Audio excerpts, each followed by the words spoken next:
What does a person feel when they suddenly wake up and realize that everyone they once knew is long gone? Friends have become legends, enemies have turned to dust, and the disciples he once trained have risen so high that people now worship them as constellations. But to him, they are still the same children he once taught how to wield a sword. The only question is, are the constellations themselves ready to become their master's disciples once again? Against a backdrop of picturesque green mountains rises a majestic building. This is Valhalla, one of the 3 best educational institutions preparing hunters. Every year, thousands of hunters dream of entering here to become part of this prestigious academy. However, most applicants fail to pass the entrance exams. The competition here is 500 applicants for 1 spot. Of all those who apply, only a few, less than 150 people, will be able to complete their training under the banner of Valhalla. Now, students are preparing for trials that will begin immediately after the briefing. 2 men are practicing combat techniques. One delivers a kick to the head while the other successfully blocks it. Special rooms have been equipped for student training. From above, they are carefully observed. From on high, the senior instructor monitors the proceedings. This is Lee Sang-chul, a large, gray-haired man with a stern gaze dressed in a slightly rumpled suit. Wow, there are quite a few of them this time, too. A voice sounded from the side, and he turned his head. Yu Min-jun, the heir to the Yoshin family, approaches him with a smile. Well, much can happen during the selection process for applicants. Are you here to see your niece? Asked instructor Lee Sang-chul. That's right, replied the young man in a neat jacket and tie, leaning on the railing. We at the Yoshin family have high expectations for our Soyeon. Yu Soyeon, murmured instructor Sang-chul, furrowing his brow. Yu Soyeon is a genius born into the Yoshin family, one of the 5 most prominent families in Korea. A girl with purple hair flowing in the wind and a katana on her back. Already at 10 years old, she could use mana at the level of a high school student, and at 13, pour mana into her sword. She surpassed all members of the Yoshin family and took first place. Well, that was written in her personal data sheet. Is there anything else I don't know? Sang-chul clarified. It says she was able to communicate with the constellation, the guardian of our Yoshin family. Instructor Sang-chul was stunned by this information. Are you telling me the truth? Exclaimed Sang-chul. Of course, confirmed Min-jun. That's why we have high hopes for her. The 5 great families of Korea are inextricably linked to 5 celestial bodies. Their strength is based on the patronage of constellations. Usually, a hunter receives a blessing and concludes a contract with the guardian. However, the constellation guardians of the 5 families differ from others. For example, the sword god of the Yoshin family, a man with long hair and a kimono holding a katana. The saint of the spear of the Jangsang family, a man in a purple cloak holding a spear. The king of Tao of the Choijin family, a man with a scar on his chest holding a sword. The king of fist fighting from the Oseong family, a man with strong fists. The god of bows of the Dojun family, a man with a feather in his hat and a green cloak, drawing back the bowstring. Members of the 5 families received blessings from their respective constellations and were endowed with greater talents and abilities than others. There is a huge difference between simply receiving a blessing and direct communication. Communicating with the guardian god is directly concluding a contract with him, thought Sang-chul. If that's the case, then she is definitely a genius, acknowledged Sang-chul. Correct, nodded Min-jun, raising his finger towards his interlocutor. How is my niece doing? Inquired the guest. Apparently she hasn't started training yet, replied instructor Sang-chul. Thinking about it, she should be coming soon, say in 30 seconds. But please allow me to watch, added Min-jun. If you really want to look, go down there yourself. Are you suggesting I walk through all these scouts and reporters? Don't make me laugh, retorted Sang-chul. Please just show it on the screen. Aren't you my senior? Pleaded Min-jun. Only now do you consider me your senior? Chuckled Sang-chul. Well, since I'm also curious, Sang-chul opened a hologram. It depicted Min-jun's niece, the very genius who apparently will be training with another student. Soyeon calmly holds her katana, almost drawing it, and looks at her opponent. Her opponent, Kim Joo-hyuk, is equally calm. They seem completely composed, noted Sang-chul. Is that because he knows who Soyeon is and has already given up? Since her abilities are well known, Soyeon seems to look down on Joo-hyuk with disgust. Even if that's the case, it appears the young man is overly confident instead. Joo-hyuk yawns insolently before the battle. It seems he has no fighting spirit at all, observed Min-jun. Well, I guess it will be over quickly, he suggested with a smile. The countdown began. Soyeon drew her katana. Joo-hyuk calmly stretches his shoulder. Soyeon is fully prepared. Let the battle begin. Soyeon attacks instantly. Her speed causes her hair to fly around. She prepares an attack charged with magic. With a swift movement, the girl lowered the blade downwards. Her strike turned into a magical volley. At such a young age, she has such refined swordsmanship and exceptional mana control, admired Sangchul. The attack from Soyeon is about to reach Ju Hyuk. Ju Hyuk merely smirks, watching the magical projectile fly towards him at high speed. Everyone is completely shocked by what they see. Victory goes to Kim Ju Hyuk. He dealt with Soyeon in a single strike. What is this? Why are you all so weak? Is this really the future 300 years from now? Ju Hyuk wondered aloud. 300 years ago, an incomprehensible structure, clouds swirling around, a tower, destruction everywhere. Two wounded men look at each other after the battle. Ha ha ha ha, that was a wonderful fight, croaked the boss of the Tower of Ruin. The god of martial arts, Kim Hyuno. Kim Hyuno strikes him with his heel. To hell with your wonderful fight. With his kick, he delivered a crushing blow, defeating his opponent. Ha ha, Kim Hyuno laughs. A menu opens before his face. You have defeated the boss of the Tower of Ruin, and the destruction of the world has been stopped. What? The tower is collapsing because I killed the boss? He breathed out, writhing in pain. Damn it, just when I was about to slow down. Kim Hyuno is severely injured. Even as a boy, I was always busy working as a hunter. Just when I earned money and gained recognition, this mess happened. Should I have brought my disciples with me after all? No. If there's one thing that's undeniable, it's the strength of this opponent. Even if they had come, they would have met a terrible fate. Damn it, a huge chunk of building collapses right on top of him. And then he wakes up. He is reborn into the body of a 17-year-old boy, 300 years after the fall of the Tower of Ruin. In any case, he was quite satisfied with his rebirth. Although the body turned out to be weaker and younger, his knowledge accumulated during his time as the god of martial arts remained with him. He believed that if he could adapt to the new body, he would live a life of luxury and constant rest. At least that's how it was until a semi-transparent holographic window appeared right in front of him. The Towers of Ruin will appear in 5 years. Please prepare. What the heck? This scoundrel seems to hold a grudge against me or something. I should have thrown this troublemaker away when I had the chance. But now there's nothing to be done, even if I regret it. This time I will destroy the tower once and for all, and then I will live a life of luxury and constant rest. He envisioned this carefree life. The menu reappeared. Please retrieve your weapon and memories. 3rd floor, 5th room to the right of Valhalla. Weapon and memories? Valhalla? The constellation room? I'm almost certain I know what he means by weapon, but memories... First, I need to find this place called Valhalla. A huge building known as Valhalla hums with activity. The 4th day of the top 10 competition begins now. People wishing to participate in the competitions, please proceed to the competition arena. Should I go? Competition participants, take your places. The match is about to begin. The crowd cheers joyfully. There are more people here than ever before.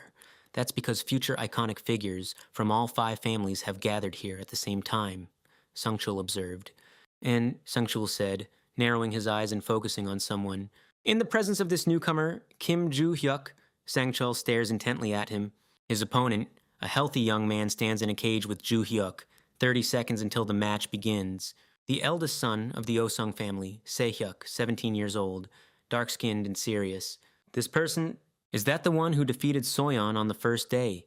He doesn't stand out at all externally, thought Se Hyuk. Well, if I can defeat him, my reputation will rise, Se Hyuk decided to himself, smiling. Hey, hey, Se Hyuk called out to him.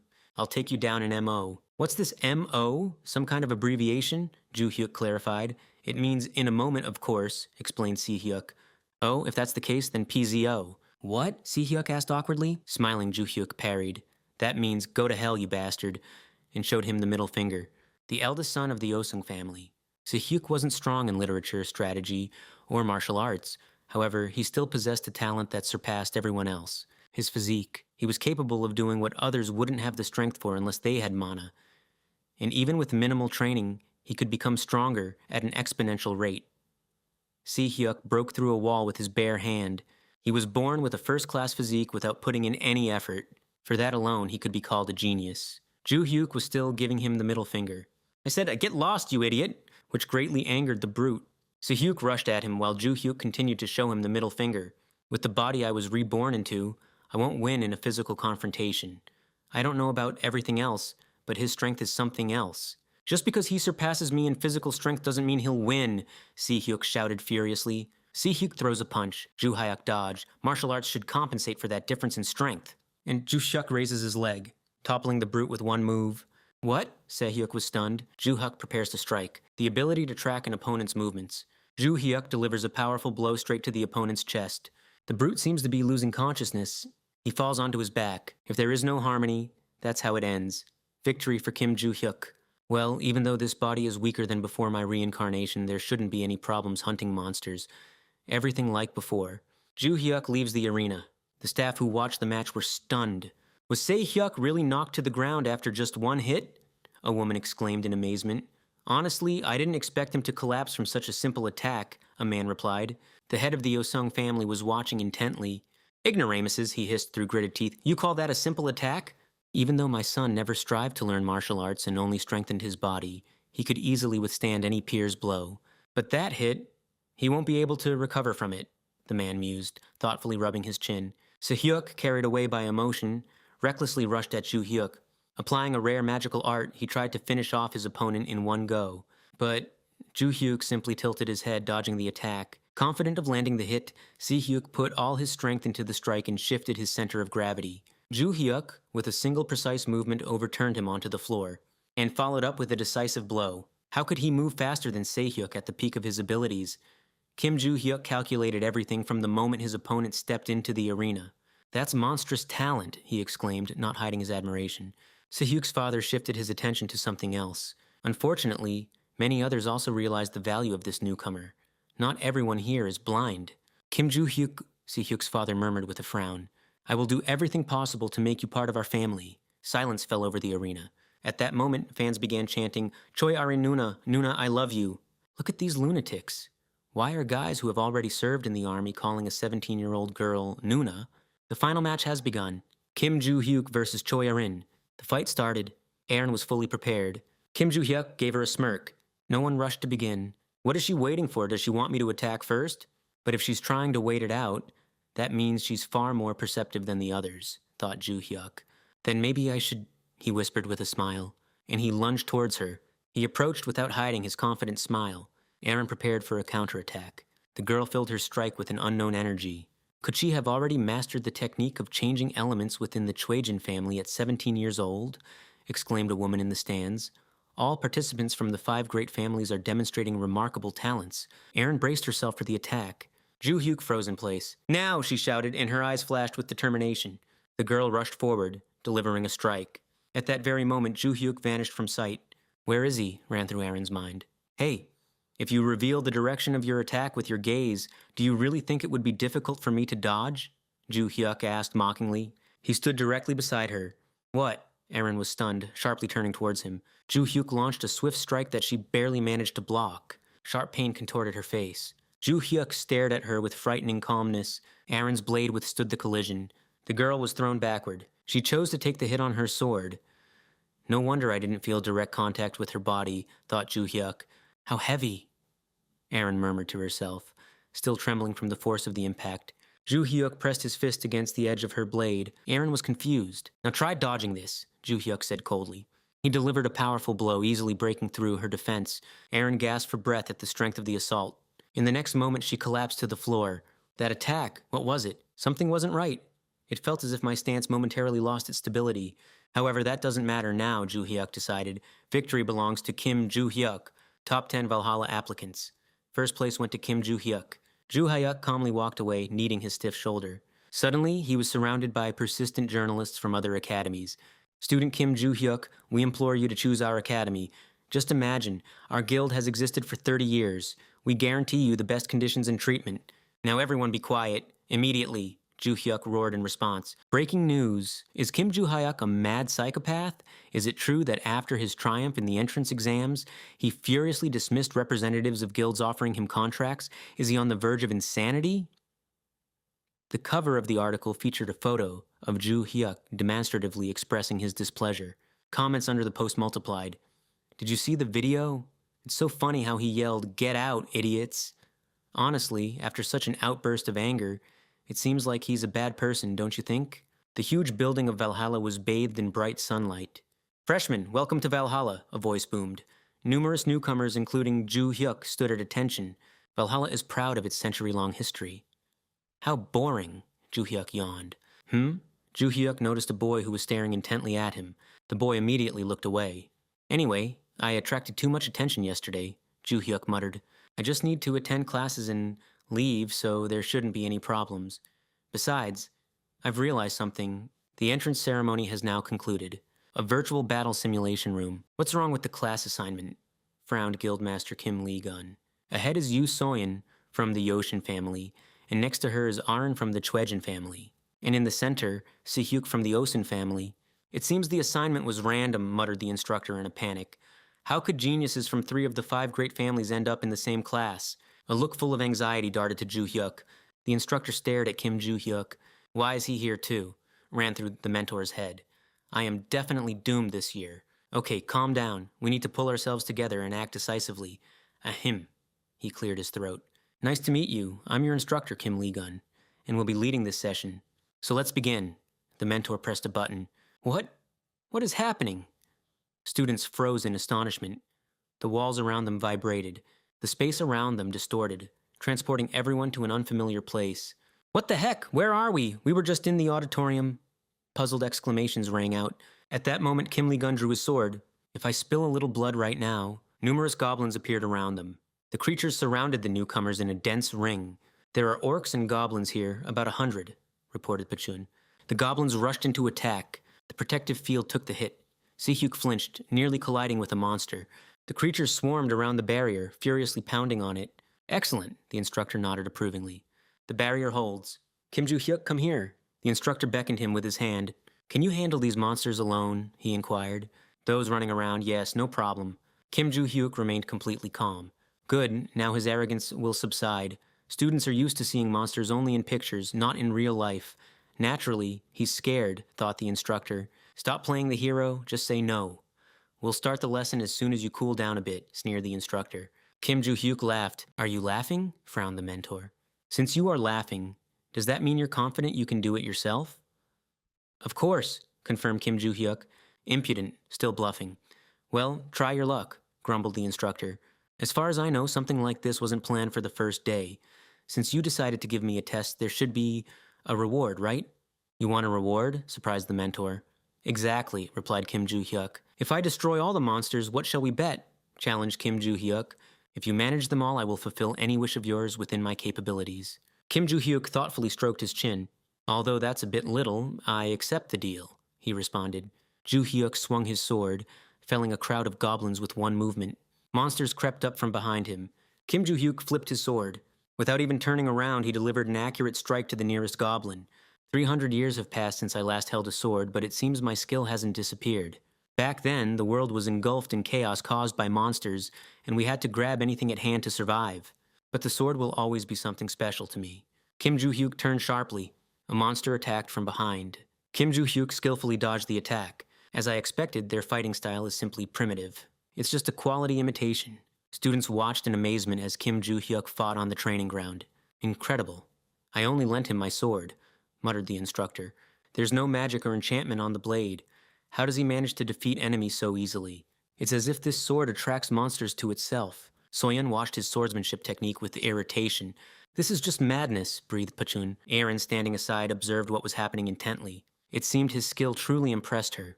I need to go to the constellation room, said Ju-hyuk, sheathing his sword. All the monsters were defeated. A pile of fallen enemies accumulated around him. He stood out against the backdrop of picturesque green mountains surrounded by defeated opponents. You will keep your promise, right? He clarified. This question caused the instructor to fall silent. The Valhalla building was bathed in the rays of the setting sun. That's all for today. You must be exhausted. Since this is your first lesson, go to your rooms and rest properly, ordered the instructor. Ju-hyuk sat at his desk, dejected.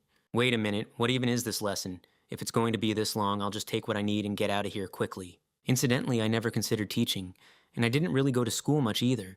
Although the lesson was boring, I did glean some information. Ju-hyuk headed off to rest with the other students. For example, a story related to one of the constellations.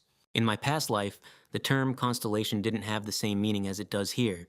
Here, constellations refer to those who, having experienced incredible luck, ascended to the level of gods. Most constellations are connected to hunters through sacred relics that grant them special powers. Valhalla in Korea is the third largest academy in the world, and its walls house a vast number of such relics. In short, something like that. Everything else regarding swordsmanship and monster combat tactics was utter nonsense. It's time to go to the dormitory and seriously start training. This body is too weak. Huh? Ju-hyuk was distracted by something. Aaron approached him from behind. The teacher's lounge. You really went through it, huh? Said Choi Sang-chul, bringing a cup of coffee to his lips. To be honest, it's more ridiculous than difficult, replied the instructor, leaning against the wall. No, it's just pointless. Is he actually a high school student? Asked the other man with a heavy sigh. During the virtual battle simulation room this time, he created around 120 monsters through encouragement. And what? He just killed them all? A martyr from our school who hasn't faced any monsters yet, wondered Sang-chul. That's exactly what I'm trying to say, confirmed the instructor. Based on what I know about him, there is nothing special about Ju-hyuk, and that's even stranger. Wasn't there anything noteworthy in his past? Asked the instructor. Yeah, nodded Sang-chul. This guy's an orphan. He came from a small shelter in a very dangerous area. Maybe he's just a faker. I conducted my own little investigation which confirmed all the information, so he's definitely not lying. Furthermore, do you think it would be foolish for a faker to enter Valhalla and cause such a commotion at the entrance ceremony? Also, you said Ju-hyuk asked you for access to the constellation room, right? He would have been able to get in there on his own after the first semester. If I ask the principal, he will definitely allow him to go down there.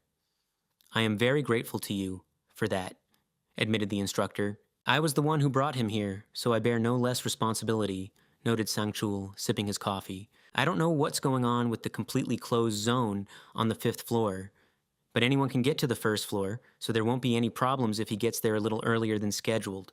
I am slightly worried about what awaits us next year. Is this because of Ju-hyuk? It's also because of him. You know that besides him, I have 3 students from prominent families in my class. It's not easy to control each of them, complained the instructor. I'm not trying to comfort you, but a transfer student from the Ventric family has been assigned to another class. You mean Ventric? Asked the instructor in shock.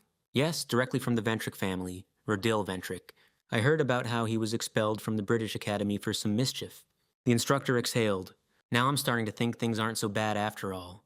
Ju-hyuk looks at Aaron. Aaron looks back at him. What's the matter? Ju-hyuk inquired. Teach me, Aaron said softly. Teach me swordsmanship. What? Ju-hyuk asked, bewildered. The sword technique you demonstrated back then. Teach me that, requested Aaron. No, Ju-hyuk cut her off, picking at his ear. Why? Aaron persisted. Why are you asking me? I don't want to, Ju-hyuk grumbled. You have nothing more to say, do you? I'm leaving, threw Kim Ju-hyuk. Teach me swordsmanship, Aaron repeated. I said I don't want to, Ju-hyuk exclaimed indignantly. Do you have a hearing problem? Stop clinging to me. I have no desire to teach you, so get lost, Ju-hyuk snapped, pointing his finger at her. Ju-hyuk began walking towards the beautiful sunset. Aaron watched him go. The morning sun flooded Valhalla with light. Students gradually began gathering in the auditorium. Ju-hyuk had already taken his seat at a desk. Quite predictable, Ju-hyuk murmured, examining his own palm. This body is far weaker than I anticipated, he noted with annoyance. Martial arts and other training, all for naught. I'm practically helpless since there's no magical power, and controlling mana is devilishly difficult. However, the problem with magic can be solved if I find that thing. For now, I need to at least accumulate some mana within myself. Kim Ju-hyuk, someone called out from nearby. It was Rodil Ventric accompanied by an unknown girl. Rodil Ventric and his loyal attendant. He stopped right in front of Ju-hyuk, a smirk spreading across his face. Huh? Who are you? Ju-hyuk asked. Typical ignorant fool doesn't even know who I am, Rodil thought irritably. I'm Rodil from the Ventric clan. Let me ask you directly. Don't you want to become stronger? He inquired with a sly tone. In most clans, members of collateral branches find it much harder to achieve power and wealth than heirs of the main line. However, the Ventrics have a beak mask, a guardian of the constellation. This favorably distinguishes our clan from others. Usually, constellations have a guardian of S-class or higher protecting the family. They choose their protege themselves, granting him protection and strength. But the Ventrics went another way, concluding a contract with a family member not belonging to the constellation. This allowed the Chosen One to gain power without unnecessary disputes. If you were a Ventric, you could choose a contractor regardless of origin. Thus, the collateral branch gained power equal to the main one. It is precisely due to this unique feature that the Ventrics have such influence in Europe. Rodil Ventric, feeling the support of his family behind him, became unbearably arrogant. Not long ago, he caused a commotion at the British Academy, for which he was expelled in disgrace. It's nothing. It's not over yet because... Rodil mused. He glanced at his attendant. I always get what I want, and it doesn't matter that they kicked me out, Rodil sneered. After all, I am a Ventric. My family will always find a way to bring me back into the fold, he added with a self-satisfied smile. He would enjoy seeing the reaction of his interlocutor. But first things first, Rodel continued. I'm going to lure Kim Joo-hyuk over to my side because he is currently in the spotlight, stated Rodel, staring intently at the young man. If you obey, I will present you to the Ventric constellation. A smirk didn't leave Rodel's face. Are you an idiot? Kim Joo-hyuk coldly retorted. Rodel was stunned by such audacity. A drop of sweat rolled down the cheek of Rodel's attendant. What did you say? Rodel asked again. Do you think I'm stupid? I wasn't interested in you. You just decided to show off from the very beginning. Kim Joo-hyuk cut him off. And now that you're talking such nonsense, you look like a real idiot. Or am I wrong? Kim Joo-hyuk added. Ah, you filthy offspring! Rodel completely lost his temper. Return to your place, Rodel, Choi Sang-chul said calmly. How dare you call my full name? Rodel roared. Choi Sang-chul didn't even blink, not reacting to this outburst of anger at all. This isn't the British Academy, it's Valhalla. No matter how great the Ventric family is, you must obey the instructors here, Choi Sang-chul stated firmly. Is that Lee Sang-chul, the senior instructor of Valhalla? Rodel thought to himself. Rodel grumbled irritably. He left the office not hiding his anger. We'll meet later, Joo-hyuk, Rodel threatened menacingly. Joo-hyuk clearly didn't care. Kim Joo-hyuk walked leisurely through the academy courtyard. Nothing could be found out today. No leads on the constellation room. Instead, he had to deal with an idiot this morning. Now it's clear guild guides are a bunch of outsiders hanging around school. They use students and instructors to keep an eye on me. Was I really that bad when I spoke about them? Erin approached Kim Joo-hyuk again. Teach me swordsmanship, she asked. Isn't enough for you? Kim Joo-hyuk frowned. Valhalla dormitory. First-class room. Exquisite wall decoration and expensive furniture. Luxury in every detail. Rodel furiously knocks over a lamp. Rodel was beside himself with rage. Joo-hyuk! How dare you pathetic orphan, humiliate me? Yuria, contact Desera. I need to settle accounts. Rodel clenched his fists, barely restraining his anger. Yuria, he barked. The girl silently lowered her gaze. Rodel rudely grabbed her by the chin. Answer me, he hissed. Do you really still think you are the eldest daughter of the palace family? Should I exile you from our family? Rodel flung her aside. Contact Desera. We need to deal with one upstart, Rodel said with disgust. Also, there's a son of the Rice family studying in the second year. Tell him I want to see him. Understand? Rodel specified. Understood, Iki. Yuria replied quietly. Kim Joo-hyuk's room. Kim Joo-hyuk immersed himself in meditation. Inhale, exhale. The body is just junk. Mana doesn't obey. Kim Joo-hyuk stared at the floor. Erin was following him again. She approached very close. Kim Joo-hyuk stopped abruptly. What the hell? We're already at the dormitory. How much longer are you going to follow me? Teach me the art of swordsmanship. Is she a parrot? She's far too persistent. I should get rid of her, thought Joo-hyuk. 10 million won. That's the cost of one lesson. You can't afford it, can you? Erin fell into thought. That's all. I'm leaving, said Joo-hyuk. Give me your phone, demanded Erin. What? Joo-hyuk was taken aback. Why do you need it? I'll save my phone number. That way it will be easier for me to send you the money. What? Joo-hyuk asked again. Joo-hyuk was shocked. 100 million? Will you take on my training? Erin clarified. No, I won't. Payment not accepted, replied Joo-hyuk with a smirk. I was astonished. Where would a student get that kind of money? Even if I agreed, I'd have to reveal all my secrets. It's quite a sum, Joo-hyuk mused. However, money is just money. First, I need to find it, even with my current meager mana reserve. Joo-hyuk put on his hoodie. He put on his shoes. It was time to search for the hidden stash. Joo-hyuk prepared to leave, a huge stadium shrouded in night darkness. Joo-hyuk walked along a path, venturing deeper into the dense forest. Before entering the academy, I did some research. Unfortunately, most of the notes hidden 300 years ago have been lost. According to my findings, there were supposed to be 4 of them, but likely only 3 remain. And most likely, they are located in the Valhalla Mountains. All that remained was to find them. Joo-hyuk pulled down his hood. Joo-hyuk began channeling mana into the ground. I'll find them. They respond to my mana. I can feel them even with the tiny reserve I have left, murmured Joo-hyuk, closing his eyes. The hidden stash glowed with mana. Found it, breathed Joo-hyuk. Joo-hyuk approached the hidden stash. He began digging up the hidden stash. My body is disgustingly weak, puffed Joo-hyuk, breathing heavily. If I had known how difficult this would be, I would have hidden everything in a more reliable place. If the Tower of Destruction hadn't been damaged, I wouldn't have to do this. The world was on the verge of ruin, and there was no room for my treasures in it. So I created these notes, hiding them here. The contents inside are still safe, right? I really hope so. It was starting to get light outside. Whew, I finally found them! Notes, but where's the keyhole? Here it is! An ordinary key won't fit. I'll have to create a magical thread and turn it into a key. Joo-hyuk created a magic lockpick. Ju-hyuk inserted the key into the keyhole. "Excellent! It fits!" exclaimed Ju-hyuk with delight. A dark room within a hidden bunker. Kim Ju-hyuk opened the hatch and jumped down inside, with inlaid treasures from his past life. Kim Ju-hyuk smiled contentedly. "Are you all doing well, my dears?" he asked gently, addressing the piles of gold. Kim Ju-hyuk surveyed his wealth. However, this was only a small portion. Now that money was no longer a concern, there remained something else to find. What was it? They were storage stones. To preserve notes, I imbued them with a fragment of magic. And now the day had come when they would finally be useful. The stone in his hand responded with a magical hum. Magical energy surged into the room. As expected from storage stones, magical power overwhelmed him. The stone went dark. "First, I'll deal with the remaining storage stones. Perhaps leave the heavy ingots and take something lighter, like jewelry." Morning at Valhalla. Kim Ju-hyuk felt terrible. Who would have thought these notes would come in handy? "I must be going crazy. My muscles ache just from doing a little digging," he muttered, breathing heavily. "What the heck?" Aaron jumped towards him. "Teach me swordsmanship," she demanded. "You won't let it go, will you?" According to my information obtained after reincarnation, the Choi family, to which Aaron belongs, is famous for its mastery of swordsmanship. So why has she become attached to me specifically? Why are you so insistent on learning from me? You can gain much more experience from your own relatives.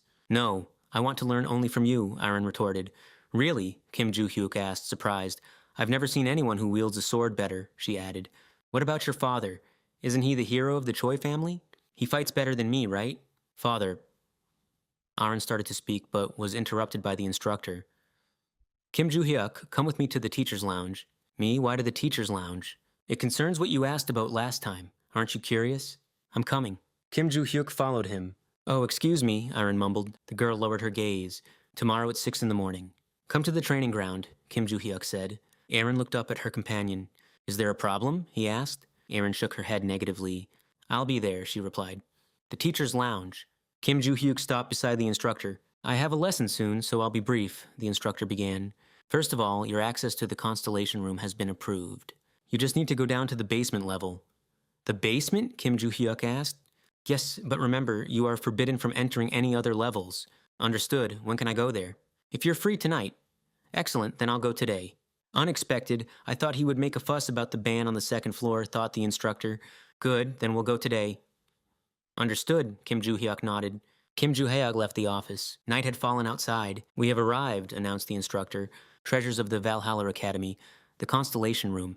Kim Ju-hyuk immediately focused on the security. 2 stern, heavily armed guards were stationed at the entrance. He noticed 2 more a little further away. One of them was communicating via radio. "There's more security here than at the main gate," Kim Ju-hyuk observed. "This only emphasizes the importance of the constellation room. It's what makes Valhalla one of the 3 great academies," explained the instructor. "Indeed, it's not just the security, but the walls themselves," mused Kim Ju-hyuk. They were imbued with all sorts of magic. The room appeared completely isolated except for the entrance. "May I ask a question?" clarified Kim Ju-hyuk. "What happened?" responded the instructor. "How can I get to the second floor? And if I make it up there, will that be considered a crime?" "Not necessarily a crime, but you'll definitely be expelled from the academy. Moreover, you'll lose your mind long before they have a chance to kick you out." "I would go crazy?" Kim Ju-hyuk asked. "Yes, the magical power on the second floor is extremely unstable," explained the instructor. "Just touching it will cloud your mind and rob you of your sanity." "Lose my mind, got it," said Kim Ju-hyuk with a strange enthusiasm. "What's this brat thinking? Why is he asking about that right before entering? Is he seriously planning to sneak up there?" The instructor thought worriedly. "No, probably not. A candidate for first place wouldn't risk it like that. I'm sure he understands it's better to stay in the academy. You have 30 minutes, try to make it back out," warned the instructor. "Yes, I'll be back soon." The menu notified him, "Please return your weapon and memories on the 3rd floor, 5th room to the right of Valhalla." "Well, either way, I'll get expelled or not. I came to Valhalla primarily for this." First, he needs to reach the 3rd floor. Why are there so many stairs in this building? They seem endless. Kim Ju-hyuk stood up. "What? What is this place? A prison? I was sure the constellation room was on the 2nd floor. But it's here? Well, that doesn't really matter. Should I go further?" The menu appeared before his eyes again. "All conditions have been met. You will now be teleported to the room." Kim Ju-hyuk began to teleport. "It has been a long time, Kim Hyuno." Hearing this, Kim Ju-hyuk was stunned. Standing right in front of him was the boss of the ruined tower. "Barch," breathed Kim Ju-hyuk. 300 years have passed. Is this a reunion?" Barch extended his hand. "This Before he could finish, Kim Joo-hyuk delivered a crushing blow to his jaw, and then another followed. "I'm very happy to see you, scoundrel," growled Kim Joo-hyuk. "Wait," Barcha tried to stop him. Ignoring him, Kim Joo-hyuk landed another punch, shouting, "Die! Hold on, let's talk." "Just die!" Kim Joo-hyuk continued to strike his face relentlessly. Barsh collapsed to the floor, pressing his palm to his cheek. "Ha ha!" gasped Kim Joo-hyuk. "I'm not one to throw punches. But things are different now, because you ruined my comfortable future, scoundrel," Kim Joo-hyuk declared, stamping on him. "My wealth, my honor, all this time I've been training my disciples." Hold on, Barch mumbled. "Aren't you curious about what this place is?" "What is this place? There's nothing here." "This is an imaginary world," explained Barsha. "An imaginary world?" Kim Joo-hyuk was surprised. "Yes, to be precise, it's a space within the relic," added Barsha. "The one you see now is just an embodiment in the imaginary world. My real body ceased to exist 300 years ago," Barsha continued. "Wait, are you saying you've been inside this relic all this time?" Kim Joo-hyuk clarified. "Yes," Barsha nodded. "Then that mean—" Kim Joo-hyuk was stunned. Barsha smiled. "That's right, Kim Joo-hyuk, I have become a constellation," Barsha proclaimed as he soared upwards. Kim Joo-hyuk froze. "What the heck is going on?" Kim Joo-hyuk exclaimed, striking Barsha in the face. "The instructor is waiting for Kim Joo-hyuk." He began to visibly get nervous. The instructor simply smiled. Joo-hyuk went outside. Security immediately started checking him. "You didn't do anything extra in there, did you?" asked the instructor. "No, I just looked around," replied Joo-hyuk. "I didn't go any further. If I had, I definitely would have gone crazy." "I see. Then go home," nodded the instructor. "Okay," Joo-hyuk said curtly. Joo-hyuk walked along the dark outskirts of the academy. Memories of what happened inside were still swirling in his head. "I don't care if you became a constellation. Just answer me. Did you create that transparent notification window?" "I have no idea," Barsha grumbled. "You scoundrel!" Joo-hyuk grabbed Barsh by the scruff of his neck in anger. "I'm telling the truth," he pleaded. "After you finished me off, I spent 300 years stuck inside this thing, deprived of all energy." Joo-hyuk loosened his grip. "Then who sent the notification?" Joo-hyuk frowned. "I received it too," Barsha admitted. "I got a message saying that I could contact the reincarnated Joo-hyuk and regain my memories. And then that suspicious guy showed up. He was probably the one who made me the owner of the Tower of Ruin." "Who is this man who made you the owner of the tower?" Joo-hyuk clarified. "I don't know exactly. All memory of that moment has been erased. I doubt my memories will return overnight." "Joo-hyuk, what was in your notification?" "It required me to find a weapon in memories, but I couldn't read what was below.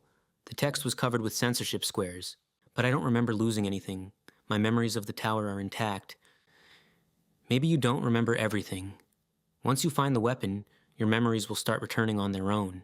"A weapon? Have I already found it?" "Exactly. This space is the inner world of 4 types of weapons. Village swords that have become sacred relics. I became a constellation because I used a village sword as a relic. What's going on?" Barsha stopped short, noticing how Joo-hyuk was boiling over.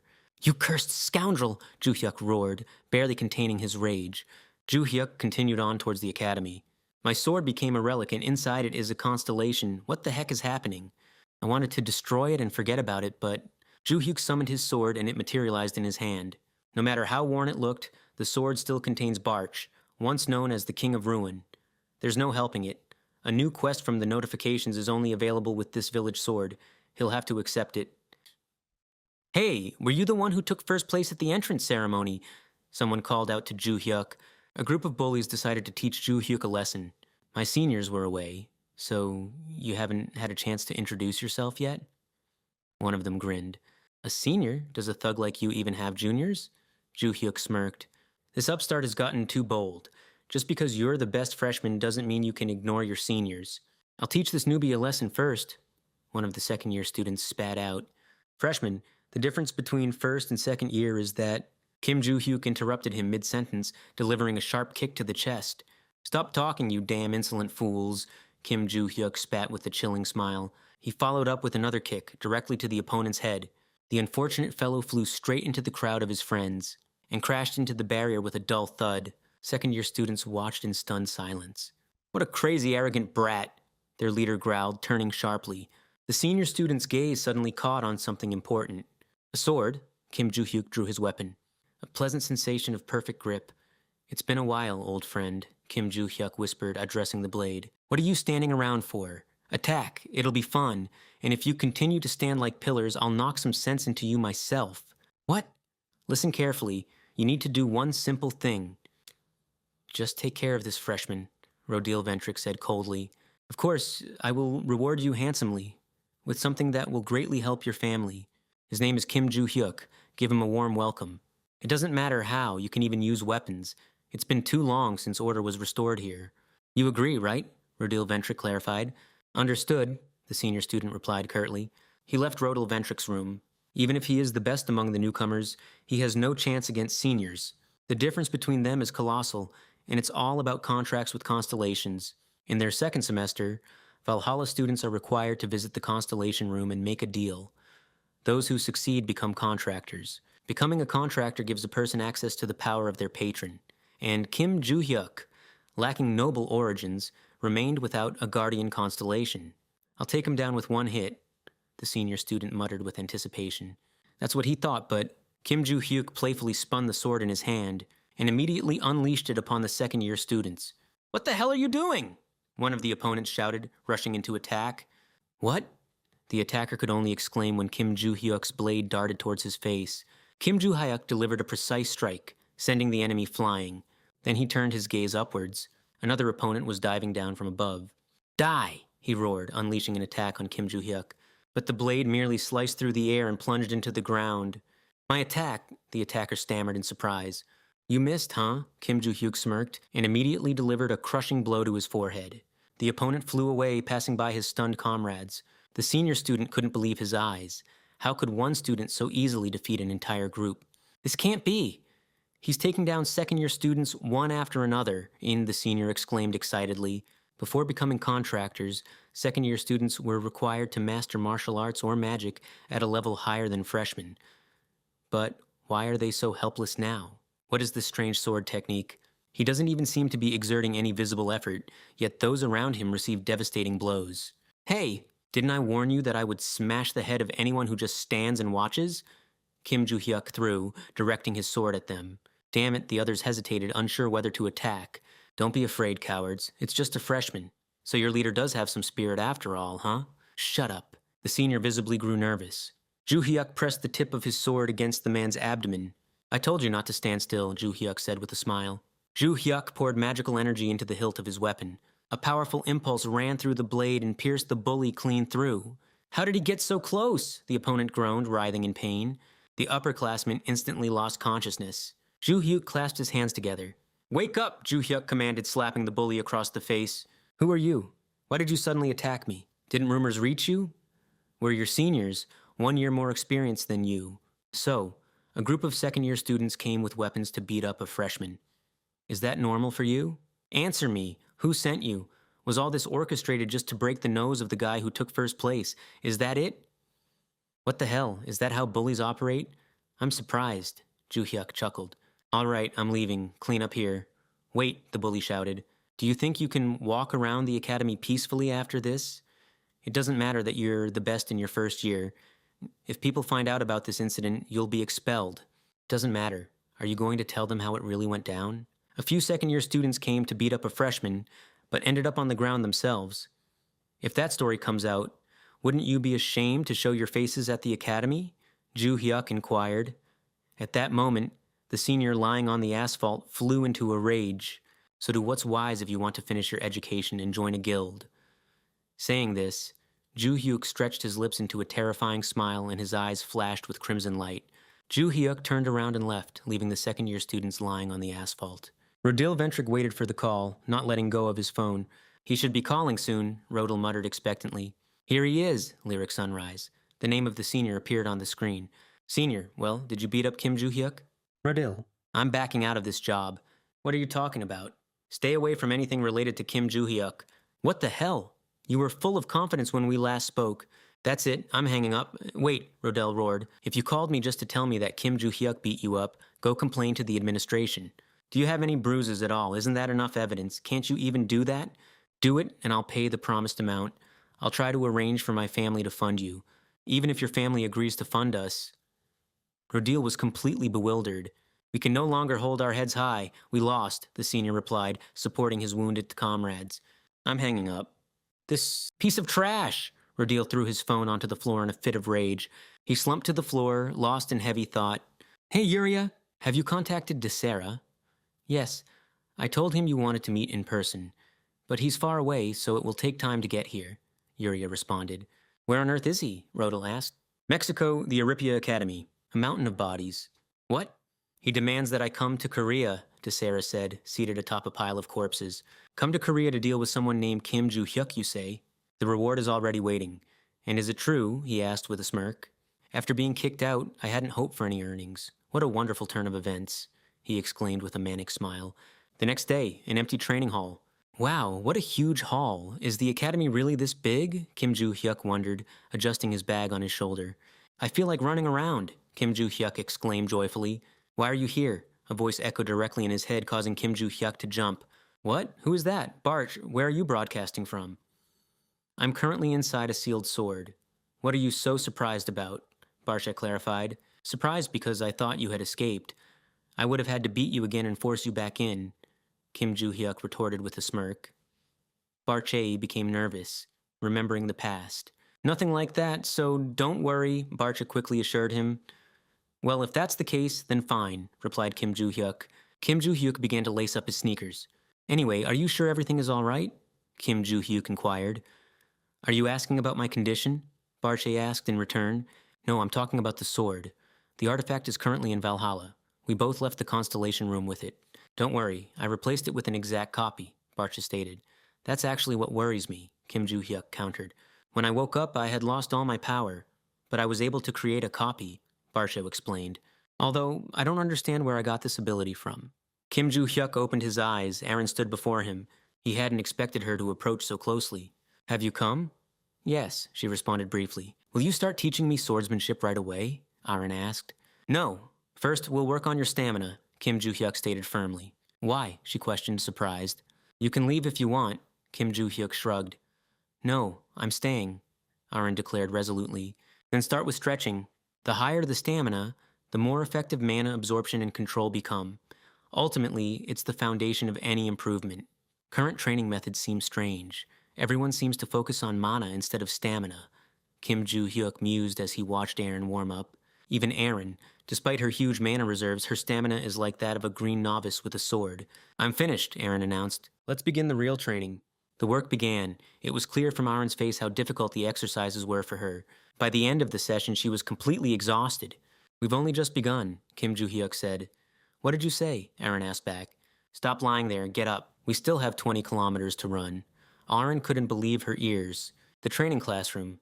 I wonder how she is feeling. Despite the increased load, we're doing pretty well. Her physical condition is clearly improving. Aaron felt every muscle in her body aching. Silence, the instructor commanded. Today we have a simple written test. The senior-level instructor, leading the spatial monsters subject, scanned the auditorium with her gaze. On the first day, I only gave a brief introduction, but advised you to study the topic of spatial monsters independently. So today, I will check how well you have learned the methods of fighting each of them. Yu Soyeon began working on the test. The bully nearby was also lost in thought. Aaron could barely stay upright at her desk. Kim Joo-hyuk didn't even touch the paper. The instructor glanced at the clock. Time is up, she announced. Pass your tests forward. The results of this test will not count towards your overall grade, but will help me assess your skills before the next class. Aaron turned to Kim Joo-hyuk. The tests have been collected. In our next session, we'll begin the official lesson in the virtual battle simulation room. See you next time. Having finished speaking, the instructor headed towards the exit. Kim Joo-hyuk suddenly heard something. It was Barch again. Are you sure you answered the questions correctly? He asked. What the heck? Did he see that too? Yes, since I'm locked inside, I have nothing else to do anyway. If I understand correctly, I only hear your thoughts about me. Really? Kim Joo-hyuk clarified. I wrote the answers as best I knew how. If that's so, then I understand, Barcha responded. First-year instructor's office. The instructor was reviewing documents. Kim Joo-hyuk, she snapped, baring her teeth. Does he dare call this nonsense answers? At that moment, the senior instructor entered with a mug of tea. The instructor, busy checking papers, looked up. Are you grading my class's work? The senior instructor inquired. Preparing for a mock battle, I instructed them to study ways to fight monsters. So, I gave them a simple written test, but As expected, in a class comprised of children from prominent families, everyone achieved excellent results. Is that so? The senior instructor asked with interest. Then I'll leave you to it, not wanting to disturb you. The senior instructor slowly sipped his tea. Kim Joo-hyuk, the man choked on his drink. How dare he? Does he really think these are correct answers? Excuse me, did Joo-hyuk do so poorly? The senior instructor asked worriedly. It's not just poor. He's openly mocking the learning process, the instructor responded indignantly. This cannot be left unchecked. I will show him his work at the next class and give him a thorough briefing, she said with a frown. Let him understand that joking about monsters is dangerous. Clutching his test in her hands, she added. A week passed. Valhalla, a virtual battle simulation. All students gathered on the training grounds. I checked your papers from last class. Most of you did well, but...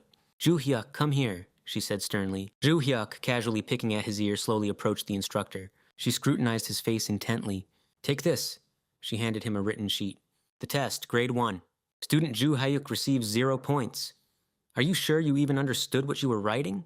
She inquired. I wrote everything correctly, Joo-hyuk responded calmly. First question. What is the most effective way to deal with stone goblins? What did you answer? Hit them in the stomach with a sword. Second question. You discover that 8 stone goblins are approaching you. How will you proceed in this situation? The instructor asked. I'll start with the ones charging first, pierce each one, and send them straight to hell, Joo-hyuk said with a smirk. You can't be serious. If you had even tried to demonstrate knowledge of strategy, I might have overlooked this failure. The best way to kill a stone goblin is just to hit it? They have B+ level defense. A normal sword aura won't even harm them. Do you really claim you would use a sword against such creatures? Precisely. It will all end with one strike, Joo-hyuk repeated calmly, continuing to pick at his ear. His confidence knows no bounds. He continues to spout this nonsense. The instructor began to lose patience. Very well, the instructor stated sharply. Since student Joo-hyuk is so confident in his answer, I will give him a chance to prove it in practice. The students moved into the training simulation zone. A stone goblin let out a guttural roar. It stood right behind the arena barrier. If you kill the monster as described in your test, I will reconsider your grade, the instructor stipulated. Understood, scratching the back of his head, Joo-hyuk responded. A slight smile played on his face. He was absolutely confident of success. Allow me to remove the test first. Joo-hyuk took the sword in his hands. The young man confidently walked towards the monster. He stopped directly in front of the creature, maintaining complete composure. I heard he single-handedly dealt with 120 unruly goblins. He definitely has talent, but, thought the instructor, at least a normal sword is useless against a stone goblin. The goblin lunges into attack. Kim Joo-hyuk doesn't remain in debt. What? The instructor exclaimed, astonished. The blade pierced the goblin. The monster cracked all over. A digital copy of the opponent began to crumble. Only the sword remained in the arena. How was it? Kim Joo-hyuk inquired. I just struck him in the stomach, the boy explained. Yoo So-yeon couldn't believe her eyes. He had defeated a stone goblin with only a sword without a drop of magic? The hulking Si-hyuk remained silent. Aaron merely smiled. The instructor stammered. How did you manage that? Didn't you see? I just drove the blade into his stomach, that's all. To defeat a stone goblin with only a sword, one must be at least an A-class contractor. It simply doesn't make sense. The instructor began to bite her nails from nervousness. But I did succeed, right? So my answer is counted? Kim Joo-hyuk casually slung the sword over his shoulder. No, that was just a warm-up question. Let's move on to the next one. The instructor quickly pressed a button. Again? Kim Joo-hyuk grumbled, feeling the ground tremble. The floor beneath the boy's feet began to split apart. Wow, exclaimed Kim Joo-hyuk, watching as stone slabs closed above him. A long tunnel formed, leading into endless darkness. What is this? Kim Joo-hyuk wondered, puzzled. Be careful. Look ahead, the instructor responded. Goblins again. But this time, not simple ones. These are goblins with unstable rage control. They are extremely difficult to deal with, warned the instructor. If you act carelessly, the leader will use the howl skill, and a whole horde will descend upon you. Usually they are destroyed by magic from afar or simply run away, not risking close combat. Right now you only see 3, but making even the slightest mistake will bring a whole pack down on you. Even a master swordsman would have a hard time here, and I heard he doesn't excel in speed. Kim Joo-hyuk grinned and rushed into attack. With a powerful strike, he brought down the first opponent. The second goblin flinched with fear, but immediately bared its fangs. Kim Joo-hyuk dispatched it with one movement. The boy dealt with them all at once. On the second question, I succeeded again, right? Kim Joo-hyuk clarified. Having completed the simulation, Kim Joo-hyuk went to the hall and stood on the treadmill. Aaron also trained with him in pairs. They ran until they reached the required mark. Aaron collapsed onto the floor, barely catching her breath. Goal achieved, Aaron exhaled. Kim Joo-hyuk smiled and turned towards her. Have you never trained in your clan? Why is this level of exertion so difficult for you? I usually don't put myself through such strain, Aaron replied. Are you used to coddling yourself? How are you going to fight monsters? Kim Joo-hyuk inquired. But I can just borrow magical power from the constellations. As expected, instead of developing endurance, she focuses solely on magic. Diligent borrowing of power from constellations can compensate for a weak physical form, but it's a huge risk. What will she do if she suddenly finds herself in a dungeon that limits magical power? Or, for example, when during a prolonged battle all her mana suddenly runs out. Constellations cannot share physical strength, so what remains then? Hey! Kim Joo-hyuk exclaimed. Do you think all these exercises I'm making you do will actually help you? Of course, Aaron nodded, getting up from the floor. You said that fencing training would begin with developing endurance. What kind of answer is that? So you're doing everything just because I ordered it? Forget it, Aaron waved her hand dismissively. We'll finish here today. Tomorrow we need to go to the academy. Aren't you leaving? Aaron clarified. I'm going to do one more set. You want to as well? Forget it, just go already. See you, Aaron tossed off, heading towards the exit of the hall. Kim Joo-hyuk picked up a training pancake weight. Her name is Aaron? Barkle inquired. I see she's performing everything without complaint. Kim Joo-hyuk placed the pancake weight on the barbell. Why did you decide to train her? She was too insistently asking, replied Kim Joo-hyuk. On these, have you shown her your fencing skills? Not personally, but I'm sure she's seen enough in class, explained Kim Joo-hyuk. She wanted to learn just by watching the technique? Perhaps it is curious. That's why I want to teach her the basics, added Kim Joo-hyuk. Kim Joo-hyuk's gaze caught on something. The bully is also training here. He lowered the barbell onto the supports, exhaled heavily, and noticed someone else too. They looked at each other. How long have you been here? Kim Joo-hyuk asked. I'm almost always here. I played sports my whole life before entering school. Now, if you'll excuse me, Se-hyuk, I don't know, maybe it's physiology, but I'm sure he can withstand such loads only thanks to talent. What's the matter? Are you interested in this guy? Barchi inquired. Well, he's clearly smarter than those who are fixated solely on pumping up magical power. But what do these constellations even do? I'm not sure. That's all you can say? Replied Kim Joo-hyuk. Even though I myself have been a constellation for the last 300 years, I had to stay away from the outside world. I know nothing about others. I'm sure you will get the necessary information as soon as you complete the main quest. A new quest. The Eye of Valhalla of the Great Forest. I've heard of it. We were there in our first semester. If not for this cursed quest, I would have taken my things from there long ago. But apparently, now I won't have to act secretly. Secretly? Haven't you recently caused a lot of trouble when you clashed with those degenerates? Barsha smirked. Those guys clearly weren't going to hug me. Besides, I had been holding back for too long. And if I hadn't done it, my head would have cracked like yours. In any case, until I close this quest, I won't go anywhere. Hopefully, it will shed light on the mysteries of reincarnation. United Kingdom, London. The Ventric family mansion. A mask on the wall. Mask paintings on the wall. A girl is sitting at the table. So, she said, well, tell me what happened there. We dealt with the labyrinth on the outskirts of Reading. Excellent work. Is there anything else we should know? I'm thinking of recruiting a couple of promising individuals I met along the way. Only one person survived this time from the ruined Robert clan in that labyrinth. He's quite strong, isn't he? Indeed. The two people I recently encountered are both A-rank contractors. Good. People of that caliber deserve the blessing of the Ventric family. Assess their potential and send them to me. Is that all for today? I have news regarding Rodil, a servant reported. Has he caused trouble again? Rumors reached my ears that he personally invited Desera to Korea. Desera! The girl's face contorted with irritation. Desera Ventric has always been the black sheep of the family. She's caused no small amount of trouble, hiding behind the family name. At 19, she took the lives of 5 students at an English academy simply for daring to oppose her. At 20, she was expelled. She's been in hiding for many years. Why would she meet with Rodil? Continue monitoring Rodil. As you wish, replied the servant, and report back to me immediately. If he does anything strange, I will disown him from the family. Understood. My report is finished. May I leave? The servant left the hall. The girl fell into thought. All these scoundrels possess power they absolutely do not deserve. Such strength isn't meant for dregs. This power, everything is for one, everything is only for one person. In the end, it's all for me, right?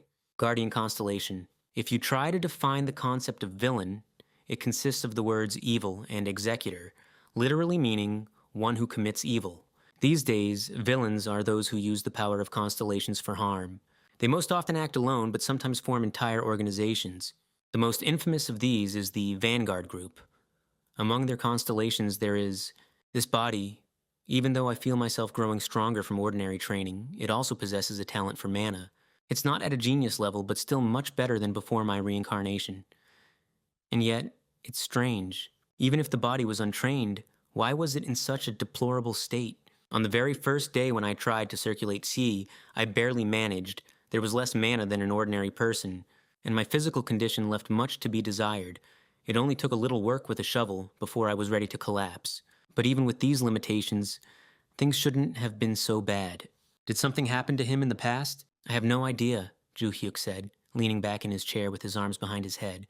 And what's the point of racking your brains over it now? Someone tapped their finger on his desk. Ju Hyuk looked up. Soyeon.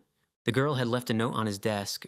A note? Ju Hyuk was surprised. A single word graced the paper. Hello. What nonsense is this? Ju Hyuk thought to himself. This weekend, you will be allowed to leave the academy. Students planning to leave must submit an application. That's all for today. Leave the academy, ran through Ju Hyuk's mind. Application. Reason. I want to take a walk outside. An application? Are you planning to go outside? Barsh inquired. Yes, I'm thinking of going somewhere. Maybe just wander around the shops. Hello? Someone approached Kim Ju Hyuk. It was Soyeon. What do you want? Ju Hyuk grumbled. I even replied to your note and you haven't said a word. Let's hurry up. I need to submit my application. It's me, Soyeon stammered, unable to find the words. It's me, Ju Hyuk was on the verge of losing his patience. Just spit it out already. Are you crazy? Crazy? Soyeon looked extremely irritated. So you're saying that getting someone angry for no reason is normal? What the hell are you talking about? Soyeon recalled that day in the simulation, when Ju Hyuk struck down the stone goblin with a single blow. A stone goblin? Just a sword and no magic? This isn't at all like what's written in books. I just wanted to ask him how he did it, but why does my head hurt so much? Soyeon thought, looking at Ju Hyuk. The girl froze in place. An instructor immediately rushed over and asked, Can you tell me how you defeated that stone goblin? Everyone around stood in complete bewilderment. Where the hell did she come from? Why are you suddenly interrupting the conversation? I thought you hated me. Well, and it should be that way, since I refuted all your questions. You should be angry at me for putting you in an awkward position.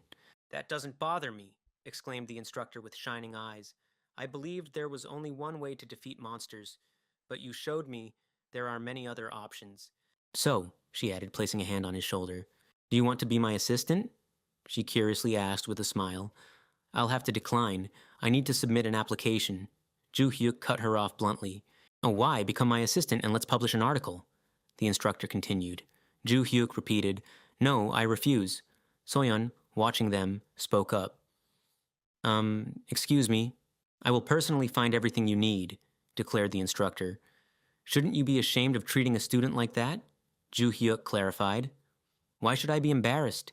She inquired. Soyeon continued to watch them in complete confusion. Ha! Soyeon uttered awkwardly. It doesn't matter. I need this, the instructor went on. And outside, the orange sun was already setting beyond the horizon. The next day, Ju Hyuk murmured, hidden under a hood. He came to the market where neon signs brightly illuminated the streets. Valhalla dormitory in the moonlight. Ju Hyuk sat at his computer desk staring at his phone. He was in his room. What are you looking for? Barsh inquired. Information about the place I'm going to go, Ju Hyuk replied. I need to find a trading platform where I can sell treasure from my storage.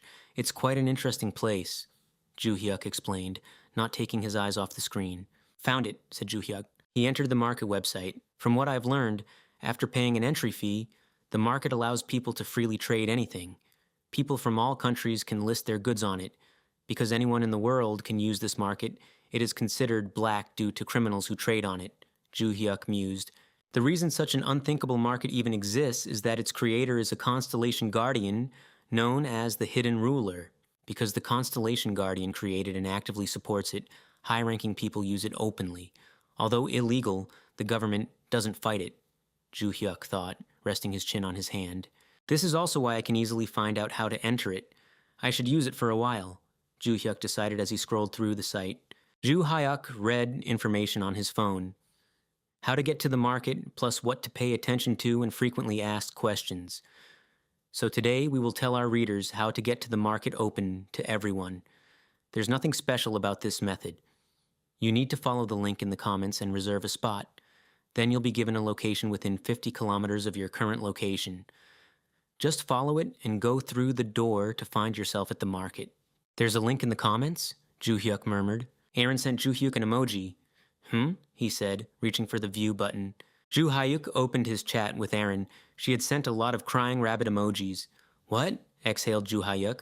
I don't think I can make it to tomorrow's training. I need to leave, Aaron wrote. I have to go somewhere too, so there wouldn't be one anyway, thought Joo-hyuk. Okay, I understand, he replied. What? Aaron raised her eyebrows in surprise. She sent a question mark to Joo-hyuk. Just wishing you a safe trip, he replied. In response, Aaron sent 3 smiling rabbits. Stop, Joo-hyuk frowned puzzledly. Why is she sending me this nonsense? Never mind. The post said there's a link in the comments for registration and location details. Joo-hyuk mused, rubbing his chin thoughtfully. Is it her? Joo-hyuk touched the screen of his smartphone with his finger. Joo-hyuk moved towards the indicated coordinates, walking along deserted streets. They told me to come somewhere around here, Joo-hyuk muttered, looking around. Looks like an old cafe. Joo-hyuk noticed something interesting. It seemed to be exactly what he was looking for. Inside, chaos reigned and the entire space was covered in cobwebs. Joo-hyuk stepped over the threshold. Light snatched at the gloom, revealing all the unsightly dilapidation. I need to go deeper and turn right, Joo-hyuk figured, checking his phone. He turned his head to the right and confidently said, It must be there. Joo-hyuk grabbed the door handle and slightly opened the door. As soon as he stepped out, a bright neon purple light hit him in the face.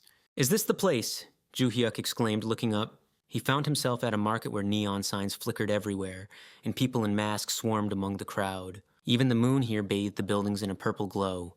The houses looked surreal, with strange lights burning in their windows. It's all so weird, Joo-hyuk thought, surveying the market. I've never been here before, but why does everything seem so painfully familiar? He pondered. Especially this purple sky and moon in the haze. It's too similar to what I saw 300 years ago. First time here? A stranger asked. Joo-hyuk turned around with displeasure. Standing before him was a ginger-haired man in a leather jacket. He hid his hands behind his back and smiled strangely. Leather jacket. That's the employee from the post. It said, bring 2,000,000 won, and someone in a leather jacket will be waiting at the entrance to accept it, Joo-hyuk remembered. That's right, Joo-hyuk confirmed, turning to his interlocutor. Do you already know how things work here? Asked the man with the same smile. To some extent, replied Joo-hyuk, taking out a wad of bills. I am very grateful, said the employee. Joo-hyuk handed him the money. I almost spent all of what I earned for first place in the exams. There are only 30,000 won left, but if I can earn some extra money here, I'll manage, Joo-hyuk thought. Do you want to ask anything? Inquired the employee, not losing his polite smile. Yes, nodded Joo-hyuk. I want to sell some jewelry, but I don't know where to go, said Joo-hyuk, still holding his hand aloft. Do you want to put them up for auction? Clarified the employee.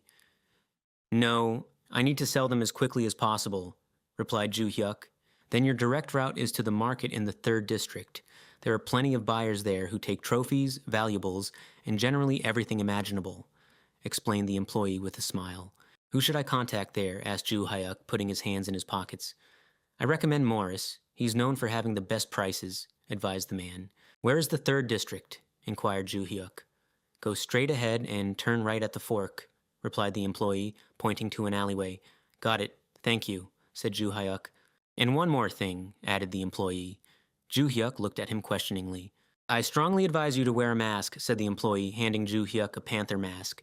Considering the nature of the goods in this market, almost everyone here hides their faces, he explained. Joo-hyuk thoughtfully examined the mask. Consider it a small gift from me, smiled the employee. Joo-hyuk put on the mask. Thank you, said Joo-hyuk. In this mask, with his red eyes, he looked truly predatory.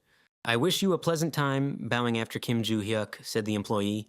The 3rd district, the market. Trading rows lined up before Kim Joo-hyuk, and people in masks swarmed past. Behind the counter stood a man examining a diamond through a magnifying glass. He wore a white cat mask on his face. You must be Morris, asked Kim Joo-hyuk. Morris looked up at him.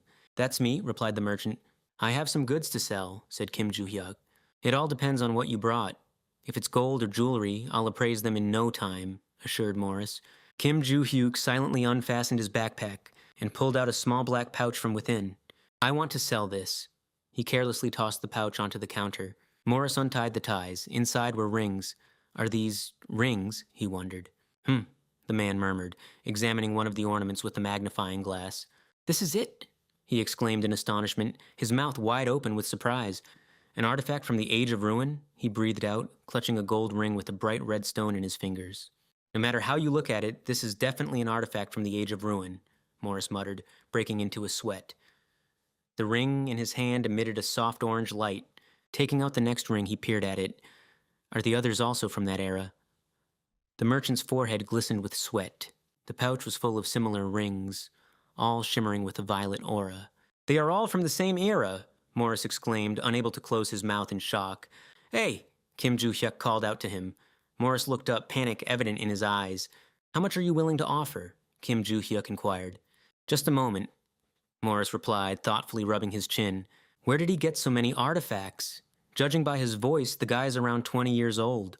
The merchant frantically thought, continuing to sweat. Morris raised his head and cautiously asked, Tell me, where did you acquire these artifacts?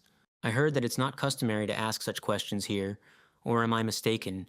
Kim Joo-hyuk coldly clarified. Morris lowered his head and hastily said, Ah no, you are right. My apologies. My mistake. Oh dear, I got so carried away with the artifacts that I asked too much. I almost tarnished my reputation. Morris scolded himself, continuing to turn the ring in his hands. Honestly, I don't know, Hussein, he admitted. I can't assess them. They are artifacts from the Age of Ruin. I simply don't have the funds to buy them from you, Morris added, extending the pouch back. The Age of Ruin? Then where should I go to get money for them? Kim Joo-hyuk inquired. You should pass that tall building. It's an auction house, Morris replied, pointing towards a massive structure in the distance. If I put them up for auction, how long will it take to sell them? Kim Joo-hyuk clarified. On average, about 2 or 3 weeks, as many places are already booked. It will take some time before the auction opens, the merchant explained. Will I be able to come to the market in person after that? Kim Joo-hyuk asked. You'll need to go through verification to receive payment, Morris replied. What a hassle, Kim Joo-hyuk sighed, looking down at his feet. You said you couldn't assess them, but how much should I expect at auction? Kim Joo-hyuk inquired. Let's see. The man reached for the bag. Morris began calculating an approximate cost on his phone. Approximately this much, he said, turning the phone screen towards Kim Joo-hyuk. The latter was stunned by the amount he saw. Is that really how much they're worth? Where does such a price come from? Although, I suppose they were also highly valued in my past life, which is why I hid them away, Kim Joo-hyuk thought, unable to look away from the numbers. Is this an accurate assessment? Kim Joo-hyuk asked again. Not exactly. This is just my subjective estimate. If you put them up for auction, it would be a different story. Even if I sold all my possessions, I would only have enough for 3/4 of their real value, Morris replied.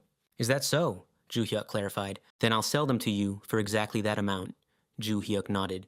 What? Morris exclaimed in astonishment. Artifacts from the Age of Ruin were valued not only for their antiquity. The ring emitted a strange, subtle energy. But there was another reason. A connection with constellations. Constellations began to manifest after the end of that era. Most surprisingly, artifacts created at that time responded to them. The man knelt down, bringing the ring towards the constellation, and the ornament immediately flashed with purple light. Since an ordinary person without powers managed to conclude a contract with an S-rank constellation thanks to such things. If I remember correctly, it was called the Alchemist's Zone. As far as I recall, he is quite active as a contractor, Morris thought, carefully examining the rings. Mana began to flow through the ring directly into Morris's hands. A re-examination confirms this is definitely from that era, judging by how the mana flows, Morris concluded, peering at the ring through a mask-integrated device. The magic released on the sunset of the Age of Ruin seemed to still be active. Artifacts from that time should have special marks. Morris continued to ponder, not taking his eyes off the ring. 8 artifacts from that era. Who would have thought I'd get to buy them so cheaply? Flashed through Morris's mind. Morris unfastened the pouch. Today is definitely my lucky day, he thought, throwing the rings back into the bag. Who's here? Morris said. Someone's shadow suddenly fell over him. Morris's eyes widened in amazement. Standing before him was an unknown person completely covered by a Black Panther mask. The ears of the mask and clothing were adorned with gold.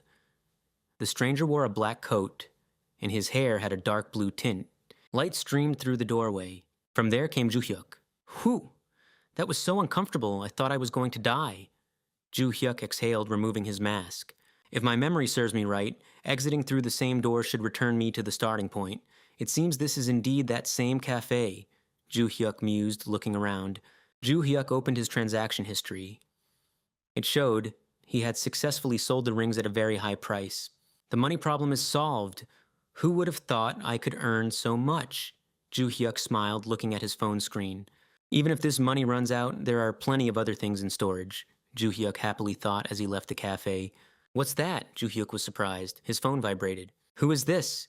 I don't recognize the number. An unknown caller tried to reach Ju-hyuk. Hello? Ju-hyuk answered, bringing the phone to his ear. Hi, Ju-hyuk! What are you up to? Let's grab a bite together. The instructor's voice rang out. How did you get my number? Ju-hyuk asked, standing in the middle of the street. I'm the instructor at Valhalla. Never mind that, let's go eat, she replied. Come to the Valhalla gym, and I'll treat you to lunch, she added. Excuse me, Ju-hyuk mumbled, slightly averting his gaze. I didn't even get a chance to finish speaking before she hung up, Ju-hyuk lamented with a hint of sadness on his face. Maybe I should go since it's free food. Besides, I'm free right now, Ju-hyuk pondered as he walked down the street. The formidable unknown loomed over Morris, arms folded behind his back. Why are you here? Morris asked, visibly nervous. Have our relations deteriorated to this extent, Mr. Morris? The unknown spoke. Bright yellow light emanated from the eye sockets of his mask. Even if we've met a couple of times, an ordinary merchant shouldn't casually chat with the market owner. The market owner was Black Cat. He hovered over Morris like a storm cloud. Your manner of speaking is what I like about you, Mr. Morris, Black Cat smirked. So why are you here? Morris repeated his question. To be honest, I became curious. It seemed you anonymously applied for the auction for the first time in a long while, Black Cat replied, placing his palm on the counter.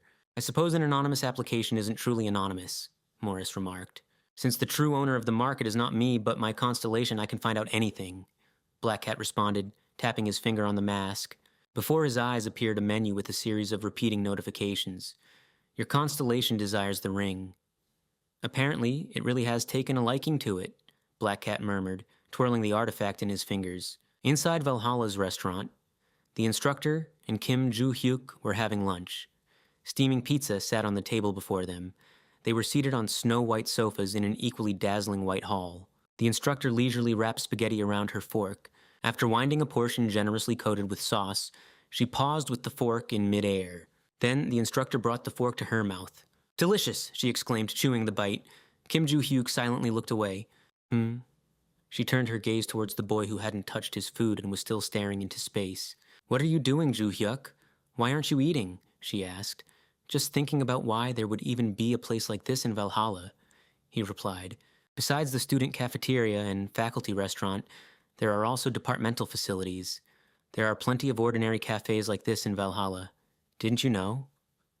The instructor said, pointing upwards in surprise. Well, it wasn't something I was particularly interested in, Ju-hyuk grumbled, finally starting to eat. So why did you invite me? He asked with a mouthful of food. About that, the instructor began, closing her eyes. Please become my assistant, she blurted out, jumping up from her seat. No way, Ju-hyuk said, bringing a slice of pizza to his mouth. Please, at least consider it before answering. If you agree, you'll receive many benefits, the instructor pleaded. Since you invited me to dinner, wouldn't you expect me to think about it? Please just listen to me, she added. Ju-hyuk silently chewed his pizza, listening to her words. So what are these benefits? The instructor's eyes lit up. First of all, you will be awarded a scholarship. That's already a significant plus, she declared, raising her index finger. And, Ju-hyuk responded, you'll also have the chance to write your thesis under my guidance. This will open up completely new horizons for you, the instructor continued, still beaming. If this happens, your name will be known throughout the World Institute of Monster Research. Wealth and honor will come naturally, she promised. And, Ju-hyuk said indifferently, as food was more important to him, instead of going out into town once a month, you'll be able to go twice a week, she blurted out. Anything else? The boy inquired. What else? She pondered, propping her chin on her hand and looking away. You'll get to work with me, she exclaimed, pointing at herself with her thumb. I think you're just self-absorbed, Ju-hyuk countered. Oh, please become my assistant, I beg you. She shook her hands. No way, Ju-hyuk said, continuing to devour the pasta. Honestly, if there was any real benefit to it, I might consider it. But for now, nothing special, he thought to himself. Right now, finding the eye of the great forest, about which a notification came up, is more important to me. It can only be accessed during the first year evaluation. A message appeared beside him. In any case, I'm not going to be your assistant or write a thesis, Joo-hyuk said firmly. Ugh. The instructor looked visibly disappointed. I have a proposal. Would you like to exchange information? She asked. Joo-hyuk showed interest and looked at her. If I give you information that interests you, you'll tell me in return how to hunt monsters, the instructor offered. Joo-hyuk continued eating. What kind of information? He clarified. About Choi Arin, whom you've been communicating with. Isn't she contacting me because of training? Joo-hyuk thought. I am curious, he said. The instructor added then, I heard that Arin will soon be disinherited by her family. Okay. Joo-hyuk responded as indifferently as possible. An awkward silence fell between them. Then I'll go, Joo-hyuk said, rising from the table. What? Where are you going? Exclaimed the instructor, reaching for him. Since I finished eating and didn't hear anything useful, I'm leaving, he explained. No way, I gave you information, so you are obligated to do the same, declared the instructor, clapping her hands on the table. I didn't ask you to tell me that, Joo-hyuk countered. But you listened, exclaimed the instructor, a drop of sweat rolling down her forehead. Forgive me, but there are things I'm personally interested in, he said dismissively. If you act so childish when arguing, why are you so strict during classes? Joo-hyuk inquired, spreading his hands. Because I'm a responsible instructor. If I goof off too much during lessons, students might get into trouble, she replied. Essentially, monster hunting is directly linked to the survival of the students. If I show leniency during training, they simply won't grasp what their true purpose is, she said, recalling the dangers that await in battle. In other words, you were just playing with a concept? Joo-hyuk inquired. No, not at all. I'm just faithfully doing my job as an instructor, she responded with a smile. Really, that sounds cool, Joo-hyuk smirked. Then don't be discouraged. Turning around, Joo-hyuk walked away, waving his hand in passing. Joo-hyuk! The instructor called after him. You are obligated to at least repay me for the information I shared with you, she stated, catching up to him. No, Joo-hyuk cut her off sharply. Sihin, the Chuijin clan. Ancient buildings in a traditional style against the backdrop of majestic, picturesque mountains. On the tatami mats, kneeling, were two figures, Arin and a young man with dark green hair. Their hands were clasped together. Opposite them, seated in the lotus position, was a man in a black kimono, sporting a neat beard. Behind him were elegant walls decorated with crane paintings, and on a special stand rested a katana. I summoned you today to learn about your intentions before the selection of our clan's heir begins, said the man. This was the guild master and patriarch of the Chuijin clan, Choi Jong-suk. The young man sitting next to Arin was a hunter from the Kinsa Guild, and the eldest son of the Chuijin family captain, Choi Jineon, and the second daughter of the Chuijin family was Choi Arin. If you pass the selection trial, said the clan head, gripping the katana's handle, you will have a chance to contract with the Blue Moon Sword, our sacred relic. This will be a sign of recognition as the legitimate heir of the family, he added, raising the weapon. Sunlight glinted off the blade. But if you fail, he abruptly resheathed the katana. According to family tradition, you will face exile. So do you still wish to participate in the trial? Inquired the head of the family. Yes, Jineon responded. I can handle it, Arin said firmly. The clan head handed them the Blue Moon Sword, maintaining a stern expression. Good, murmured the head of the family. The tension in the room eased slightly. The selection trial will begin in 3 weeks. You are dismissed, he concluded. Arin and Jineon walked along the outer gallery of the palace against the backdrop of green mountains lush with vegetation. Are you really that insensitive? Asked Jineon. What? Arin replied, surprised. Didn't you see Father's face when you announced your participation in the selection? Jineon exclaimed indignantly. Arin silently recalled her father's stern, cold expression at that very moment. I suppose you won't stop until you achieve a high position within the family, Jineon asked with a sneer. Even though you are illegitimate. Arin frowned at these words. Her face contorted in anger. Look at your impassive face. Oh, don't hope that you can win this selection, Jineon said maliciously. With only your constellation protection, you cannot compete with me, who possesses a regular contract, he added with a mocking smile. Anyway, he said. Arin clenched her fists and lowered her head. Since you've given up and are just watching the family's money go to waste, I will make you realize the price of your inaction, he said with a smile, opening the door to his room. See you in 3 weeks. A cold, heartless gaze flashed through the gap in the closing door. Aaron stood frozen in place.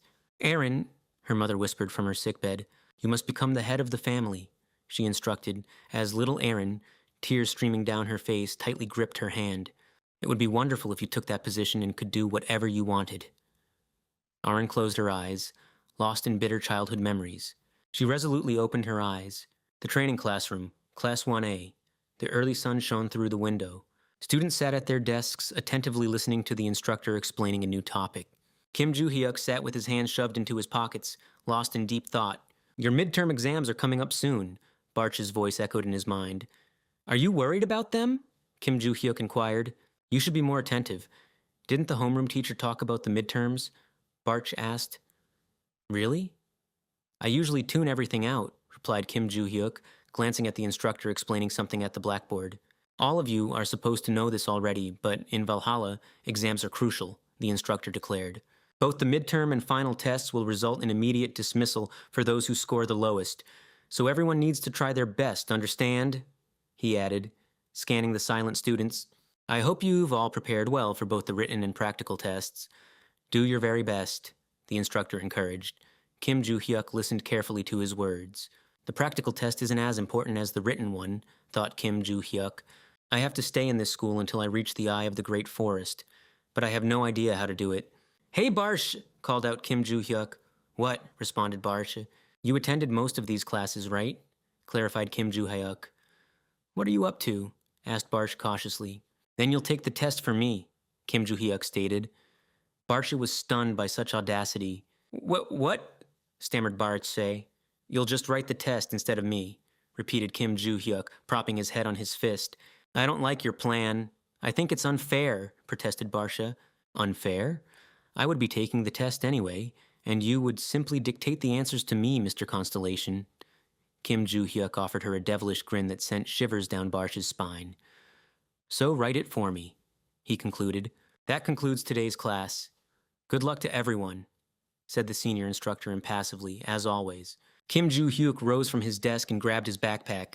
"Kim Joo-hyuk," someone called out to him. It was Aaron. "What?" asked Kim Joo-hyuk. "Are we going to train today?" she inquired. "Why all of a sudden?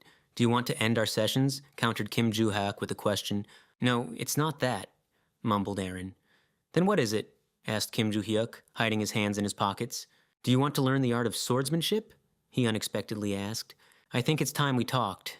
Since you're training with me, you probably can't even properly wield a sword," observed Kim Joo-hyuk.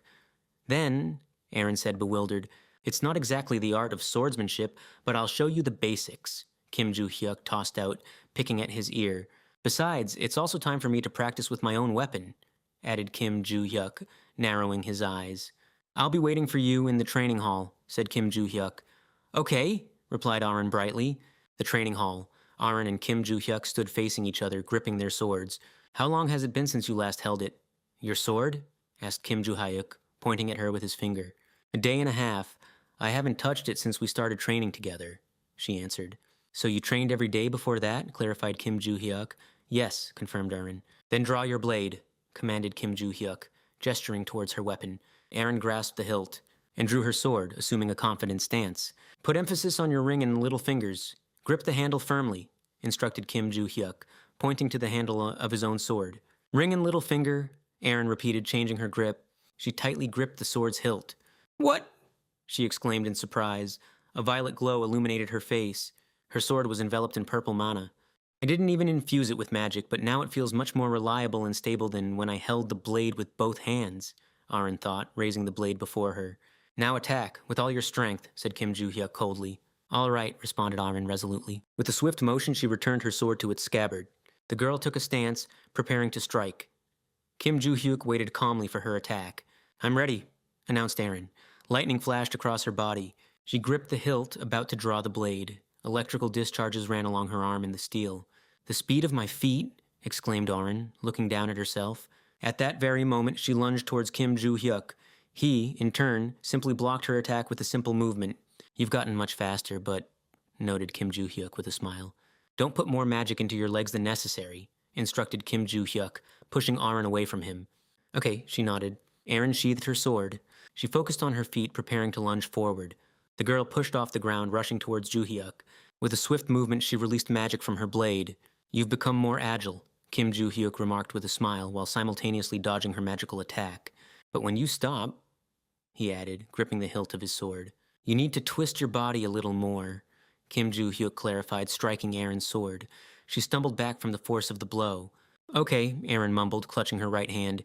It was clear that Joo-hyuk's strike had been very powerful. Come on, attack me, don't stop, Joo-hyuk encouraged, rubbing his shoulder with a smile.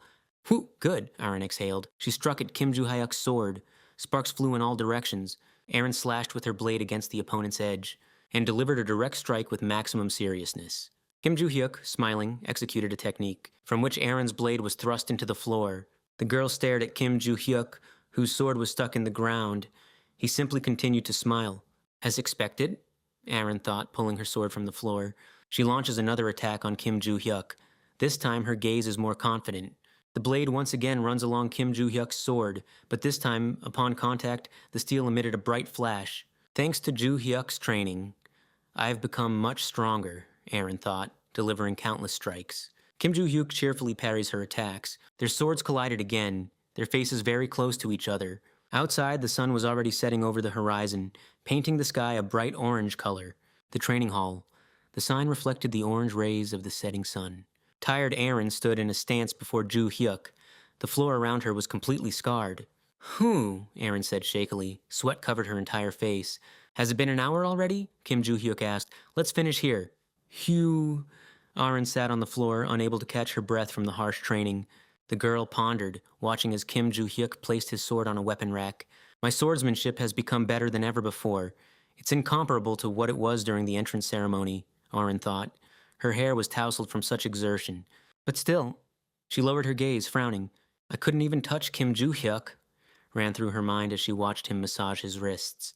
Of course, I asked him to train me myself, but... Erin wiped the sweat from her chin. Kim Joo-hyuk, she called out. He looked at the girl questioningly. Will you agree to a sparring match next time? She inquired. Not sure, he replied, thoughtfully rubbing his chin. Sparring with Erin is beneficial, and it's a pleasure to teach her. The girl clearly has talent, Joo-hyuk mused as he continued to warm up. I noticed it back at the entrance ceremony. She wields a sword and uses breathing techniques, but something about her is different, Joo-hyuk observed as Erin sheathed her blade. In any case, our training helps me relax. If it were 300 years ago, she would have been a worthy disciple. But unfortunately, I don't have that opportunity now, Kim Joo-hyuk continued, crossing his arms over his chest. So, we're going to have a sparring match? Erin kept asking. Maybe tease her? Flashed through his mind. I don't want to, he threw out with a mocking smile. I understand, Erin replied. What? Are you giving up so easily? Joo-hyuk asked, surprised. Because you're right, she simply answered. If I follow Joo-hyuk's advice, I will definitely become stronger. Erin looked at him with determination. Because he is right? Well, all right, let's end it here for today. Kim Joo-hyuk felt awkward. Goodbye, Joo-hyuk, Erin said. 2 weeks passed. The Valhalla Stadium was packed with students. I haven't been to the stadium since the entrance ceremony, Soyeon whispered, clutching the hilt of her sword in the crowd of students. All the freshmen have gathered. Didn't think there were so many of us, Sehyuk noted, his hands tightly bandaged. Erin stood silently to the side, watching what was happening. What's going on? Why is everyone here? Joo-hyuk inquired. Your curator warned you about this 2 weeks ago, Barsh responded. 2 weeks ago? About what? Joo-hyuk wondered in confusion. Attention, I will now announce the details of the intermediate exams at Valhalla, Sang-chul boomed, standing surrounded by other instructors. This time, the practical assignment will be clearing a dungeon, he announced, crossing his arms and surveying the students. You must join groups and enter an artificial dungeon. Suddenly, the floor beneath the students' feet began to move. Rooms with massive doors started emerging from under the ground. A total of 11 appeared, surrounding the students in a tight circle. You are free to form teams as you wish. The optimal composition is 8 people, but you can adjust the number as you see fit, Sang-chul added, and your score will depend solely on your contribution to clearing the dungeon. Joo-hyuk silently raised an eyebrow. The criteria for success and reasons for disqualification are as follows, Sang-chul spoke, and holographic timers flashed above the students' heads. If you don't finish within the allotted time, you will be eliminated. The timer counted down 5 hours. The difficulty of the dungeon is F+. Soyeon widened her eyes in surprise. Begin the exam, Sang-chul commanded. The timer started its countdown. Students bustled about, frantically forming teams. Ju Hyuk, however, stood aside, hands in his pockets and eyes closed, maintaining complete composure. As expected, they're nervous, a senior instructor remarked to Sang-chul. But perhaps, Sang-chul mused thoughtfully, our dealer is weak. We need someone better, came from the crowd. Oh, I can take care of that, Soyeon responded. Dealers were those who dealt the most damage in battle. I don't necessarily need to find someone stronger. 5 hours is more than enough for a group of 8 to clear an F+ level dungeon, Soyeon reasoned, gazing thoughtfully into the distance. The main thing is to work well together as 6. We'll definitely manage it, Soyeon decided when a boy and girl approached her. Looks simple enough, but the key is to demonstrate your abilities. Let's go, everyone, Soyeon said, pointing toward the door of one of the rooms. As expected, if you come from an influential family, the essence of the exam is clear. But what about the other students? Sang-chul pondered, crossing his arms. Groups entered 20 at a time. Students headed towards the rooms. Or 8 at a time. Another group of 8 disappeared behind a door. If the team isn't balanced, conflicts are inevitable. It's commonplace. Here, one student is already pushing another. So, in about half an hour, all participants will be inside the dungeon. Prepare to tally the scores, Sang-chul instructed the instructors. Students began forming groups, while Ju Hyuk continued to stand still. I wonder if students entering immediately start earning points, Ju Hyuk mused, watching the instructors hunched over their tablets. Then, what's the catch, he wondered, lowering his gaze. Aaron stood aside, observing as others entered the rooms. Are you still here? Kim Ju Hyuk asked, approaching her. No, Aaron replied. Almost everyone is already inside. What are you planning to do? He clarified. I will do whatever you tell me, Kim Ju Hyuk, she said quietly. Kim Ju Hyuk froze in place. What's with her? Is she trying to follow my advice from the last training session? Kim Ju Hyuk thought to himself. I'm going alone, so you go ahead too. Kim Ju Hyuk tossed out casually. So you're also going solo? Aaron asked. There's nothing difficult about it, Kim Ju Hyuk replied, turning and walking away. Aaron contemplated his words, watching as Kim Ju Hyuk prepared to enter a room alone. She watched him silently. What is this, Aaron? Yes. But why is she alone? Doesn't she have a team? Participants whispered, glancing at the solitary girl. Hey, you're Aaron, right? One of the students called out, approaching her. If there isn't a team, how about joining us? There are 7 of us now. With you, it will be 8, he offered, gesturing to his companions. I'm sorry, I'll go alone, Aaron stated firmly. Alone? Are you crazy? You'll get disqualified, the boy exclaimed. Aaron, ignoring him, reached for the door of her room. I can handle it, Kim Ju Hyuk said it wasn't difficult. What? The student was stunned by such audacity. The door slammed shut. Aaron entered the dungeon. The stadium emptied. All students were now inside. In the observation room, instructors, staff, and Choi Sang-chul monitored the progress of the trial. A senior instructor noticed something noteworthy. On the screen, a goblin approached a group of students, growling menacingly. The students visibly became nervous. 1B Yoon Kenan, 2 points. 1B Bae Yeji, 3 points. 1B Yoon Jinsu, 1 point. Choi Sang-chul carefully monitored the score tally. As expected, commented the senior instructor, watching as Choi Sang-chul switched cameras in the dungeons. Many consider this scoring system too harsh, but look, everything happens quickly and with utmost accuracy, without a single mistake, noted the senior instructor, clutching his tablet. When he was a soldier, Choi Sang-chul was nicknamed the Master of Clearing, a legendary warrior whose successful raid rate reached 99%, mused the instructor. Meanwhile, Choi Sang-chul analyzed the participants' actions, flipping through camera projections. That's why he understands the essence of dungeons better than anyone else. That's where such accuracy in assessments comes from. I sincerely respect him, concluded the instructor to himself. Choi Sang-chul was lost in thought, not taking his eyes off the projection. Overall, this is a pretty good year, Choi Sang-chul thought. I think the children of the 5 great families are doing well. Choi Sang-chul observed the representatives of noble lineages. And among them, there is a remarkable student, he noted to himself, raising his head slightly. Yu Soyeon ran through his mind. The girl pointed indignantly at the projections. Tanks blocked the front line. Archers hit those attacking from the flanks. Yu Soyeon confidently led her team. Gra! A burly orc swung a wooden club. Ugh! Exhaled a student, barely blocking the blow with his shield. The front line must not fall, shouted Yu Soyeon fiercely. Archers, fire! Archers began to open fire, keeping their distance. Half of the arrows flew past, but one still pierced the orc's arm. Yu Soyeon jumped high, preparing to deliver a decisive blow. She hit her target with an accurate swing of her sword. The orc's projection began to dissipate. Yu Soyun dealt with it in one strike. The orcish projection had already vanished. Amazing. They are doing an excellent job clearing the dungeon, Choi Sang-chul thought, watching them. She distributed roles among team members and makes moves that will undoubtedly lead to success. In addition, the girl skillfully leads the team, ensuring a complete sweep, concluded Choi Sang-chul. In any case, if she passes the midterm exams well, it is only a matter of time before she rises to the top, decided Choi Sang-chul, pointing at the projection with Yu So-yeon. If not for Kim Joo-hyuk, during the entrance ceremony, her talent would not have been overshadowed, remembered Choi Sang-chul about that boy's victory. While thinking about this, Choi Sang-chul wondered, how is Kim Joo-hyuk doing? He entered his name into the projection search engine. The system returned a result.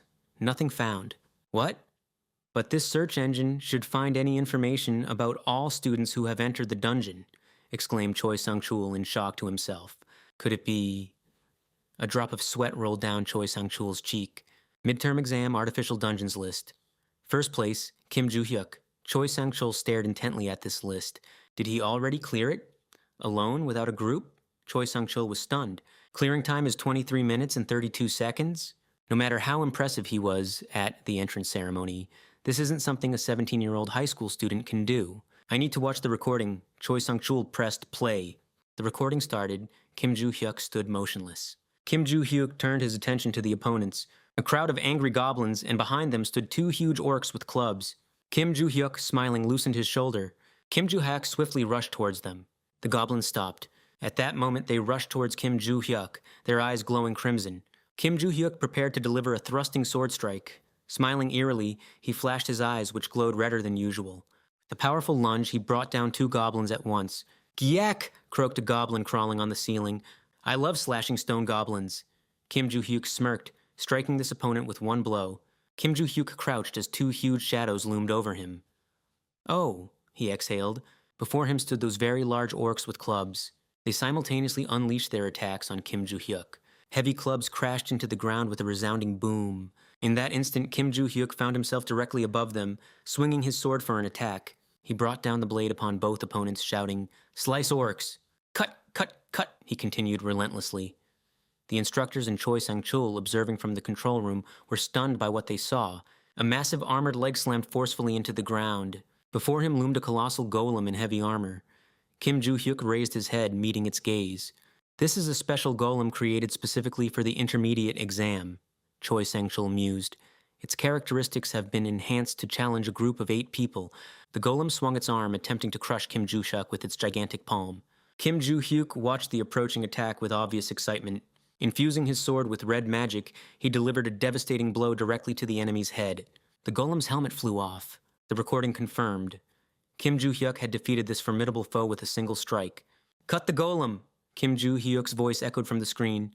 Choi Sang-chul sighed heavily, closed his eyes and lowered his head. "Well, it seems first place on this intermediate exam goes to..." Choi Sang-chul thought to himself. "Kim Joo-hyuk." Choi Sang-chul finished his thought aloud, not taking his eyes off the young man. Meanwhile, wounded students began emerging from the dungeon. Some had an easier time with the trial than others. Yu So-yeon also emerged unscathed. Se-hyuk was left with only a few scratches. However, Aaron's clothes were torn to shreds. Kim Joo-hyuk stood nearby, whole and unharmed. The intermediate exams had come to an end. The teacher's lounge. An instructor froze with a tablet in his hands. The screen displayed the results. Kim Joo-hyuk, first place. Aaron, second. Yu So-yeon, third. Se-hyuk, fourth. The instructor's face visibly paled. "The results are published," he informed Choi Sang-chul, "and they turned out to be quite unexpected. Kim Joo-hyuk took first place, and the method of his completion was also rather unusual," Choi Sang-chul responded, crossing his arms and closing his eyes. "I didn't expect him to become a leader, but to clear the dungeon alone and without a scratch. It's unthinkable." The instructor wiped sweat from his brow, remembering Kim Joo-hyuk's frightening expression as he dispatched the monsters. "When he matures and becomes a full-fledged professional, Korea may be able to reclaim the title of the only one," Choi Sang-chul murmured. "Isn't that the title of the strongest contractor in the world?" the instructor clarified. "That's right," confirmed Choi Sang-chul. "Perhaps it's just that true geniuses haven't appeared for a very long time," he added. "Moreover, another surprise of this exam was..." The instructor began, glancing at the tablet again. "Aaron," Choi Sang-chul interrupted him. "Kim Joo-hyuk's time is already astonishing, but no one expected her to surpass Yu Soyeon and take second place. I don't know what came over her, but Aaron decided to clear the dungeon alone, just like Kim Joo-hyuk. She completed it incredibly quickly. Of course, she sustained severe injuries, but she still cleared the dungeon, coldly dispatching each monster in her path. I knew she was a quiet and diligent student, but I never imagined she was capable of completing such a trial alone, Choi Sang-chul admitted. Incidentally, the exam focused on teamwork. Yu Soyeon would certainly have earned more points, but Kim Joo-hyuk and Aaron received high marks because the criterion was their personal contribution. However, I wouldn't advise other students to follow their example. Something like this is beyond the capabilities of an ordinary student, Choi Sang-chul noted. I agree, the instructor nodded. Aaron, the instructor thought as he stared at the tablet screen. I distinctly remember her from the days when I led the Chojin Guild. She always seemed like a model student, focused solely on swordsmanship, but he reminisced about young Aaron. What made her go into the dungeon alone? Could it be all because of Kim Joo-hyuk? He wondered. No, that's ridiculous. What am I even thinking? He muttered, clutching his head. I need to rest, the instructor decided. Meanwhile, the sun began to set, and the city was plunged into twilight. The next morning, students crowded around the exam results board. Rodil Ventrick stood out in the crowd, accompanied by his attendant. On the board were the results of the intermediate exams for first-year students. Kim Joo-hyuk took first place. Upon seeing Kim Joo-hyuk's name at the top of the list, a vein pulsed on Rodil Ventrick's forehead. Yuria, is Desera currently in Korea? He asked his companion.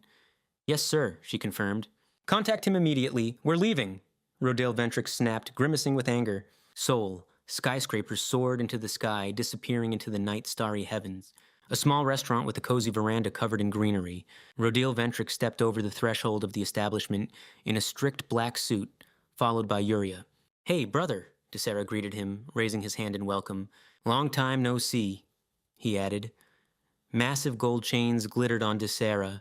Scars crossed his stern face, and he was dressed in an immaculate white suit. They took a seat at a table. Desera immediately began to eat, while Rodil watched him awkwardly. He devoured the food with animalistic greed, completely unconcerned with the manners befitting nobility. Rodil glanced at him, raising an eyebrow questioningly. So, Rodil began, feeling a drop of sweat roll down his cheek. Just who is this Kim Joo-hyuk that I need to deal with? Desera inquired, not looking up from his steak. It's nothing much, just a brainless freshman, Rodil replied with a smile. He terribly irritates me with his low origins. Kindly eliminate him, Rodil requested. Should I finish him off? Desera clarified, staring intently at his interlocutor. You decide, brother, Rodil shrugged. Things are different this time. I need to prepare, Desera noted. What do you mean? Rodil asked in surprise. Desera pointed to Yuria. Because of that woman I encountered in the past, I have become embroiled in a serious conflict with the Felix family, he explained, nodding towards the maid. Apparently, because there are a few people left in the Felix family, I couldn't continue the retribution. Rumors spread too quickly. At these words, Yuria trembled and cold sweat streamed down her face. But Valhalla is different. No matter how often I act, infiltrating it and causing chaos is no easy task, Desera said, not stopping his meal. I see, Rodil nodded. I'll do everything to prepare the ground for you. Don't worry, Rodil assured enthusiastically. Yuria paled completely in the background.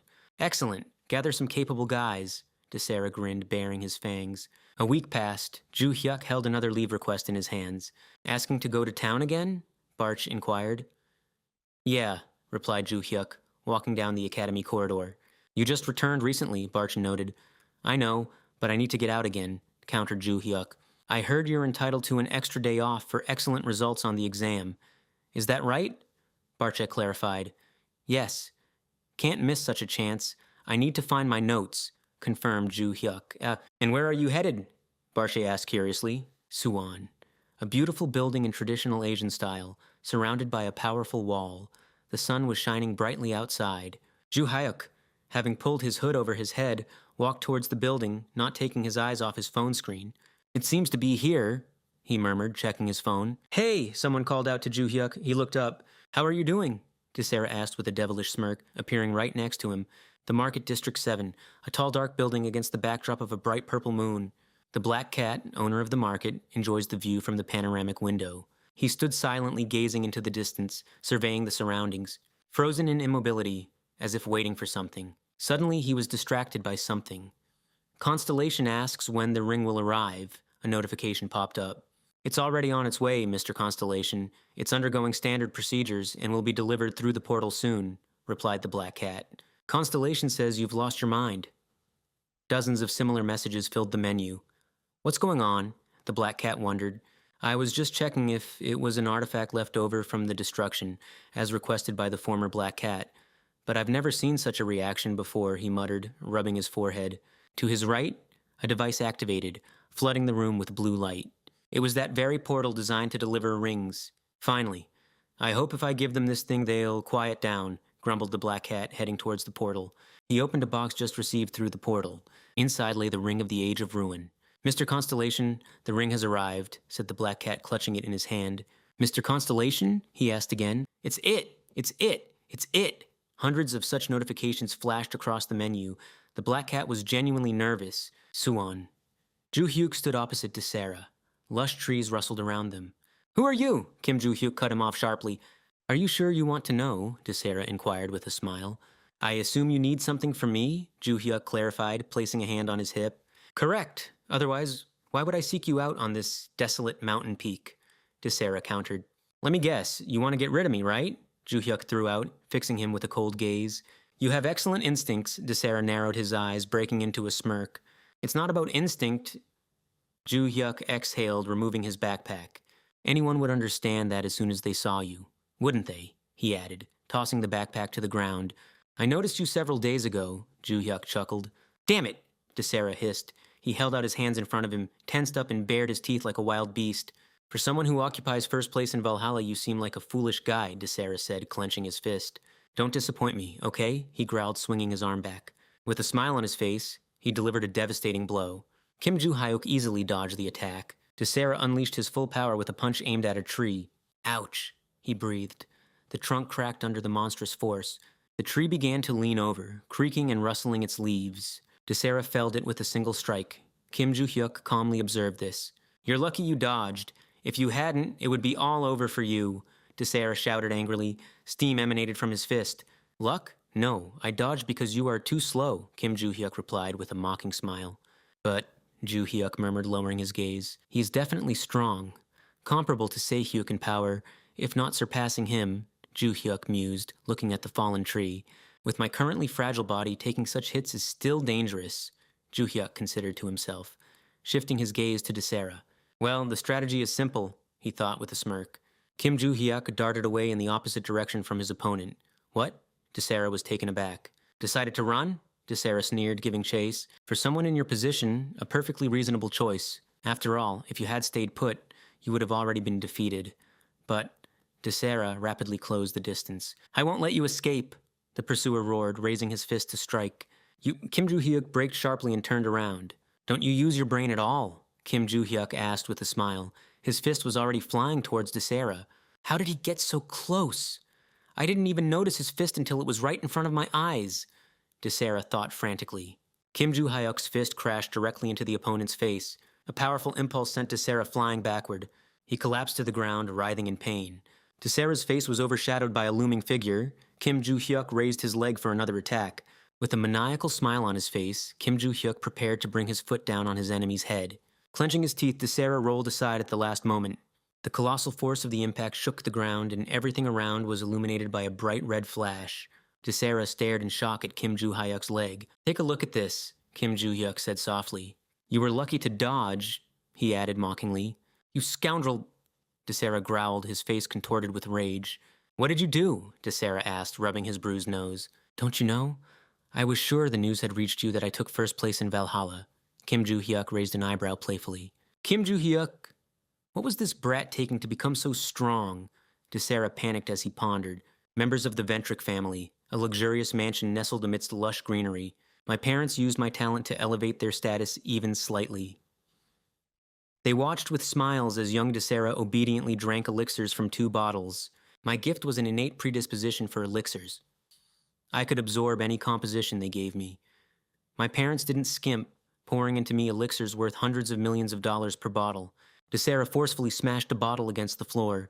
By 16 years old, I had become stronger than any adult. My parents applauded admiringly, watching my progress. They dreamed of using me to gain recognition within the family, but... Sarah delved into his memories. Heaving a sigh, he mentally pictured their faces and rewarded them with a chilling smile. I wasn't going to let them control my life. In his imagination, his parents' faces contorted in fear. Lifeless bodies lay on the floor. Possessing such overwhelming power, why would I care about family recognition? Desera stood over the bodies, smiling proudly. I became a thorn in their side. A woman who fancied herself the head of the clan expelled me, but I didn't care. In this cruel world, most problems were solved with money. And after severing ties with my family, I only grew more determined. When Rodil Ventric approached me with a request, he also offered money. But my interest in Kim Joo-hyuk was stronger. He took first place on the entrance exams. Rumors circulated that this madman rudely dismissed all guild guides. I wonder how amusing it will be to play with him. I wanted a little entertainment. But Desera continued to panic. "Who is he?" Desera threw out, glaring at Kim Joo-hyuk. "Hey!" Desera called out. Kim Joo-hyuk raised an eyebrow questioningly. "What drugs were you taking to become so strong? I don't think there are any cheap elixirs capable of helping an orphan like you." Desera wiped his nose. "What?" Kim Joo-hyuk broke into a smile. "Ha ha ha ha ha! Drugs?" Kim Joo-hyuk burst out laughing loudly, clutching his stomach. Desera was puzzled by such a reaction. "Scoundrel, what are you talking about?" "Seriously, drugs." Kim Joo-hyuk wiped away tears of laughter. "So your strength comes from drug abuse?" Desera's face turned crimson with rage. "By the way, friends, drugs are evil. They won't make you stronger." "And what? Are you saying you became strong without elixirs?" Desera growled, trembling with fury. "Of course not, you addict. I became like this through training," Joo-hyuk sneered mockingly. "I wanted to compare you to Se-hyuk," Joo-hyuk added with a smile. "But it would be impolite to compare someone gifted with natural power to someone like you." Desera shook even more violently with rage. "I'm going to kill this scoundrel," he thought to himself. "I don't have permission to use this here, but—" Desera drew a relic sword. His mana flared up in black flames. "His magical power—" Joo-hyuk frowned. "Excellent! I can feel my power growing!" Desera exclaimed, gripping the hilt of the blade. "Kim Joo-hyuk," Desera hissed. His eye flashed with purple light. "You really thought I would let you off so easily, huh?" Desera threw out as Joo-hyuk jumped forward to deliver a kick. Joo-hyuk slammed his knee into Desera's jaw. A trickle of blood ran from the corner of Desera's mouth. "Are you an idiot?" Joo-hyuk inquired. "Why do you always talk so much before attacking?" Joo-hyuk pushed him and Desera flew to the side. Desera crashed into a tree, writhing in pain. Meanwhile, Joo-hyuk, without slowing down and smiling, rushed forward to deliver another blow. The fist landed squarely on Desera's face, causing the tree behind him to shudder and begin to collapse. From the pain, Desera opened his mouth and rolled his eyes. "Stop!" he pleaded, reaching out towards Joo-hyuk. Joo-hyuk grabbed him by the hair. "You can't die yet, you elixir addict." Joo-hyuk crouched down, not letting go of his hair. "I would forgive you if you had just started a fight with me, but you said you were going to get rid of me, so I can't let you off." Joo-hyuk gave him a smile. "Anyway, I want to ask you something." Joo-hyuk looked at him seriously. "So—" He clenched his fist. Sweat streamed down Desera's face and genuine fear was visible in his eyes. "Grin and bear it." Joo-hyuk delivered another blow. "Stop!" Desera shrieked. The dormitory, Rodil's room. Rodil sat on the sofa, awaiting news from Desera. Desera has surely dealt with Kim Joo-hyuk by now. Considering his character, he most likely finished him off, Rodil thought with a smile. Cleaning up after him is agonizing, but at least it won't happen on academy grounds. I didn't expect him to go outside at this hour. "That's a relief," he mused with a sinister grin. Turning his head, he said with a smile, "And, Yuria?" "Yes," she replied. "Prepare the car," ordered Rodil Ventric. "Understood," replied Yuria. Rodil Ventric lowered his gaze, grunting puzzledly. "A call from Desera," he exclaimed with a chilling smile. "Desera, have you taken care of him?" asked Rodil Ventric, pressing the phone to his ear. Silence reigned in the receiver. Rodil Ventric opened his mouth slightly from anxiety. "Desera?" called Rodil Ventric. A drop of sweat trickled down his cheek. Muffled blows and Desera's pained groans came through the speaker. Rodil Ventric paled, almost losing consciousness at what he heard. "I bet you can guess what's happening, right? Judging by how slack your jaw is." Kim Joo-hyuk's voice rang out. Panicked, Rodil Ventric stared at the receiver. "That voice—" "Kim Joo-hyuk," flashed through Rodil Ventric's mind. Meanwhile, a battered Desera was on the verge of collapse, while Kim Joo-hyuk continued to hold the phone near him. "Well, if I try to translate what your brother said, if I die, burn 2 incense sticks for me." Kim Joo-hyuk spoke with a smile. "So wait for me, Rodil Ventric," he added. Panic overwhelmed Rodil Ventric. "Hello, Rodil?" inquired Kim Joo-hyuk. Click. Rodil Ventric dropped the call in horror. What an impudent fellow to hang up. How rude, grumbled Kim Joo-hyuk, looking at his smartphone screen. Then he turned his gaze to Desera. What should I do with this guy, as he wondered, scrutinizing the defeated opponent. Yuria poured tea into a beautiful porcelain cup adorned with delicate patterns. She carefully carried the tea on a saucer. Your tea is ready, said Yuria, approaching Rodilventric. Rodilventric stared silently at the floor, crossing his fingers and resting his chin on them. Excuse me, your tea, began Yuria. Shut up, snapped Rodilventric. Leave it there and get out. Understood, quietly replied Yuria, placing the cup on a bedside table. Kim Joo-hyuk, Kim Joo-hyuk, Kim Joo-hyuk, Kim Joo-hyuk, Rodilventric frantically repeated, unable to hide the horror on his face. I never thought he would overcome Desera. What do I do now?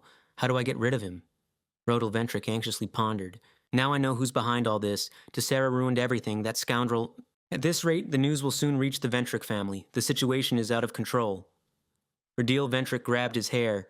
No, on the other hand, maybe it's not so bad. He relaxed slightly. He's an orphan, right? So he can't get to me. Just in case, I shouldn't spread this around yet. I'll just observe for a while, he decided. Kim Joo-hyuk walked through the forest with a light smile on his lips. Are you serious? Are you just going to leave him there? Inquired Barsh. When the time comes, I'll report on him. I won't take any action for now, replied Kim Joo-hyuk. Couldn't you have just finished him off? Clarified Barshe. If it were in the past, I would have, but now I would run into trouble. After all, I am no longer Kim Hyun-oh, but simply a high school student, Kim Joo-hyuk. Yes, that definitely sounds like you, smirked Barsh. By the way, there's something bothering me. Barsha thoughtfully rubbed his chin. I'm talking about the magic that guy used. She seems familiar to me, Barsha added. Familiar? Asked Kim Joo-hyuk. Yes, if he had applied more force, I could confirm my suspicion, but I've definitely encountered something similar before. Didn't you feel anything unusual? Inquired Barsh. Unusual?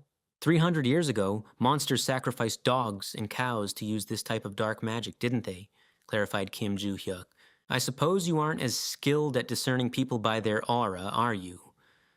Well, it's a more subtle skill than one might think, remarked Barsh. A vein pulsed on Kim Joo-hyuk's forehead with anger. Shut up, he barked. Maybe the hidden side of the blade that guy kept talking about is somehow connected to this power, asked Kim Joo-hyuk.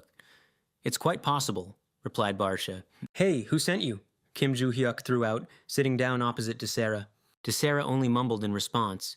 The effects of the beating he received from Kim Joo-hyuk were still taking their toll. Oh right, I did dislocate your jaw, Kim Joo-hyuk recalled, scratching the back of his head. All right. Kim Joo-hyuk decisively stuck his thumbs into Desera's mouth. It's going to hurt a little. With one sharp movement, he reset Desera's jaw. Desera cautiously moved his jaw, checking its mobility. So, who gave the order? Clarified Kim Joo-hyuk. Desera remained silent, stubbornly refusing to answer. Kim Joo-hyuk sighed heavily. I didn't restore your speech just so you could stay silent. Do you really think you can keep quiet? Joo-hyuk sneered, grabbing the opponent's hand. What? Why did you grab my fingers? Desera exclaimed in fright. Joo-hyuk gave him a terrifying smile and squeezed his fingers sharply, causing excruciating pain. "Da-da-da-da-da," Desera howled. Answer me, scoundrel, otherwise I'll make you suffer even more. Desera only groaned, writhing in agony. This was Rodilventric. I wonder if he's the same guy who clung to me last time. Joo-hyuk thought to himself. So just what are you, damn it? Did someone send you? You don't have what it takes to be a disciple of Valhalla. Where did you come from? Joo-hyuk poked him with his finger. Do you really want to know? I'm afraid you won't like the answer, Desera retorted with a smirk. What? Are you asking for trouble again? Joo-hyuk demonstratively picked at his ear. Desera trembled in fear. I am Desera of the first kind. I work as a mercenary, taking on any job, he mumbled. You've heard of the first kind before? It must be fun being a mercenary? Just an ordinary thug who gets paid for dirty work. Joo-hyuk scoffed. Do you think we're outcasts? You just got lucky, kid, Desera snarled. The constellation worshipped by the first kind is the hidden side of the blade. Naturally, I am also bound to it by contract. If I had more time to prepare, the outcome would have been very different, Desera continued, smiling. You seem to like talking. I might have let you go if you told me who you were working with right away, but... Joo-hyuk scratched his head thoughtfully. Joo-hyuk used his persuasion method again, forcing Desera to fall silent. You should shut up, he added with a frightening grin. Joo-hyuk began researching the first kind on his phone. As expected, everyone agrees that it's a gathering of villains, Ju Hyuk mused as he walked down the evening street. Anyway, it's frustrating that I still haven't found my notes. This Rodil keeps getting in my way, he lamented to himself. Rodil, how do I get rid of you? Ju Hyuk looked up at the sky. Well, we need to act with modern methods these days, he decided, scrolling through his phone. First, I have a recording of all of Desera's confessions. Now I just need to post it somewhere, Ju Hyuk pondered, looking off into the distance. The instructor received a call from Ju Hyuk. What's going on? She asked. Ju Hyuk, have you finally decided to be my assistant? Her eyes sparkled with excitement.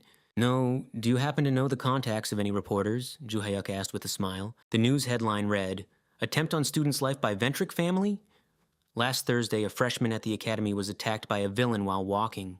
Fortunately, the young man managed to fight back, subdue the criminal, and publicize the information he had obtained.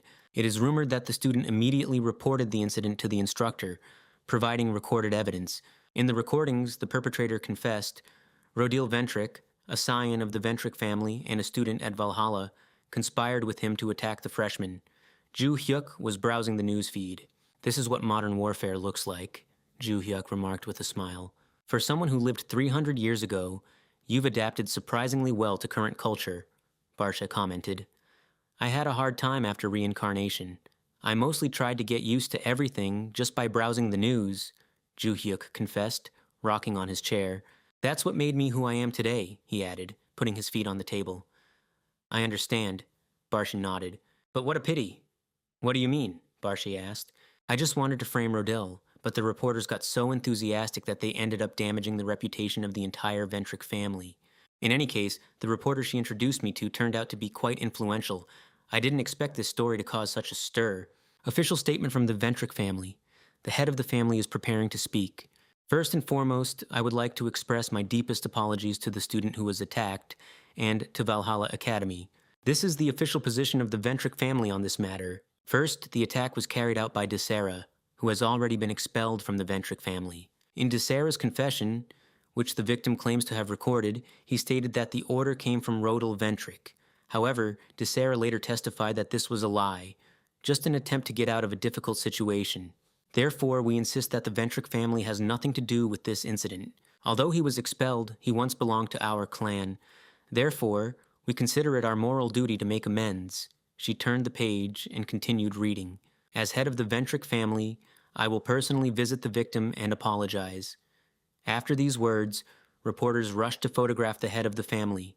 Regarding Rodil Ventric, who is currently studying at Valhalla Academy, even if he was not directly involved in the crime itself, we admit that he may have been connected with the perpetrator in some other way. Therefore, we are recalling him home for a thorough internal investigation. An inspection of our family is also planned. We will do everything possible to dispel any doubts you may have. She bowed to the audience. The head of the Ventric family headed towards the exit. What? You won't answer questions? What kind of apologies will you offer the victim? Reporters bombarded her with questions.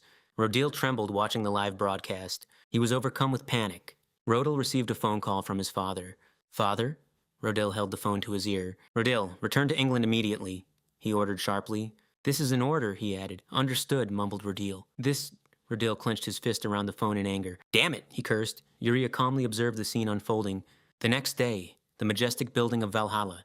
Ju Hyuk was browsing news about Desera on his phone. The Ventric family is right. I was the sole culprit, he quoted. What the heck? Is he swallowing his pride? Ju Hyuk wondered. These Ventrics, I can't stand that family. Anyway, they promised to come and apologize to me in person. That will be so awkward, Ju Hyuk closed his eyes. Ju Hyuk looked up. He glanced towards the teacher's lounge. Classes had already ended. Should I approach this person? Valhalla's cafe. The instructor sat at a table, her face glowing with anticipation. No, replied Ju Hyuk, sipping his juice. Why? Did you know what I was going to say? She rose from the table. You were going to offer me to be your assistant. It's obvious. Then why did you call me? Despite the fact that I'm such a busy man. She crossed her arms over her chest. Wait, could this be a date? She stood up again. Get real, snapped Ju Hyuk. Are you telling me to get real? Why are you switching to an informal tone? She asked, flustered. We've been communicating like this for some time now, replied Ju Hyuk. True, she conceded. Anyway, I didn't call out of boredom. I wanted to thank you for introducing me to the reporter. I will give you some information on how to fight monsters. Really? She jumped up from her seat. Since I'm sharing secrets, couldn't you help me leave the academy this weekend? Ju-hyuk clarified. Easy, she responded. If you become my assistant, I'll let you leave every day, she offered. No thanks, refused Ju-hyuk. Dusk was already gathering outside. The sun slowly set behind Valhalla's building, the northern part of the Pacific Ocean, an endless horizon merging with the water. A prisoner transport ship, a massive vessel gently rocked on the ocean waves. In one of the cells on board, DeSara languished behind bars. Damn it, I never thought they'd put me on a ship and treat me like ordinary cargo. Is this really happening? DeSara exclaimed in panic. Am I being taken to Prison Tower? This place is located in the heart of the North Pacific Ocean. Prison Tower? A tall building illuminated by flashing lightning and a bright moon. The S-class constellation created this sanctuary for those who have lost everything. This place deprives all contractors of their powers, turning them into ordinary people. The prisoner screamed in despair, looking up. However, that doesn't matter, DeSara thought with a light smile. All I need to do is keep quiet and make sure Rodel stays within the Ventric family. If I succeed, my sentence will be reduced to 5 years. Otherwise, it will turn into a real disaster, he mused. 5 years is nothing, he murmured enthusiastically. What an ugly face, a voice addressed DeSara. What? DeSara asked fearfully, sharply turning his head. A blade flashed quickly before his eyes. An unknown assailant launched a swift attack towards the neck area. He groaned in excruciating pain, struggling to breathe. The attacker stood nearby, tightly gripping a knife in his hand. Die, worthless creature! The first view doesn't need someone like you, he hissed with burning red eyes. DeSara rolled his eyes, letting out a final ragged breath. His body collapsed, hitting his head on the floor. DeSara lay motionless. The assassin's knife gleamed ominously in the single ray of light penetrating the cell. The assailant loomed over him like a shadow, silently staring at the lifeless body. The Ventric family mansion was bathed in moonlight. The head of the Ventric family glared at Rodel and his father. They stood nervously, bowing their heads in deference.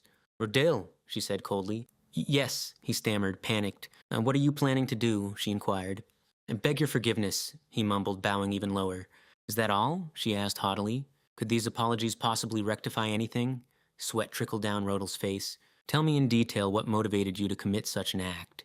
So, she added, you intended to settle accounts with Kim Ju-hyuk. Yes, replied Rodel.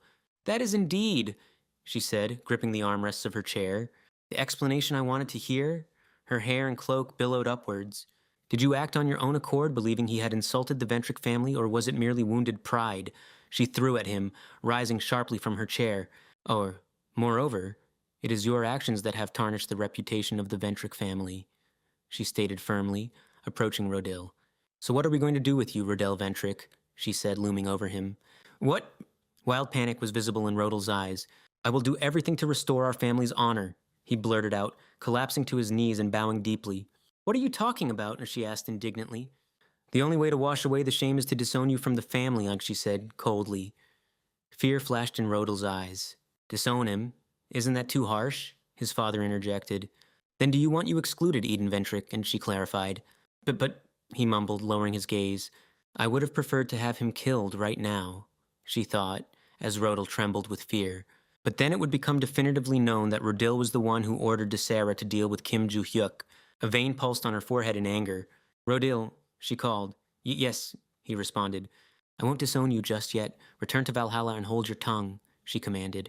After I meet with Kim Ju-hyuk, I will consider everything carefully. Thank you, miss, he mumbled, bowing low. Now get out of here. The moon illuminated the grounds of the Ventric family estate. Rodel and his father walked down a corridor within the estate. From now on, behave like still water. Don't make any foolish moves, Rodel's father instructed. Father, did you hear what the head of the family said? Asked Rodel. Sooner or later I will be disowned. But the media is watching us closely right now, so there's nothing I can do. When things calm down, I will do something no one expects. But I need to finish what I started.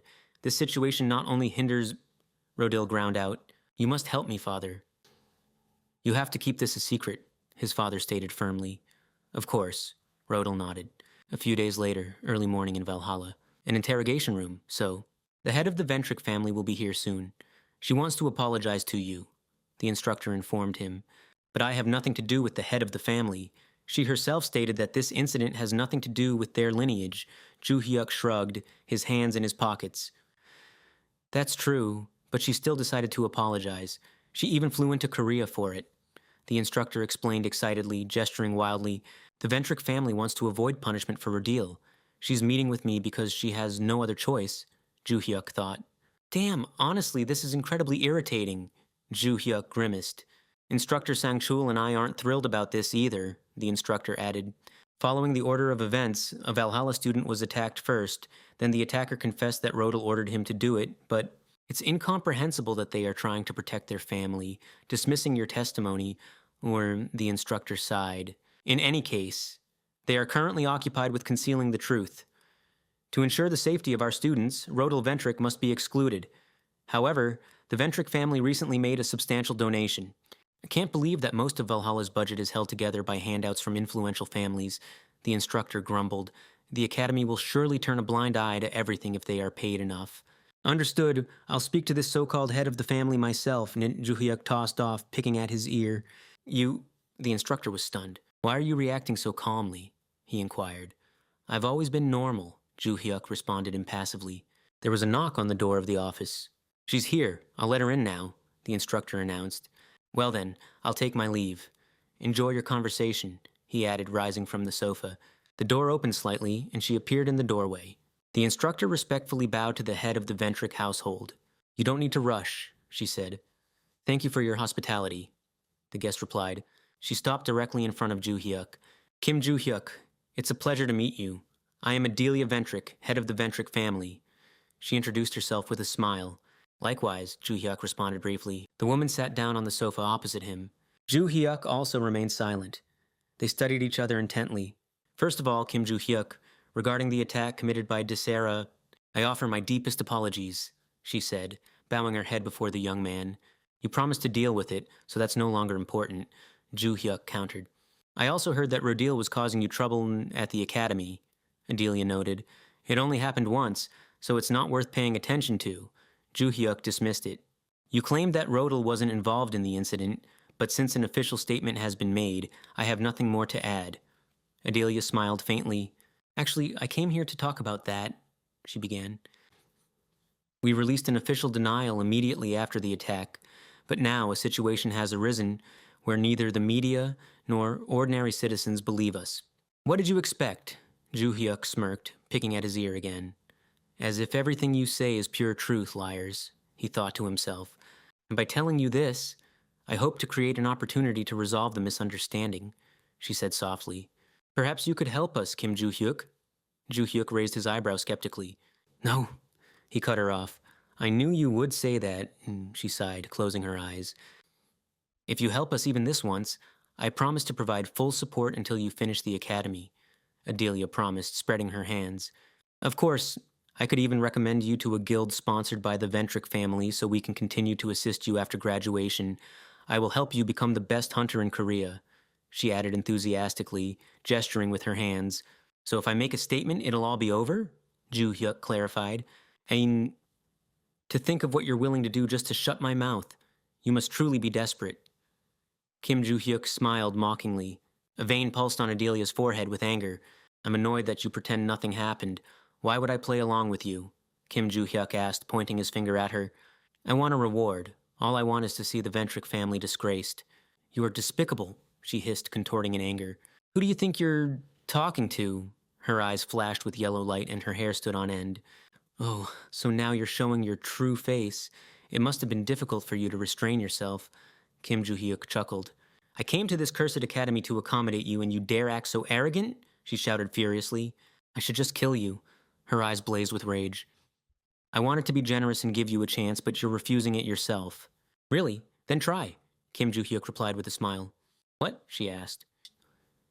Didn't you insist that the Ventric family had nothing to do with the attack on me? To reinforce this lie, you were willing to invest a lot of time and money in me, but now you want to kill me? Kim Ju-hyuk tilted his head slightly, grinning. That's all you're capable of, isn't it? Adelia was once again consumed by fury. Even if you attack, you won't be able to kill me, Kim Ju-hyuk stated firmly. Adelia frowned, fixing him with a stern gaze. She began to rise, emanating powerful magic. Her hair still floated in the air. Kim Ju-hyuk, she said in an icy tone. I'll make you regret what you did today, she threw out as she left the office. In the end, she didn't do anything. Too much empty talk? Kim Ju-hyuk smirked. I didn't want to get involved, but do you really think you did the right thing? Barsha spoke up. Hey, Barsh. He responded. More than anything in this world, I hate scumbags who think everyone should worship them, said Kim Joo-hyuk. I know what she's planning. Vile wretches trying to keep everyone on a leash. He frowned. That's why I hate you too. What? Barshi asked with a dumbfounded look. Well, since classes are over, maybe I should head to the training hall early, Kim Joo-hyuk thought as he rose from the sofa. Valhalla Stadium. It was early morning outside. Kim Joo-hyuk headed towards the stadium without taking his eyes off his phone. What? He froze, noticing something strange. Aaron? Kim Joo-hyuk exclaimed, looking at her, and in front of her. Who is that? Aaron, do you still think you can win? Jinion asked, crossing his arms over his chest. No matter how hard you train at Valhalla, it's all useless. Dejected, Aaron lowered her head. So if you want to remain a member of the family, don't show up for the selection test this weekend, Jinion said with a smile, extending his hand. I wouldn't want you humiliated. No, Aaron replied. What? He protested indignantly. Are you giving you one last chance and you're refusing? Don't you understand what's going on? He snapped. You're the only one who doesn't understand, idiot, Aaron retorted. What? Did you just call me an idiot? Jinion fumed. Yes, you're an idiot. Why are you trying to stop someone who puts so much effort into training? Said Kim Joo-hyuk, standing behind Aaron and pointing at Jinion. Who are you? I don't even know you, yet you're throwing insults, asked Jinion. How many power-tripping show-offs do we have today? I don't care if you're a king, a president, or whoever, replied Kim Joo-hyuk, scratching the back of his head. What the hell are you doing in our academy anyway? If you've already graduated, get out of here, he added, pointing at him. Do you agree with me, Aaron? Asked Kim Joo-hyuk. Yes, completely, Aaron sweetly replied. Jinion grunted. Veins bulged on his forehead from anger. See you at the trial, Aaron, he said. Jinion left Kim Joo-hyuk and Aaron alone. Thank you, Kim Joo-hyuk. Aaron thanked him. No problem, let's go practice instead, he replied. By the way, when you asked if I agreed, I wanted to answer him differently. How so? Inquired Kim Joo-hyuk. I wouldn't just tell him to get lost when we finished talking, I would add that his Stop it, Kim Joo-hyuk interrupted her. She's even more reckless than I thought, he mused. Anyway, let's get down to business. Yes, and about the weekend, Aaron began. No can do, I'm leaving on a trip. Kim Joo-hyuk cut her off. A few days later, somewhere outside the city, at the foot of majestic emerald mountains, Kim Joo-hyuk snapped his fingers. He stood in his usual outing gear, hooded and with a shovel in his backpack, not taking his eyes off his phone screen. Back to visit the stash again? Barshe asked. Exactly, Kim Joo-hyuk replied. Didn't you collect enough relics and storage stones last time? Barsha clarified. True, but I need to figure out how many more caches are left, said Kim Joo-hyuk, pushing aside the thick branches of trees in his path. If I find them all, I think I'll discover something truly amazing. Amazing? Barsha exclaimed. Yes. If successful, I will overcome the weaknesses I had when I was still known as Hyono Hyun, Kim Joo-hyuk added with a smile. Perhaps if I had met you earlier 300 years ago, I wouldn't have had to kill you. What? Barsha gasped. The courtyard of the Choi family estate. A crowd of people with phones in their hands were enthusiastically filming something while security guards held them back. Today is the Choi family selection test, right? Yes, that's why there are so many people here. Reporters chatted amongst themselves. The head of the family, Aaron and Jinion, stood before him, tightly gripping their swords. The selection test begins, the head of the family announced solemnly. As I said before, whoever passes this test will be officially recognized as my successor. Those who fail will be exiled from the family. Are you ready? He asked. Yes, they replied in unison. Good. The head of the family nodded, closing his eyes. Your task is to locate a blade hidden somewhere in these mountains, he said. Whoever finds the weapon first and brings it to me will be the winner of the selection process. It doesn't matter how you obtain it. However, killing is strictly prohibited, he added with a frown. Begin, Aaron immediately dashed forward confidently. Run, run, this trial isn't about speed at all, Jinion thought to himself. Sooner or later you'll find the blade and then I'll simply take it from you. He smirked inwardly. And victory in this test will be mine. At the moment when Jinion moved away from Aaron and Kim Joo-hyuk, his gaze was filled with hidden tension. And then his phone rang. Choi Jin-young is on the line, he said, bringing the receiver to his ear. What about the blade? Inquired an unknown man with a gray beard and gold tooth. It seems I'll have to go through the selection test, so it will take a little more time, Jinion replied. Selection test? You've mentioned this for the second time now, grumbled the stranger, rubbing his beard. You know I'm late? I apologize, muttered Jinion. If I do manage to obtain the blade, will you keep your promise? He clarified. Of course, this is a promise made before the constellation. It will definitely be fulfilled, assured the old man. Just focus on the goal. Understood, nodded Jinyan. This is my last chance, so it's time to find her, Jinyan decided, heading towards the mountains. Aaron sat on the ground, carefully examining the soil. I can sense the magical trace of the blade. I need to concentrate, she whispered. It will take about 15 minutes, said the girl, directing her energy into the ground. Is this the trail of the blade? Exclaimed Aaron, turning sharply. Right in front of her stood Jinyan. Are you tracking it using magical imprints? Who taught you that? Kim Ju-hyuk, she replied, placing her palm on the hilt of her sword. Memories flashed through Aaron's mind.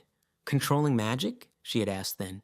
Yes, I think you know the basics. You've mastered lightning power, isn't that fundamental? Yes, confirmed Aaron. Start practicing controlling the magical field over a small area, instructed Kim Ju-hyuk. What? But how? Why are you asking? Wasn't this taught to you in your family? Aaron lowered her head, lost in thought. Never mind. You can only borrow power from the constellation and gather energy, right? Yes. She breathed softly. I'm not very good at it either. Scratching the back of his head, admitted Kim Ju-hyuk. First, completely relax and use your fingertips to spread magic. Okay, agreed Aaron, closing her eyes. Distribute it slowly, continued instructing Kim Ju-hyuk. Mana began to flow around Aaron. Excellent. Now, in this state, try to feel the magic in the air, advised Kim Ju-hyuk.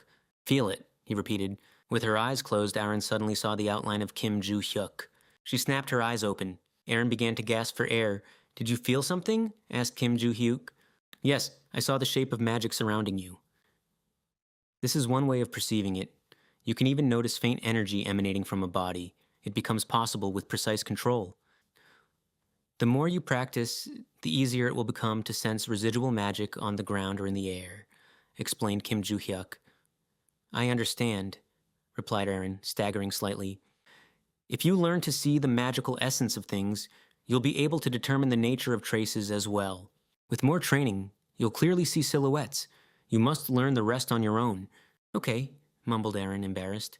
Who exactly is this Kim Ju-hyuk? Now I understand. Is that the brazen fellow who was with you earlier? Did he have talent, even if he did look like a complete fool? Jinyan remarked with a smirk. Aaron bit her lip in anger. He is far stronger than someone as insignificant as you. Why have you come here? She exclaimed. Why? Jinyan gripped the hilt of his sword. He began to release magic, slowly drawing the blade from its scabbard. That's why I'm here, he shouted, bringing the weapon down on Aaron's blade. What? Jinyan breathed out in shock. Is she pushing me back? Crossed his mind. Ha! Their swords clashed with a ringing sound. What the hell? Ran through his head. How did she become so strong? Jinyan wondered. Mana flowed down Kim Ju-hyuk's arm. He directed the energy into the ground, trying to locate his stash. Is it empty here too? I left so many markers, and there was only one in all of Valhalla? Mana illuminated a hidden spot. There, found another one, he thought happily. This, Kim Ju-hyuk averted his gaze. Over there. He peered into the depths of the forest. What is that? The man saw a powerful burst of magic flare above the treetops. Aaron was fighting Jinyan. They exchanged blows, but neither could break through the other's defense. Aaron imbued her blade with her magic, and delivered a precise strike directly at Jinyan's sword. The opponent froze in stunned silence. Her attack caused his own blade to tremble violently. Were you taught to be a wild boar at the academy? I see you've become much stronger physically. Drop your sword, Aaron stated firmly. Are you out of your mind? He retorted with a smirk. Someone as lowborn as you doesn't deserve it, he shouted, lunging forward in an attack. The girl prepared to counterattack, channeling lightning energy into her blade. The weapon flashed with a bright blue light. Jinyan made a swift dash towards her. Turn the sword, flashed through Aaron's mind. And strike. With her thrust, she sent Jinyan flying. Hit him while he's dropped his sword! Aaron reversed the grip of her weapon and delivered a powerful blow with the pommel directly into the opponent's chest. Jinyan turned pale, gasping for air and pain, and collapsed to the ground. Whew, Aaron exhaled. I didn't even hope to land a single hit, and I ended up winning, she thought, looking at her defeated foe. Excellent. Now all that remains is to take his sword. You really thought you could defeat me? Jinyan sneered. Aaron froze, her eyes filled with undisguised shock. He slowly rose, radiating an aura of forbidden dark magic. I did tell you this already, didn't I? Your strength is simply laughable. You will never overcome someone who has made a contract with the constellation, he declared. That hit only landed because you caught me off guard, but now it's over, Jinyan proclaimed proudly. This magic surrounding the blade. Are you one of the villains? Aaron asked in a trembling voice. Why, she stared at him with wide eyes. And why do you ask? He smiled. What do you think? Aaron rushed forward, delivering a sharp slashing blow with her sword. Jinny unskillfully dodged, slipping under the blade, and immediately countered. Did he manage to evade at such close range? Thought the panicked girl. Jinny landed a devastating strike to the torso, sending Aaron flying backward. She crashed heavily to the ground. What, not getting up? Though it would be better for you if you stayed down, he sneered, towering over her. Aaron lowered her gaze in confusion. It turned out his blow had inflicted a serious wound upon her. Aaron clutched at the injury, shuddering in pain. I advised you not to move. If you lie still, you'll survive, Jinny coldly stated. When you spoke of the contract, did you mean you allied yourself with the Dark Constellation? She managed to ask. As leader of the Jin Guild, I was obligated to enter into a contract with a higher-ranking constellation for reputation's sake, but in reality, I am on the side of the Loyalists, he confessed. Aaron's face paled from loss of strength. The Loyalists, she had heard of them. They were the third most dangerous criminal organization in the world. Why would you do that? Why associate with someone from the Loyalists? I don't understand, Aaron whispered, weakly sitting on the ground. Is the benefit of an alliance with them worth it? Is it more important than simply enjoying life? She inquired. Are you really curious? Well then, listen carefully, he responded.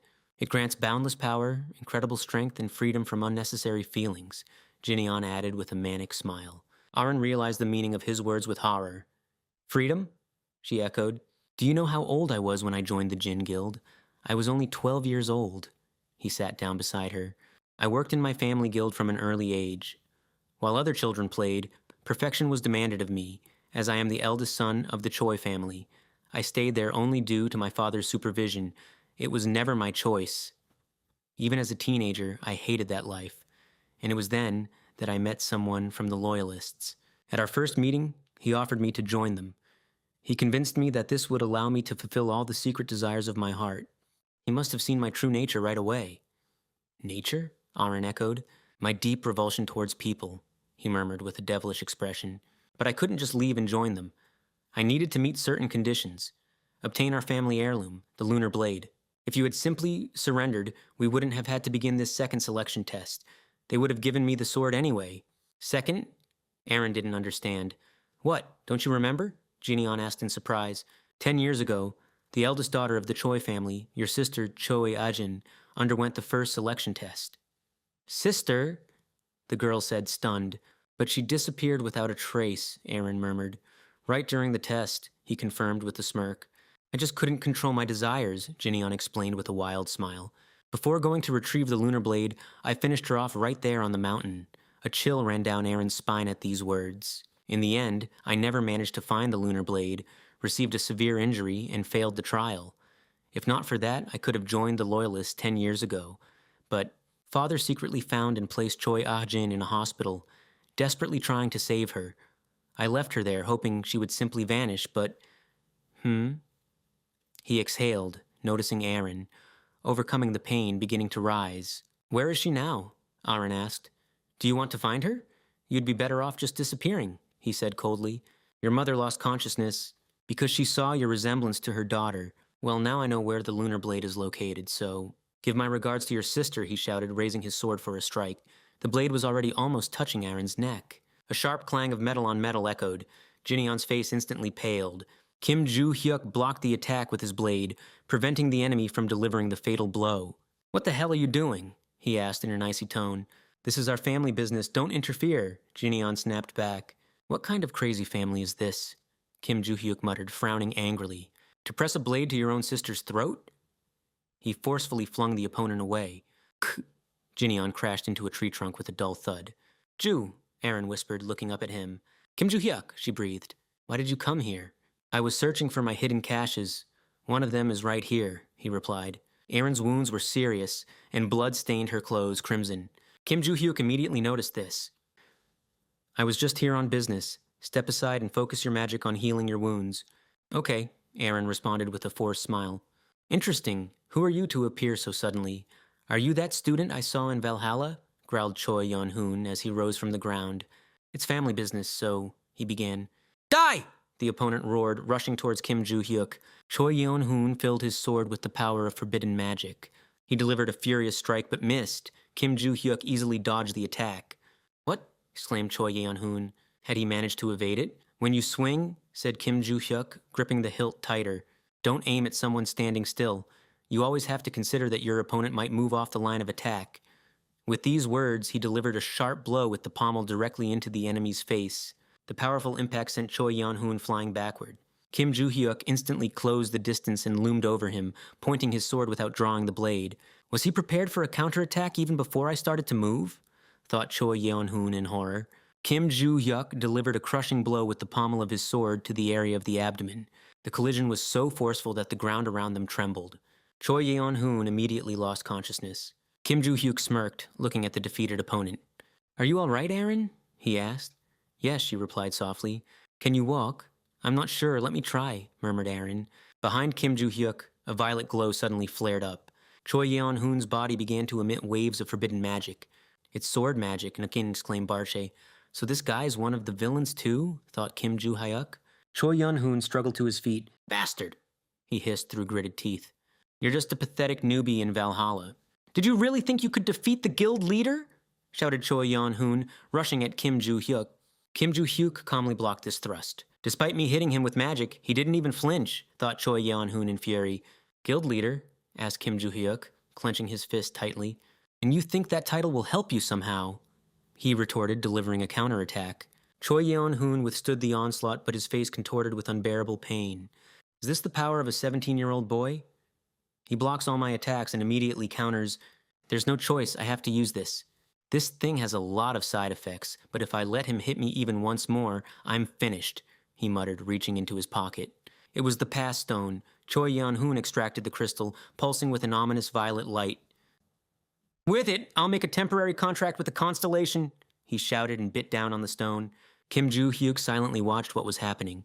Choi Yeon-hoon began to chuckle softly. "Ha ha ha ha!"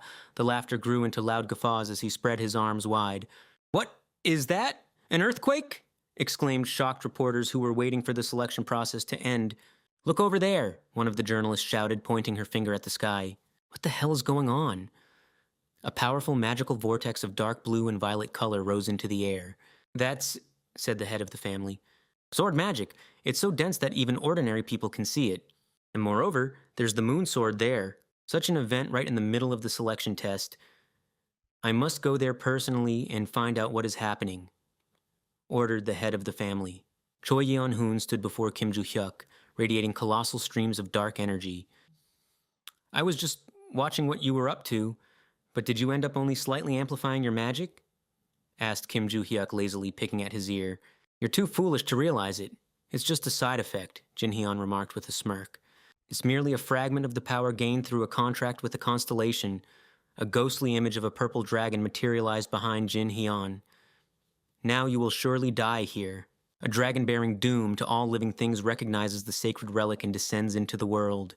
It bares its fangs, as if rejoicing at its return after many centuries. The dragon activates its special ability, the all-seeing eye. The aura surrounding Kim Joo-hyuk possessed truly terrifying, overwhelming power. The dragon's eyes widened in astonishment. A drop of cold sweat rolled down the ancient creature's forehead. The dragon deactivates the all-seeing eye. The dragon reactivates the all-seeing eye. The dragon is absolutely horrified. The dragon exclaimed that it was time to leave. Master Constellation?" Jin Hyun stammered awkwardly. The dragon rejected the sacred relic's summons and terminated the contract. A wave of panic washed over Jin Hyun. The constellation reclaimed all its power and hastily disappeared. The dragon vanished. "So," Kim Joo-hyuk spoke, "do you still think you can kill me?" he clarified, pressing the blade of his sword against his opponent's chest.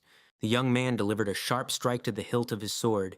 Jin Hyun was as if pierced through with a powerful stream of Kim Joo-hyuk's magic. He merely rolled his eyes from unbearable pain.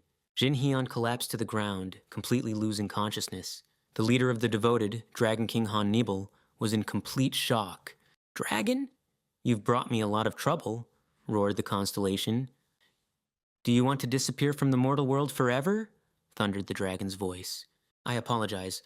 I offer my deepest apologies," stammered Han Nibel. "I apologize," he repeated, bowing deeply to the floor. The dragon warned him not to distribute artificial relics ever again. "I understand everything," responded Han Nibel, trembling with fear. The dragon ordered him to behave properly in the future. Hannibal continued to stand in a deep bow. What was that, he thought as he finally raised his head. What had caused the constellation such indescribable rage? An artificial relic. So that brat he placed within the Choi family has been up to something. What on earth is he doing? Master Constellation, could you please tell me what went wrong? Master Constellation, I must find out what's going on, he said sternly. Valhalla Dormitory, deep night. Kim Joo-hyuk entered his room. Heaving a sigh, he dropped his backpack from his shoulder. The young man reached inside. Finally, I've gotten to this, he said with a smile. In his hands was the Book of Divine Arts. Divine Arts? Barshe asked. Yes, it's the main reason I searched for hidden caches, replied Kim Joo-hyuk. This is a special breathing technique capable of raising a person's magical power to an incredibly high level. Is there a difference from the technique you used before your reincarnation? Barsh inquired. That technique was utter garbage.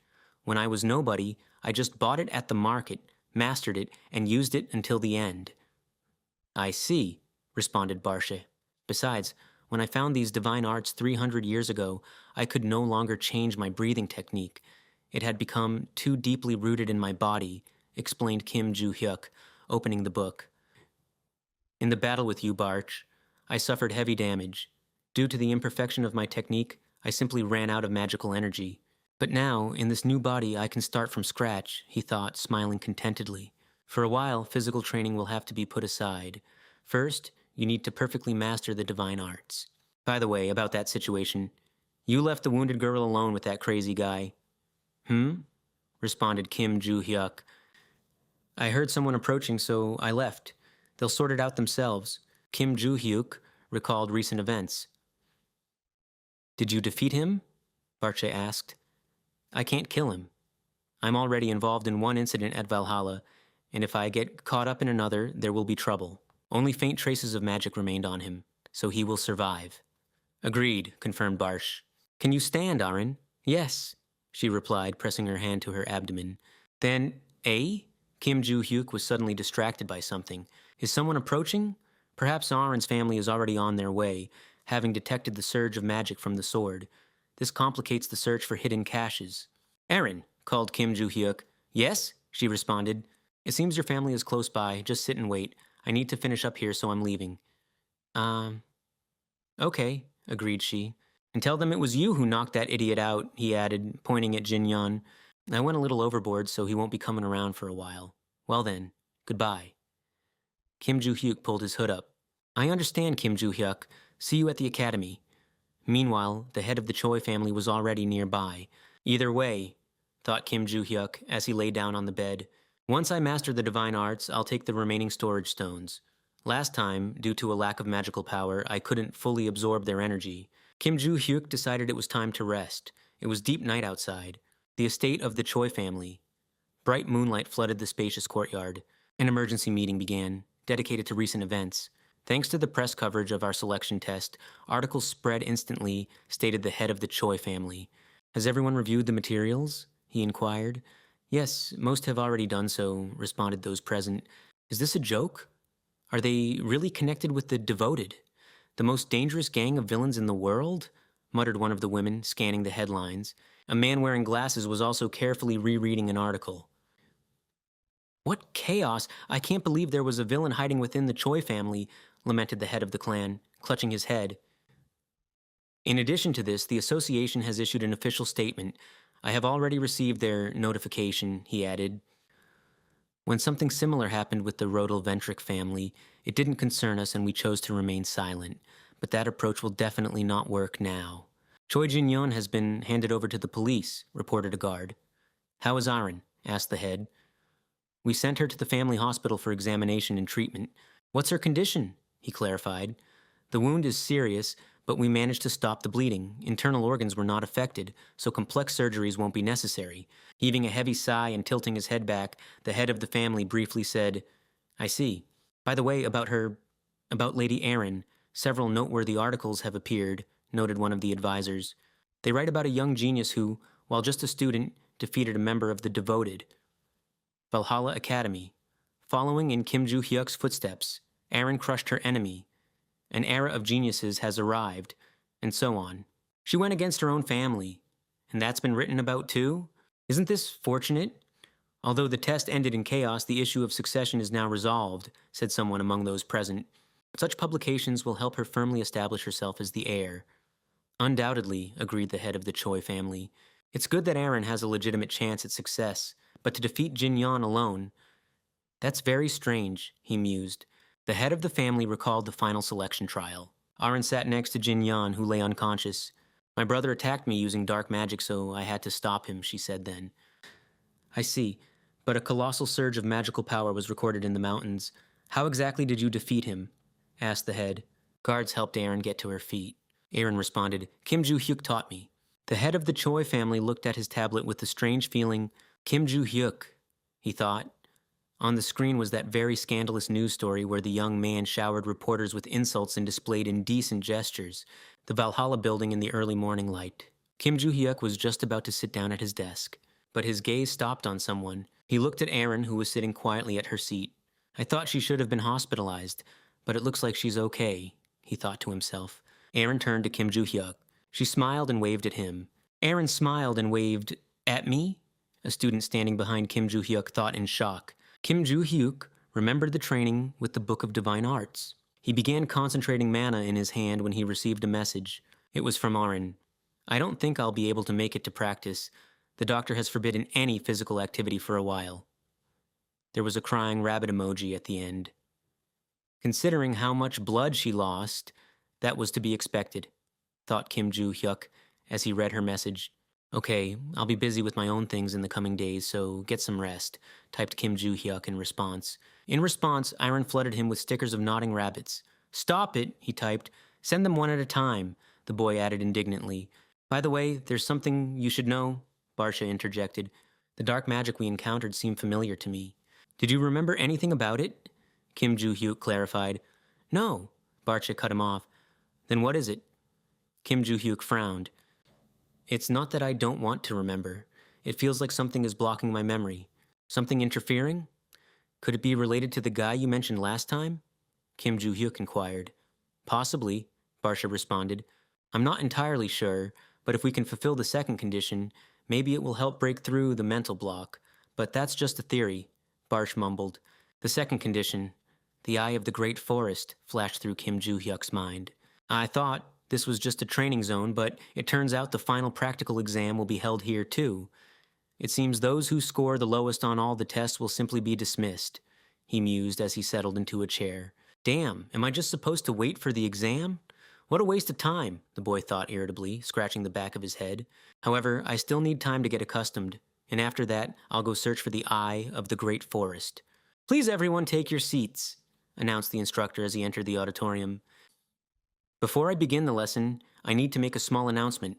Have you heard about the inter-academy competitions that will be held next month? And he asked. Yes, the students chorused in response. Seriously? Kim Joo-hyuk protested inwardly. Yes, he mentioned it right after the midterm exam, Barche confirmed. So, the academy is selecting participants. We plan to field our best students based on the results of the latest trials. Kim Joo-hyuk, come to my office. What, me? The boy was surprised. It seems we've been seeing each other here too often, the instructor remarked. Kim Joo-hyuk sat opposite him in the office. Obviously, that's because you keep summoning me, he retorted. Well, fair enough. So, regarding your participation in the inter-academy competitions, I refuse, Kim Joo-hyuk stated firmly. But I didn't even get to the most important part, the instructor stammered awkwardly.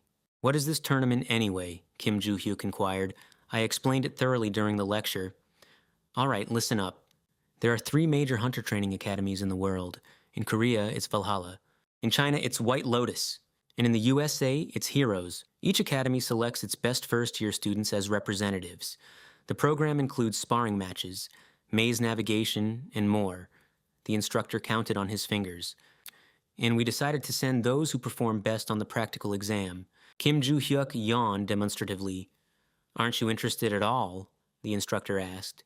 If our academy takes first place, all participants will not only receive a scholarship, but also, yes, will be showered with money and other benefits, Kim Joo-hyuk interrupted lazily, picking his ear. But I'm not interested, Kim Joo-hyuk repeated. Well then, all right, the instructor sighed. I know you are aiming for the eye of the great forest, he added.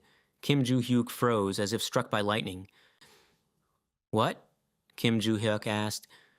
The final stage of the competition will be infiltrating the eye of the Great Forest, the instructor confirmed. Essentially, it's the same as the graduation exam. Of course, those who succeed will be exempt from it, the mentor explained. But if you can't pass it, you'll have to wait for the official exam. Yes, I understand everything. Kim Joo-hyuk nodded. Good, I'm in. I'll participate in this competition, he added with a wide smile. The Ventric family estate under the moonlight. How are the preparations coming along? Adelia inquired. Everything is proceeding smoothly, madam, two servants replied, bowing low before her. However, preparation will likely take another month or so. Understood. Continue as you are, Adelia ordered. So, what about Valhalla and those... Never mind. How is Rodel Ventric doing? No irregularities detected, a servant reported. You must immediately inform me if you notice anything suspicious. Yes, madam, the subordinate responded. Madame, although it doesn't directly concern us, we've received some rather alarming news. And the market, they have begun constructing a building made of genuine paper money, the servant informed her. A building made of money? Adelia was surprised. Yes, we believe this is the work of Black Cat. What does he intend to do? He's never done anything like this before, she thought. A semi-transparent golden menu appeared before the girl. Constellation commands you to elaborate. Lord Constellation? Adelia whispered in astonishment.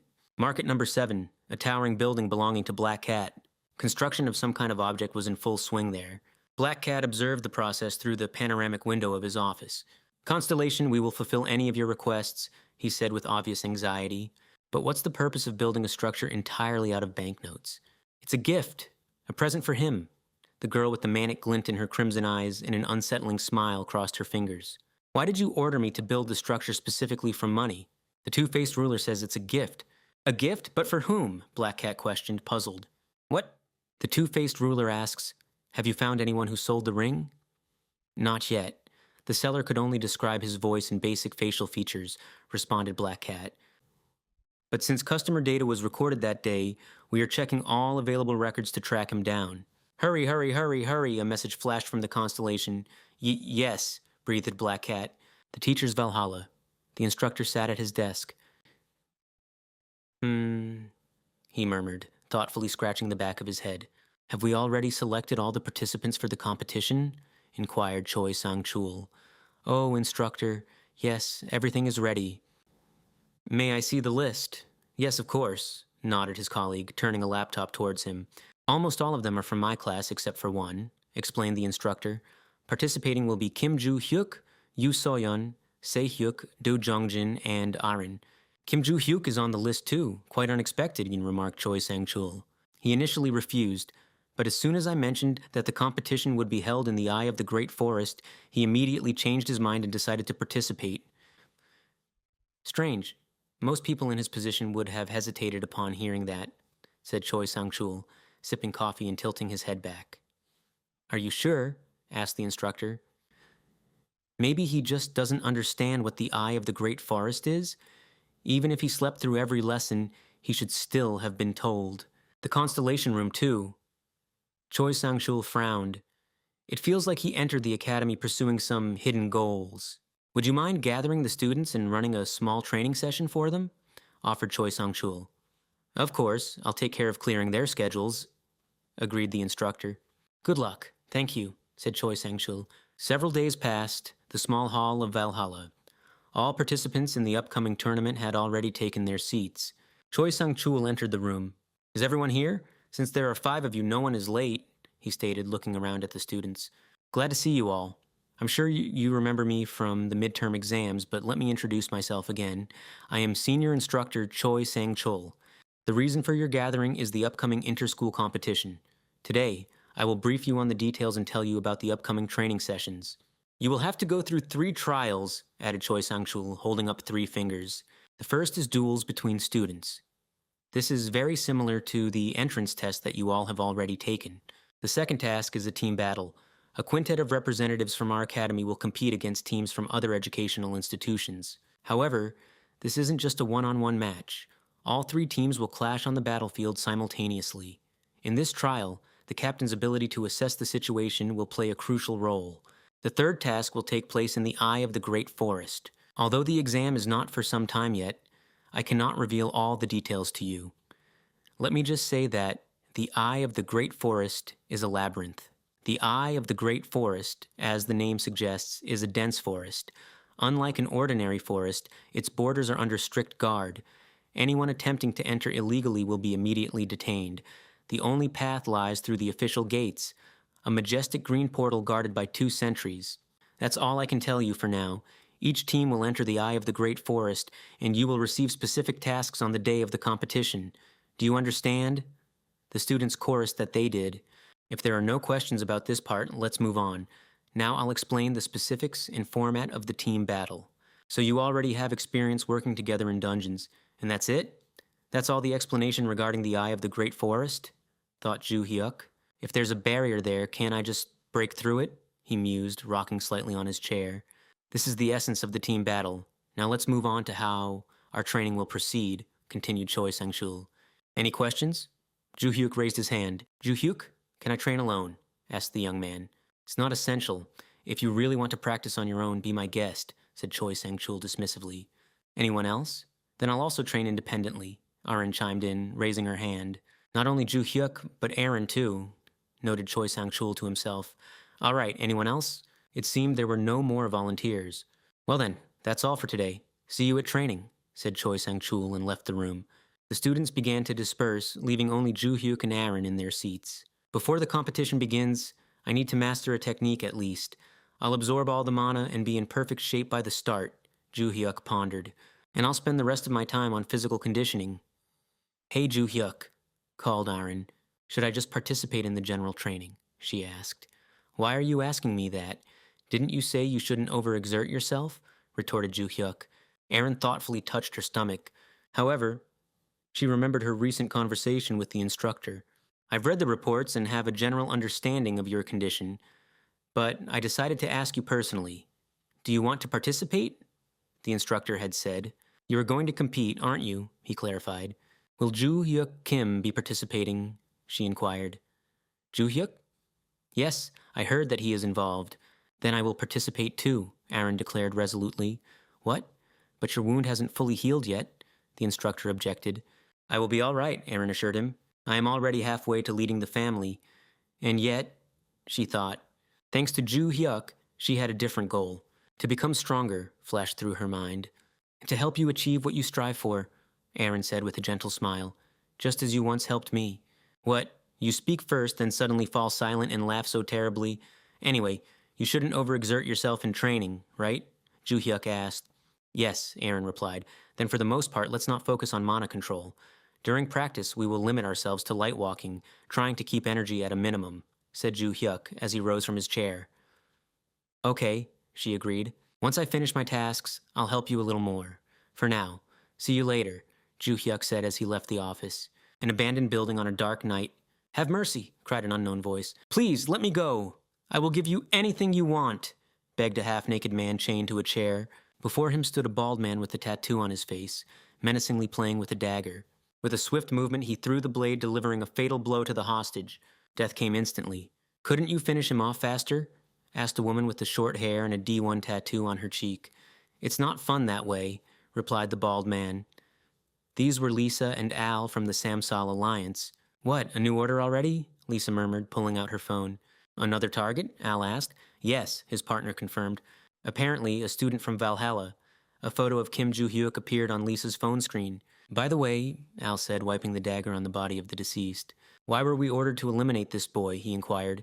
I have no idea, but it seems the client didn't skimp, Lisa responded. What is the deadline? Al clarified.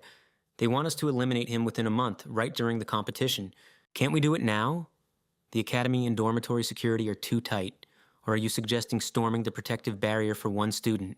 But there will be participants from other academies at the competitions. Isn't that more dangerous? We were told the third day of the competition will take place in a place called the Eye of the Great Forest. It's a huge labyrinth of living trees. Students will have to find their way out themselves, Lisa continued. So there won't be any instructors in the forest? Al asked. Only small drones for aerial surveillance. Security will remain at the entrance, and the rest will monitor the process from the control room. We'll have to lie low and wait for the right moment. Boring. Al sighed disappointedly. But an order is an order. We have to carry it out. I know, he grumbled. A month later, the first day of the competition, the huge Valhalla Stadium, the stands explode with enthusiastic cheers. Among the spectators sits Rodil Ventric, but he looks extremely tense. He was lost in thought, remembering a recent conversation. Father, it's me, Rodil Ventric said into the phone. Yes, I received the money, he confirmed. Good, came the reply from the other end. I will decide how to use it myself, Rodil Ventric stated firmly. I ordered the elimination of Kim Joo-hyuk from the Samsel Alliance. His father clearly did not expect this turn of events. Are you serious? His interlocutor was surprised. Father, I told you, no one will be able to connect you with my actions, Rodil Ventric retorted. This time I'll handle everything myself.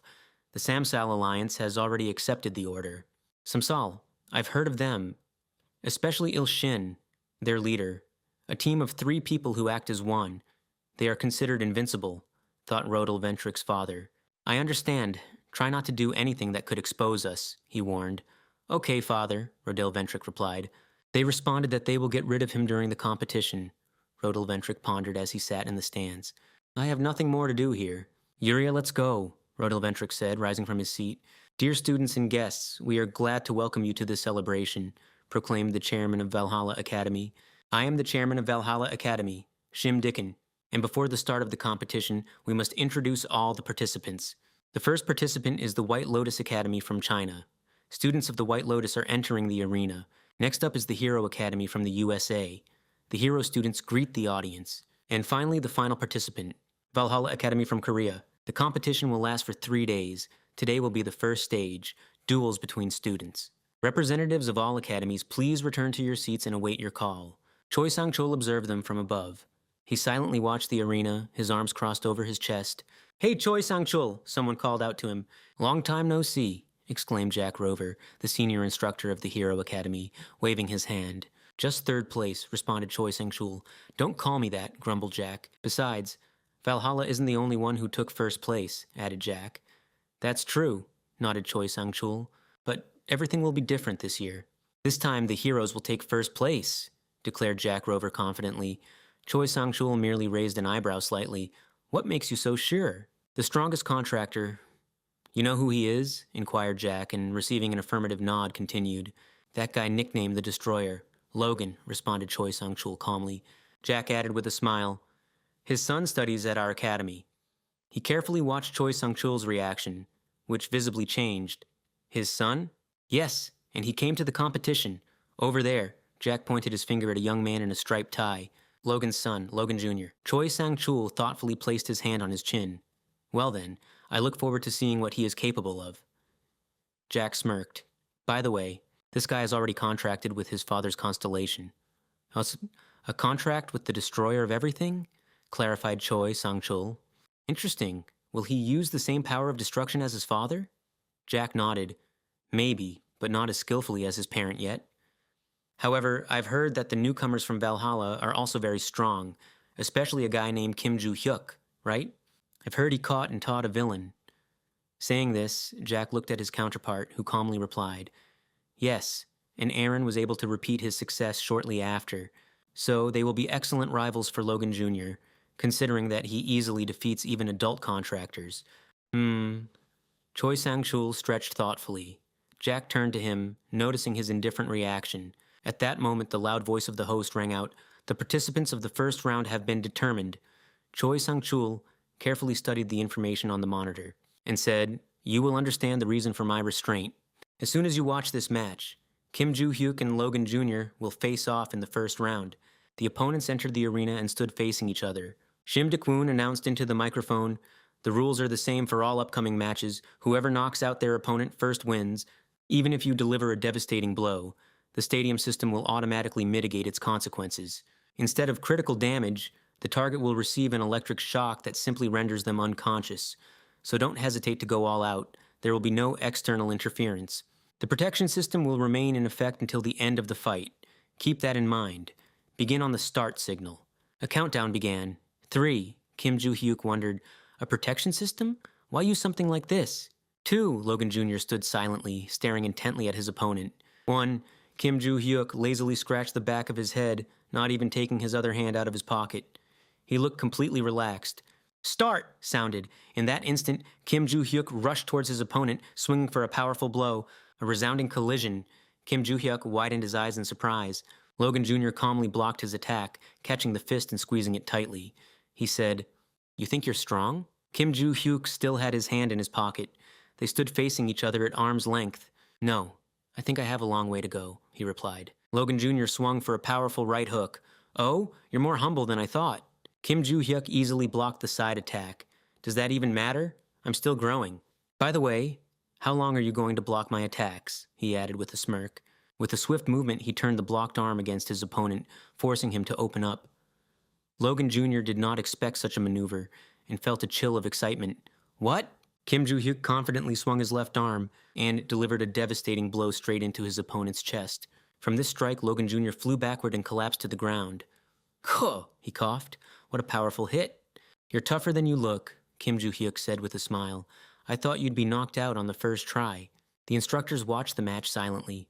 "He really is strong to withstand Kim Joo-hyuk's attack," Choi Sang-chul remarked. Jack, noticeably tense, froze with his mouth agape, frantically calculating. "I saw Kim Joo-hyuk's performance at the opening ceremony. All our students did too, but he wasn't this strong back then." "No, it's not over yet," he whispered, narrowing his eyes and keeping a close watch on his protege. Logan hadn't used destruction yet. Meanwhile, the young man was trying to catch his breath, concentrating all his power in his right hand. Logan Jr. launched a swift attack, but Kim Joo-hyuk managed to dodge it. The strike was so fast that it barely missed his opponent's head. Several strands of Kim Joo-hyuk's hair, sliced off as if by a blade, flew into the air. He realized he needed to be extremely careful and attentive now. "What are you doing?" With this shout, Kim Joo-hyuk delivered a kick straight to Logan Jr.'s chest. The young man flew back with a raspy exhale. "Ugh!" Kim touched his head and realized he had lost some of his hair. "If he'd aimed more accurately, he would have seriously injured me. What is this ability?" Logan Jr. tried to regain his breath. Clutching his bruised chest, he bitterly thought, "He hit me just twice, and I'm already on the verge of fainting. If I can't land a hit with its destruction, there's no point in this technique." But, sweating profusely, he continued to frantically search for a way out. "There is another way." He fell to his knees and pressed his palms to the floor. Bright yellow light enveloped his hands. The flooring beneath his fingers began to crack, and a moment later, the ground around him trembled. Kim Joo-hyuk calmly observed what was happening. "What? Why are you destroying the floor?" he clarified. Meanwhile, Logan Jr. kicked out with his leg and slammed it into the ground. The powerful impulse sent debris of concrete and stones flying into the air, forming a dense veil around him. Logan watched his opponent through the rising dust. He won't be able to dodge if he can't see the attack. "I have to strike from the blind spot." Kim Joo-hyuk only glanced in his direction. The young man felt uneasy. "What the heck? Can he see me?" But it's too late. With that thought, he rushed into an attack. However, Kim Joo-hyuk sharply struck one of the floating stones. It flew off and hit Logan Jr. right in the face. The young man bent over in pain again. "Gah! Are you seriously trying to hide behind a pile of rocks?" said Kim Joo-hyuk, standing before him. His opponent just silently wiped dust from his face and eyes. "Wouldn't it be easier to attack directly if you're using magic?" asked Kim Joo-hyuk, raising his right fist for a strike. Logan Jr. didn't have time to recover from the thrown stone when he received a powerful blow to the face. From this crushing force, he flew backward and crashed into the wall. "The first round is over," a voice announced. "Kim Joo-hyuk from Valhalla Academy wins." Jack froze in speechless shock, his jaw literally dropping with anger and disbelief. And Choi Sang-chul calmly noted, "That's why I remained calm. This guy's a true monster." The next round, Hai Li-an from the White Lotus Academy versus a representative of Valhalla. Kim Joo-hyuk won again. Another match, Lee Bella from the Hero Academy against Valhalla. And once again, Kim Joo-hyuk proved to be stronger. The final round, Kim Joo-hyuk versus Aaron. "We made it to the finals even though we're both from Valhalla. It seems our academy's victory is already guaranteed," she said with slight surprise. Adjusting her hair, Kim Joo-hyuk mused, "There isn't much point in this round except to determine the ranking." Aaron placed her palm on the hilt of her katana and asked, "The winner receives a scholarship. I don't really care about it. Should I just concede? I also don't care who wins, but don't even think about giving up. Since we're here, it would be foolish not to go all out," Kim Joo-hyuk replied with a smile.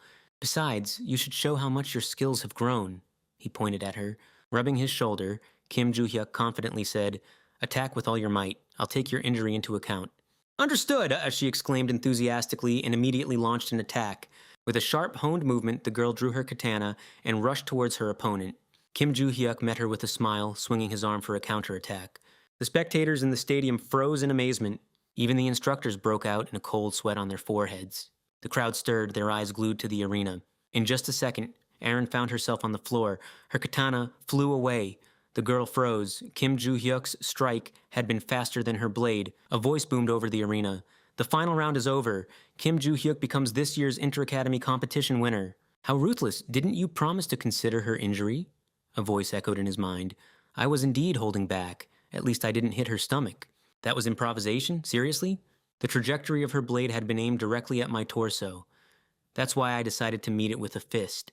That's how it actually happened. I definitely became stronger. My mana reserve increased, and now I can hold it within myself. And she also grew much stronger. The full moon rose above the academy building. Only one window still had its light on. Well done, Choi Sang-chul said confidently. Are you all right? Everyone responded in unison with a yes, sitting before him on chairs. Thanks to the protective system, you haven't suffered serious damage, but it's still worth visiting the infirmary for a checkup. Good. Now I will tell you about tomorrow's plans. What a waste of time, Kim Joo-hyuk thought. Will I have to wait another whole day before I see the eye of the great forest? Let's end it here. Get some rest. Choi Sang-chul finished his speech. The students chorused, Yes, sir. The instructor headed towards the exit of the auditorium. Suddenly, Kim Joo-hyuk called out to him, Instructor! Choi Sang-chul turned around. Kim Joo-hyuk, do you need something? Asked Choi Sang-chul. Yes, replied Kim Joo-hyuk briefly. Tomorrow's team battle. If I finish it quickly, can I immediately start the next test? Inquired Kim Joo-hyuk. Choi Sang-chul clarified, The eye of the great forest? That hasn't happened before, so I'll have to check the rules. He opened a book and mumbled. There are 2 rules. Which ones? Asked Kim Joo-hyuk. Only 1 test is allowed per day, but there are exceptions. If the test is completed quickly, the student may proceed to the next one at the discretion of the instructor. Also, if the location isn't ready or the student is in unsuitable condition, they are given time to prepare. It says it's all at your discretion. What do you think? Kim Joo-hyuk clarified, carefully listening to his teacher. Can I move on to the next test? Choi Sang-chul, looking at Kim Joo-hyuk, responded, If you finish it quickly and come to my office, I'll allow you to start the next stage. Understood. Good night, said Kim Joo-hyuk with calm and relief in his voice. Good night, wished Sang-chul. Kim Joo-hyuk left with a sly smile. Are you planning to finish the Eye of the Great Forest test tomorrow? Fenrir asked. Kim Joo-hyuk nodded. Yes, it's good that I found out about this in advance. I see, Fenrir said thoughtfully. Do you want to attract the attention of students from other academies? Idiot, what are you talking about? Kim Joo-hyuk snapped angrily. That was a misunderstanding, replied Fenrir. Kim Joo-hyuk decided to himself, in any case, I must finish this as soon as possible. The next day arrived, the arena for duels in Valhalla. Everyone gathered again. Please pay attention. I will now explain the rules of the second test. Today we will hold a team competition. 5 representatives from each academy will fight together. The test will take place in mountainous terrain, so spectators will observe what is happening through holographic screens, and filming will be done using drones. Meanwhile, the guys in the forest were already warming up vigorously. When will Kim Joo-hyuk arrive? Yoo So-yeon asked. At that moment, his voice sounded, Sorry, I'm late. Why so late? She said discontentedly. He replied, I overslept. You should have come 30 minutes earlier. Didn't you listen to the teacher? Kim Joo-hyuk calmly countered, I was thinking about something else at that moment. Even now, you... The girl began to boil over. Kim Joo-hyuk, rubbing the back of his head, interrupted her. Yes, don't make a fuss. I'll take care of everything. She froze in shock. What? Do you even understand what you're saying? This is a team test, he responded calmly. I know. Because you defeated the other academies, they will all target us. And you want to go alone? Yoo So-yeon exclaimed furiously, pointing her finger at him. Do you agree with that? The guys remained silent. Arin interjected. Excuse me. Yoo So-yeon turned to her. Choi Arin, don't you agree with me? Choi Arin ignored the question and asked, Joo-hyuk, can I come with you? Joo-hyuk was slightly surprised. No, just stay here. Arin agreed, while Yoo So-yeon exclaimed nervously, Why are you so calm? Joo-hyuk, tired of hearing this, snapped, Hey, stop chirping and conserve your energy. Yoo So-yeon became even more furious. Keep chirping! A voice rang out. The battle will begin in a few seconds. Hearing this, Joo-hyuk said enthusiastically, I have another trial this afternoon. The voice announced, 5. 4, Yu Soyeon continued to be angry. What the heck are you talking about? 3, Kim Joo-hyuk, she shouted. He calmly walked away, throwing over his shoulder. You're so noisy. 2, 1, Joo-hyuk, quickly moving away, added, I need to prepare for the eye of the great forest. Start. As soon as the signal sounded, the White Lotus team gathered together. But suddenly Joo-hyuk flew out of the bushes with a shout. Found them. That guy from Valhalla. Everyone get ready. They fussed. Kim Joo-hyuk, with a smile and shining eyes, said, Oh? You reacted faster than I expected. Just minutes after the start, a notification voice sounded. White Lotus destroyed. What? Exhaled Logan Jr., breaking out in a cold sweat at the news. White Lotus wiped out? It's only been 10 minutes since the battle started, right? This brazen guy from Valhalla headed straight for the White Lotus, and I was hoping to find them sooner. Suddenly, Logan's thoughts were interrupted by one of the guys. Logan. I sensed magic in that direction.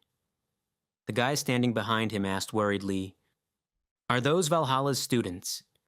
No, it's just one person, he replied. Everyone became even more frightened at these words. Luke, Dan, hold up the magical shield and ordered Logan Jr. Understood.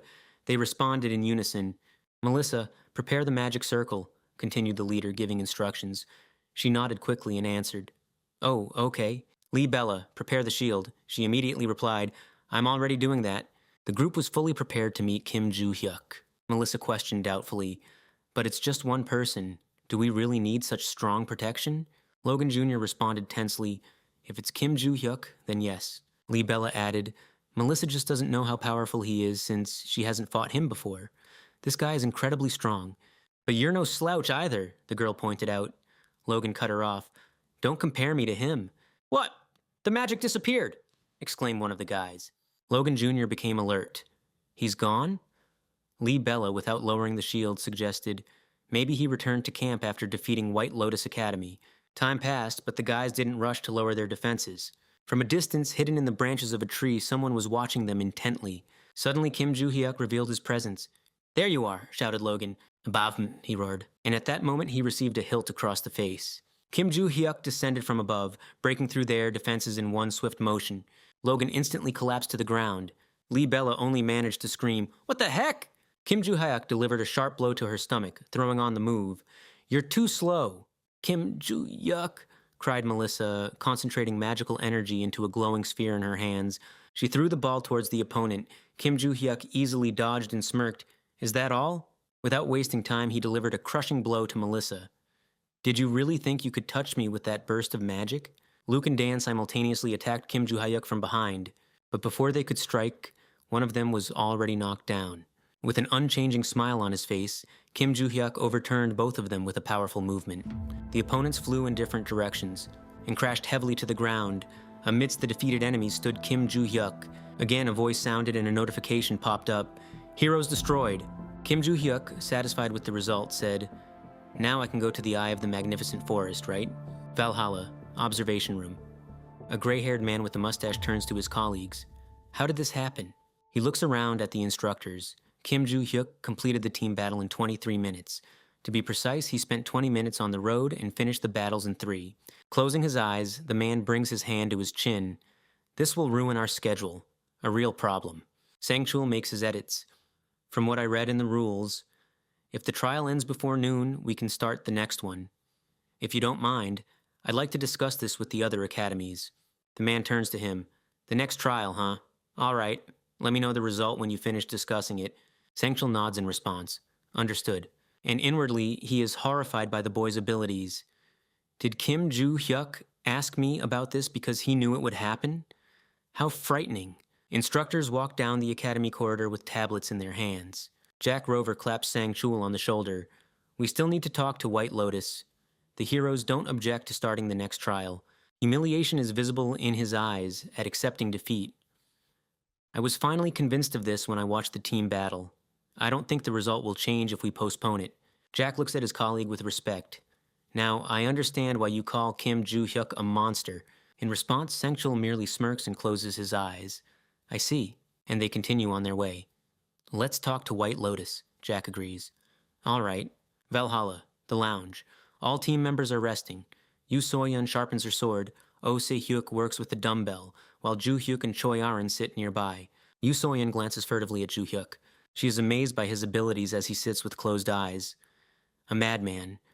I couldn't have imagined him finishing the battle alone. Having finished, she returns her sword to its scabbard. I was going to take the initiative, since the teacher told me to be the team leader. But I wasn't able to do anything. Then her thoughts turned to Choi Arin. Moreover, I lost to her in individual matches. I heard that Kim Joo-hyuk trained her. Maybe it's all him. The girl nervously bites her lower lip and presses a hand to her chest. At this rate, I'll only fall behind. I can't let that happen. She looks again at the serene Victor. If I swallowed my pride, would he teach me? Suddenly, a notification for competition participants rings out. Joo-hyuk opens one eye slightly. Yoo So-yeon listens intently to the announcement. Tomorrow's Eye of the Great Forest trial will be held today at 1 p.m. Please prepare. It dawns on her now. Everything happened exactly as Kim Joo-hyuk predicted. He breaks the silence. Wait, before we move on to the next stage, I want to say something in advance. He managed to capture the attention of all participants, and they now look at him attentively. In the eye of the great forest, I will act alone. Everyone survives on their own. If you run into trouble, call for help. Yoo So-yeon frowns displeasedly, alone again. She crosses her arms over her chest. We already won the last 2 trials. As long as we don't get the lowest score, we won't lose. Her gaze is full of determination. Even if it's a survival maze, there shouldn't be many monsters. Joo-hyuk looks curiously at the pensive Yoo So-yeon. Do you want to say something, little bird? She looms over him. Little bird? Why do you keep making up nicknames for me? He smirks. You just confirm my words. Choi Arin watches their argument silently. Little bird is a cute nickname. White fluffy clouds drift lazily across the blue sky. The eye of the great forest. The labyrinth gates. All participants freeze before them. Guards in black suits and bulletproof vests, armed to the teeth, block the path. The director announces into the microphone. We begin the final trial. Survival in the labyrinth. A holographic screen flashes before the participants. As before, viewers will observe the proceedings through a broadcast. A warm smile plays on the director's face. Before the trial begins, I'll tell you something about the labyrinth. I'll clarify the task and the evaluation criteria. The gates to the labyrinth are massive, with an ornate upper part. The entrance is decorated with a beautiful arch. The eye of the great forest, where the trial takes place, is a labyrinth stylized as a forest thicket. Huge trees grow inside and bushes are overgrown with greenery. Raindrops drum on the leaves. It's a unique environment where it never stops raining. Moreover, the monsters here are low level, so there aren't many direct threats. Raindrops bounce off the leaves and stream down. The rain and dense thickets, that is the true threat to survival. The director raises an index finger. This trial will show how well you know how to survive. Everyone listens attentively. Only Joo-hyuk yawns. When you enter the labyrinth, we'll measure your condition.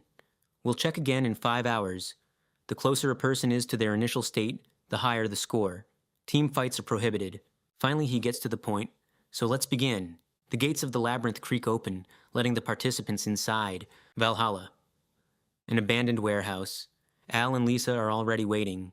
Al sharpens his knife while Lisa monitors the broadcast. Their attention is drawn by a voice. Students have entered the eye of the great forest. Before them stands a russet-haired girl with short hair.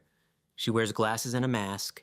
This is Il-shin Ja, head of the Samsal Alliance, known as Alya. It's time to go inside. She places her hands on their shoulders. Some magic blocks the entrance to the labyrinth. 2 assistants support her. She opens a portal. Al anticipates. Well then, let's deal with them first. They begin moving, enveloped in purple light. The picture on the screen starts to glitch and break down into pixels. Choi Sang-chol doesn't like this. What? All the screens before them are covered with static. The surveillance cameras, they've all failed. The director is puzzled. What's going on? A simultaneous failure of all cameras seems suspicious. He turns to the guard. Have you contacted the gate security? The guard is already dialing the number. Yes, sir, but no one answers. The instructors approach the director, and Choi Sang-chul expresses his concern. The students may face unexpected problems. I suggest we enter the labyrinth.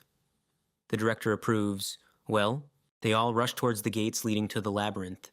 But those walking ahead stop abruptly. What? Before them lie huge stone ruins. What the hell happened here?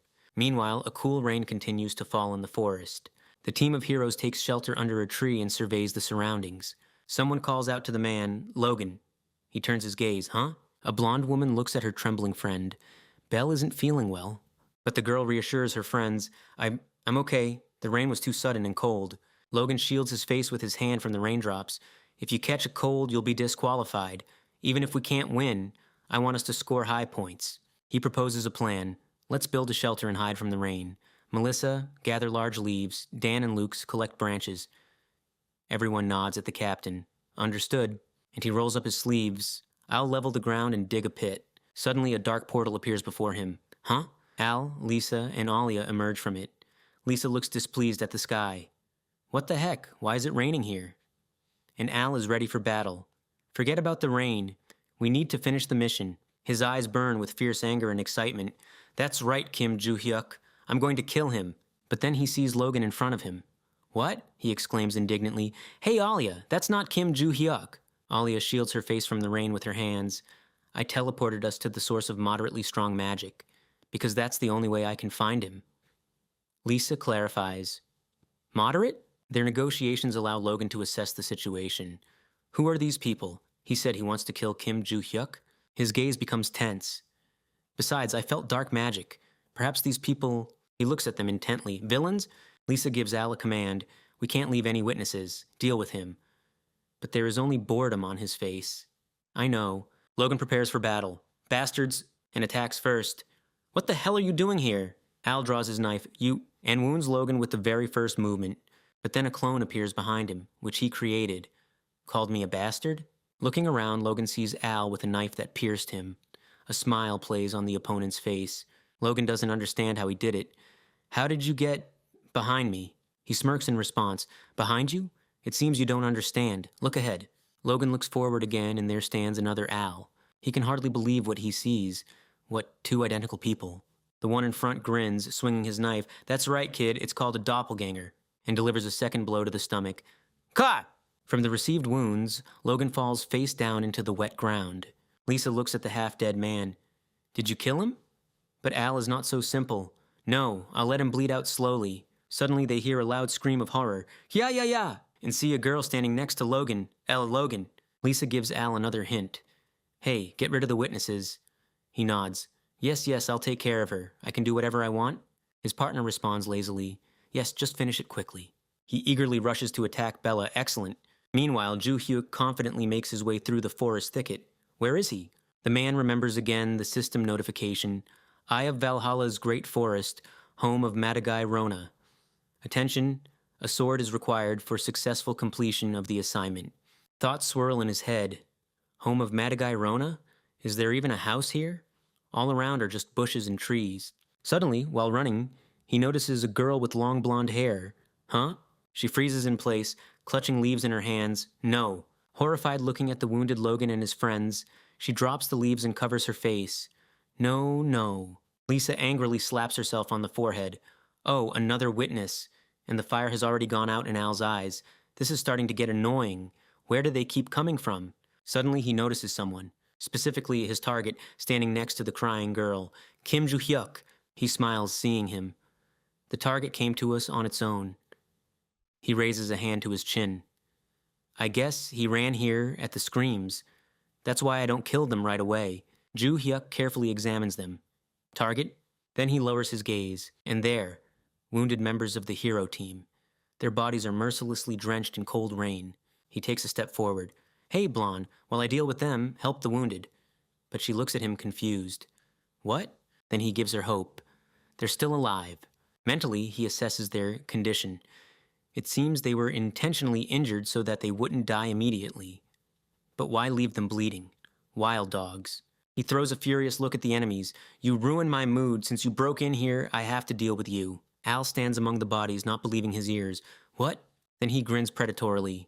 Kid, it looks like you don't understand what kind of situation you've gotten into, huh? You are stuck in this labyrinth.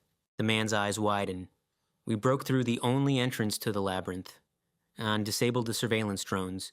Looking at the enemy, he asks just one question. So the teachers already noticed that, right? They won't be able to get here quickly. Al is confident that he created an insurmountable obstacle.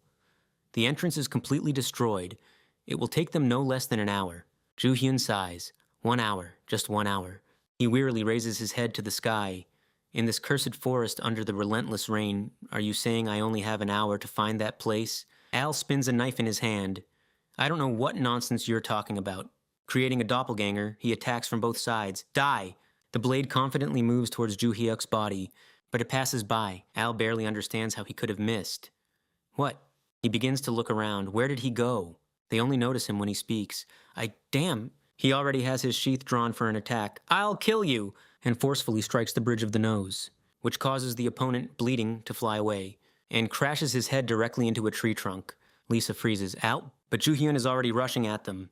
He powerfully swings the sheath and hits the girls on the heads, causing them to instantly lose consciousness.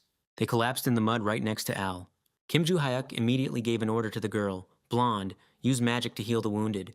However, fearing she might panic, he added, if you can't handle it, run west. There's a Valhalla student camp there. Finally, she came to her senses and got down to business. I will try to do everything in my power. Meanwhile, Al woke up and tried to get up. Ugh! Noticing his companions nearby, he cursed, what the hell? And then he saw Kim Ju Hyuk looming over him. Excellent. Your comrades turned out to be quite weak. He drew his knife again. However, this did not frighten the guy at all. Before I finish you off, answer a question. You called me a target. Who was the client? Al smirked. Do you think I'll talk? I'm not a rookie. Kim Ju Hyuk scratched his head. Strange. People usually crack right away. Al himself was confused. Damn, I lost my vigilance for a second, but suddenly a doppelganger attacked from behind. I will take him by surprise with my double, but Kim Ju Hyuk easily dodged. Amazement is reflected on Al's face. He dodged, but I attacked with a double whose presence cannot be detected. Kim Ju Hyuk looked at him coldly. You behave like a rat attacking from behind. He swung the sheath forcefully. Want to play unexpected attacks? Al tried to swing the knife in front of the enemy's face, but received a powerful punch straight to the bridge of his nose. Ka! Kim Ju Hyuk watched as the opponent pressed his hand to his crimson-stained nose. Hey, Baldy. He raised a questioning gaze at him. Kim Ju Hyuk repeated his question. I'm asking for the last time. Who was the client? But Al stubbornly replied, a brat. Do you think I'll tell you? With a predatory grin, Kim Ju Hyuk swung with his scabbard, gripping it with both hands. Then I'll knock some sense into you, and delivered a crushing blow. The force was so great that the opponent didn't just fly back. The powerful wave cracked and toppled trees. Instructors ran, heavily stepping with their black boots on the soaked ground. They froze abruptly, noticing something strange, specifically how students were helping the members of the hero team recover. Jack immediately rushed over to Logan. Logan, are you all right? He looked up at him. Teacher, it's a bit difficult to move, but it's not that big of a problem. Choi Sang-chul examined the others while Jack breathed a sigh of relief. What a relief! Choi Sang-chul approached closer. What happened here? Logan began his story. I was suddenly attacked by villains, 1 man and 2 women. The instructor pondered. 3. Could they be from the Semsel Alliance? Where are the attackers now? Logan pointed in a direction, where among the broken trees lay the defeated enemies. They're over there. Lisa lay unconscious on her stomach, turning her head to the side. Al, also unconscious, leaned against a tree. Logan honestly confessed Kim Ju Hyuk defeated them all. Choi Sang-chul couldn't hide his shock. Kim Ju Hyuk is so strong. Around them, the forest had turned into ruins. Logan lowered his eyes. I saw him fight until I lost consciousness. He was simply incredible. Logan replays a fragment of the battle in his memory. That guy just destroyed them. The opponents couldn't even touch him. The girl listens to Logan with excitement. When I fought him, I didn't see half of his true power. He smirks at his own self-confidence. I thought I would be the strongest among all participants, but it seems my arrogance played a trick on me. Jack tries to cheer him up. Don't worry, Logan. Kim Ju Hyuk is just an anomaly. Sang-chul notices a discrepancy. By the way, you said there were 3 attackers. Where's the other one? Logan nods. Kim Ju Hyuk is dealing with her. At that moment, Alya flies to their feet, face down on the ground. She's here. Ju Hyuk follows closely behind. I tried to find out who was behind this and what their goal is. Sang-chul quickly examines the guy. Looks like you're okay. He nods. Yes, I'm fine. Sang-chul sighs with relief. Good. Let's discuss everything in detail when we return to the academy. Ju Hyuk agrees. Agreed. Then he begins to give instructions. Teachers, help the injured students and take them to the hospital. Valhalla students, find White Lotus and brief them. The rain still doesn't stop. The competition is over. Valhalla dormitory, a massive building with windows and balconies. Ju Hyuk comes out of the shower, wiping his head with a towel. Shoo. He falls tiredly onto the bed, throwing his arms behind his head. Today was really a tough day. I'm so exhausted. Barch remarks, you spent a lot of mana to deal with them. Ju-hyuk agrees. True, I did overspend my mana. However, he smiles contentedly. But everything went well. A notification appears before him. Eye of Valhalla's Great Forest, home of Madagai Rona. Attention, to successfully complete the quest, you need a sword. Take the sphere from Madagai Rona's house. Quest completed. He reaches into his shorts pocket and takes out that very sphere. It was difficult, but I managed it. The image of Alia lying on the ground flashes in his memory. She groans in pain and shivers. Ugh, my head. Hearing the voice, the girl sharply opens her eyes. Hey, get up! Sitting up, she sees Ju-hyuk in front of her. He squats down beside her. What are your abilities? The girl freezes. What? Then he clarifies, I don't know where you come from, but it seems like you're from the Samsel Alliance. The girl remains silent, listening to him. There are 2 fighters in it and a person who supports them, right? After which he concludes, it looks like you were that support. The girl glares at him with anger. So what are your abilities? Answer me. But she immediately activates a portal. Forget about it. I won't tell you anything. As suddenly, he sticks his hand into the portal and even touches it. She watches in horror as he holds the portal open with one hand, preventing it from closing. How did this guy manage to stop me? He nods. I understand. Your ability lies in creating space and moving within it, correct? The girl grunts displeasedly. Cut! Then he places a hand on her shoulder. Excellent, you need to help me. A malicious grin appears on his face. If you cooperate, nothing will happen to you. Now he looks contentedly at the sphere he's obtained. Well, thanks to her abilities, I was able to acquire this. Barshi folds his arms across his chest. By the way, you didn't keep your promise. You said that if she helped, you wouldn't touch her. Why did you knock her out? Ju-hyuk easily deflects. Because she didn't answer who hired them. If she had answered, nothing would have happened to her. Barchi freezes. I'm surprised, but thoughts plague Ju-hyuk. Now that I know they are from the Samsal Alliance, their client, a familiar face immediately flashes in his mind. Rodel Ventric, that bastard. He frowns with displeasure, squeezing the sphere. I need to gather as much information as possible to stay one step ahead, but if the Rodel family gets in my way, should I eliminate them? He begins examining the artifact. Regardless, I have the sphere. And what next? A recent notification pops into his memory, followed by a line with the next task, meet lost memories in a dream.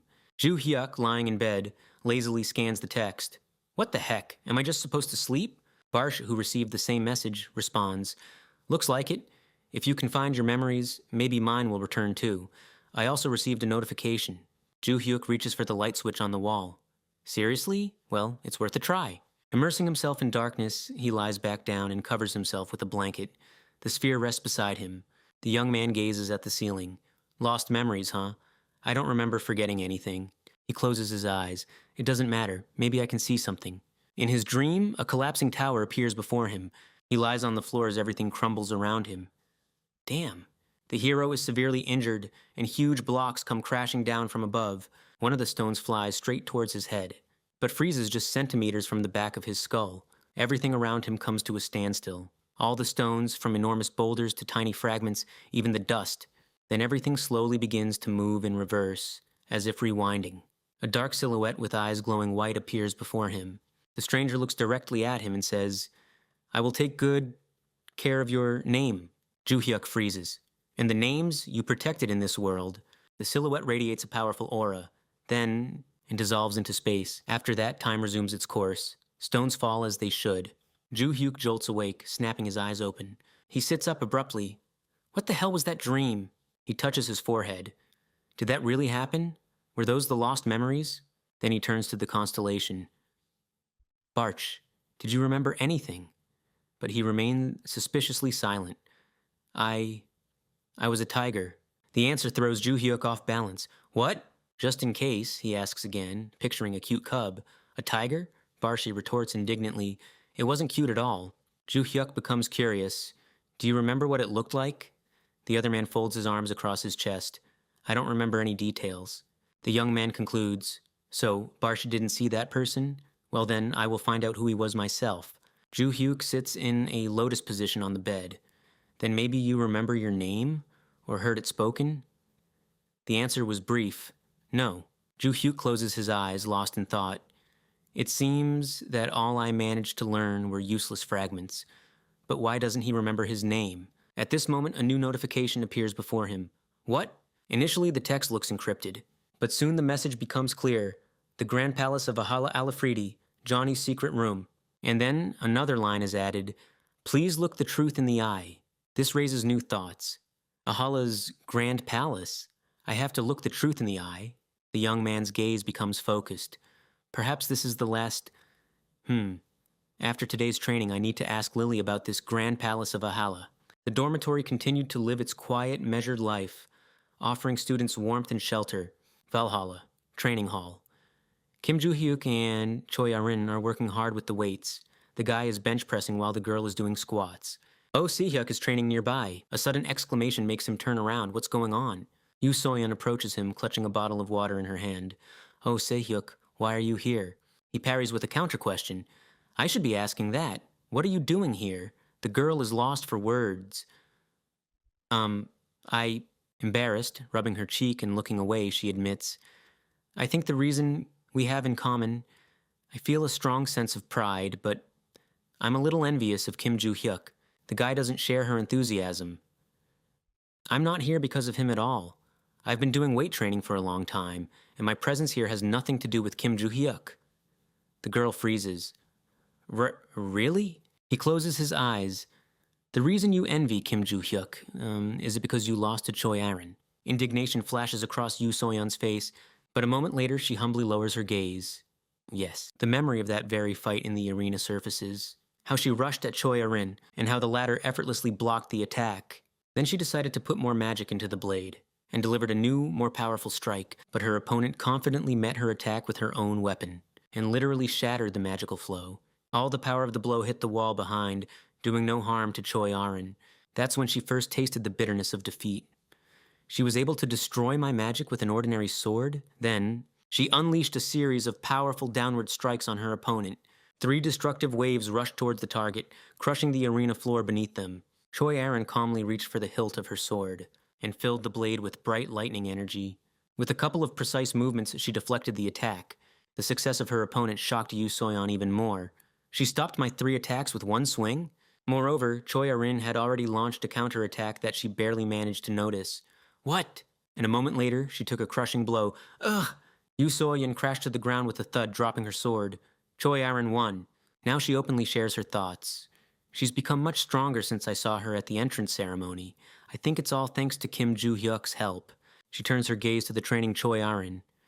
I was constantly honing only magic and swordsmanship, while she focuses on physical strength. No one in her family has ever trained her.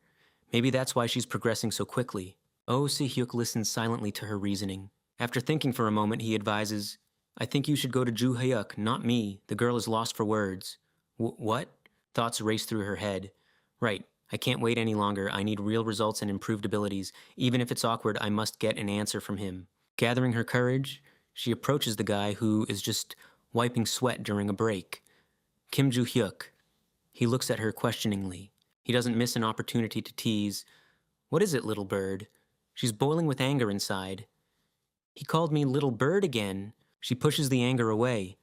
You're training Choi Arin, right? I wanted to ask, could you train me the same way? But she is interrupted by Choi Sang-chul approaching from behind. Kim Joo-hyuk, are you busy? The girl falls silent, and the guy turns his gaze to the instructor. Teacher, I haven't finished my workout yet. What's wrong? He nods. When you finish, find me. There is someone who wants to meet with you. He said it was the only chance to see you for a long time. This sparks Kim Joo-hyuk's curiosity. He gets up from the machine. I understand. Yoo So-yeon watches him with her eyes. What? She blushes even more at all this situation. I got interrupted again, and I couldn't say anything. I'm so embarrassed I could die. Suddenly she hears Kim Joo-hyuk's voice. Little bird. He doesn't turn around. If you want to train with us, ask Aaron about the schedule and follow it. If you show good results, maybe I'll take on your training. At that moment, Aaron approaches her, wiping sweat from her face. Their short dialogue echoes throughout the hall. Then I'll explain everything to you, little bird. You can't call me that. Meanwhile, Joo-hyuk walks down the hallway with the teacher. Curiosity gets the better of him.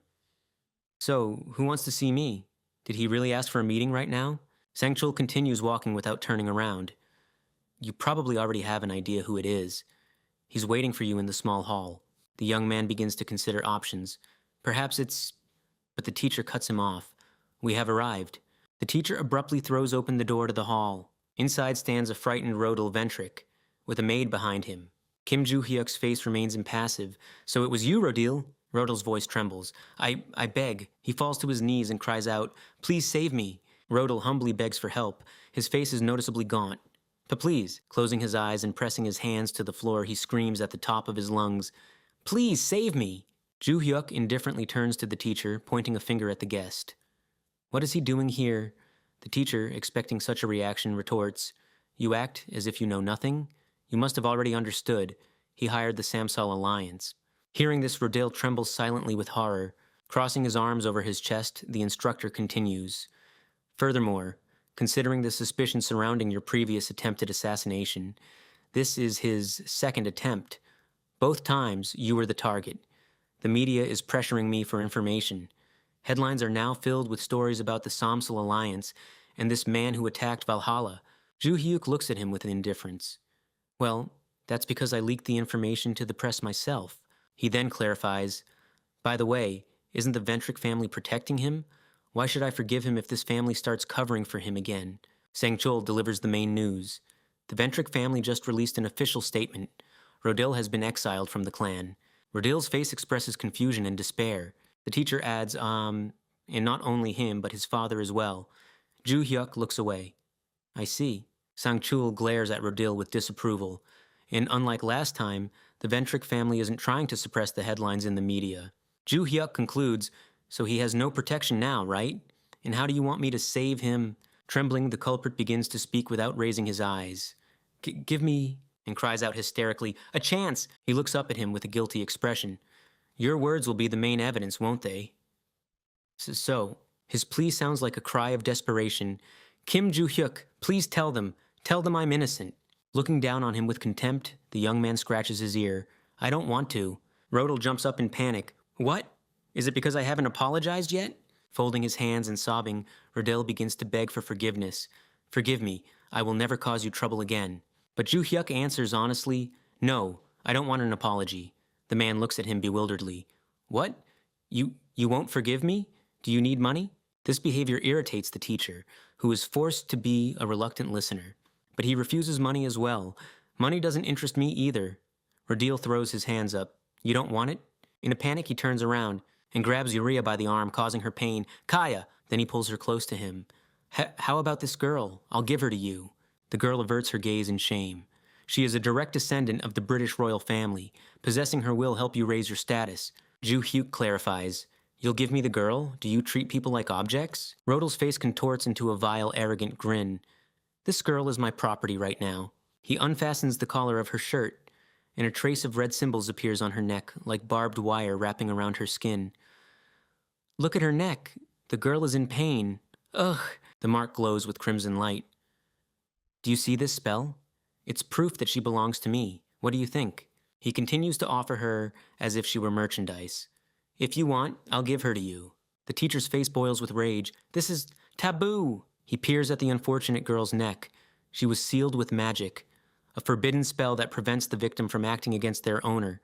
His eyes burn with hatred. An ordinary person couldn't have cast this. He looks at this disgusting scene. Someone helped him do this? Finally, Joo-hyuk says, people like you have existed for a long time, scoundrels who place taboos on other people's bodies and sell them. He reaches out to her neck, frightening the girl. What? Clenching his fingers in the air, he begins to emit power, shining with cold blue light. The girl doesn't understand what he is doing. What are you? With a sharp movement, he pulls out the spell as a long ribbon. The girl cries out, Kaya! Slowly, the spell on her neck begins to melt. It disintegrates into the air, disappearing symbol by symbol. Unable to believe what is happening, she touches her neck. The seal. He broke it. Joo-hyuk's eyes are hidden behind his hair. Teacher. The teacher turns to him. What? The following words cause horror in Rodel. Can I hit him? Sang-chul closes his eyes. Do you think a teacher from Valhalla would tolerate violence between students? But the other remains silent. Then the teacher directs a stern gaze at him. But it's a completely different story when someone is suspected of committing a crime. Furthermore, Valhalla has severed ties with the Ventric family. Do as you please, I will cover for you. Hearing this, Rodel freezes like a statue. It seems he can barely breathe. What? Kim Joo-hyuk's hand lands on his shoulder. You heard him. He swings to strike. Grit your teeth! The other shouts, stop, but immediately flies backward from a devastating blow. The girl, unable to believe her eyes, watches what is happening. Later, Kim Joo-hyuk calmly heads towards the dormitory. Barsh cannot contain his admiration. I thought you were really going to kill him this time. This is the first time you've shown so much anger. He replies silently. If it had been 300 years ago, I would have taken his head. A flash of anger distorts Kim Joo-hyuk's face as he remembers this. Among my students was a boy who was sold and bought using that taboo. I just got angry because the situation was similar. Barsh nods. I understand. But outwardly, he continues on his way calmly. I've been through that too. Barshe raises a finger to his lips. What? So you were also a slave in the past? But then a voice cries out. Wait. Turning around, he sees Yuria, who is trying to catch her breath. Huff! Huff! The girl looks up at him with eyes full of gratitude. Whew. I didn't make it to thank you. She bows before him. Thank you very much. Kim Joo-hyuk scratches the back of his head. You don't need to thank me. Forget about me and live as you please. The girl freezes, absorbing his words. And then tears well up in her eyes and she begins to tremble. She wipes them away and walks off. Okay. The next day, a cafe in the Valhalla Academy. A sign hangs on the glass. Open. Lilia greedily devours a dessert. China. Kim Joo-hyuk sits opposite her. What? After putting a piece of ice cream in her mouth, she explains, the Great Palace of Valhalla is located in China. The girl scoops up another portion and brings the spoon to her lips. More precisely, it's a labyrinth belonging to the White Lotus, a Quaiswodis association. The man's attention is fully focused on her. Taking a sip of coffee, he clarifies, by White Lotus, do you mean the academy that participated in the competition? She nods. Yes. Kim Joo-hyuk takes a glass of iced coffee. A labyrinth belonging to the White Lotus? Unlike last time, I can't just barge into someone else's labyrinth. He greedily takes a sip of the cold drink. Why do labyrinths even have to belong to anyone? Although it used to be a mystery how various dogs and cows could calmly enter there. However, confidence is evident in his gaze. If I wanted to, I could destroy it, but it's quite complicated since the object belongs to an academy. Then he asks the next question. Is there any way to get inside? She freezes. What? The girl rests her head on her hand. The Great Palace of Valhalla? I know that it is open to students of the White Lotus, but you shouldn't rush because soon... Suddenly she abruptly clamps her mouth shut with her hand, causing him suspicion. Is something wrong? Why did you fall silent? She looks away, removing her hand from her face. Well, I said too much. Then she points a finger at him. How can you just sit and listen without giving me any information in return? He freezes. What do you mean? She holds up 3 fingers while holding the spoon with 2 others. 3. Excitement sparkles in her eyes. Tell me 3 interesting facts. Then I will share information with you. However, the man gets up from his chair, leaving only ice in the glass. I have to go. Bye. She tries to stop him. Wait! And gives up. I'll tell you. He returns to his seat. Okay, tell me, the girl exhales. Whew. She raises an eyebrow, and he covers his face with his hand. This should be a secret, but the Great Palace of Valhalla will become one of the stages of the world competition in the 2nd semester. This news invigorates the man. Seriously? Do the teachers know about this? She shakes her head. No, the information hasn't reached them yet. He shows curiosity. Then where did you learn this? She smugly crosses her arms over her chest. I have my sources. Kim Joo-hyuk makes a guess. Speaking of the world competition, will it be similar to the tournament between academies? Lilia takes another spoonful of ice cream. Correct. She raises an index finger, clarifying the scale of the event. If the competition in Korea is a 3-way battle between Korea, China, and the USA, then the world tournament will involve academies from all over the world. This makes the man think. Essentially, just a large-scale competition? This thought only irritates him more. His gaze is fixed on one point. In any case, can I participate only in the 2nd semester? That's too long. The next question catches her off guard. Is there any way to get there earlier? She freezes. Huh? Thinking for a moment, the girl brings her hand to her chin. I don't know. I have no connections with the White Lotus. To get in there, a thought flashes through her mind. There is one way, but I'm not sure if it's worth using it. However, before continuing, she raises a finger. But first you must help me. He looks at her with displeasure. What? She proudly states the condition. You will come with me to the World Monster Research Society. It's a one-day event, so don't worry. North London, Tottenham, the World Monster Research Society. Lily and Kim Joo-hyuk freeze at the gates. Realizing where they are, the young man bursts out. A one-day event, you say? Then what are we doing in London? Lily laughs. We're only here for a day, so enjoy it. I brought you for the weekend, but received permission to extend the trip until Monday. The young man's fervor subsides slightly. You're abusing your authority as a teacher. He looks at the ornate iron gates before him. So, what are we doing here? Sometime later, he finds himself in a testing chamber. He holds a sword in his hand and a boar stands before him. Lily and the others observe through protective glass. The faces of strangers are serious. They're engrossed in something. Kim Joo-hyuk looks at the boar. The beast begins to squeal and charges toward him. The young man recalls Lily's words. Nothing special. You just need to help us. Joo Hyuk prepares his sword for battle. The condition is simple. In exchange for information, he must eliminate several monsters. With one precise movement, the young man strikes the creature right in the forehead between the eyes. Squeak! Immediately, the monster's projection disintegrates before his eyes. The system sends a notification. Boar successfully eliminated. Prepare to encounter a stone goblin. Joo Hyuk turns around with dissatisfaction. Is this not over yet? An hour later, he collapses onto the sofa, exhausted. This is so tiring. Why are there so many of them? You promised I only had to kill 3, but I've already dealt with 10. Lily averts her gaze, sitting opposite him with a cup in her hands. I don't understand what you're talking about.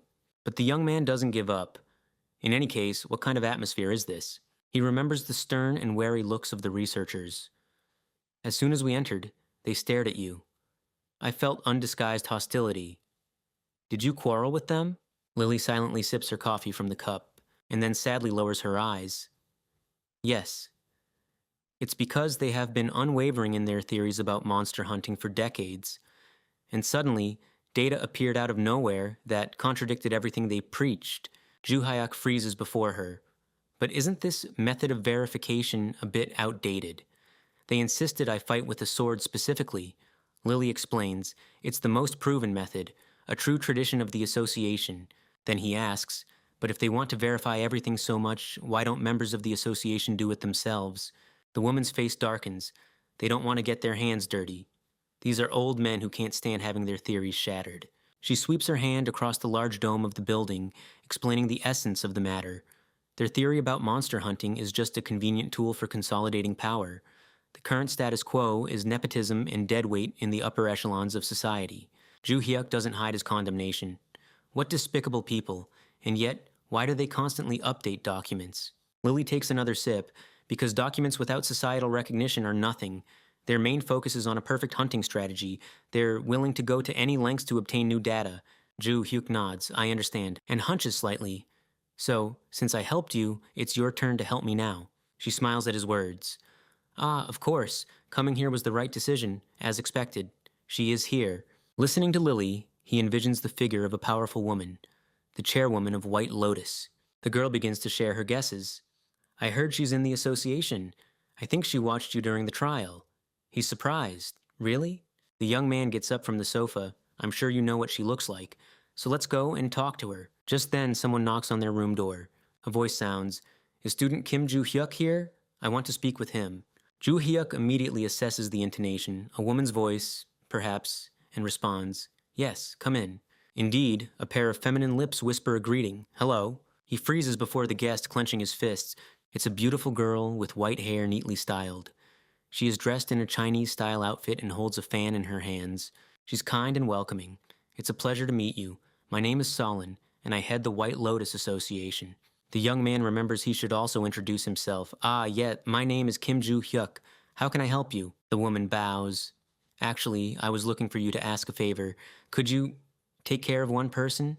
Lily freezes along with him, but shock is evident on her face. Solin, clutching the fan in her hands, repeats, Could you take care of one person? Lily hurries to leave, standing up from the sofa. It looks like you're about to have a rather serious conversation, so I'll take this opportunity to excuse myself. Ju Hyuk turns his gaze towards her. Okay, and she calmly leaves, leaving them alone. The young man gets straight to the point. What do you mean? Tell me more details. Then the woman brings the fan to her lips and begins her story. Good. I am the chairwoman of the White Lotus Association, but originally belonged to the Seal family. Our family was the first founded in China after the era of chaos. He listens attentively to her. Thanks to this, we were able to build an academy called White Lotus and hire strong contractors. However, her gaze darkens and a chill enters her voice. In our family, there was a genius. No, a person who could be called a natural disaster was born. She remembers a girl with short hair standing among the defeated enemies. At the age of 3, she easily defeated ordinary contractors. She even trampled on her sisters and members of our family guild. The guy pieces together what happened in his mind. Even the head of the family suffered defeat. Seo Len supports her chin with a fan. In the end, she came to the conclusion that the outside world can no longer teach her anything. The girl locked herself in the training hall of the So family at the White Lotus Palace. Ju Hyuk concludes, So you want me to take care of her? Seo Len nods. Correct. This makes him ponder. It's not a difficult task, but I have a couple of questions. She listens attentively to him. Wouldn't it be easier to hire someone else just as strong? Then he points at his interlocutor. And judging by your magical power, you certainly don't look weak. Her attentiveness surprises her, and a smile plays on her lips. You have good eyes, Kim Ju Hyuk. I even used magic to hide it. She turns her gaze towards him. There are 2 reasons for that. The guy freezes. First, she fights exclusively with physical strength, and the second reason is, she takes a step closer, that she's 17 years old, the same age as you. Then she recalls his performances in competitions. Watching your battles, one can confidently say that you are physically strong. If she loses to a peer, her pride will be hurt. He listens carefully, considering the arguments. That's why I came here asking for a favor. If you hadn't appeared here yourself, I would have written you a letter. Ju Hyuk scratches his head with interest. Okay, I understand, but you aren't asking me for free, are you? Seo Len nods. Of course not. As the chairman of White Lotus, I can pay any amount. So how much do you... But he interrupts her, raising his hand forward. I don't need money. There is one place I want to get into. Could you arrange that for me? The woman pauses. Excuse me? After a while, they find themselves in front of the White Lotus building in China. We have arrived. A slight doubt appears on the guy's face. I didn't expect you to bring me here the same day I agreed. Not to mention a private plane. She turns to him. You said you were free until Monday. Wouldn't it be better to get this over with sooner? He agrees. True. She looks at him intently. By the way, about payment, you want to gain access to the Great Ahala Palace, right? He nods. Yes. She reaches for the round door handle. I see. This is a labyrinth that we manage, so there won't be any problems.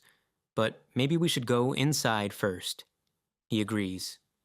Okay. Many students curiously watch as he follows Seo Len. Smiling, she leads him through the open doors. Suddenly he asks a question. There's something I'm interested in. She readily responds, What is it? He shares his thoughts. I thought you didn't pay any attention to the competition, but now you want me to deal with this person? The girl decides to dispel his doubts. You may have thought so, but that's not true. Many foolishly tried to challenge this child, only to realize the limit of their abilities. He continues to listen to her with interest. Both students and teachers. Her fingers once again grip the fan. That's why my main goal right now is to get rid of this arrogant kid. Cruelty flashes in her eyes. After that, the So family. No, then I will lead White Lotus to the top. Lost in thought, Ju Hyuk scratches the back of his head. Okay, I understand. And thinks to himself, I hope she's in good hands. Suddenly a magical circle flashes on the floor. We're here. The circle, covered with many symbols, glows with blue light. When you step onto the seal, you will be transported to the So family's secret training room. That child is there. Ju Hyuk steps onto the circle. Okay, like this? Seo Len nods. Yes. He immediately begins to disappear. Ah, I forgot to ask her name. The woman smiles and closes her eyes. This child's name is Yong Lan. A disgruntled girl sits on the floor. One leg is bent at the knee, with her elbow resting on it. She glares upwards. She has white hair with dark strands. She's clearly unhappy about the stranger's arrival. Who are you? Did the So family send you to make me leave? In anger, she starts shouting at him, I'm not going anywhere, so get lost. This amuses the guy, and he can't hide his smile. Wow, are you always this rude to people you meet for the first time? He takes a step forward, you suddenly bursting into action.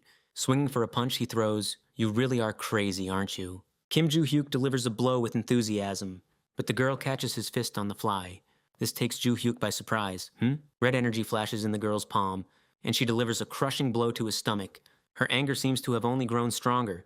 Idiot. She doesn't remove her hand from his body, coldly saying, "You really underestimate your opponent. I can't believe you started with such a foolish attack." Kim Joo-hyuk raises his gaze to her. "You don't believe me?"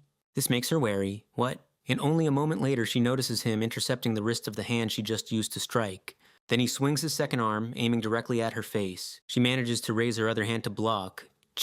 His fist crashes forcefully into her forearm. A wave of pain shoots through her body. She bounces back, baffling him with her maneuver. Huh? Caution now fills her eyes. She clutches her bruised arm to herself. What the? Who are you? Kim Joo-hyuk lowers one hand into his pocket and beckons her closer with the other. A 17-year-old student who clearly underestimates his opponent. She immediately begins frantically considering a plan of action. "I need to retreat and try to counterattack." But he rapidly closes the distance, giving her a mocking smirk. "Where do you think you're going?" And once again raises his fist for another strike. This time he delivers a powerful blow directly to the abdomen. Ugh! The young man enjoys the sight, watching her fly away. Ha! Just look at her. He watches as she sits on the floor, clutching her stomach and covering one eye. In that fraction of a second, she realized she wouldn't be able to dodge his fist and stepped back to soften the impact. Kim Joo-hyuk was pleasantly surprised by her dexterity. Quite good. He felt it when he allowed the girl to strike. Even his students from 300 years ago didn't demonstrate such mobility. The girl remained silent, carefully observing her opponent. Thoughts raced through her head, analyzing the young man. A 17-year-old student. Is he on her level? A smile dawns on Yonglan's face. This guy is definitely much stronger than all those old men.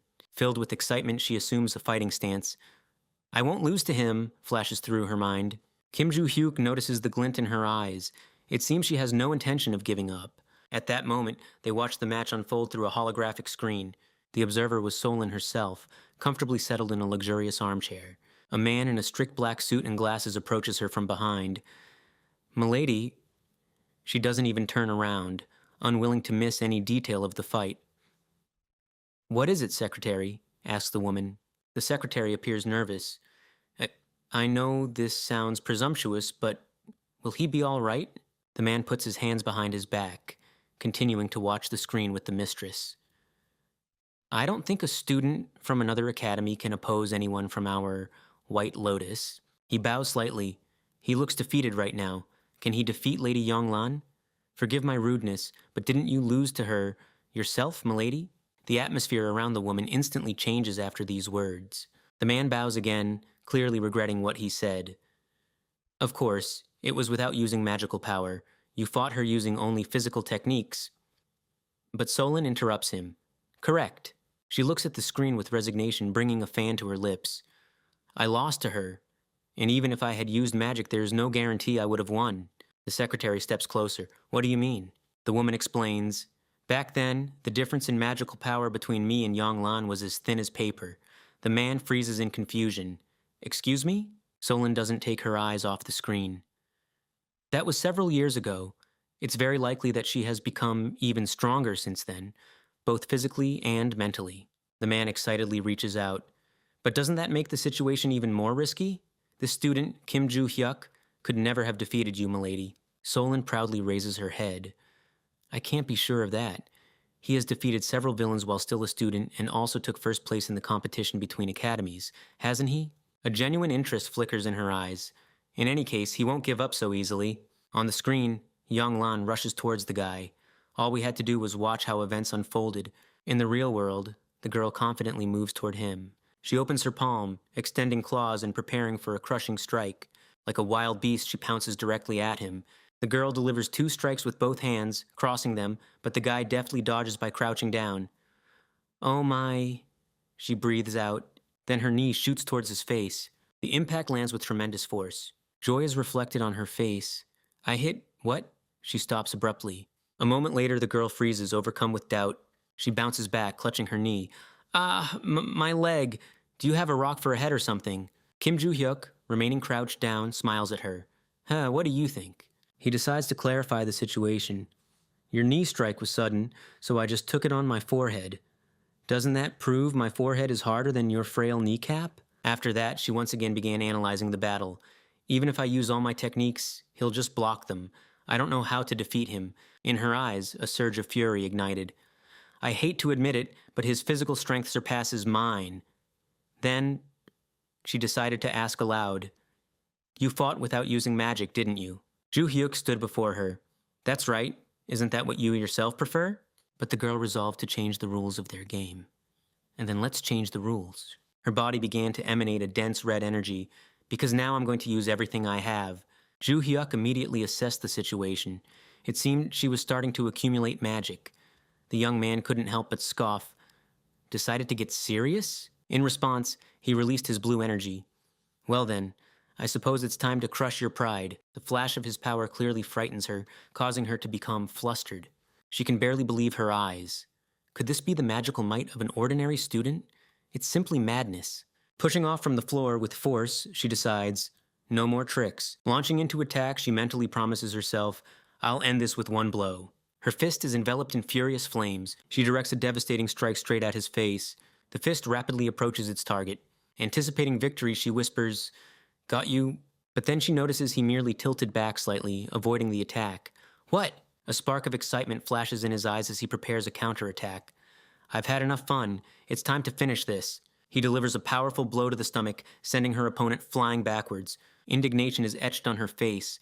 Ha! You are a true monster! She falls limply before him onto the floor.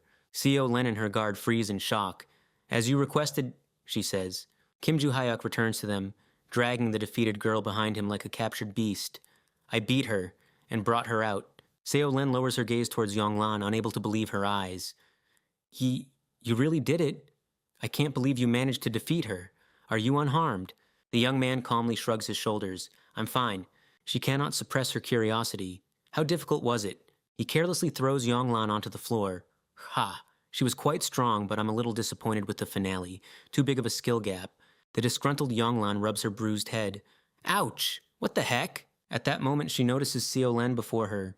Her face immediately contorts with anger and dislike. Seo Len maintains a proud composure. Yonglan, it's been a long time since I've seen you at liberty. She humbly closes her eyes. Now that you are finished, it is time to discuss payment. You did mention wanting access to the Great Palace of Ahala? Kim Ju Hyuk stands before her, hands in his pockets. Yes, Seo Len bestows a smile upon him. I can let you in right now. How does that sound? This offer clearly pleases the young man. That would be great. Let's head there immediately. They walk away as if completely forgetting about Yonglan's existence.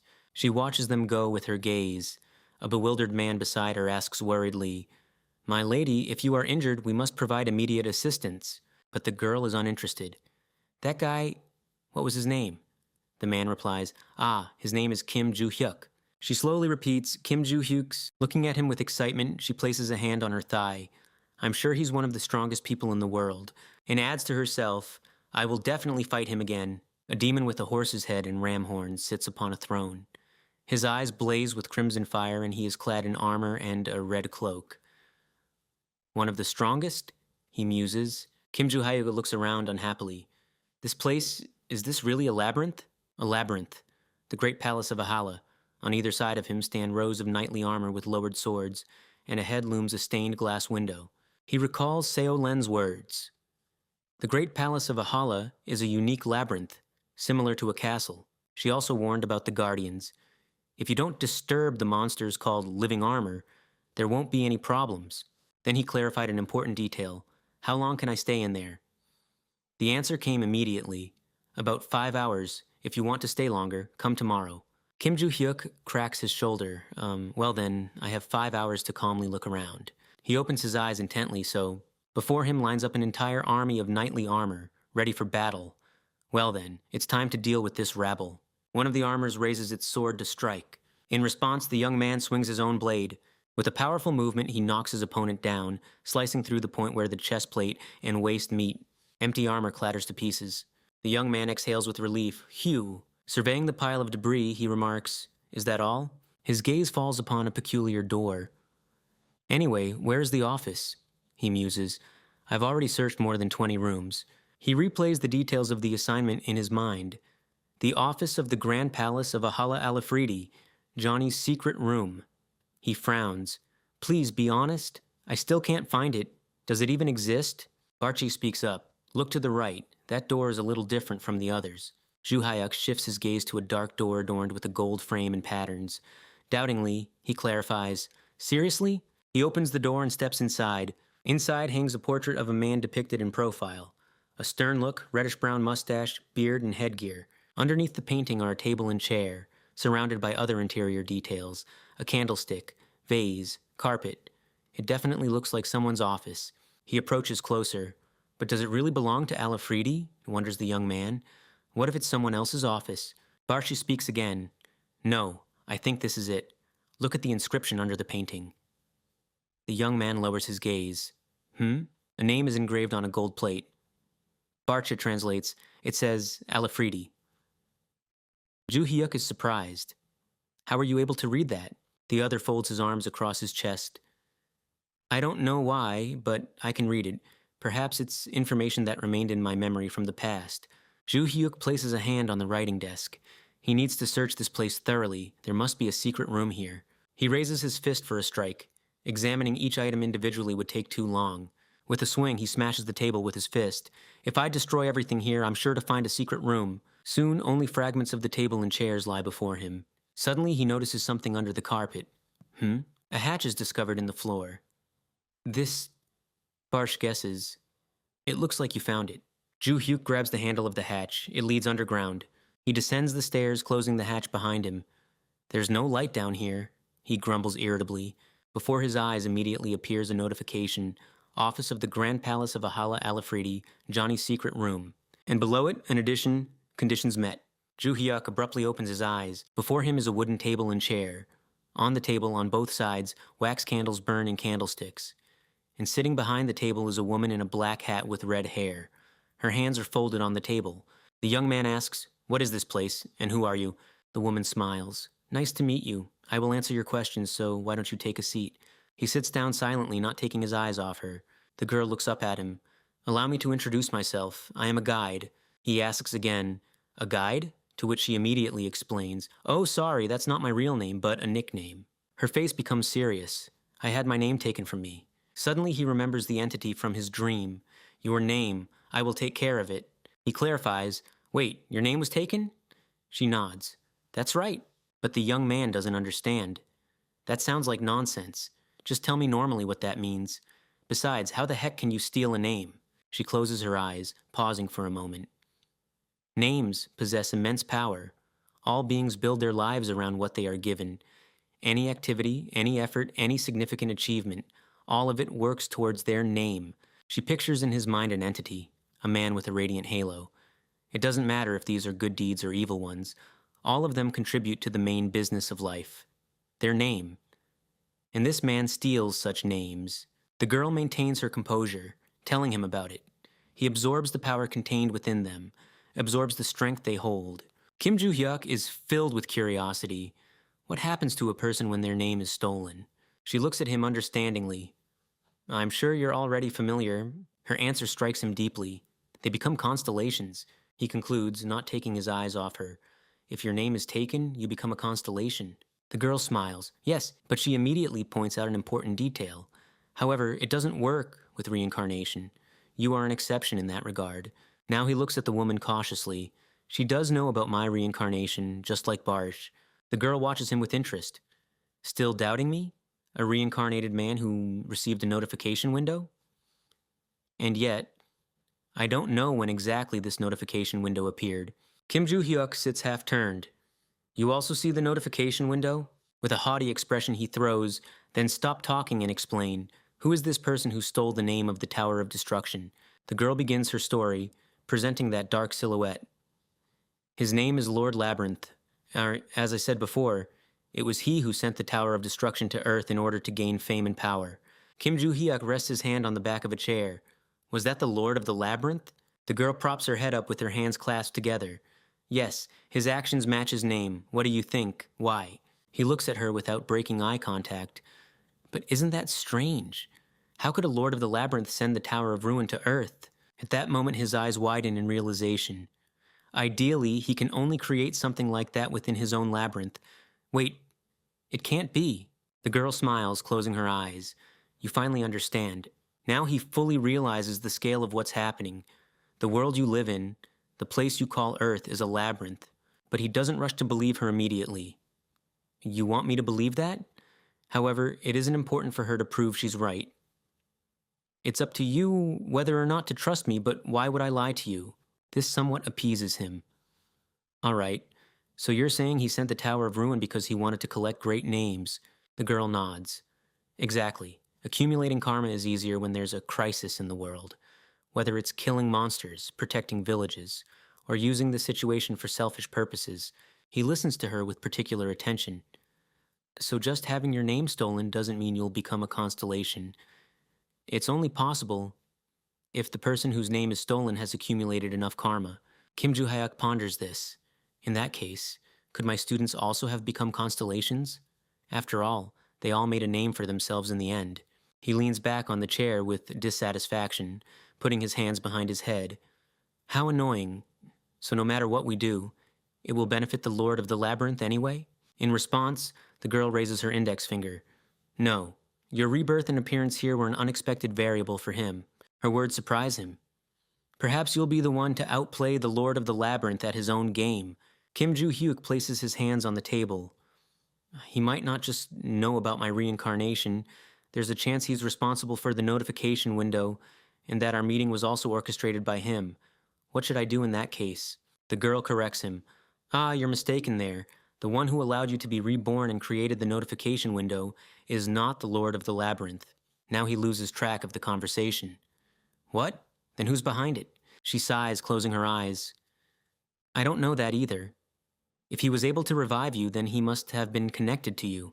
Kim Joo-hyuk tries to remember. Someone connected to me? A bright glow begins to form in the girl's hands. In any case, we can't miss this opportunity. And a moment later, a ring appears there. Here. She lowers the ring into his outstretched palm. What is it? She folds her hands on her knees again. I can't explain in detail because time is running out, but this will be the key to our counterattack. He clenches the ring in his fingers. No time? Why can't you tell me everything right now? She explains. Although I was able to talk to you like this, I am still being hunted by the Lord of the Labyrinth. Kim Joo-hyuk freezes with the ring listening to her. But it's okay.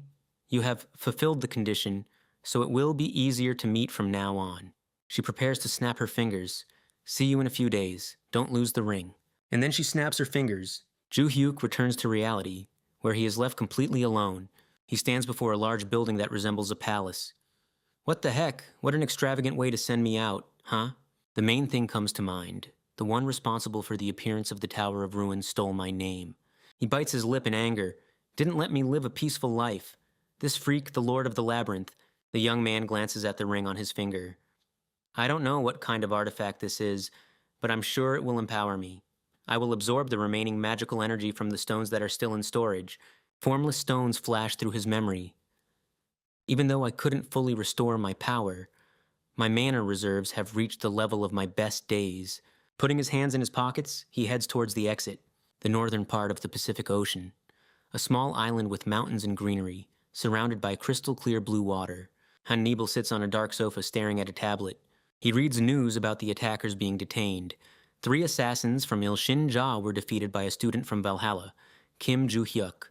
As he reads, his finger on the screen begins to tremble. Then he presses down on the screen so hard that the glass cracks.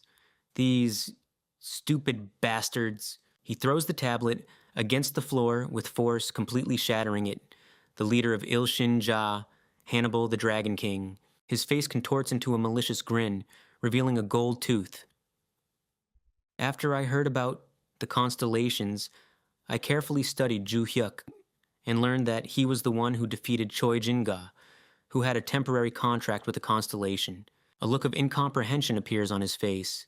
Therefore, even when the son of the Ventric family placed an order, albeit with little payment, I sent 3 assassins to make sure it went through.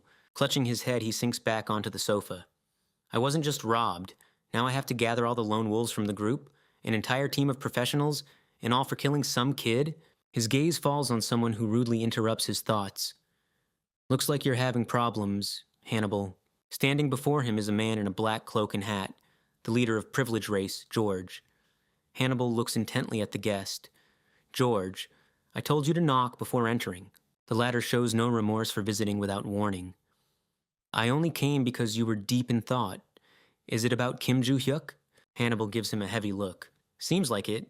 George closes his eyes, folding his hands on his knees. Haha. We also lost an important chess piece due to Kim Joo-hyuk. The name DeSera flashes through Hannibal's mind. Are you talking about DeSera? The man nods. Yes. It was a personal job, so he didn't report it to the association. But he failed and ended up revealing his identity. Hannibal frowns, continuing to listen. I wanted to leave him as an informant for the Ventric family, but I had to eliminate him myself in case he blabs something inside the tower. Then Hannibal clarifies. Can you help me get rid of these 3 killers? The man immediately agrees. Of course, if that's your commission. Hannibal begins to stroke his beard. As for Joo-hyuk, Georg interrupts him. I warn you, it's best not to interfere with Kim Joo-hyuk yet. Hannibal asks in surprise, not to interfere with him? Then he mentions a group of people in cloaks led by a creature with the head of a horse and the horns of a ram. He's been targeted by the first cult. These words shock Hannibal. The first cult is active again? Have these bastards completely lost their minds? Georg nods. Yeah, we, the villains, shouldn't be saying this, but those bastards are totally insane. He recalls an incident from the past. No one knows what they want to achieve, but it was they who killed Logan's squad. Hannibal folds his hands on his knees. I also heard about that. It's good that these scoundrels have targeted Kim Joo-hyuk. Moreover, if we connect with their target, Georg finishes for him, there's a high chance they will then target us as well. Hannibal's face darkens. In that case, we can only wait, huh? Joo-hyuk is surrounded by people in dark cloaks late at night, but these people don't frighten the boy. Who are you? He looks around at the strangers. Their bodies are hidden in cloaks, their faces covered with hoods. Do you realize this is Valhalla's campus? Are you fearless or just stupid? But one of the men simply stares at him without any emotion, remaining silent. His face doesn't express a single thing. Before this, he was in the house with the same expression. The head, bowing and placing his hands behind his back, he reported to Adelia Ventric, we have completed preparations. She smiled approvingly. Good, it took some time, ha ha ha. The man bowed again, closing his eyes. I apologize. Conducting our mission on Valhalla territory, where Kim Joo-hyuk is currently located, required serious preparation. The girl clarified the main point. Did you find contractors with the ability to create subspace? The man didn't raise his head. Yes. We've gathered a whole group of space distortion specialists. Since they were all selected by the Ventric family, no one will find out about it. Adelia smirked. Good. Then her voice became steely and her gaze cold. So you have prepared what I asked for? The assistant responded with excitement. Yes. He remembered the purple magical stones. We've prepared a reservoir with a colossal reserve of magical energy for sanctification. The girl closed her eyes. Excellent. Then it's time for me to make my move as well. Stay in contact, and as soon as the subspace is completed, take command of the liquidation squad, Deacon. As a sign of respect and agreement, he bowed even lower. Yes, ma'am. Then he slowly raised his gaze to her. Head, are we preparing sanctification to summon a constellation? Sitting at her desk, Adelia nodded. Yes. Noticing the doubt on Deacon's face, she paused. He continued, Are you really going to summon a constellation? Adelia tilted her head slightly, giving him a haughty look, and folded her hands in her lap. What? Do you think I'm overreacting because I'm afraid of some high school student? She began to radiate an eerie aura that sent shivers down Deacon's spine. No, of course not. Only then did Adelia regain control of her power and calm down. These are just precautions, so don't worry. The boy breathed out nervously. Okay. She looked at him with confidence. Besides, the constellation that has been silent until now suddenly contacted us. A bright notification flashed before her eyes. The masked figure requested more information. Adelia continued. That's what worries me right now. Her face became calmer. So if we can summon the constellation this time, I want to ask it about that. Right now, Deacon was looking at Joo-hyuk. Why did the silent constellation suddenly react? After that, he gave a loud command. Contact team. Prepare for space distortion. The people in cloaks fell to their knees and magical circles lit up beneath their palms. A sphere began to form around Joo-hyuk. He looked around. What is this? Subspace? Then he turned his gaze to Deacon. Logical. Attacking directly on school grounds is a bad idea. You must have thought about this for a long time. Ju Hyuk's face became slyer. And whose idea was it? The Ventric Heads? Hearing these words, Deacon stopped maintaining his indifference. How did you know? Ju Hyuk smirked, keeping his hands in his pockets. How do I know? He grabbed the sports bag by the handle. Among my enemies, there are 2 villainous groups using black magic, and only one doesn't. So who is it if not the Ventric family? With a crash, the sports bag fell to the floor next to him. Deacon threw off his hood, revealing his face. Since we've been exposed, there's no point in hiding anymore. Summon the liquidation squad. The man behind him nodded. Yes. Drawing their weapons, they began to radiate yellow energy, and with great enthusiasm they prepared for battle. There were far more of them than a typical squad. But Kim Ju-hyuk wasn't frightened by the situation. Aren't you ashamed to call so many people to deal with a high school student? The deacon directed his sword at him. That doesn't matter. We follow the head's orders. Ju-hyuk began warming up, closing his eyes. Is that so? It seems your head is quite unscrupulous. The deacon loudly commanded he'd get rid of him. And a crowd of armed men rushed into attack. Ju-hyuk's body began to emit purple energy. He focused, accumulating more and more power. A powerful wave of energy threw back some of the attackers. They collapsed onto the ground, unable to withstand such force. Keek! Noticing this, the deacon swung his sword for an attack. However, Ju-hyuk managed to jump back. Oh my. The boy summoned his blade. What are you waving your saber around for? Meanwhile, from above in a leap, he was attacked by others. Soaring upwards, he dodged the strike, and enemy blades collided at one point. While in the air, Ju-hyuk swung his leg for an attack, and brought it down on both opponents. Keek! Landing, he stepped on one of them. You don't even let me catch my breath, huh? The deacon rushed into attack, extending his sword forward. He came from behind, but Ju-hyuk, without even turning around, dodged, slightly tilting his head. This maneuver shocked the enemy. Is this really the skill of an ordinary high school student? During the next attempt to attack, Ju-hyuk crouched down, again avoiding the strike, and gripped the hilt of his sword. How annoying. The tip of the scabbard pointed directly at the deacon. At that moment, a sinister and joyfully anticipating smile appeared on Ju-hyuk's face. He struck forcefully, piercing the opponent with a powerful stream of energy. The blow was so crushing that the deacon almost lost consciousness. Only now did it dawn on him how dangerous the situation was. Thinking our opponent was just a high school student, I made a mistake in deciding we were overprepared. He collapsed, spitting blood. You were right. His head hit the hard ground with a dull thud. Watching this, Ju-hyuk smirked, noticing someone interesting. Finally crawled out, huh? Before him, emerging from the crowd, stood Adelia Ventric, the head of the Ventric family. She cast a glance at the fallen deacon. Now she understood the outcome of the battle better. The entire elimination group, including the deacon, was much stronger than ordinary contractors, and yet they ended up in such a pitiful state. After that, she reached for her scabbard, drawing a dagger. This won't do. She glared at the boy threateningly. You should be proud. You've been given the chance to see a Ventric family relic inaccessible to ordinary people.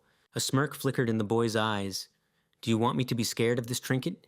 And that's all the Ventric family, who brought an entire horde to deal with a high school student, can offer? These words angered her and made her rush into attack. You damn brat!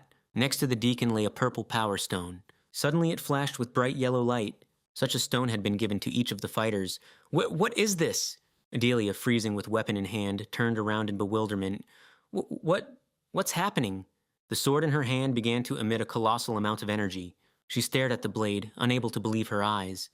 Don't tell me. It is! A yellow sphere began to form around them, and a notification window appears. In it emerges the inscription, Master. Everyone freezes, staring at the glowing stones. They seem frozen in time, not changing their fighting stances. Even Adelia froze, her face showing genuine astonishment. This aroused Ju-hyuk's suspicion, and he raised an eyebrow questioningly. Everyone around him, except for him, seemed to freeze like statues, not even breathing. What the heck is going on? Adelia herself, though unable to move, remained conscious. I can't move. Did Sanctuary activate on its own? She tried to look around as much as her body allowed. At least I can think.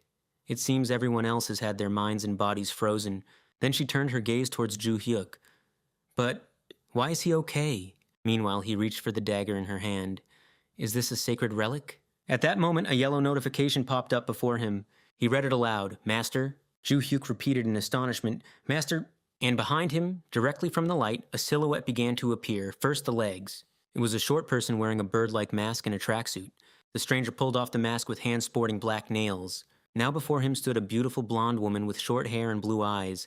Master, the girl glowed with a soft yellow radiance. Ju Hyuk froze, gazing at her in amazement, and she looked at him with a warm smile, and he suddenly remembered her. Only then was she covered in bruises, scrapes, and torn clothes, and a collar with a chain adorned her neck. In the past, he had smirked as he watched her. Just look at this little one's gaze. He looked at her chained to the wall. You truly hate all people in the world. The girl glared at him with anger and distrust. Don't try to pretend you understand me. What do you even know about me? But he replied without a trace of pity, maybe I don't know everything, but I know enough. He sat down beside her. Because I was a slave too. The girl breathed out in shock. What? Sitting down, he decided to share a memory. When I was young and weak, I was caught by a slaver. After that, a ban was placed on me and I was shackled. That's how I lived. Then he looked into her distrustful eyes and offered, wouldn't you like to be free? The girl asked with doubt, you say you were also a slave? He nodded. Yeah. And then the girl broke down. She screamed, violently tugging at the collar with the mark. Then what's the point of asking if you already know the answer? I can't even dream of freedom because of this cursed thing. However, she soon calmed down a bit. Stop provoking me, get out. I don't know how you got here, but the slaver... But he interrupted her with a smile, not letting her finish. Only the one who imposed the ban can remove it, or it will disappear on its own if that person dies. But if you're unlucky, the ban won't be lifted even after their death. Your case seems to be like the latter. The girl stared at him in shock and incomprehension. Then, realizing the meaning of his words, she asked, that bastard is dead. She began to panic. Then there's nothing that can help me. Ju Hyuk scratched his ear thoughtfully at this moment and gave her hope. Actually, there is one way. He raised his hand towards the collar and, clenching his fingers, grabbed something invisible. Huh? The boy explained his actions. By copying the components of the band's magic, I can reverse them and gradually lift it. Although such control isn't my specialty, freeing you from this won't be too difficult for me. The girl watched his actions with excitement, not taking her eyes off how his hand held the collar. His gaze is full of determination. Only then was I able to break free from the shackles of cursed slavery. He clenches his fist tightly, releasing streams of blue energy. And then, with a sharp movement, he shatters the collar into pieces. The girl can't hold back tears of happiness. It's broken. The band that had tormented her all this time finally fell. Ju Hyuk stands before her. Well, now that we've dealt with that, the rest is up to you. She raises a bewildered gaze at him. He watches as she rubs her freed neck. You have gained freedom. What will you do now? Return home, to your family. The girl's answer is filled with bitterness. I no longer have a home or family. When the slaver kidnapped me, he burned everything to the ground and killed my relatives. He utters only one word. I'm going on a journey. Remembering the execution of that sorcerer, he adds, I'm going to finish off these scoundrels who trade people like cattle. Do you want to join me? The girl looks at him with hidden hope. She lowers her hands, once again confirming that she is free. I will follow you. The boy smiles. Good. From now on, you'll call me master. The girl stands up.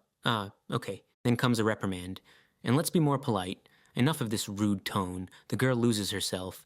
I understand. He smirks. Then come on, silly. She freezes in place. I apologize. Master's name, or how should I address you? He turns around. Huh? I am Hyun. A smile blossoms on her face. She presents herself with trust and admiration.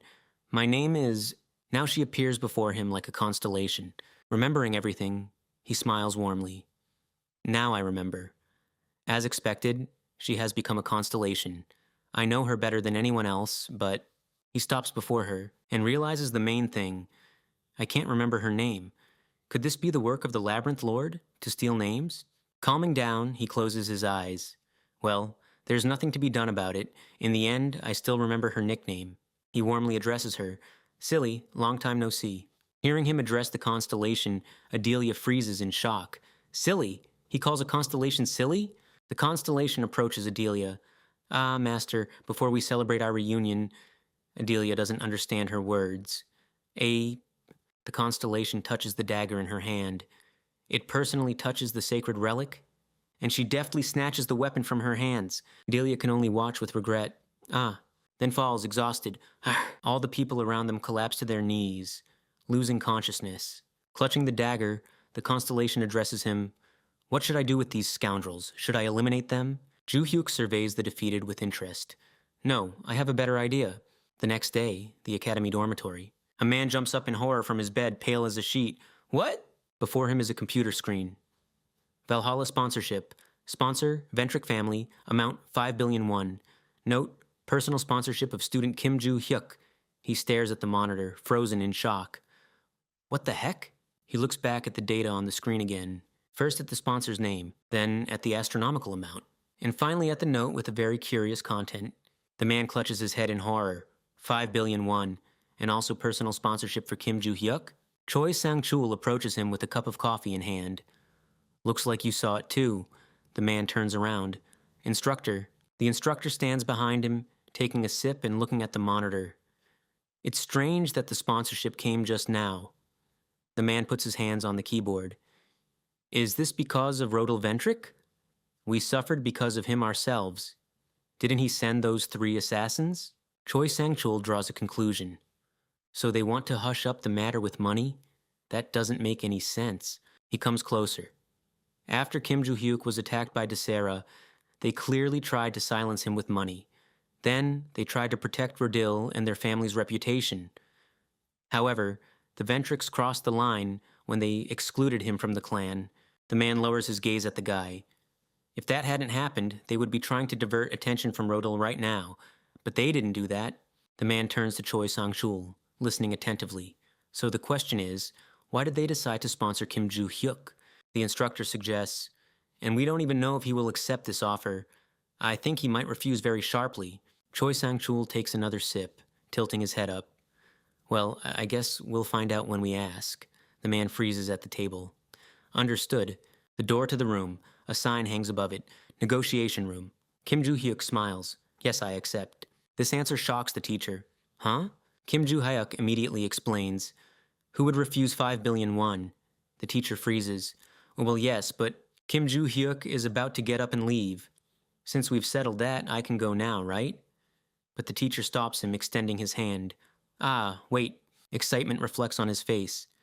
Not only did you receive sponsorship, Valhalla also didn't miss out.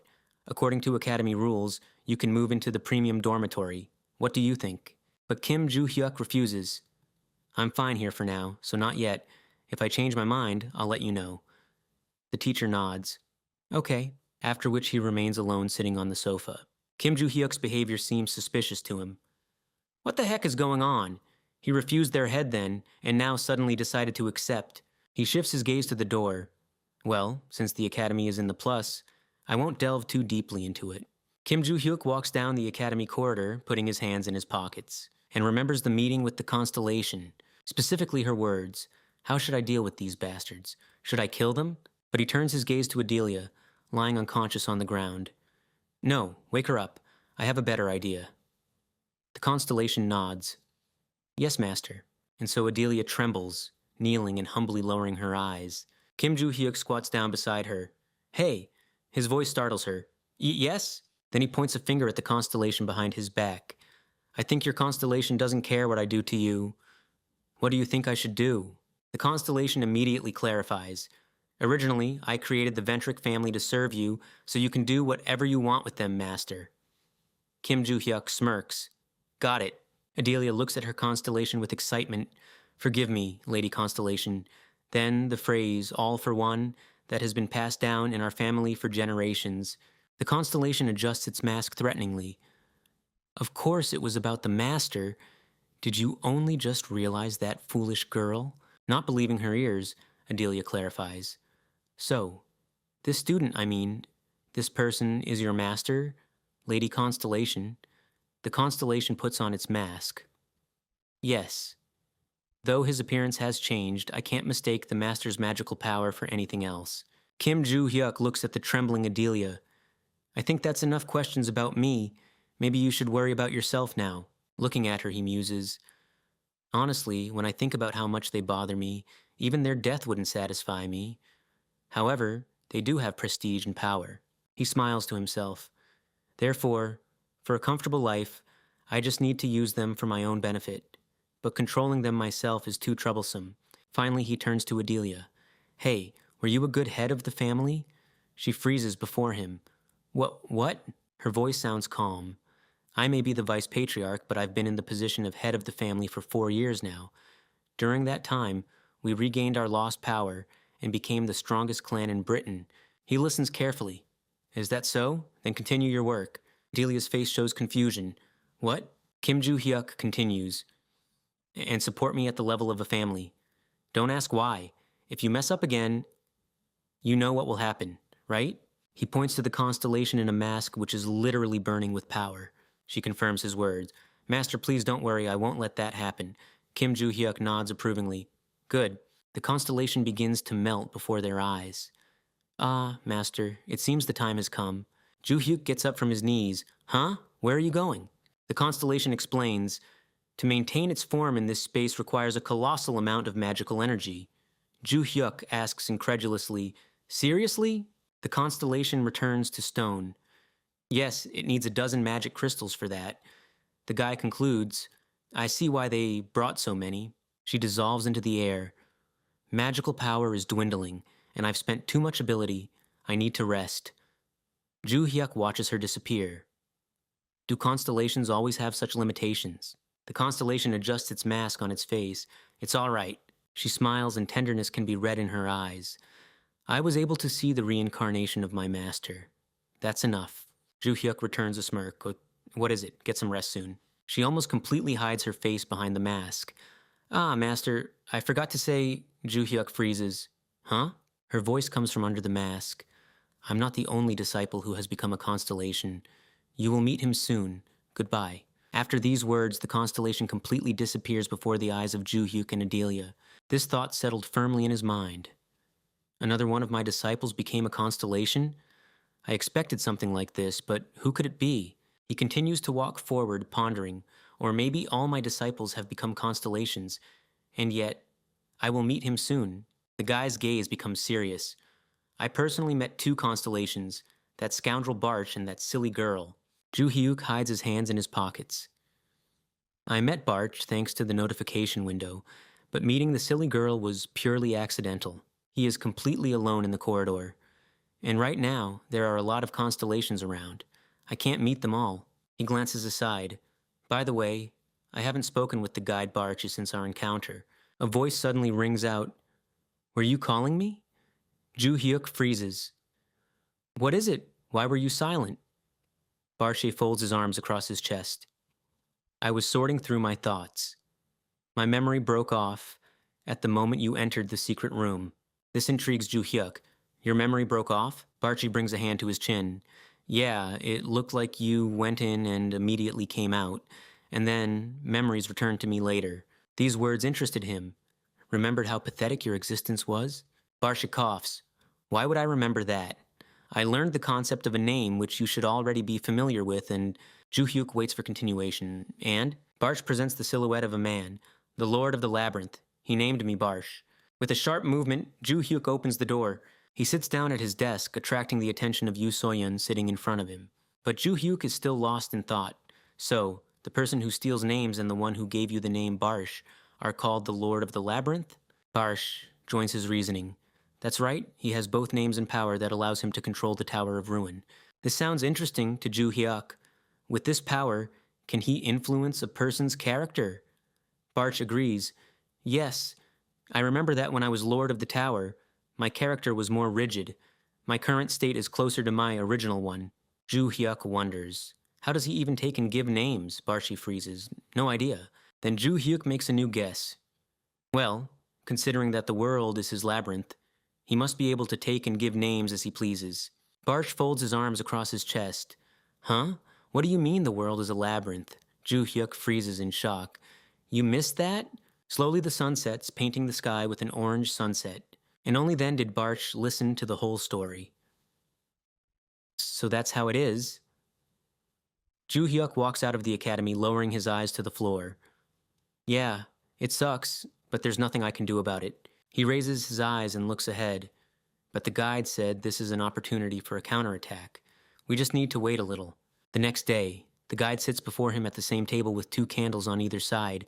Her hands are folded, wearing the same hat on her head. Joo-hyuk doesn't expect this and freezes, looking at her in surprise. What is it? In his hands is a lunch tray from the academy. The guide points to the tray with her finger. What's that shimmering thing? Raising the tray above his head, he exclaims irritably. It's just a food tray.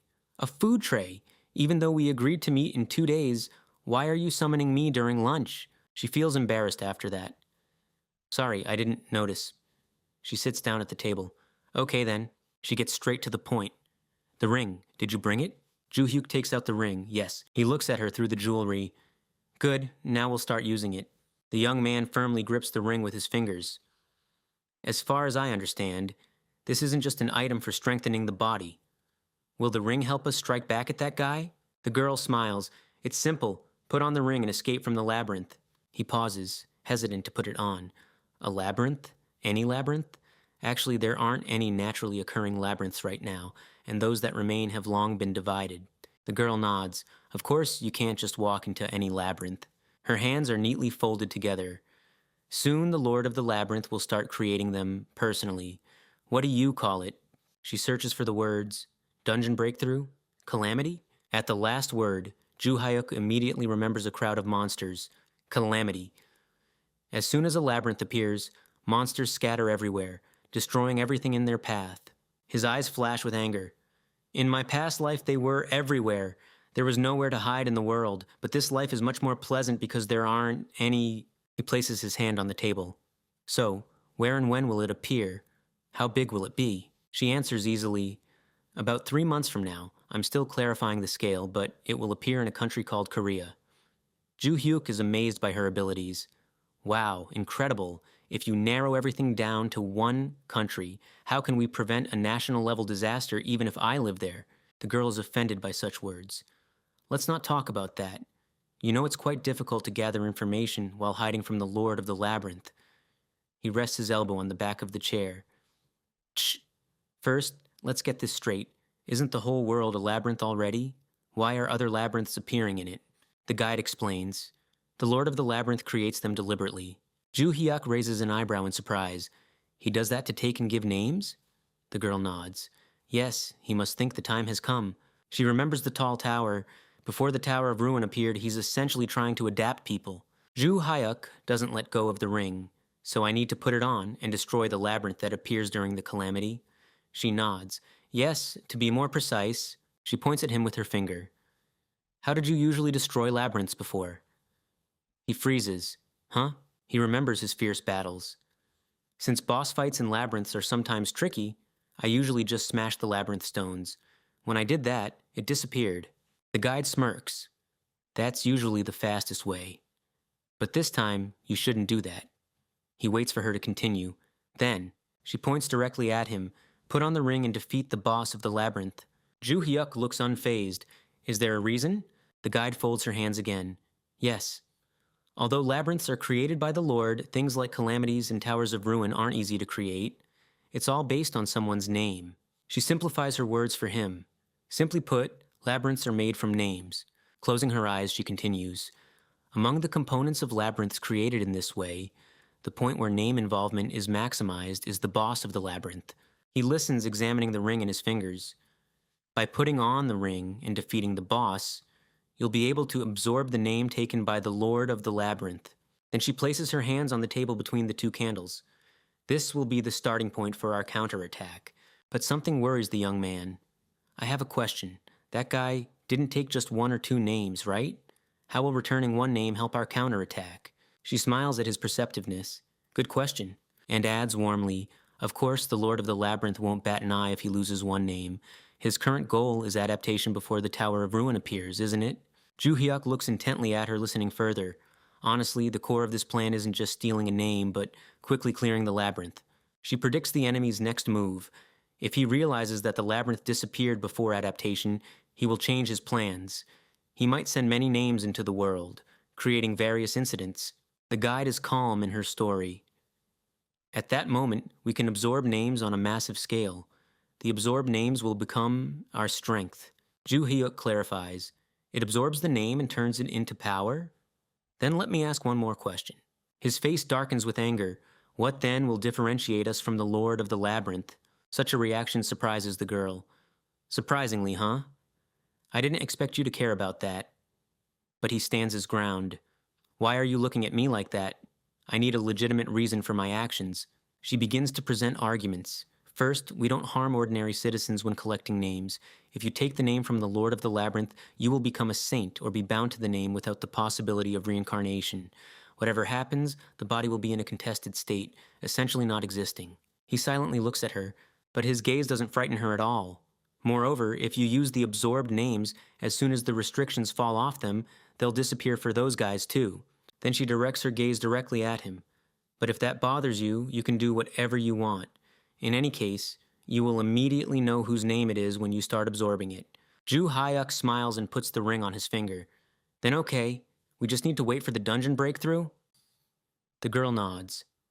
Yes, I'll let you know the exact location and time soon. She pauses. Just defeating the boss and clearing the labyrinth isn't enough? Ju Hyuk makes a suggestion. When the labyrinth disappears, the monsters inside should also disappear, but his companion reminds him. Those that have already emerged will remain. Shouldn't we prevent this? See you later. And he only manages to notice her snapping her fingers. What is... After which, he returns to the real world. Without a tray among the students, he stands at the food table. What? The sunset pleases the eye, revealing all shades of yellow and orange light. Ju Hyuk angrily strides down the alleyway. A sneer plays on his face.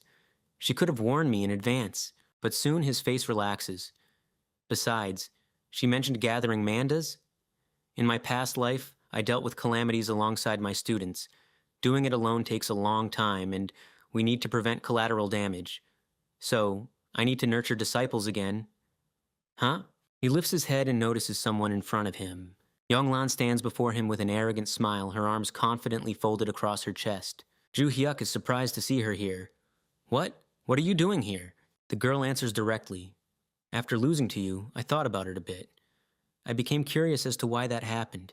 She raises an index finger, and I realized you were stronger than me, so that's why I lost. He looks at her without enthusiasm. It took you time to realize something so obvious? But the girl interrupts him. I thought I was very similar to you. This statement offends him. What? She seems unconcerned with his reaction and continues. A person who overcomes everyone using only talent, never having lost once. That's rare among adults. Ju Hyuk rubs his neck wearily. If you think that's how it is, then you misunderstand. In reality, I work quite hard.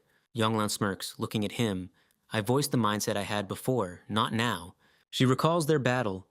Your strikes weren't so simple. They were movements honed by countless hours of experience. He listens to her without interrupting. When I lost, I was just furious, but after calming down, the reason for my defeat became clear. A lack of experience. She clenches her fist. And then I realized I will become stronger by fighting you. With excitement, she looks up at him. Therefore, I want to continue our battle. And with a challenge, she points a finger at him. Until the moment I defeat you. He freezes. What? She points her thumb at herself. Let's fight. And he turns around, preparing to leave. Don't bother me with your strange logic. I'm leaving now. But she immediately grabs his shoulder. What about the battle? I came from China to fight you. He turns back. I don't care. Maybe you should spend your time improving your martial arts instead. But he hears in response, I don't know how. He is surprised. What? She lowers her eyes. I was trained until the age of 6, and after that I practiced on my own. And then you defeated me a year ago. Ju Hyuk clarifies, a year ago? Before you took control of your contractors? Younglan nods. Yes, I wasn't favored by the contractors in the first place. After all, it was I who decided to do things my own way. She sadly recalls the past. I was excluded from regular family training, so I asked them to send me partners to continue honing my skills. But in the end, they just sent adult contractors to me. Sadness is audible in her voice. So I just kept winning. I was lucky there weren't many of them. This makes Ju Hyuk think. The head of their family said one thing, but the nuance turned out to be quite different. He looks intently at Younglan. This girl definitely has talent and enjoys fighting, but their heads seem to think she just recklessly attacked anyone she saw. Then he clarifies one point. Were you obligated to stay in the White Lotus Palace? The girl ponders. It's rather conditional. She raises her hand and looks at her palm. I got stuck there because my family treated me like a headache. Well, it wasn't that important since I was stronger than their contractors. She clenches her fist tightly. But now everything has changed because I found someone who is much stronger than me. She points at him again. Ju-hyuk doesn't share her joy. And then what good is that? She boldly blurted out, "If I fight you without relying on family techniques, then I'll definitely become stronger, right?" He sighed. "Yeah, sure, that's exactly what I wanted to hear." The girl clung to his shoulder and began to whine, shaking his sleeve. "So what? Please fight me." He felt uneasy. The situation seemed strange. He looked at her pleading face. She was an outcast, kept in the White Lotus Palace. Why was she suddenly released? A thought flashed through his mind. I don't know the whole picture, but wouldn't it have been safer to leave Yonglan in the palace? Finally, he shook off her hand. "Oh, okay, let me go." She beamed. "Oh, you really agreed?" He threw back. "It's stupid to do this in the middle of school. I was going to the gym anyway, just follow me." The girl showed no impatience. "Okay." A sign hung on the wall indicating the way to the gymnasium. Arin and Soyeon watched what was happening with astonishment. Arin wiped sweat from her face while Soyeon drank water. Even Se-hyuk, holding dumbbells in his hands, looked intrigued. Ju-hyuk left Yonglan at the entrance. "Wait here. I'll be back soon. Just let me change." She nodded. "Agreed." Arin approached him. "Ju-hyuk!" He didn't expect her to appear so quietly. "Ah, damn it, wait a minute." Arin immediately showed curiosity. "Who is that girl?" Ju-hyuk froze. "Ah, just a crazy woman I met in the White Lotus. She claims she came here to fight me." Arin looked away. "Really? I'll only ask this once." Yonglan looked at her questioningly. Then, grabbing her sword, she challengingly turned to Yonglan. "She came from so far away?" This made the other girl feel awkward. "Ah, huh?" After that, she pounced on her with a question. "What's with that look? Do you also want to fight?" But Arin remained calm. "Not yet." This angered Yonglan. "Not?" Meanwhile, Soyeon calmly assessed the guest from afar. Judging by her hair color, she's from that family. Could it be true that she came all the way from China just for a sparring match with Ju-hyuk? Awesome. On the training grounds of Valhalla, everyone watched as Ju-hyuk and Yonglan stood facing each other. Ju-hyuk narrowed his eyes in displeasure. "I was sure we agreed on a spar only between us." He snapped at the gathered spectators. "So what the heck are you doing here?" Arin responded impassively. "I'm watching to make sure she doesn't cause too much trouble." Soyeon supported her. "And I just followed Arin." Se-hyuk didn't offer any originality either. "Don't pay attention to me." This only irritated him further. "Prepare yourself, Ju-hyuk." Yonglan was already warming up. "Get ready, Ju-hyuk. I've become much stronger." He warmed up, not taking his eyes off her. "Really? Then I don't need to hold back, do I?" The words of the guide flashed in his mind. "Gather a team to stop the catastrophe." He started with a question. "You said you wanted to become stronger, right?" She shouted loudly, clenching her fists. "Yes." He smirked. "Then if I win, you'll become my disciple." This condition caught her off guard. "Huh? What? Actually, I was going to beat you." He was already concentrating power in his hand. "Well, you can try to do that after becoming my disciple. Let's begin." Yonglan took a fighting stance. "I hate teachers, so I have to win."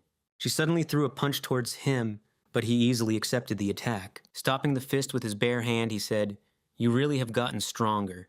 This only fueled her passion. "Oh, even though you blocked the attack," she unleashed her energy with renewed fury. "There's no way you'll be able to block this time." The girls were amazed by the power of her strength. Soyeon covered her face with her hand. What is this? What kind of magic? Was there such a monster in White Lotus?" Se-hyuk also watched this power intently. A huge amount of mana, concentration even higher than Ju-hyuk's during the competition. At an enormous speed, Yonglan launched at herself for another attack. Her eyes burned with the desire to win. "If I land even one hit, it'll be over. And even if he blocks, he'll still take damage from the magical force." But then her eyes widened. She saw that Ju-hyuk had taken exactly the same fighting stance, waiting for her. The same stance? A thrill was visible on his face. He clearly preferred to meet any challenge head-on. The opponents prepared for a collision. Their fists confidently rushed towards each other, and connected, perfectly aligning knuckles. Fist to fist, frozen in mirrored poses. Yonglan watched with anxiety as his fist restrained her attack. "I put so much mana into that punch and still I'm being pushed back, but Kim Ju-hyuk doesn't seem to have such colossal magical power." She glanced at the guy. His eyes shone even brighter than before, and a satisfied smile played on his face. It was definitely the same guy. Suddenly he spoke. "I only block once." These words made her pause for a moment. "Ha!" He immediately prepared his other hand to attack. "Now it's my turn to strike." Yonglan barely managed to raise a block, taking his strike. and still felt the power of the blow. I couldn't break through the defense again. The girl collapsed to the floor, while he only slightly raised his leg. A haughty expression of victory froze on his face. Looks like I have another disciple. Younglan lost consciousness, and when she came to, she sharply opened her eyes. Jumping up from the floor, she exclaimed, "Ik!" Ju Hyuk was sitting nearby. "Oh, you're awake." She touched her stomach, where the blow had landed. "God, I lost again." He looked at her carefully. "You're quite strong. I thought you would sleep until tomorrow morning. Didn't expect you to wake up so soon." The girl didn't know how to react. "Is that a compliment, or are you making fun of me?" But he immediately changed the subject. "All right, enough chatter. It's time for you to become my disciple." Younglan smirked. "I fought at the limit of my body's capabilities this time, without a drop of magic. But the result didn't change. Fine, I understand." She sharply stood up on her feet. "I will be your disciple," and showed him a thumbs up. "So I'm your first disciple?" He continued to sit and look at her. "No," doubt crept into her mind. "You started gathering disciples back in middle school?" Ju Hyuk waved his hand dismissively.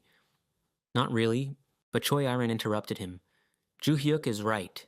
Younglan turned her gaze towards her. "Huh?" Aaron explained, "I began receiving guidance even before you did, which means I'm the first disciple, Meow." However, Ju Hyuk didn't quite agree. "No, she isn't the first either.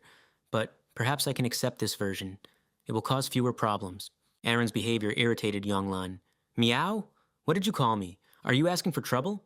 But Aaron wasn't scared and retorted boldly, "What are you so angry about, Meow?" Unable to restrain herself, Younglan burst out, "My name is Younglan. Don't give me strange nicknames." But Aaron remained calm. "What's wrong with you, Meow? Isn't it a cute nickname?" Younglan flushed with rage. Who did you call cute? Do you want to die?" But she stared back at her intently. "It is good, isn't it? Now you can go home." The girls began to argue. "Why should I leave? I haven't learned anything yet." "But you did find out that you are a lovely kitty, didn't you?" Ju Hyuk watched them and fell into thought. He brought his hand to his chin. "This sight, it brings back memories." The girls continued their fierce argument. Ju Hyuk, continuing to observe, folded his arms across his chest. "Back in my previous life, looking at my disciples, I felt exactly the same way." He decided to interrupt the squabble. "Hey, Meow, that's enough." She turned to him irritably. "You don't call me Kitty either." Then he made a remark to Arin. "Choi Arin did indeed start training under my guidance before you, so she is your senior. Don't be rude to your Sajo." Sajo is a term used for a disciple who started practicing with the same master earlier than another disciple. Arin blushed as she listened to him. "And since you have a Samai, speak to her respectfully." Samai is a term used for a disciple who started practicing with the same master later than another disciple. But Arin's thoughts were already occupied with something else. "I'm a Sajo." Ju Hyuk acknowledged me as his first disciple. "Good, now I'm Sajo. That's better." Younglan trembles with anger, clenching her fists. "Arr!" Ju Hyuk doesn't stop there. "Stop fighting. Since we had a sparring match and got bruised, I suggest we end it here for today and go home." Younglan reluctantly agrees. It doesn't hurt, but fine. And then asks a rather strange question. "Where am I supposed to sleep?" Ju Hyuk freezes in confusion. "Huh? Haven't you found somewhere to live?" The girl answers seriously, "No, I came only to fight you." She remembers Solon. "When I asked Solon what I needed to do to fight you again, she told me to come to the Korean Valhalla." Ju Hyuk clutches his head. "And you came here right after that? So you didn't have a plan?" He sighs. "The school has allocated me a room in the dormitory. You can stay there for now." Younglan smiles. "Okay." But Aaron is indignant.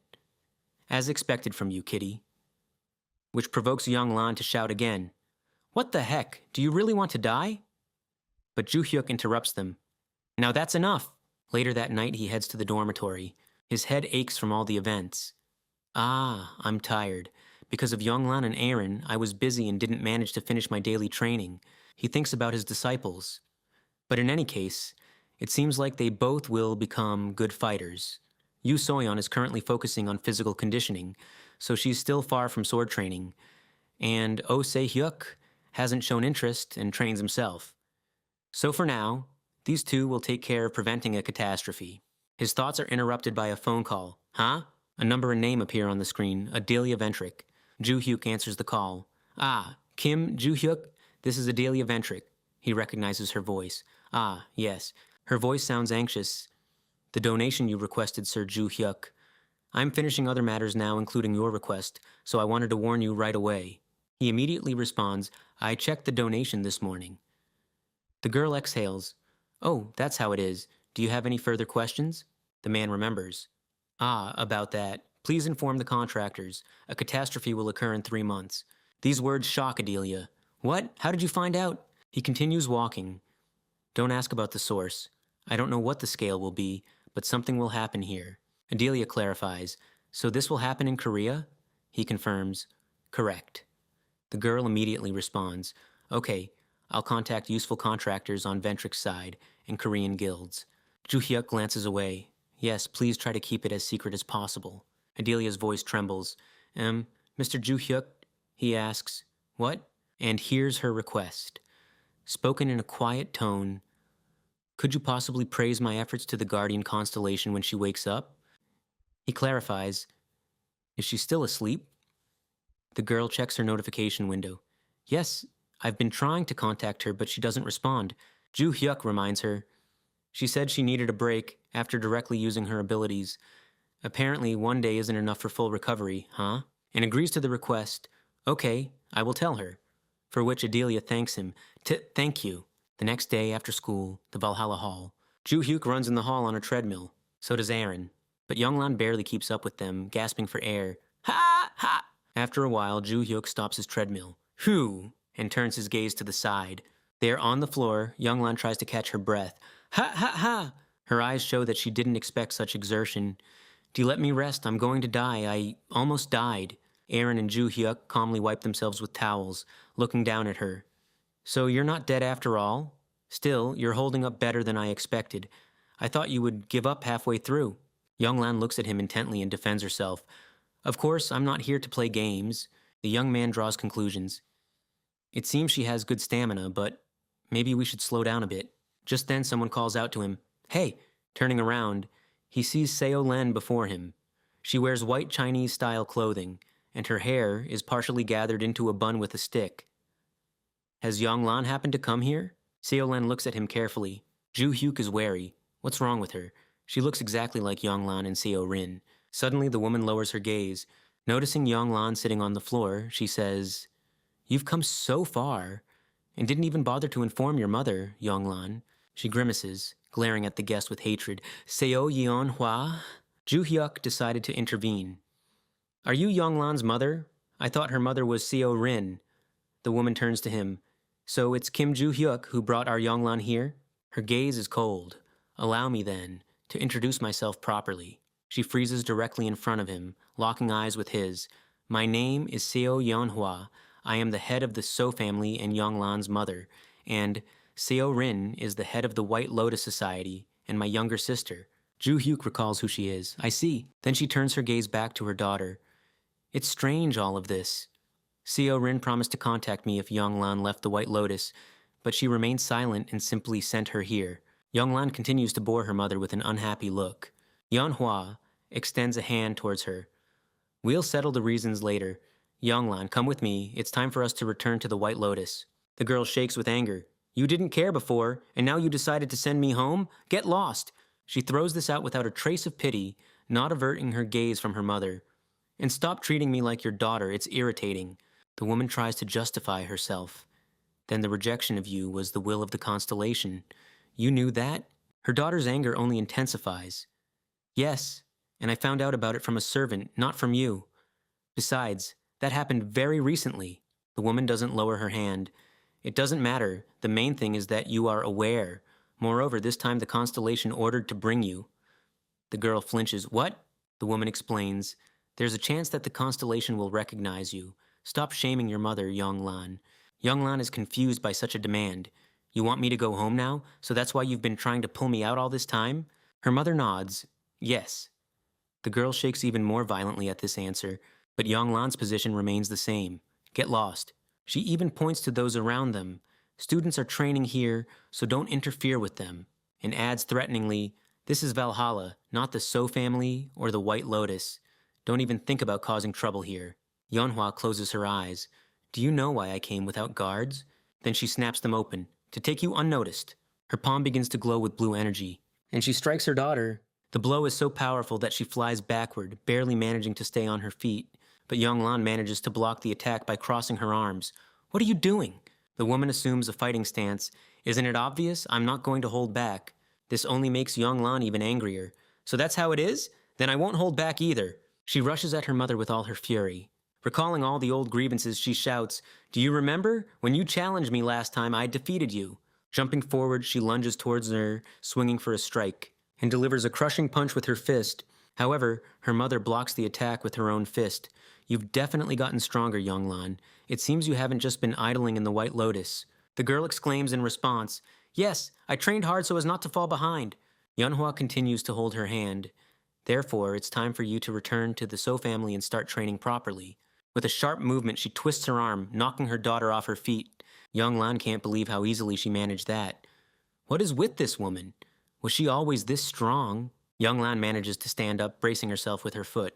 Kick! Breaking free, she attacks her mother with a sharp kick. Forward. She blocks and steps back.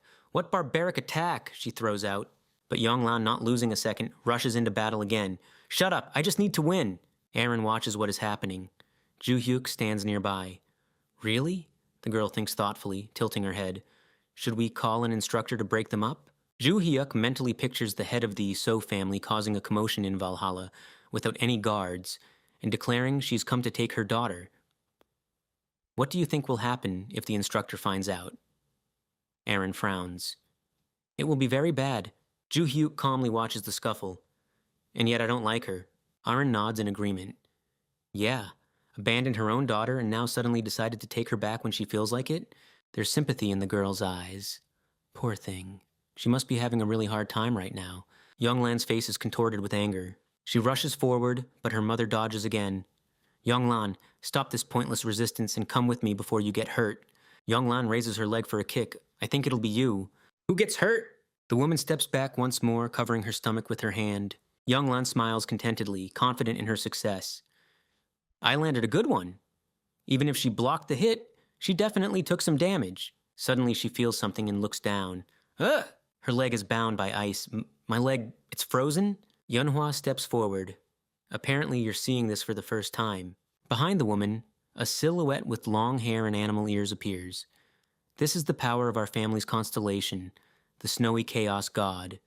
You may not receive this ability immediately after returning to the So family, but sooner or later, you will obtain it through a contract. Yonglan freezes, unable to move her leg. She stares at her mother in horror. I noticed that you've become stronger than last time. Did you recklessly borrow power from a constellation? The woman simply smirks, considering such an act reasonable. And what's reckless about it? It's common sense. If you are a member of a family favored by a constellation, this is how it should be. You didn't think I fought you on equal terms just because I acknowledged your efforts, did you? Yonglan freezes, glaring at her with hatred. The woman continues calmly.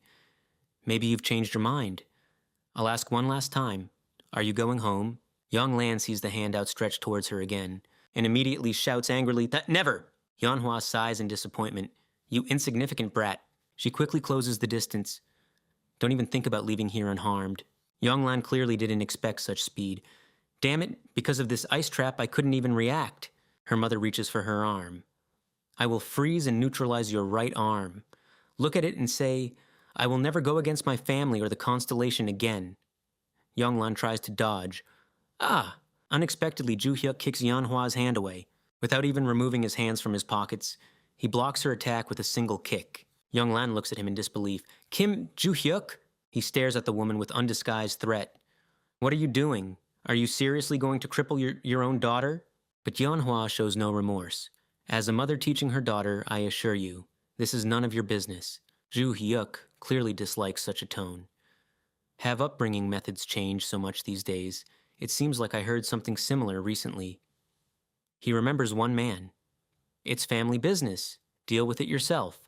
Yeonhwa freezes. I've never heard of that, she thinks to herself. How did he manage to block the hit without being frozen? She pulls back her trembling hand. and the recoil was significant. So, now the woman looks at him, assessing the power of her opponent. He deflected my attack with magic stronger than my constellation's power? Ju Hyuk gives a command to Aaron. Choi Aaron, take Yonglan away. The girl nods. Yes, but Yonglan herself resists and indignantly exclaims, What's going on, Kim Ju Hyuk? I can fight too. Besides, this is my family's business. But she receives a reprimand in return. Yes, but can you even feel your leg? Aaron takes Yonglan by the arm while the young man continues to speak. Even if I haven't taught you anything yet, can a master calmly watch his student get hurt? Just step aside. Yonglan's gaze and thoughts change. This is my master, she thinks to herself. She nods. Oh, okay. Yunhua prepares for battle, concentrating her power in her hand. You're teaching someone. Aren't you just a student? That's interesting. She takes a step forward. Kim Ju Hyuk, I just wanted to take Yonglan with me. Did that impress you so much that you decided to pretend to be her instructor? Ju Hyuk remains calm. It doesn't matter to me. We simply have coinciding interests. Such a response raises doubts in the woman. This isn't a reason for a master-student relationship. Then, she launches into an attack first. Let's see how good of a master you are. Ju Hyuk prepares his fist, simultaneously assessing his opponent. Her mother may look cold, but she is just as aggressive as Yonglan. The woman reaches for him with a hand enveloped in frosty energy. I managed to block her hit, but it will be difficult to deal with her without significant mana expenditure. He skillfully dodges her hand. For starters, I'll evade and aim for the joint. Yunhua carefully watches every one of his movements. She performs an overhead attack, but the young man ducks. Sharp ice stalactites appear directly behind him. They plunge into the training equipment, striking with their cold and covering everything in frost. This immediately catches Ju Hyuk's eye. Damn, she didn't even hit, but still dealt so much damage. It seems she can release ice. Interesting. He even reprimands her. One of the advantages of this school is the sporting equipment, so compensate for the damage before you leave for China. But she only prepares for a new attack, gathering strength in her hand. I'll think about that. By the way, you're going to win, and directs her hand straight at his neck. Ju Hyuk clearly sees the threat, but carefully considers his actions. Dodging is useless. It will only cause more damage to the gym. However, if I take the hit, I'll still have to spend magical power to block it. He raises his leg, then, and with a powerful kick strikes her arm. I'll break it directly. Something the girl clearly doesn't expect. Ah! Her power bursts out in cold upwards, creating icicles above her head. Damn. The magical power I gathered in my hand. Ju Hyuk approaches sharply with a smile, frightening his opponent. Huh? With a satisfied expression, he delivers a blow. A powerful wave breaks through the woman's defense. The girl flies to the floor forcefully. Ah! Seeing the opponent on the floor, he smirks. Yonglan is shocked by such an easy outcome of the fight. He knocked her out, the one who took power from the constellation. Yunhua presses her hand to her stomach. Incredible. Now I understand how you attracted Yonglan here and why you call yourself her master. Still, even if I acknowledge you, Yonglan will still go home. Ju Hyuk puts his hands in his pockets. What? She mentions the family constellation. That's what our constellation wants. Even if I can't do it, thousands of people who receive this order will still come for her. Hearing this, Yonglan becomes even more upset. So it turns out, my opinion doesn't matter at all. Her mother coldly cuts her off. Yes, the goals of the constellation are more important. That is the essence of our existence. Yonglan shakes with annoyance and disappointment. So I have to fight someone from my family again, even if I don't want to? She cries out as Aaron helps her with her leg. I've had enough. Ju Hyuk silently gets angry at such injustice. Then he turns to Yeonhwa. What do I need to do to meet the constellation while shocking her? What? He clarifies. You say this is an order from the constellation, and they won't stop until they bring her, right? Then, if I defeat your constellation, everything will be resolved by itself, won't it? Yeonhwa stares at him in shock. Defeat a constellation? Do you even understand what you were saying? She tries to reason with him immediately. Ordinary people can only directly meet the constellation when it appears in the sanctuary. However, this requires a colossal amount of energy, so such meetings happen extremely rarely. Seo Yeonhwa refuses him. There are no fools in our family, so we won't do anything that could harm us. But Ju Hyuk corrects her. There is another way. He voices his idea. You need to directly touch the sacred relic and transfer yourself to the realm of the mind. This knowledge shocks her even more. Even though you study at the Hunter Academy, it seems you have much more information about contracts and sacred relics than I thought. Yes, that's right. She continues without getting up from the floor. If you come into contact with our family's sacred relic, you will be transported to the snowy chaos god. Her gaze becomes stern. However, unlike our world where the constellation's power is limited, the realm of the mind is its territory. There are notes of irritation in her voice. Ordinary people upon entering there can be instantly crushed by the pressure of the constellation, and you still want to go against it? Ju Hyuk remains calm after hearing everything. Yeah, Seo Yeonhwa gets up. Fine, but this is impossible for now. I cannot allow a person from outside to come into contact with the sacred relic on my own. We will schedule a meeting with the constellation in a week. Until that moment, no one will attack Yonglan or you. Ju Hyuk nods in agreement. Okay. The girl decides to take advantage of the opportunity to intimidate him. If you lose in the realm of the mind and return here, what are you planning to do? It's not beneficial for us to arrange another meeting with the constellation for you. Yonglan throws a furious look at her. What nonsense! But there is no fear in the guy's eyes. Whether I win or lose, you can set your own conditions, but only on the condition that if I win, you will leave Yonglan alone forever. I'll take care of her myself. These words touch Yonglan deeply. Seo Yeonhwa thinks differently. How arrogant, but she agrees. All right, then I'll leave today alone. She silently walks out the door, and veins swell on Ju Hyuk's face with anger. A week passes. Ju Hyuk finds himself in an icy kingdom. Before him, on an ice throne, sits the constellation. One leg is bent at the knee, and his hand supports his head. There are stripes on his face resembling whiskers and ears like a kitten's. The path to the throne is blocked by a staircase surrounded by blocks of ice. The constellation looks down on him with undisguised arrogance and malice. Ju Hyuk's gaze in response is no less stern. Several days later, Valhalla Dormitory, a door with an iron handle. A click echoes as a lock disengages. Ju Hyuk throws open the door. Oh, it's unlocked. Yonglan stands behind him. Ju Hyuk flicks on the light switch. They enter inside. You can live here. A large bag hangs from Yonglan's shoulder. Yes. She looks around, running her hand along the kitchen counter. A dormitory of this level? It's like the home of a wealthy family. Embarrassed, she glances at Ju Hyuk. Can I really stay here? He nods. Yes.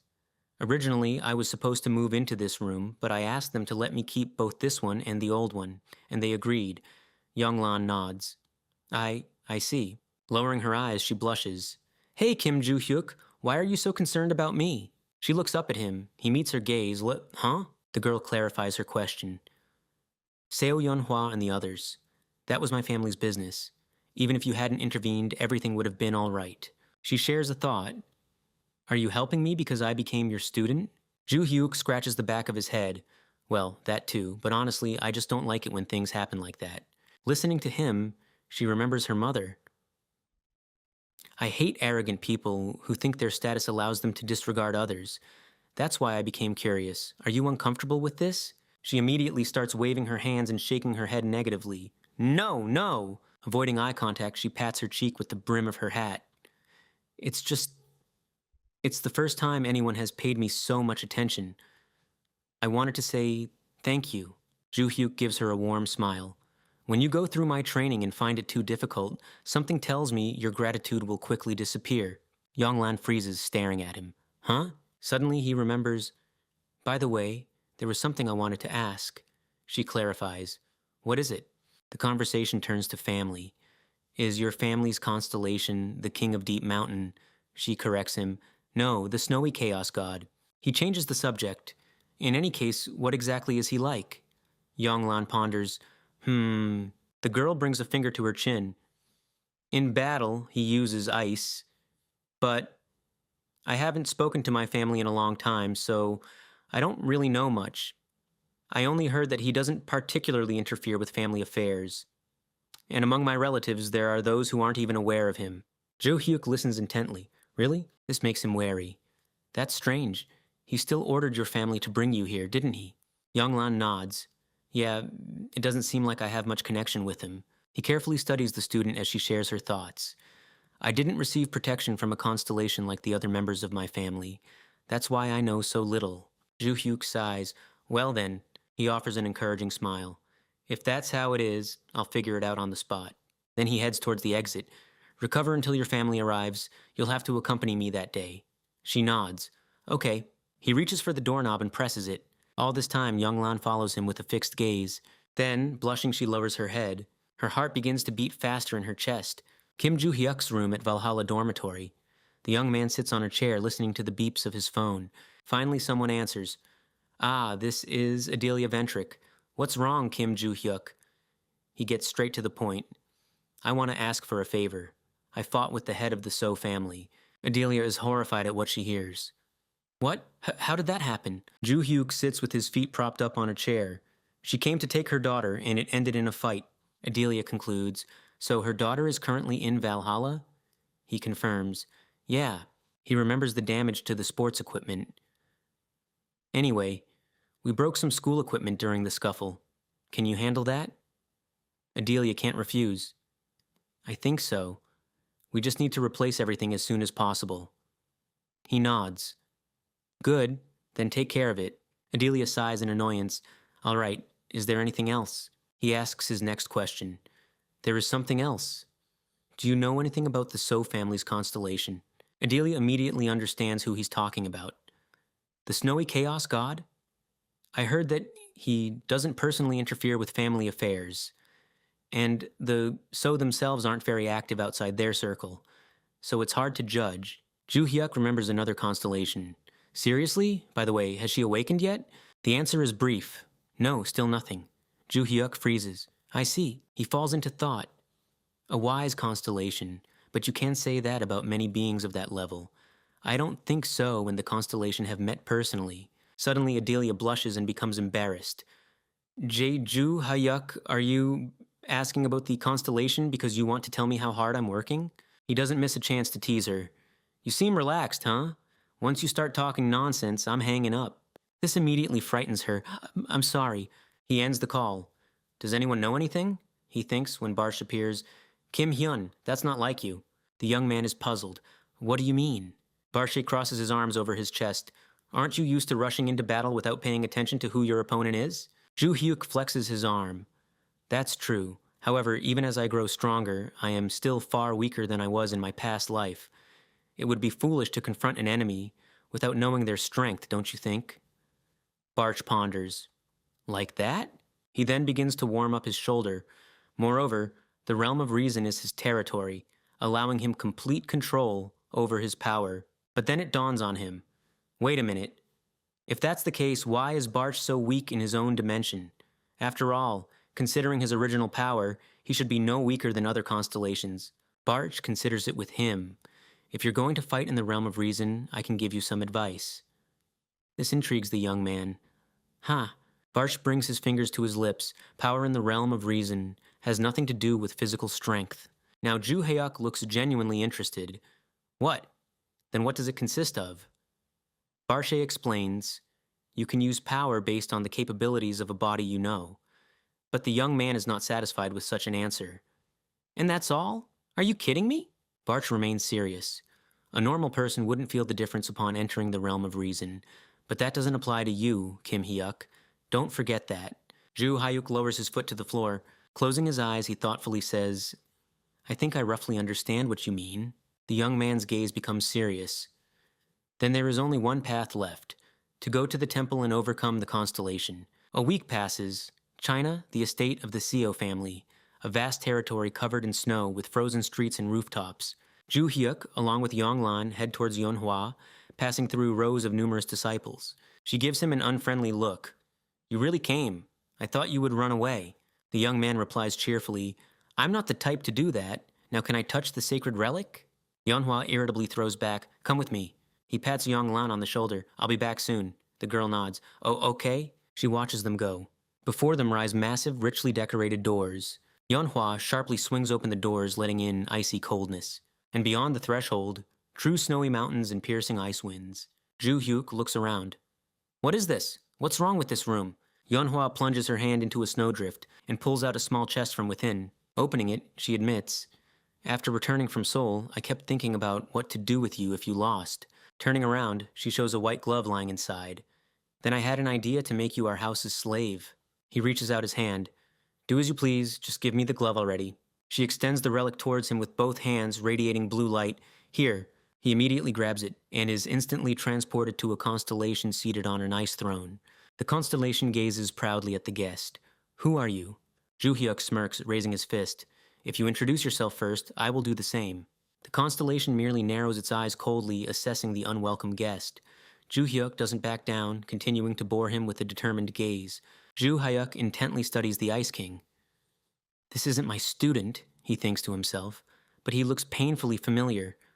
I wonder why. At that moment, a beastman with white hair and characteristic tiger ears suspiciously frowns and asks the question again. Who are you?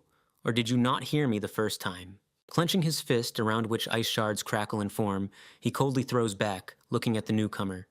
It seems you've caused quite a bit of trouble for the SEO family. Ju-hyuk merely smiles, completely unimpressed by the threat. And you seem perceptive. Shall we get acquainted?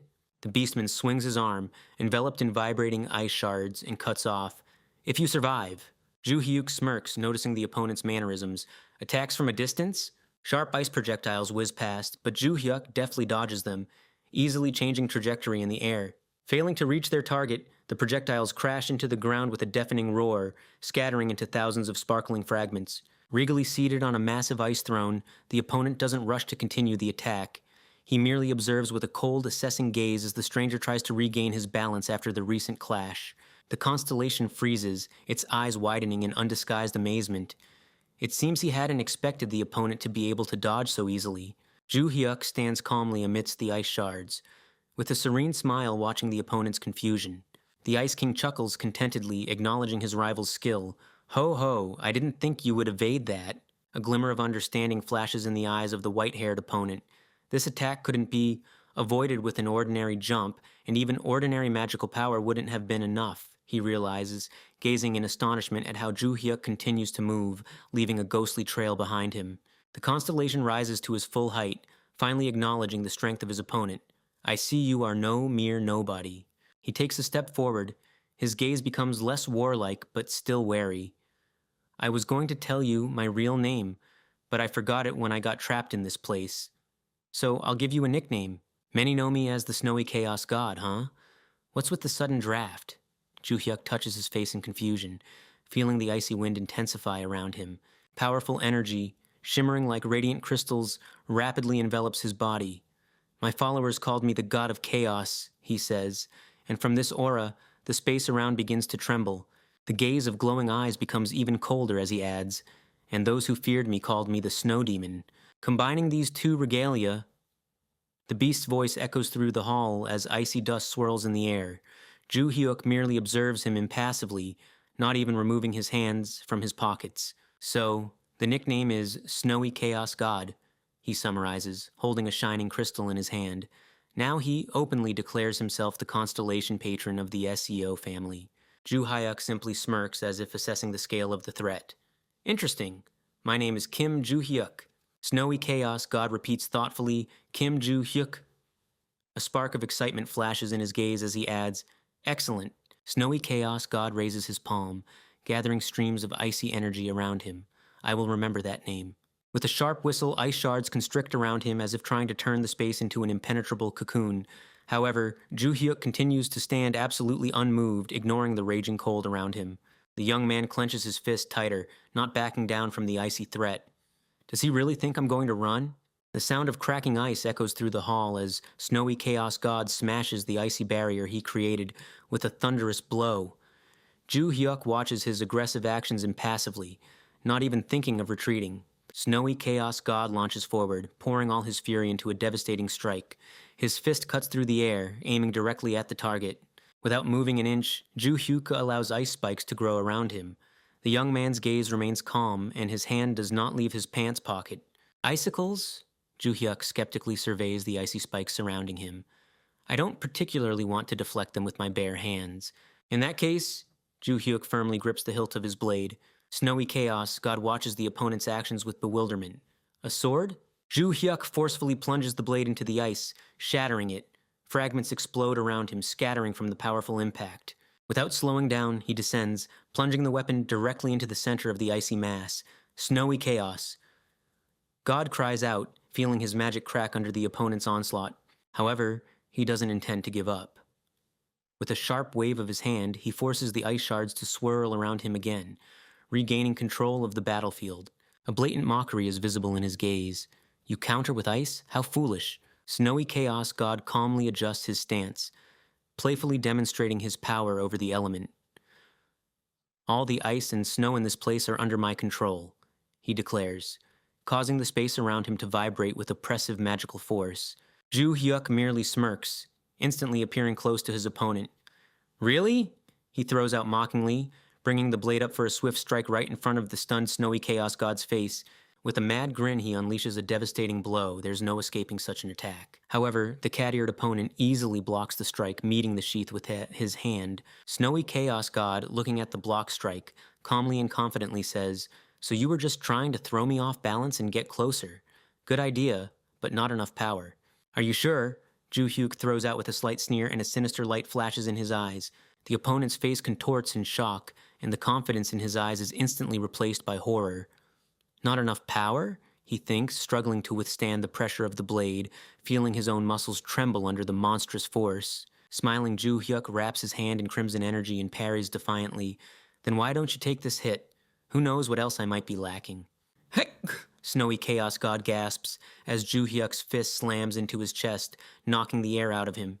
Without letting up, Ju Hyuk drives his fist into the opponent, pouring all his fury into this strike. The space around him literally explodes with energy release. Under the crushing force of Ju Hyuk's fist, the opponent is thrown backward. Flying back, he chokes out, "Ugh." Ju Hyuk looks at the opponent slammed into the icy wall and says with a cold smirk, "I see you haven't been thrown around in a while." "Ha!" escapes from the opponent's lips as he tries to regain his breath. Undeniable shock freezes in his eyes. This incredible power. His gaze is fixed on the blade in Ju Hyuk's hand, and cold sweat of realization breaks out on his face. "And that sword?" Now I understand. Breathing heavily, he raises a stunned look at him. "Are you a god of war?" It bursts from him as Ju Hyuk freezes calmly amidst the icy shards, not even trying to hide his true power anymore. "Though my disciples gave me that title, you are absolutely right," he acknowledges calmly, finally confirming the defeated opponent's suspicion. Snowy Chaos. God lowers his gaze thoughtfully, remembering the past. The god of war, Hyun O Hyun. I don't say I know him well, but 300 years ago I personally witnessed his might. Memories take him to harsh, snowy peaks. It was here that he saw the true power of the god of war 300 years ago. I was then attacked by a huge number of monsters. Though with difficulty, I managed to deal with them, he admits, remembering the frozen remains of defeated enemies in the snow. At that moment, I remained alone against an endless army of creatures. Hordes of monsters were closing in on me from all sides. Their eyes glowed with ominous fire, and they gripped heavy clubs in their powerful paws. A desperate determination flashes in his eyes. At that moment, I decided to take as many creatures down with me as possible. His pupil narrows into a predatory vertical slit, as if he saw an exit or something unusual, and then the god of war appeared. A solitary figure radiating dazzling light stands amidst the snowstorm, forming an impassable barrier against the snarling horde of monsters. The silent question still rings in his memory. Why did he suddenly come to my aid? Why did he resolutely stand before these monsters? But when he swung his ink-black sword, reality around seemed to shudder with unknown power. With one devastating swing, rows of creatures were swept away, and in the resulting silence I realized we were left alone, and I couldn't utter a word. Only reverent awe is read in his eyes. This magical force cannot be mistaken for anything. It's exactly the same as it was 300 years ago. Snowy chaos. God finally confirms his feelings. No matter what he looks like, this is undoubtedly the god of war. Ju Hyuk stands in an aura of swirling energy, and a chill runs down the opponent's spine from his calm gaze. "Shall we continue, or will I start this time?" Ju Hyuk asks with anticipation, his gaze now burning with that familiar, frightening red light. Accepting the challenge, he merely smirks. "As you wish, god of war. I've been waiting for this day for a long time." An icy aura flares around him, enveloping his figure in sharp crystals. "I will fight you," he declares resolutely, preparing for the decisive clash. "With full force," his voice booms as the space around fills with dazzling ice brilliance. Ju Hyuk calmly observes this intimidating display of power. Meanwhile, silence reigns in the reception room. Younglan sits motionless at a round table, immersed in anticipation. Suddenly, her gaze, previously calm, changes sharply. Her pupils dilate and her face freezes into an expression of extreme astonishment, as if she sensed something unexpected, perhaps unpleasant. Younglan leans forward abruptly, her gaze becoming intensely focused. She instantly recognized this aura. Clear outlines of figures begin to emerge behind a thin partition. The source of that familiar energy now stands right at the threshold. The silhouettes behind the partition become increasingly distinct, but the character standing with his back to them remains unfazed, merely tilting his head in anticipation of guests. Two figures illuminated only by the cold light of glowing eyes observe. Their presence is felt as a heavy, oppressive pressure. An unpleasant feeling overcomes her, as if hundreds of eyes are looking at you with contempt and regret. Younglan clenches her fists, unable to hide her annoyance. That's why I didn't want to come to the Saul family. She lowers her gaze, recalling Kim Joo-hyuk's words. Rest for now, and recover. Soon you will have to show me the way to this family. If it weren't for Kim Joo-hyuk's request, she raises her eyes to the newcomers who say, Younglan? Two girls stood before her, the first daughter of the Saul family, Seo Yu-rin, and the second, Seo Pei. Both look visibly puzzled by what is happening, looking at Younglan with anxiety. Younglan narrows her eyes contemptuously. What? Did you come to get slapped? Yurin and Pei flinch noticeably under her heavy gaze. No, we just came to see you. Why would we start a fight if we can't win anyway? Younglan merely sneers coldly, unimpressed by their submission. If you just came to visit, you can stand with the others and gawk at me like an animal. Yurin awkwardly scratches the back of her head, shyly covering one eye. I want to apologize for the misunderstanding between us. Apologies are best given in person. Younglan freezes, stunned by what she hears, and asks with obvious disbelief, An apology? Pei justifies herself, shifting nervously from foot to foot. Well, you see, since you ended up locked in Bakrian Castle right after our argument, we didn't have time to talk properly. So I would like to do it now, because better late than never. She lowers her gaze, visibly embarrassed by her admission, and adds with a trembling voice, I know these words are worth nothing anymore, but forgive us for your imprisonment. Younglan's gaze turns cold and distrustful. And then what? You apologized, so what? Younglan continues irritably. Am I supposed to believe it was sincere, not out of fear? Pei merely flinches in response, letting out an involuntary sound. Hick! Wait. Yurim raises her hand desperately, trying to ease the rising tension. I know it might seem like we're just trying to save our own skins, but please listen. Previously, all our attempts to see you were thwarted by our mother, Younglan asks in astonishment. What? Moreover, Yurim continues, clearly not knowing how to choose words for her justification. Younglan rounds her eyes in horror, realizing how far her mother had gone with her cruelty. She was even barred from training on a direct order. What? Younglan thoughtfully says, So you avoided me not because of envy? I always thought otherwise. Pei replies in a thin voice, We were indeed envious, but it was good envy. We were proud of you, Younglan. Thanks to you, the Saul family is taken seriously. Younglan simply stares silently at her sisters, stunned by their sudden frankness. Yurin puts her hand on her sister's shoulder and continues, And then, while we gathered the courage to talk to you, our mother called us for an important conversation. From now on, don't let Younglan participate in training. Her cold, uncompromising order rang out then. Yurin explains her mother's motives. She believed that Younglan posed a threat in the fight for the position of next head of the family. She said that even if she promoted others, the elders would still choose her. A heavy silence falls in the room in response to this revelation. And then, we were forced to agree with our mother and do as she ordered. But she was wrong about one thing. We have never been interested in the position of head of the family. Younglan listens to her sisters, holding her breath. We weren't just uninterested. It's more accurate to say, we shouldn't have been. Younglan, still not fully understanding the meaning of these words, asks puzzledly, What do you mean? Seolen gently opens a door and finally breaks the silence. Younglan, her voice sounds unexpectedly soft. Do you want me to tell you more details? Meanwhile, the snowy chaos god waves his hand, summoning sharp ice crystals that hang in the air. He only needs to lower his palm for the ice shards to rush down, obeying his will. Joo-hyuk swiftly rushes forward, deftly dodging the icy blades piercing the ground. Sharp fragments crash into the surface, but he doesn't even slow down, continuing his rapid run. The sole of his sneaker slams powerfully into the icy surface, spraying a fountain of snow dust. Joo-hyuk soars into the air, catching up with his opponent in mid-jump. The long-haired warrior with animal ears doesn't have time to react, being pinned down by his swift attack. The snow god merely snorts. He tightens his fist, holding a shining ice floe above his head. A piece of ice in his hand flares up with dazzling brilliance, and from it grows a massive block of ice with a deafening crack, flying towards Ju Hyuk. Ju Hyuk, without slowing down, reaches out for his sword. With a sharp blow of the sword, he shatters another projectile flying at him. A shower of bright sparks erupts around them. What is this? Annoying. Then he grins and rushes forward, gripping the scabbard. Are you going to keep playing with these icicles? The adult ice cat merely frowns in response. If you want a more powerful attack...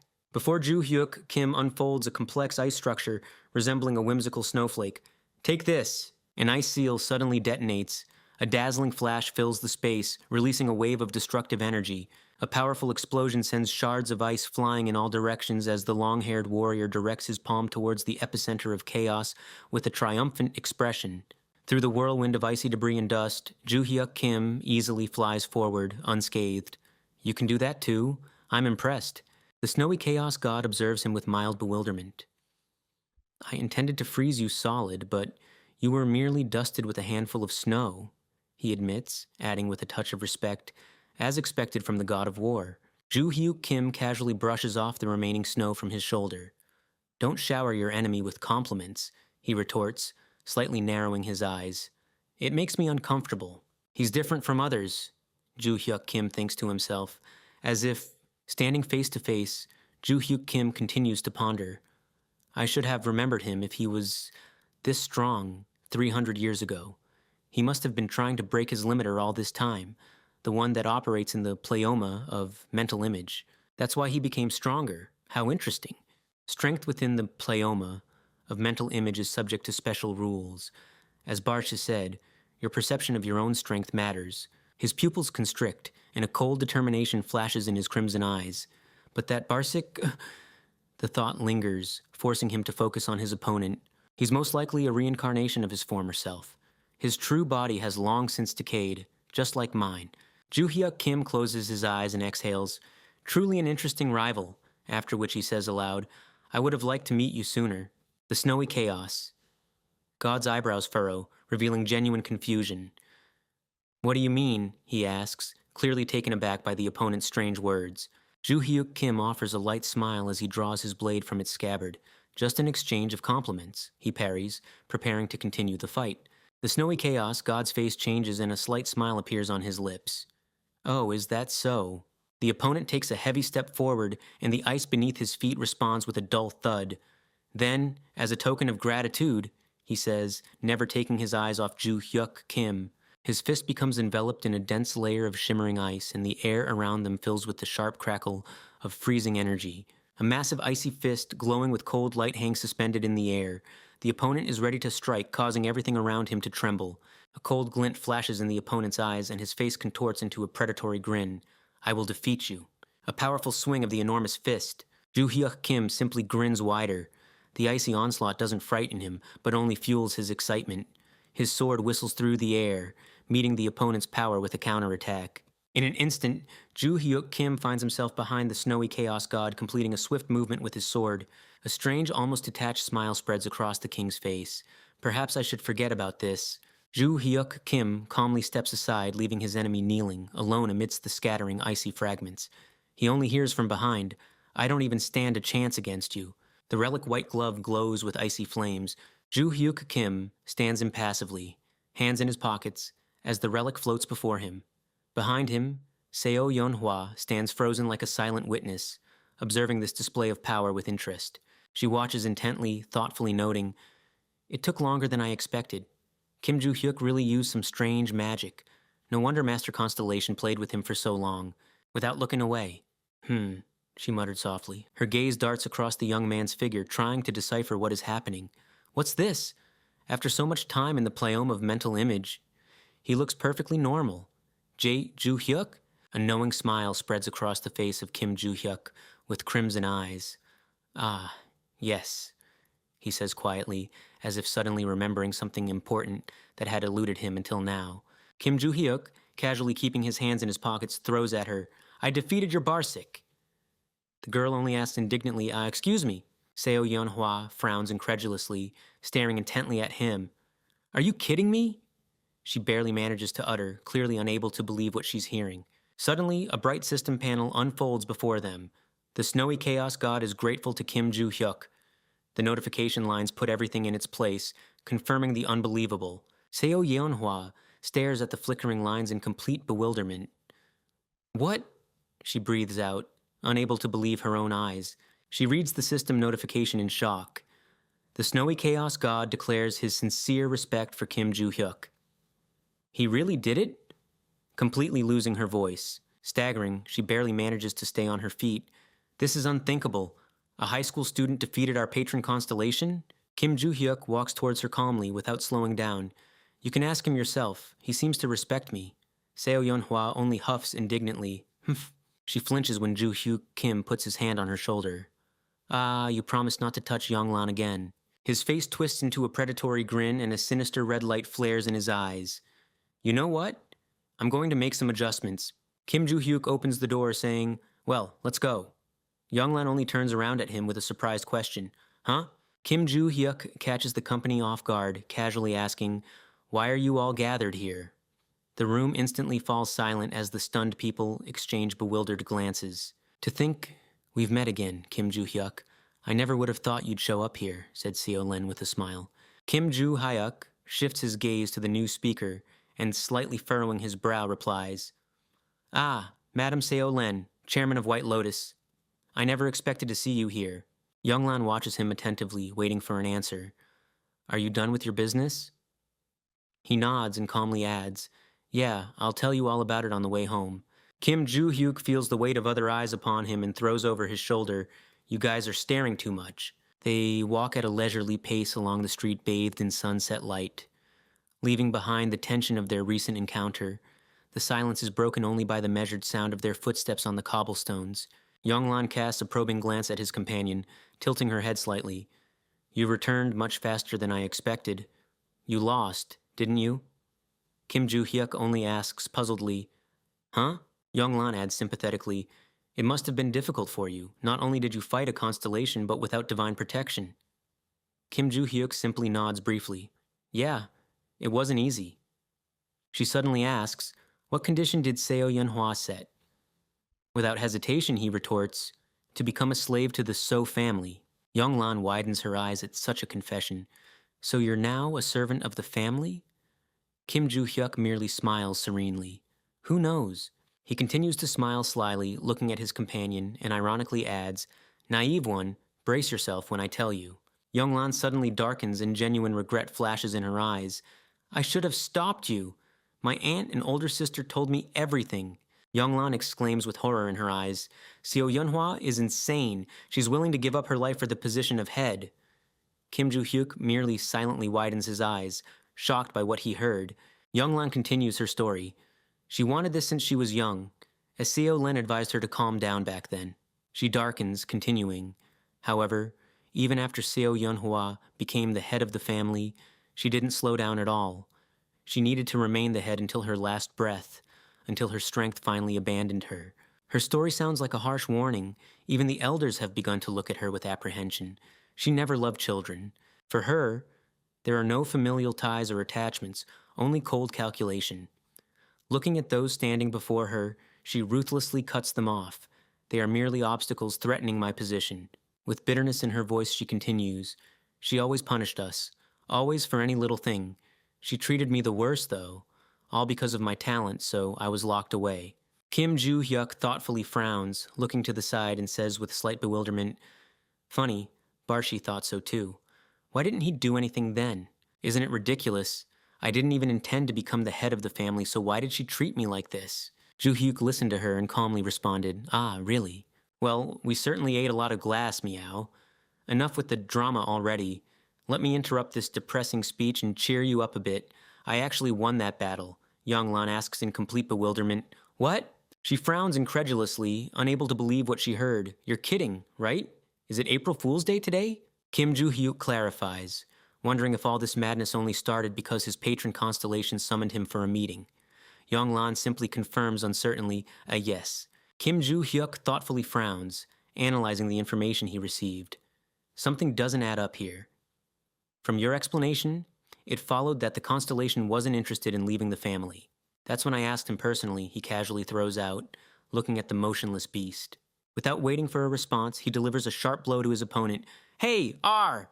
Not giving his opponent time to recover, he coldly says, You won't die anyway, so get up. I have a question for you. In response, only a confused what is heard. I heard you summoned Yonglan. Why? Sighing heavily, the snowy chaos god finally admits. It was a request from the current head of the So family. Her youngest daughter needs my divine protection, but persistently refuses it. She said her daughter wouldn't defy a constellation, so I gave that order. Kim Joo-hyuk simply listens silently, analyzing his opponent's motivation. Skeptically narrowing his eyes, clearly unimpressed with such an excuse, he retorts, Is that all? I thought you already abandoned Yonglan. His opponent frowns in confusion, clearly not understanding what's being said. I've never heard of this before, and, by the way, it's the first time I'm hearing that the youngest daughter of the head of the family is called Yonglan. Kim Joo-hyuk, still not believing what he hears, asks again, Are you serious? In response, the snowy chaos god simply falls silent in confusion, looking at him questioningly. Kim Joo-hyuk smirks, looking at him with undisguised superiority. So, the head of the family just used you, Barsh. Yonglan exclaims in bewilderment, What? But then, Kim Joo-hyuk doesn't stop, continuing to open his companion's eyes to the true nature of the head of the family. She misled people, lied straight to their faces, fed them empty promises. Moreover, she used your patron only to achieve her own selfish goals. Yonglan clenches her fists in anger, her face contorted with realization. Seo Yeon-hwa. She deceived both the family and the constellation. Is there anything sacred about her? Kim Joo-hyuk simply watches her emotional outburst silently. Yonglan, overwhelmed by rage, exclaims, You ruined my life, and for what? For the position of head, creature. And, unable to suppress her disgust, she adds, You are repulsive, Seo Yeon-hwa. Joo-hyuk freezes and says with a vacant expression, I asked the constellation to terminate the contract. Yonglan asks in complete bewilderment, What? Which contract? Her companion calmly explains, The contract he made with the head of the family. Perhaps it's already... A system notification flashes in the air. The King of Snowy Depths returns all the power granted by him. A system notification appears in the air, confirming the finale. Your contract with the King of Snowy Depths has been terminated. Seo Yeon-hwa's eyes widen as she realizes her final downfall. Not to mention the position of head, she won't even be allowed to clean latrines now. Yonglan, stunned by recent events, looks at Joo-hyuk with a frozen expression. Now you don't need to dirty your hands. Blushing, Yonglan lowers her gaze and quietly adds, Is this all for me? You shouldn't have gone so far. Thank you. She slumps, trustingly leaning against his shoulder and whispers softly, Thank you. Kim Joo-hyuk. Kim Joo-hyuk merely smirks, clearly embarrassed by such sincerity. Stop it. They slowly walk along the paved street bathed in the rays of the setting sun. Now that the So family is finished with, you can focus on training peacefully. Kick. I understand. She mumbles embarrassedly, trying to hide her awkwardness. A figure in a black cloak watches them intently from the shadows, following the couple with a heavy, silent gaze. The figure in the skull mask, still hidden in the shadows, turns his head towards the departing couple and asks in a hushed voice, My lord, should I continue to follow him? The ruler hidden under the horned skull simply replies dryly, No. His voice, filled with authoritative calmness, sounds like a sentence. Better look for his enemies. In the twilight of the city, an unassuming motel building appears, illuminated only by a dim neon sign. Inside this inconspicuous building hides a far more sinister place, a sanctuary of the great cult. 4 figures in dark cloaks stand frozen around a table, as if awaiting the start of a secret council in oppressive silence. One of those present, a man with light stubble, listens intently while Baekwi, whose face is hidden behind a menacing white mask, remains absolutely motionless. Both are frozen in anticipation, as if ready to jump at any moment. They are joined by 2 more, a girl with bright purple hair hiding her face behind a skull mask, and a man with short blonde hair whose eyes are tightly covered with a dark bandage. They stand still, tense, carefully monitoring the situation in the room. The girl with purple hair and the skull mask raises an eyebrow questioningly. Why have we gathered here? The man with the eye patch calmly explains. Lord Constellation summoned us. The girl in the skull mask simply adds meaningfully, By the way, a man with slight stubble frowns trying to grasp the shift in priorities. Didn't he order Kim Joo-hyuk's assassination? Why would he suddenly want to find his enemies? His companion merely shrugs indifferently. Perhaps he changed his mind. The girl with purple hair wearing a skull mask interrupts the discussion, asking a direct question. Who arrived at the scene first after receiving the order? Baekwi, whose appearance is hidden behind a grotesque theatrical mask, calmly replies, I was the first. The girl in the skull mask turns her gaze to Baekwi and curiously clarifies, Is there anything to share? Then, without waiting for an answer, she thoughtfully adds, This Joo-hyuk is quite strange. Baekwi, not changing his expression due to his terrifying mask, curtly states, I've gathered information about him. He carefully studies the contents of a sheet, not taking his eyes off the records. Surprisingly, I couldn't find any information. Looking out the night window, Baekwi shakes his head in disappointment. The only lead is that he grew up in an orphanage, and otherwise, absolutely nothing interesting. This information was provided to me by reliable informants. They can be trusted, he says. The girl listening skeptically asks, Really? Then I simply waited for the order to eliminate him, but it never came. Neither the young of the SEO family nor its head could defeat him. Hearing this, the girl's face darkened. She merely impatiently clarified, What? After that, the order was postponed, Baekwi continues. When Kim Joo-hyuk defeated their family's patron constellation, we received a new directive. A shocked question follows. He defeated a constellation? The screen in front of him flashes with purple light, bringing up the new data. And even more, he adds, nodding at the displayed figures. A message appears on the screen. The War Devil asks if the storage stone is ready. Baekwi, without hesitation, responds, Yes, my lord. A man with a blindfold clutches a purple crystal in his hand, its soft glow piercing through his fingers. Purple radiance gently illuminates his face from under the low-drawn hood. On the table, a whole pile of similar purple crystals accumulates, shimmering ominously. Their pulsating glow fills the room, confirming that everything is ready for the task. Above the pile of menacingly pulsing crystals hangs a cold question. Have you found his enemies? Baekwi nods, confirming the assumption. Yes, there are 3 organizations hostile to Kim Joo-hyuk. Baekwi lists the enemies, Ventric family, Il-sin-ze, Samsal, and the higher race. Continuing his thought about the differences, he clarifies. Il-sin-ze, Samsal, and the higher race are gangster organizations, while the Ventric family is a prestigious English family. He adds that this family suddenly sided with him.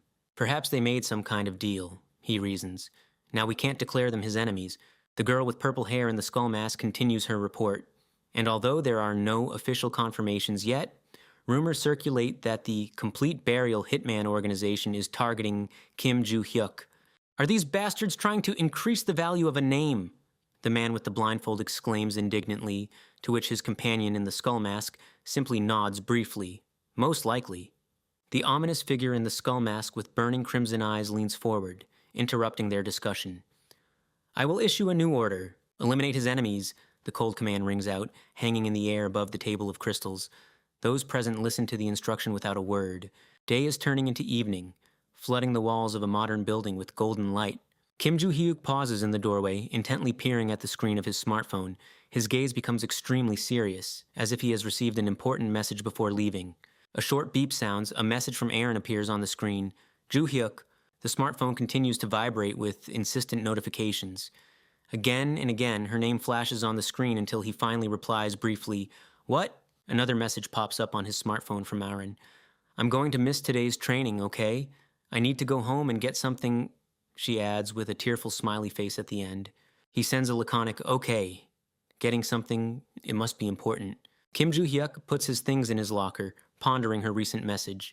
It would be great if she is actually going to return the sacred relic, and that constellation of the Choi-jin family could very well be his student. Kim Joo-hyuk turns his gaze towards Yonglan, continuing to think. After the battle with the Seo family's constellation, I looked at their family relics, but none of them were particularly special. Joo-hyuk warms up with the girls and thinks, a catastrophe is looming. A new Tower of Ruin will appear soon, so every student is important to me. We are running out of time. I heard there are many sacred trinkets gathering dust at the White Lotus Association. Maybe I should take a look. It's annoying. Suddenly he is called out. Are you Mr. Kim Joo-hyuk?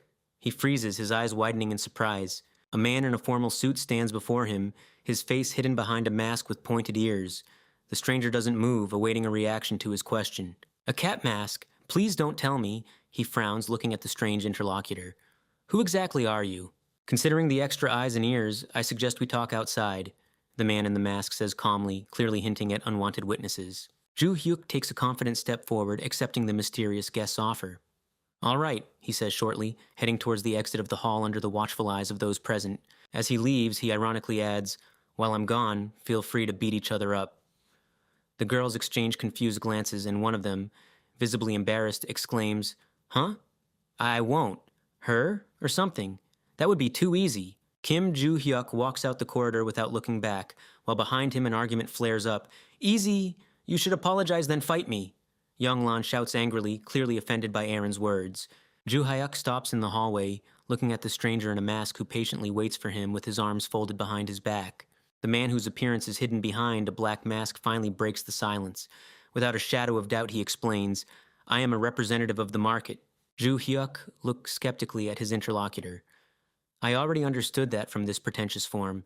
Didn't the market guarantee anonymity? Too bad I wasn't warned that people in cat masks might break into the academy. Are you trying to damage the reputation of the market? The stranger in the mask remains unfazed, ignoring the jab.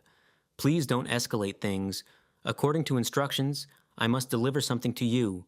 Instructions? Ju Hyuk asks, looking doubtfully at his masked counterpart. Yes, is the short reply. In a hand covered by a dark glove appears an envelope. The mysterious guest silently hands it to Ju Hyuk. Ju Hyuk curiously turns the received envelope in his hands. What's this? A letter? Precisely, responds his companion briefly. This letter is from the true owner of the market, he says calmly. Ju Hyuk freezes, stunned by such important revelation. The true owner of the market, repeats the speaker, whose face is hidden in deep shadow. Ju Hyuk Kim, still trying to grasp the scale of what he's heard, clarifies. So-called hidden master? Yes. Please review the contents of this letter, and if you are able to answer, come to the market, he adds impassively. Ju Hyuk clings to the strange wording. If you are able? Yes. In addition to Mr. Kim Ju Hyuk, I have passed this letter on to several other people. Our constellation is looking for someone who can read it. He extends an envelope, continuing calmly, and since I don't know its contents myself, if you can read it, please do. The mysterious visitor barely nods, ending the meeting. Our constellation will be waiting for you. See you at the market. The stranger in a mask walks away slowly without turning around. Ju Hyuk watches him with a thoughtful look, remaining in the silence of the empty corridor. A letter from a constellation? The words of Barsh flash through his mind as he carefully examines the envelope. Uh-huh. Ju Hyuk takes out a sheet of paper from the envelope and looks at the strange symbols written on it with bewilderment. Can you read this? asks Barshe. It's like a child invented their own language. I have to get to the market, decides Ju Hyuk. Huh? Responds Barshe. A foreboding smile plays on his face as he looks at the lines on the paper. These symbols, I created them. Kim Ju Hyuk walks slowly along the night street, engrossed in his smartphone screen. His face is hidden under a deep hood, and his gaze slides confidently across something on the phone as he heads towards the market.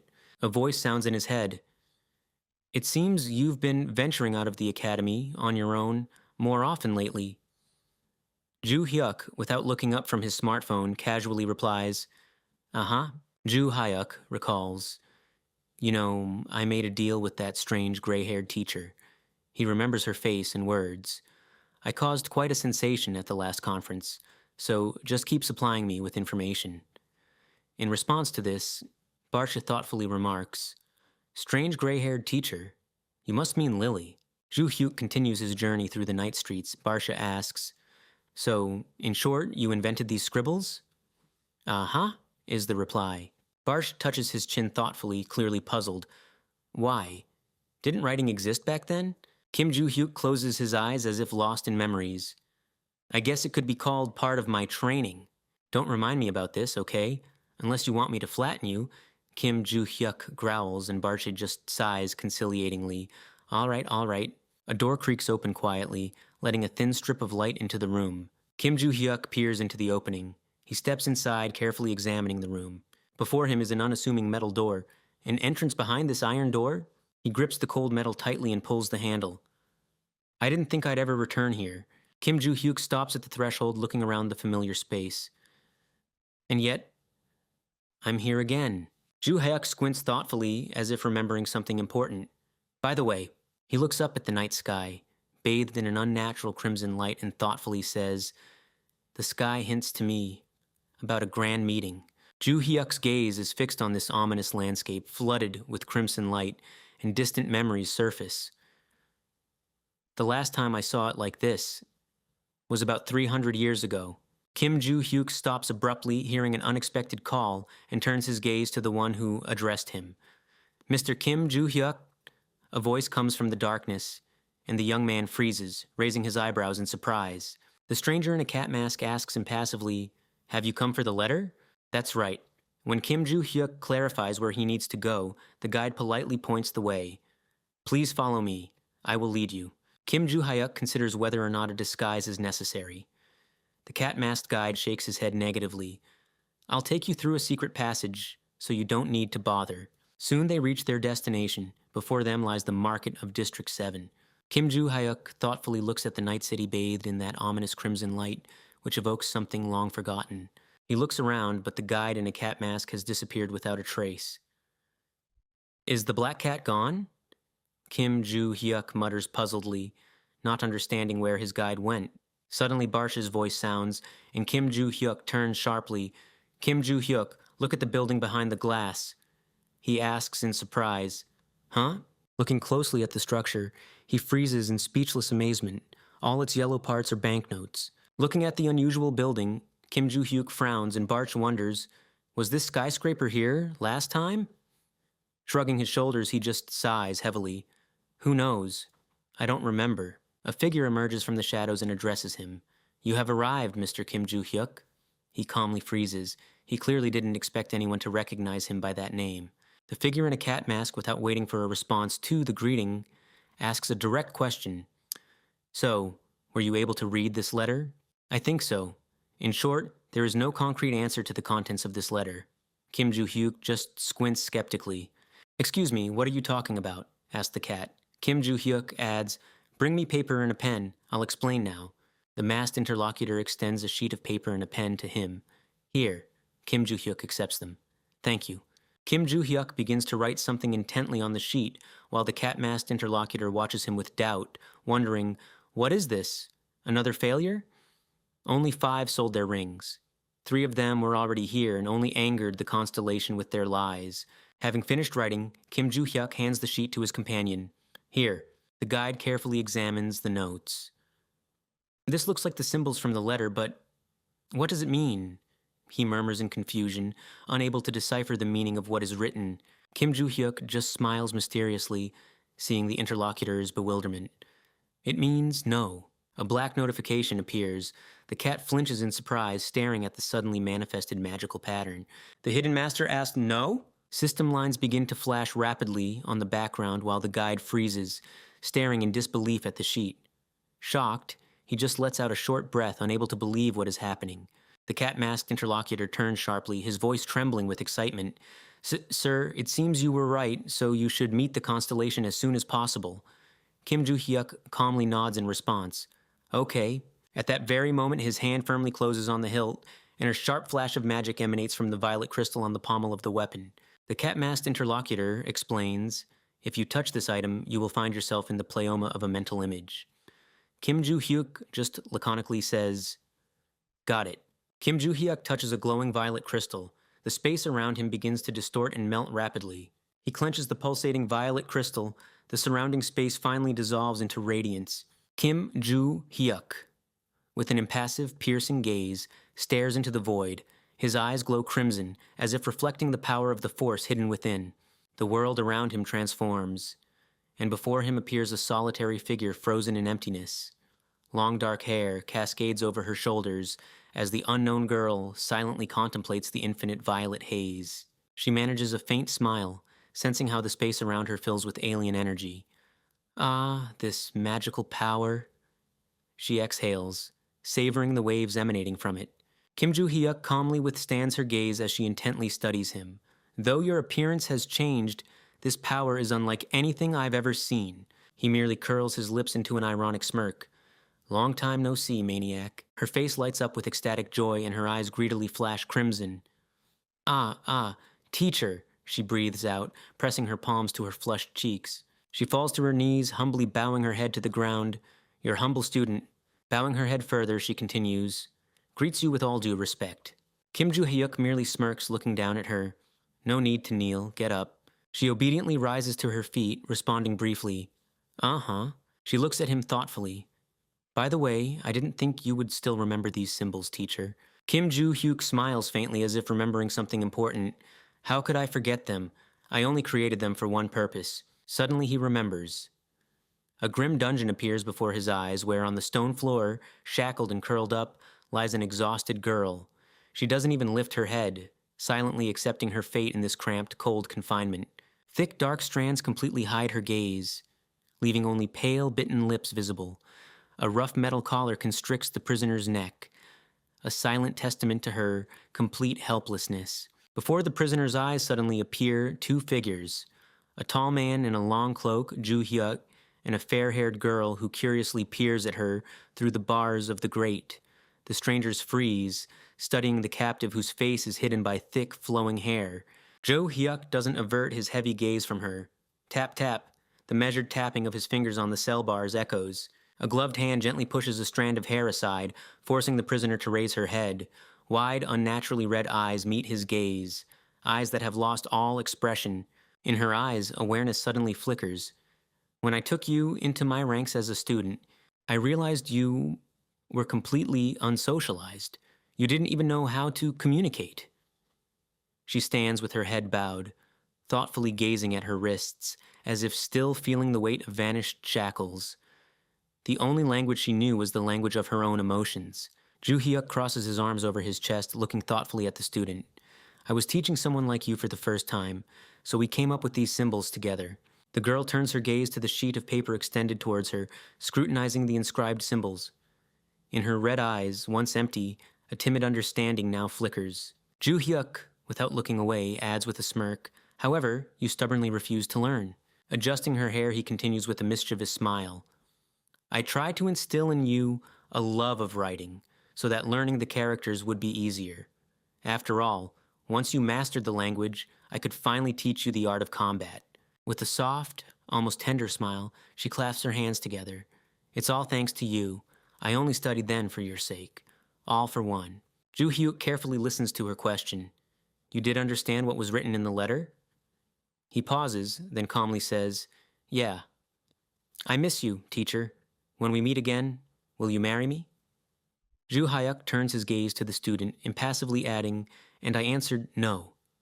She merely lowers her head sadly, quietly admitting, but I've been waiting for so long. Joo-hyuk looks away dismissively, cutting off the lyricism.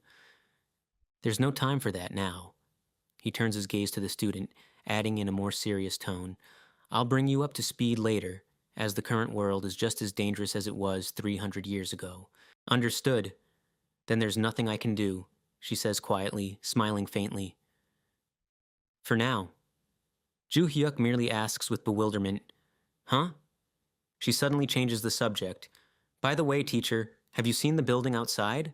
That skyscraper in Baebok? He clarifies, thoughtfully touching his chin. I saw it. It's not bad.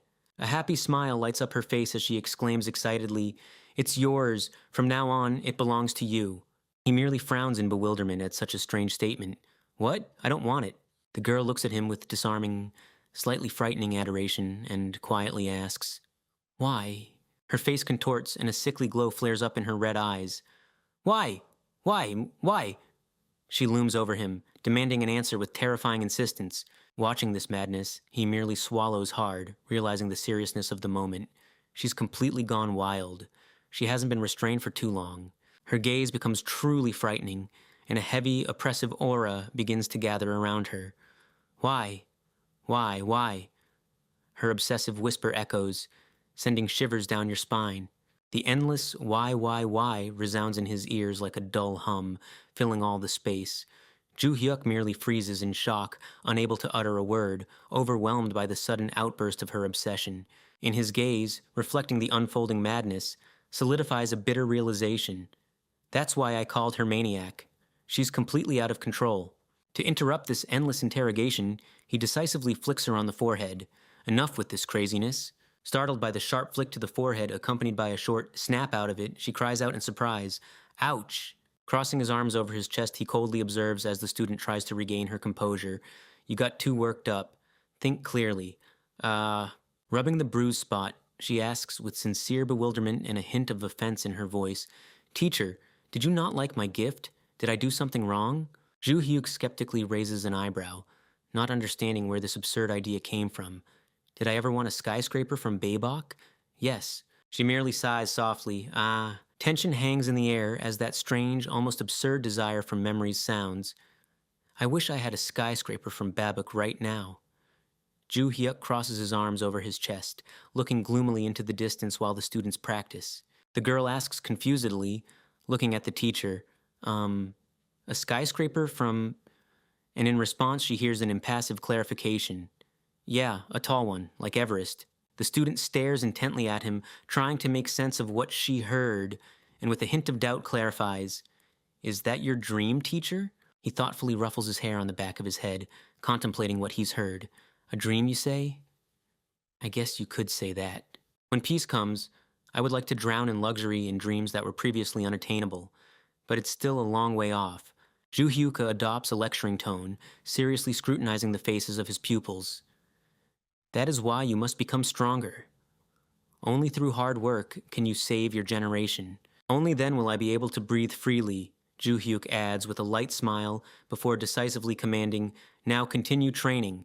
A unanimous and resolute yes rings out in response. Inspired by their teacher's encouragement, the students immediately immerse themselves in training, enveloped in flashes of their own energy. A new student, tightly gripping her practice staff, mutters to herself, I must become stronger. Dark energy swirls around the dark-haired girl, and a frighteningly fanatical gleam ignites in her eyes. I will fulfill your dream. Even though I failed to please you then, she raises her gaze to her teacher and resolutely declares, after 300 years, I finally have an opportunity. He calmly responds, Is that so? Ju Hyuk freezes, struck by a sudden realization, his expression clearly showing confusion. Wait, did you already know I would return? The dark-haired girl clasps her hands in a prayerful gesture, and a frightening, almost fanatical smile blooms on her lips. Yes, someone informed me that you had reincarnated. She continues her emotional outpouring, nearly losing control. If it weren't for this window, oh my goodness. Ju Hyuk, sensing trouble, quickly raises his hand and cuts her off. Okay, stop there. However, the call for calm only fuels her madness. The dark-haired girl bursts into hysterical laughter, enveloped in flashes of dark energy. I wouldn't just... No, I would go crazy. Seeing the maniac losing control, Ju Hyuk sharply throws out his hand, surrounded by a flash of his power, and coldly says, You've gone far enough. Anyway, you chose an inappropriate time, maniac, Ju Hyuk coldly states. The dark-haired girl, her face contorted in a manic smile, simply tilts her head quizzically. Huh? Towering over the girl, he looks down at her with undisguised irritation. This is definitely not a peaceful time. I see. Who would have thought that the Tower of Ruin would reappear and another catastrophe would occur?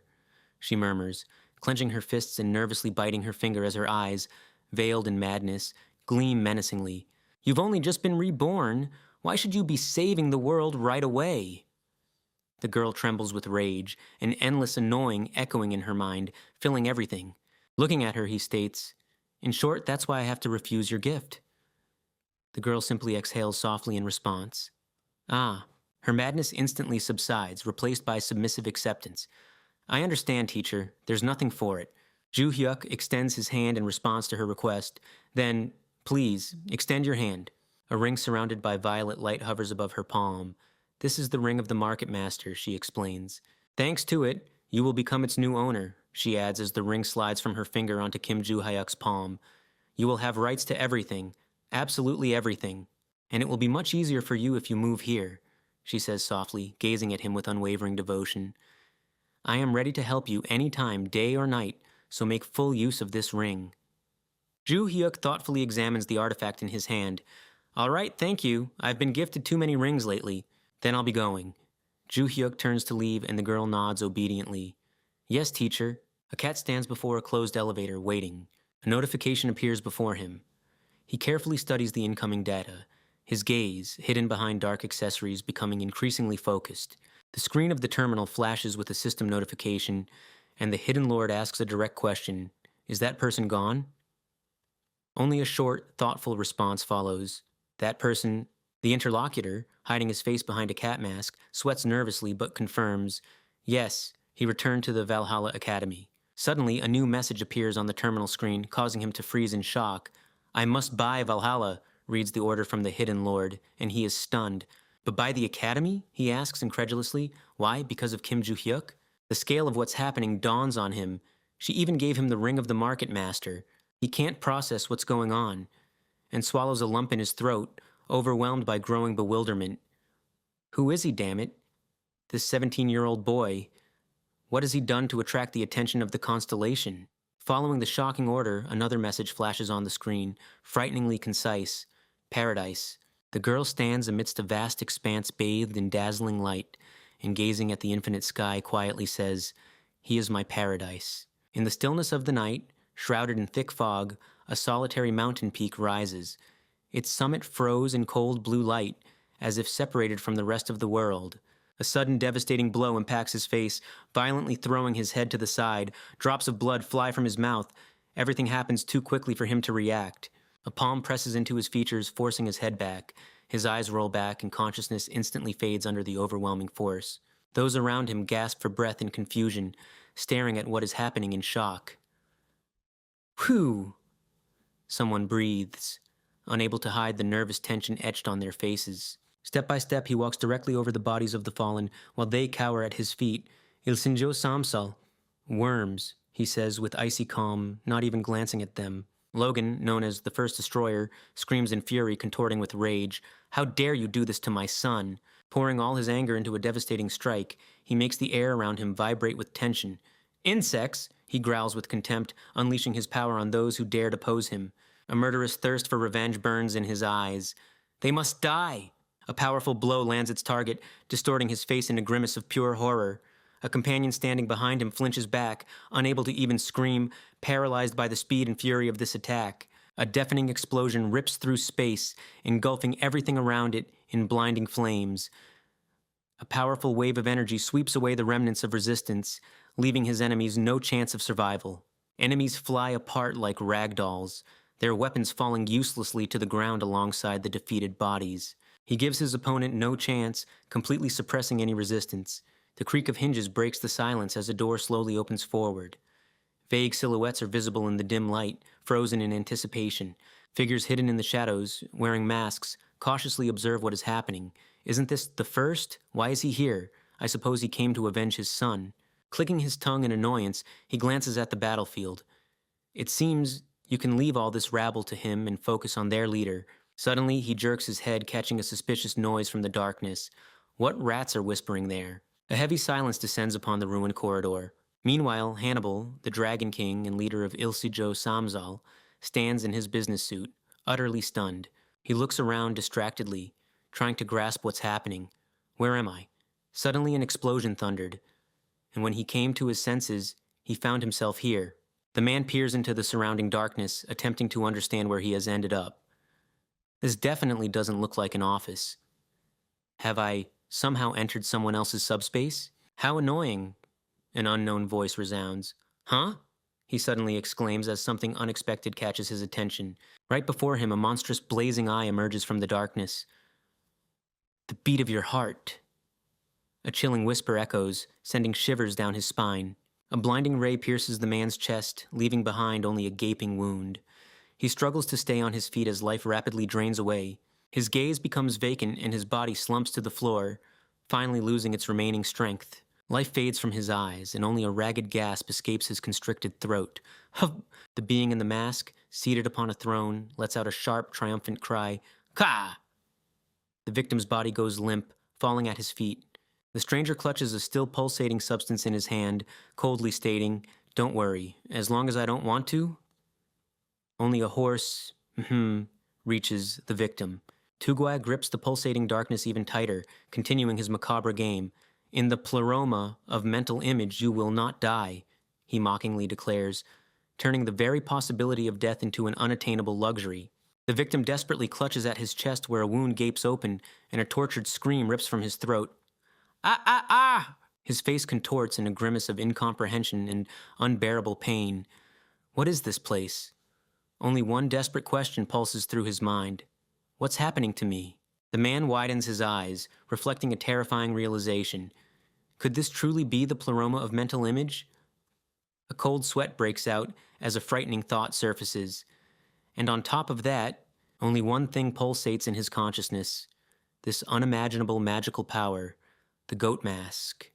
Before him, upon the throne, enveloped in ominous crimson flames, sits Tugui. His overwhelming presence transforms reality itself into an inescapable prison. Struggling to overcome the shock, he breathes out trembling lips. Constellation of the Ilgyo clan, Tugui. Tugui smiles contentedly beneath his grotesque mask. Glad you figured it out. Yes, you are absolutely right. He sits majestically on the throne, enveloped in crimson flames, and without a shadow of doubt confirms his status. Tugui, the patron constellation of the Ilgyo clan. Staggering from weakness, he tries to make sense of what's happening. I heard there was some commotion outside. Are members of your clan attacking us? Why have you chosen us as your target? Tugui merely sneers mockingly, explaining the cause of the chaos. It's the work of the first. He learned that you attacked his son. So Logan is here? Genuine horror flashes in his eyes at the mention of the mercenary whose arrival bodes no good. Damn it, now we can only brace for impact. Escapes his lips, as Tugui's presence in this battle means only one thing. There's virtually no chance of surviving. Tugui coldly cuts off his despair as if delivering a final sentence. Better prepare for the worst outcome. These words make him shudder. A silent shock freezes in his eyes. Why, he stammers, desperately clinging to a sliver of hope. Don't you also need Kim Ju-hyuk? Aren't our goals aligned? Tugui, not hiding his interest, confirms. Initially, that was exactly the case, as Kim Ju-hyuk was his target. Tugui merely adds fuel to the fire, deliberately prolonging the intrigue. But do you know why precisely he is? I'd like to find out, he replies weakly, unable to tear his gaze away from his tormentor. Tugui, hidden behind his ominous mask, doesn't rush to reveal all his cards. He was once called one of the strongest, and now he embodies that power, suppressing his opponent's will with mere presence. A chilling confession rings out. I cleanse the world of those whose minds are clouded by pride, those who dare to believe they are better than others. He is lost for words, unable to immediately grasp the meaning. What? Unable to contain his emotions, the man bursts out. Then why was the previous first killed? Tugui coldly retorts. Because he was nothing. He only had the strength to delude himself into thinking he was powerful. Tugui looks down on his opponent, who remains speechless in response. Hannibal is completely bewildered. I don't understand. Did I ever claim to be all-powerful? No, Tugui cuts him off and a chill runs down his spine from the icy tone. But you guys made a mistake. Enveloped in crimson flames, Tugui looks down with disdain, and his words deliver a final verdict. You have offended someone who deserves the title of strongest. Hearing these words, he pales and cold sweat streams down his face. Offended? We? What does that mean?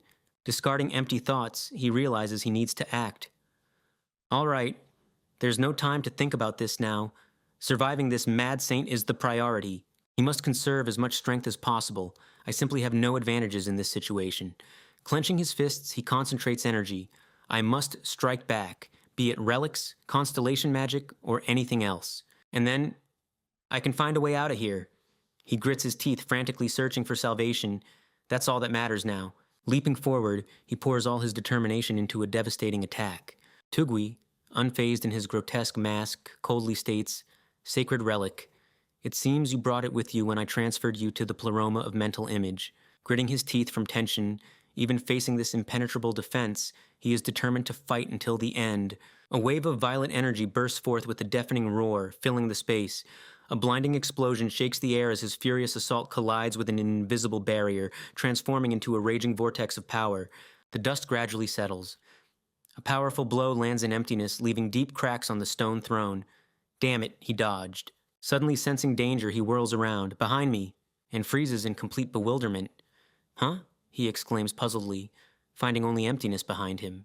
What? Where did he go? I can't feel his presence. Why? Peering into the thick darkness, he tries to sense even a trace of another's presence. Are there no limitations here? Can such a powerful aura be concealed so easily? Cold sweat runs down his face. Where are you, damn it?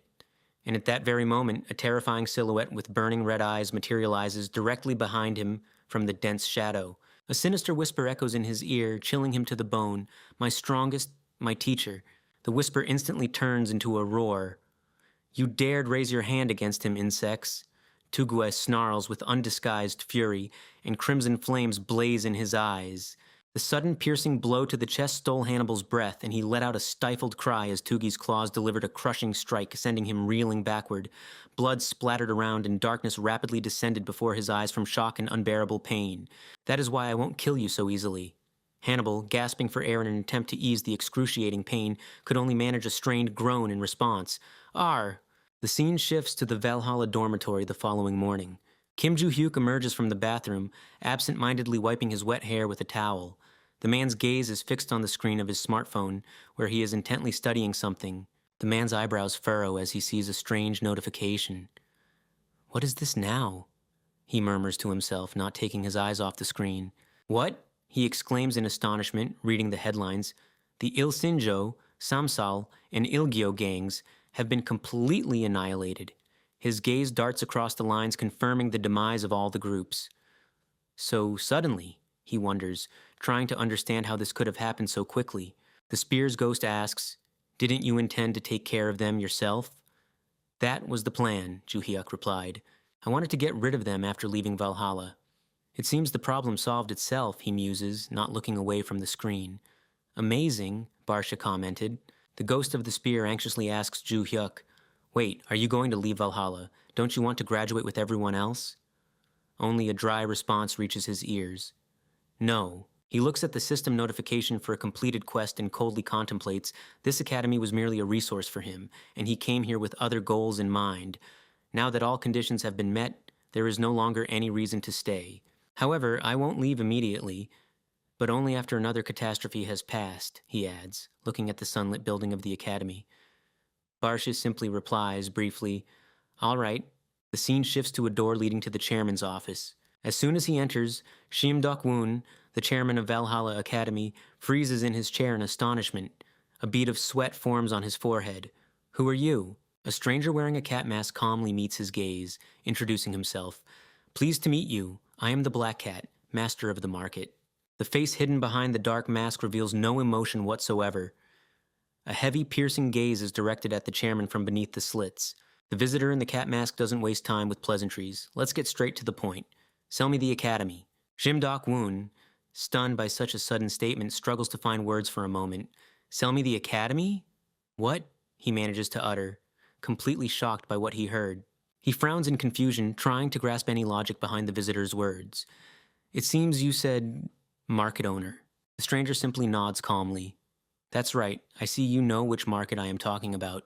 Despite not having visited it personally, the visitor continues while the chairman absent-mindedly nods. Yes, yes. Shim Dok-woon finally gathers his thoughts and firmly declares, dismissing his confusion, In any case, I cannot sell Valhalla to such a dubious person.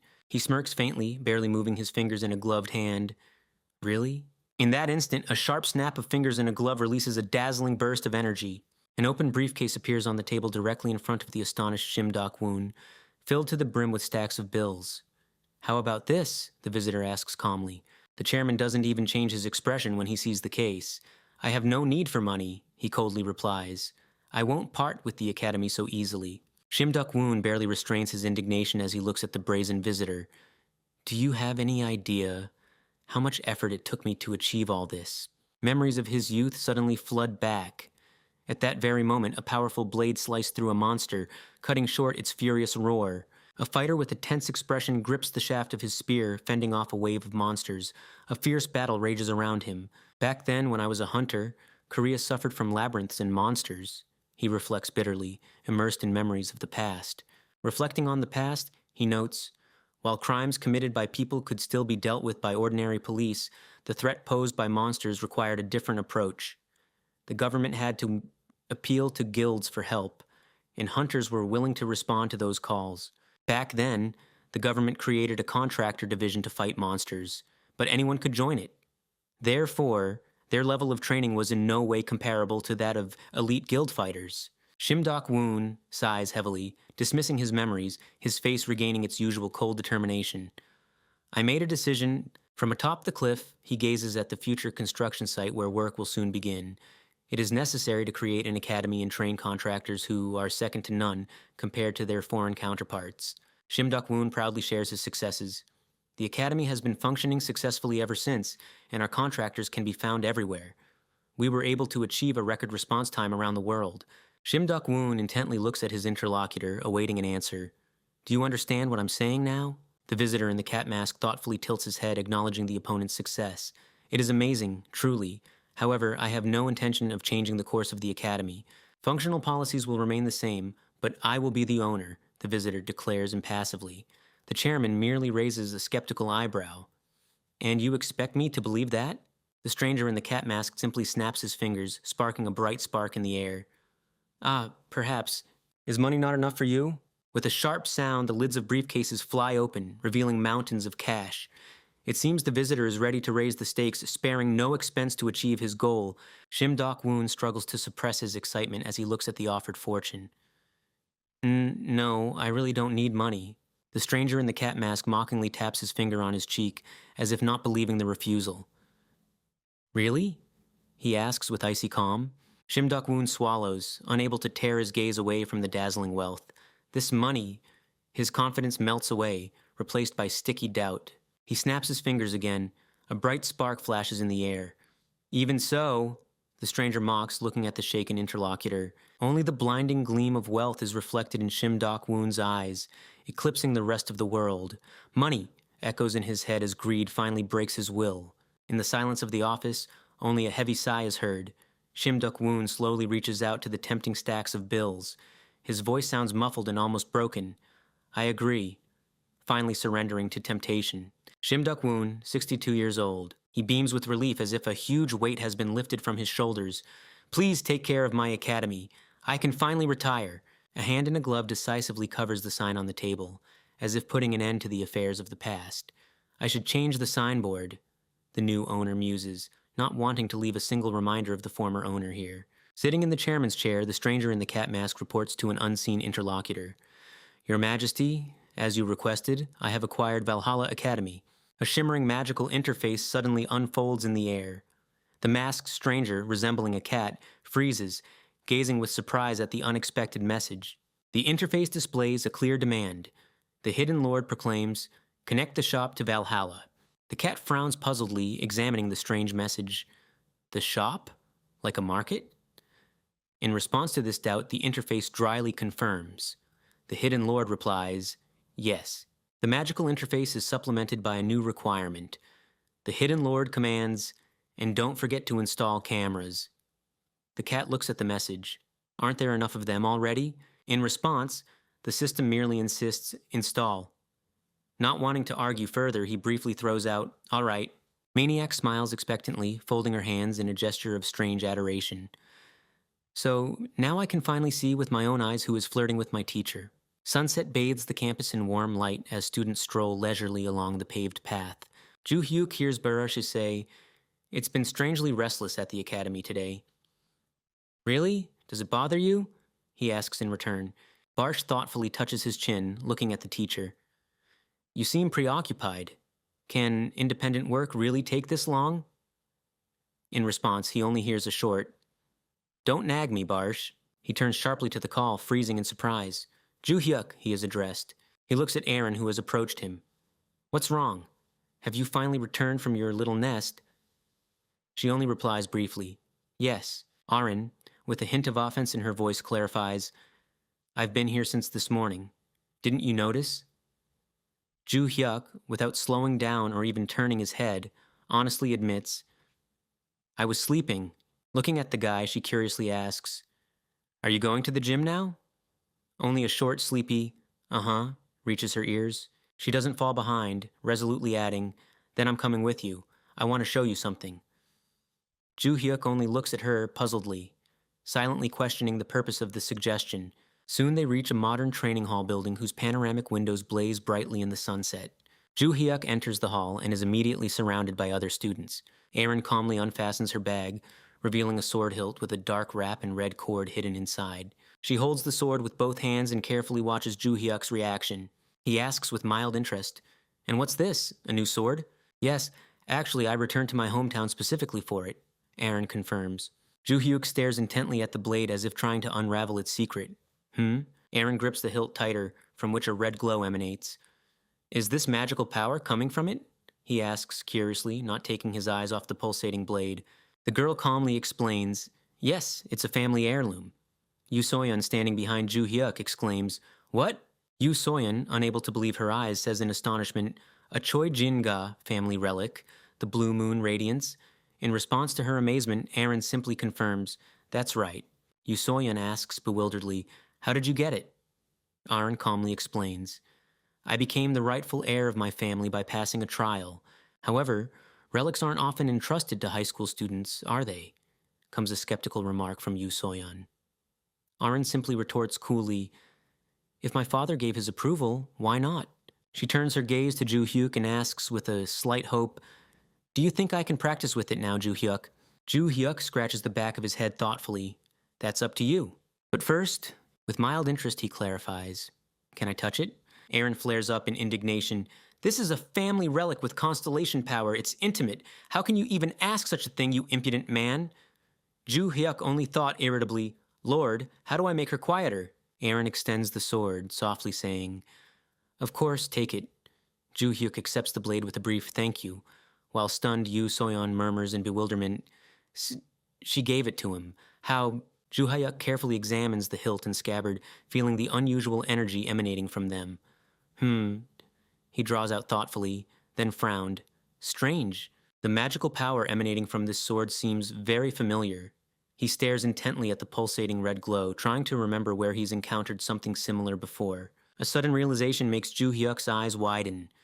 Could it be? Ju Hyuk raises his eyes and sees a powerful warrior standing in the middle of the training ground littered with swords. He calmly says, "Long time no see." Choi Jin-ga, the constellation patron and master of Daewon, looks at his opponent with a wide smile. Ju Hyuk carefully watches Choi Jin-ga, who confidently grips his sword and greets him with a smile. "Long time no see, Hyun oh Hyun."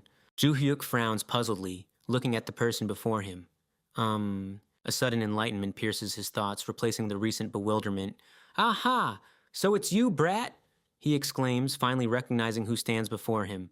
Choi Jin-ga smiles wryly, adjusting his sword, and adds with a slight irritation while looking at Ju Hyuk, "How many more times will you call me that?" He knows I've grown up already. Choi Jin-ga thoughtfully says, "Wait, if I think about it, have I ever even told you my name?" Ju Hyuk responded, "All you did was rush at me with your sword." Choi Jin-ga chuckles, rubbing his chin, and casually adds, "Well, anyway, as soon as I became a constellation, I forgot it." Ju Hyuk only smiles condescendingly. "I'll still call you brat brat." In response comes an indignant exclamation, "Seriously, hun." Ju Hyuk glances at him and thinks, "So this rascal has become a constellation." Choi Jin-ga draws out thoughtfully, "Okay, you're still older than me anyway." He was always restless. In the memories of Choi Jin-ga, very young, he freezes in a combat stance with a sword in his hands. "Let's fight," he shouts cheerfully, not even realizing that 300 years later he will be known as the mighty Sword King. Ju Hyuk, surrounded by his companions, looks at what is happening with mild irritation and throws out, "What are you even talking about, brat?" The young Choi Jin-ga, keeping his eyes fixed on his opponent, grips the hilt of his sword tighter and asks with bold curiosity, "Sir, aren't you the strongest adult around here? Let's fight." Ju Hyuk, hearing the impudent request of the youth, darkens. The blonde girl said, "To call my teacher, sir. Should I kill him immediately?" Ju Hyuk calmly said, "Calm down." He turns his gaze to the boy and asks with cold interest, "Why do you so desperately want to fight? Do you like fighting?" Choi Jin-ga tightens his grip on the sword's hilt and, with unwavering resolve in his eyes, acknowledges, "I want to become stronger, stronger than anyone, regardless of gender or age. Monsters killed my family simply because none of us could protect ourselves." Kim Ju-hyuk falls silent, stunned by the boy's sudden candor, and a heavy sigh fills the ensuing silence. Choi Jin-ga grips the sword hilt tighter, his voice firm. That's why I want to become stronger, so no one else has to experience what I went through. His gaze flares with unhidden determination as he raises his blade once more. So fight me. My swordsmanship will soon be the strongest in the world. Kim Joo-hyuk chuckles, cracking his knuckles. What a brave little warrior. At least hold your sword properly, kid. The girl in the hood looks lost as the small boy continues to insist. Say, let's fight, Hyung. She remains silent, unsure how to respond to such a strange request. Choi Jin-ga persists. Let's fight, Hyung. Kim Joo-hyuk grins, accepting the challenge. Excellent. He bursts into motion, enveloping his fist in dazzling light. But I'm not going to hold back, he throws out, swiftly attacking the startled opponent. With a smirk, he recalls harsh lessons from the past. Back then, I didn't have time to rest. You made me pick up my sword every week. Choi Jin-ga smiles and says, Don't you think you could have let me win just once? Kim Joo-hyuk merely smirks in response, and I hear that from an ambitious swordsman who wants to amaze the world with his fencing skills? Choi Jin-ga looks at his blade, admitting, It's true. Thanks to endless defeats, I was able to refine my sword technique. Kim Joo-hyuk pauses and clarifies, You're talking about unbeatable blade? Choi Jin-ga simply nods in response. That's right. Kim Joo-hyuk turns his gaze to the boy and offers, If you became my disciple, I could constantly keep an eye on you. Have you ever considered it? Choi thoughtfully touches his chin, contemplating the offer. Not that I haven't thought about it, but if I were your student, it would be blasphemy to call this technique my own. Choi Jin-ga smiles faintly and admits, I simply had no other choice. Kim Joo-hyuk adds with a hint of respect, You've grown into a man, kid. Now he understands where that nostalgia comes from. Kim Joo-hyuk remembers when he became a constellation, he taught contractors his sword technique. Choi, lowering his blade, listens to Kim Joo-hyuk. But it was vastly different from the blade I knew. Choi, meeting his gaze, says, Ah, that? As you know, in these days, training magical power is more important than training the body. He glances at his muscles and adds, They won't withstand my blade as it is. Therefore, he made some changes to make it easier for them to learn, although it's still far from the level of the strongest technique in this version. Kim Joo-hyuk, listening intently, simply clarifies, Is that so? Choi Jin-ga skeptically surveys his opponent's athletic build and doubts. Still, a high schooler's body, Hyung? Kim Joo-hyuk asks puzzledly, Huh? Kim Joo-hyuk suddenly inquires, Did you also receive a notification? Choi Jin-ga, what notification? Kim Joo-hyuk frowns thoughtfully, trying to piece things together. Strange. The maniac said she learned about my reincarnation from a notification. I didn't ask Durin, but Barch said he saw it too. Choi thoughtfully rests his blade on his shoulder as Kim pieces together clues. Could notifications have been sent only to those who had a direct connection with me? Suddenly, his face relaxes, and he adds with relief, Then everything falls into place. Hyuno Hyun, this can also be considered fate. Tightening his grip on the sword hilt, Choi asks challengingly, Should we clash blades? Kim Joo-hyuk smirks in response to the challenge. All right, let's see how much stronger you've become, kid. Excellent, he exclaims, barely containing his anticipation for the upcoming battle. It's been a long time since I was this excited. Through blurred lines of space, Kim Joo-hyuk swiftly closes the distance, his eyes blazing with bright light, radiating pure delight. He surrenders himself completely to this impulse. Choi Jin-ga puts all his strength into this devastating strike. Meanwhile, in the academy, Kim Joo-hyuk enjoys the moment and hands over his blade. Aaron accepts it, hearing, Thank you, Aaron. She responds calmly, Uh-huh. Your constellation is a good guy, so feel free to ask him more questions when you have them. Okay, nods Aaron. The man whose constellation was so responsive smiles contentedly and admits, seriously, he's defeated, lying right in the middle of the ravaged ground, arms outstretched with a smile. This is unbelievable. Meanwhile, the action shifts to China, to the snowy estate of the Seo family. A stifling silence has settled within the depths of the Seo family estate. 3 elders sit around a round table, carefully observing Seo Len as she arrives for this difficult conversation. Elders, why have you summoned me? Seo Len, head of the White Lotus Association, surveys those gathered with a calm, confident gaze, without waiting for an invitation to speak. A heavy pause follows her question. The 3 elders of the Seo family merely exchange meaningful glances, reluctant to break the silence. Finally, one of the elders speaks. As you know, the position of head of the family is still vacant. We summoned you precisely for that reason. They continue, looking at her seriously.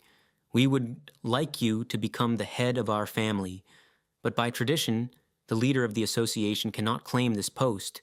Unfazed, she listens calmly and slightly bows her head. Do you have other candidates in mind? The elders do not hide their skepticism towards the current candidate. Whoever it is, we must choose someone better than Seo Yonhua, one of them states categorically, adding with a hint of suspicion, someone who won't use the power of a constellation for personal gain. Seo Len remains silently thoughtful, covering her mouth with a fan. A barely perceptible cold smile appears on Seo Len's face. I see. She merely smiles faintly, voicing her suggestion. The candidate I would like to recommend. Meanwhile, in the academy, Younglan has taken a fighting stance. Girls were training in the gym. Arin, dropping into a low stance, gripped the sword hilt tighter, not taking her eyes off Younglan. She froze opposite, carefully watching every movement of her opponent, waiting for the right moment. The girl in the pink tracksuit cast a wary, cold glance at her opponent, not loosening her grip on the sword hilt. In Younglan's icy eyes, a spark of excitement ignited as her fingers curled into claw-like paws, ready to grip her opponent. Kim Joo-hyuk crossed his arms over his chest, maintaining an impassive expression, and reminded her, as I said before, please refrain from using magical power as much as possible. Kim Joo-hyuk didn't avert his gaze from her, adding, and it would be best if you left that sword in its sheath. Aaron nodded. Understood. Younglan, clearly anticipating the fight, challenged with a sneer, I don't mind if she draws it. In response came Kim Joo-hyuk's calm voice, what if you cut yourself? I won't bandage you. I would like to avoid accidents. Joo. Hyuk turned to Yoo Soyeon, standing nearby, asking, by the way, what are you doing here? She merely glanced back at him, retorting, you weren't against me watching your sparring session then. Why not now? Yoo Soyeon carefully watched the proceedings, her gaze fixed on the arena. And I'm also curious, remembering how Younglan defeated me in a fair fight and now it's Aaron's turn. Yoo Soyeon thoughtfully observed Aaron preparing, pondering, even though she had become stronger thanks to training with Kim Joo-hyuk and the sacred relic. Would she be able to withstand Younglan? Aaron coldly stated, listen to Kim Joo-hyuk, Kitty. If I draw my sword from its sheath, you're sure to suffer. Younglan exploded in anger. Shut up! She finally lost her composure, abandoning any attempt to remain calm. I'm not a kitty. Screaming, Younglan threw out her hand. Icy energy flared around her fingers, ready to crush the offender. Her opponent didn't waste a second. With a determined expression, Aaron sharply drew forth the scabbard. When the flying fist and steel hilt of the blade collided, sparks flew in all directions and a powerful shockwave shook the air around them. Younglan, gritting her teeth, blocked the opponent's attack. Her hand, enveloped in radiance, firmly locked the blade. Aaron didn't relent, putting all her fury into the strike, but neither side was willing to give up. Joo-hyuk merely watched silently, his face unchanging. Yoo Soyeon, worried, exclaimed, Younglan breathed heavily. Kick! Making a sharp lunge, she forced Aaron to step back. Raising her hands abruptly, Younglan prepared to unleash a devastating strike on her opponent. Aaron, swiftly moving aside, anticipated Younglan's actions, and swung with the scabbard. With a battle cry of Hiya, Younglan met the attack head-on, blocking it with her arm, and flew backward. Aaron sharply lunged forward, gripping the blade. Her eyes showed only cold determination not to yield an inch. Meanwhile, Younglan exhaled, Ke! And ducked from the wave. A powerful crack appeared in the wall, and Younglan's eyes were filled with pure astonishment. Her gaze was now filled with fury, displacing her recent amazement. This thorn in my side. Strong, Aaron had already returned to a stance, enveloped in flickering blue flames. A foot pressed into the surface, it's time to go on the offensive. Breaking away, Younglan rushed forward at incredible speed. How did she manage that? Aaron calmly met this attack face to face. I don't know her tricks, flashed in Younglan's mind as she clenched her fist, trying to understand how the opponent had so easily taken the initiative. A powerful blow landed on target, hitting Aaron's chest. She only managed to let out a stifled gasp. Kick! Flying backward, Aaron held on to the scabbard which took the full impact of the attack. Younglan thought, but I watched her fight Kim Joo-hyuk several times, noting to herself, she was much weaker then. Continuing to analyze, she realized with astonishment that her movements had changed drastically. Without losing a second, Aaron gripped the sword hilt tighter and went on the offensive. Younglan barely managed to jump back from the swing of the scabbard. Burst out from her throat. The attack reached its target. A powerful strike landed squarely in Aaron's abdomen, and warmth spread through her body as if burned. Bending over from the sharp pain, she pressed her palm to the bruised spot. Yeek! Escaped from her chest while her breath was disrupted by the unexpected blow. Her opponent smirked. Almost dodged it, sweetheart. In response, she simply retorted, I didn't even feel it. She sees through all my attacks. The realization hit harder than the missed strike. Yonglan gritted her teeth. Brute force also has its limits. She needs to use energy more rationally, otherwise defeat is inevitable. Returning to a fighting stance, she set herself only one goal, not averting her tense gaze from the enemy. I must find an opportunity to counterattack. Aren didn't take her eyes off her opponent, preparing for a new, even more dangerous rush. She burst forward, turning into a blurred silhouette. The air whistled with speed as the girl raced towards her rival. Her blade rushed forward. Kick! Yonglan blocked the attack, gritting her teeth. They closed in, facing each other in a furious clinch. Their eyes met. They showed no desire to yield an inch. A powerful blow landed on target. The air trembled from the dull sound of impact. Aren flew backward, releasing the sword from her hands. Losing control of the situation, Aren felt her consciousness fade from a heavy blow to the jaw. She crashed to the floor with a thud. Yonglan whispered in surprise, disbelieving her eyes. Her face contorted in pain, and a clear mark from the impact appeared on her chin. Grimly gripping the hilt of her sword, Aren forced herself to stand. Determination shone in her eyes despite obvious exhaustion. At that moment, Kim Joo-hyuk intervened in the hall, interrupting the prolonged confrontation. Enough. This sparring match is over. Stop hurting each other. Go get a first aid kit and I'll give my comments, he ordered, crossing his arms across his chest. Her opponent simply obediently replied, Okay. He smiled faintly, assessing their efforts. Not bad. Looking at Aren, the man thought, it seems she isn't neglecting communication with the guy. Her skills have improved significantly in such a short time. Joo-hyuk sharply shifted his gaze. Yonglan was breathing heavily, catching her breath after the recent clash. Ha! Ha! Her intermittent exhale echoed in the silence of the hall as Joo-hyuk and Aren watched her silently.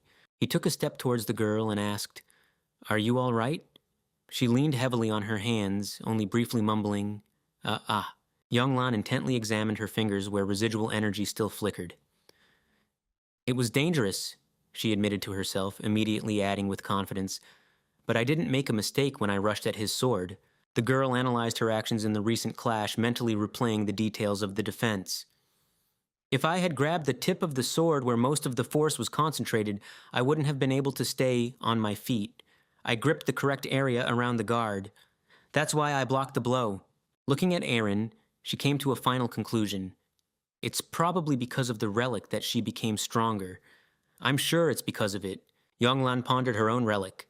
Lowering her gaze, she murmured, Maybe I lack it for strength. Outside, dusk had already settled, enveloping the building in cool night air.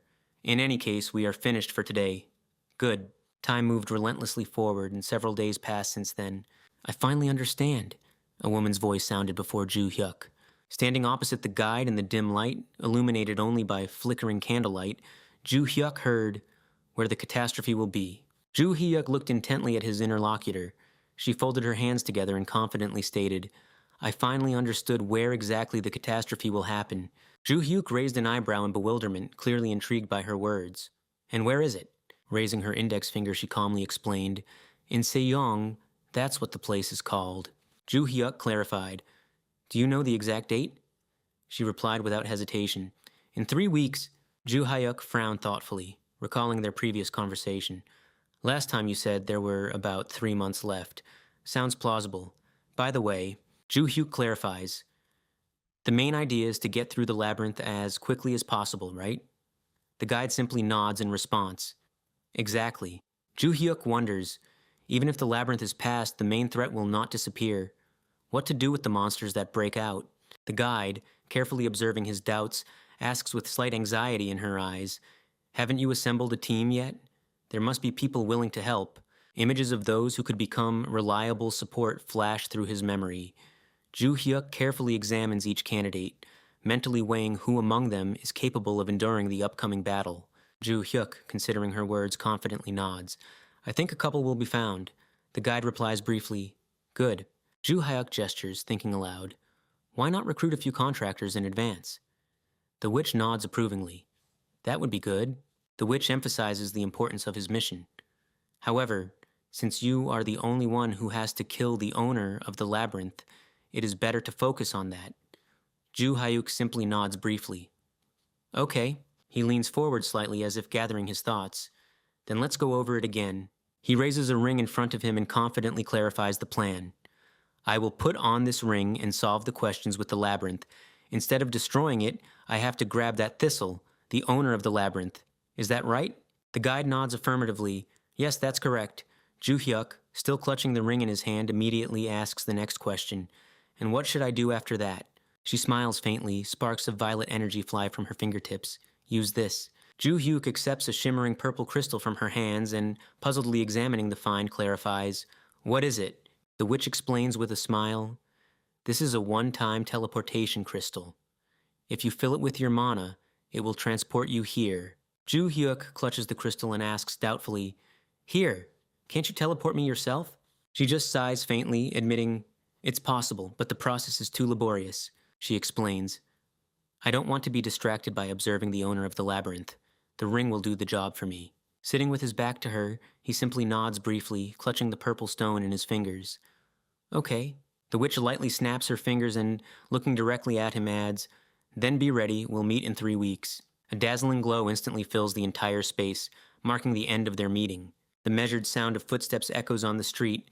Ju-hyuk walks forward slowly, lost in his own thoughts. Continuing on his way, he makes plans. First, I'll contact Adelia and recruit their contractors. Ju-hyuk thoughtfully scrolls through the screen of his smartphone, reasoning to himself, The children I look after don't yet have enough skill level, so their time hasn't come yet. Stopping on thought about the upcoming event, he adds, Since there are weekends in 3 weeks, I'll make a request to leave the academy. His gaze falls on a contact labeled Persistent Thorn, and he smiles as he presses call. Hello, I need to leave the academy in 3 weeks. On the other end finally answers, and he immediately gets down to business. Hello? In response to his request, a panicked scream comes from the speaker. Ju-hyuk, it's a total mess here. He merely freezes, looking at his phone with bewilderment. In response to his question, Lisa only sobs and a tear rolls down her cheek. Struggling to hold back, she tries to utter, I... Through tears, she finally shouts into the receiver, I've been fired from Valhalla. After listening to her rambling confession, he merely closes his eyes for a moment, maintaining an outward calm. I see. In response to her indignant cry, What do you mean, I see? What do you see? He calmly retorts, You upset the old man, Lisa. Her face instantly flushes with indignation, and she desperately tries to defend her reputation. That's impossible. I'm a good instructor. Honestly. Even if I look silly when begging you. Ju-hyuk listens to her justifications with an impassive face, while a stream of indignant complaints pours from the receiver. I had a wonderful instructor rating. I constantly brought them reports on a silver platter with blue trim. In response, he merely sighs heavily, unsure what to say. Closing his eyes, he finally admits, Okay, you're right. I doubt it would be rational to fire an instructor in the middle of the semester. Lisa, continuing to wipe away her tears, exclaims desperately, Even our chairman has changed. Can you believe it? Hearing this, Ju-hyuk merely asks in astonishment, What? The academy has a new chairman? He repeats, continuing to walk down the street. Lisa, on the other end, justifies herself. Oh, the students don't know yet. And I also kept quiet because I didn't want to feed the journalists. Ju-hyuk frowns, realizing that the situation is far more serious than it initially seemed. Something really happened at Valhalla. All right, Lisa. The chairman wouldn't have left just like that. Now that she's been fired, it won't be possible to leech off her and freely roam outside the academy anymore. Isn't this the perfect time to drop out of school? I think I should visit the chairman. I'll ask him what's going on. Lisa, hearing his unexpected decision, merely asks in confusion, Huh? Ju-hyuk, you don't have to, comes from the speaker, but only a short click of the disconnected call is heard in response. Barely putting down the phone, he suddenly freezes, bumping into something with his gaze. What's this? The phone vibrates again, interrupting his thoughts, and a new message from Young Lan appears on the screen. Hey, I got kicked out of Valhalla. What the heck? Ju-hyuk briefly types in response. Seriously? Only a question mark comes back as an answer. Ju-hyuk stares at the phone screen and frowns thoughtfully. Her too. Why is Valhalla suddenly getting rid of people all of a sudden? There must be a reason for this. Moreover, strangely enough, a series of incidents are unfolding around him that go far beyond mere coincidence. He resolutely strides forward. Whatever happens, he needs to meet the chairman as soon as possible. In the chairman's chair, with his hands clasped together, sits a man wearing a cat mask. The new head of Valhalla, known as Black Cat. Ju Hyuk skeptically surveys the imposter who has taken the place of the Academy's head. A kitty, really? That's why people started getting kicked out of Valhalla. Ju Hyuk waits for some kind of explanation, but Black Cat merely coldly says, "You misunderstood." His voice sounds detached. "I am only an external manager, and the true chairman is my constellation." Ju Hyuk, shocked by what he heard, clarifies, "So she's the one who fired my acquaintances?" A dry response comes, "Precisely." Ju Hyuk, still not believing what's happening, asks in bewilderment, "Why?" A sinister figure of a girl emitting a frightening aura looms over the noticeably nervous Black Cat. She sneers, "What? Did you decide to wag your tail before my teacher? Be thankful I didn't kill you." These words, spoken with terrifying ease, only make him state, "So she said." The girl doesn't stop there and, looking at Black Cat, coldly asks, "Next on the list is Choi Aaron. Should I fire her, teacher?" He doesn't even turn around, dryly saying, "No, calm down and bring everyone back." Rubbing his temples, he explains his position. "I only trained them and never used them for personal purposes, except for Lily, but I didn't train her. They don't deserve to be fired." Black Cat, visibly darkening, obediently follows the order. "All right." Ju Hyuk asks, "But why did you buy Valhalla?"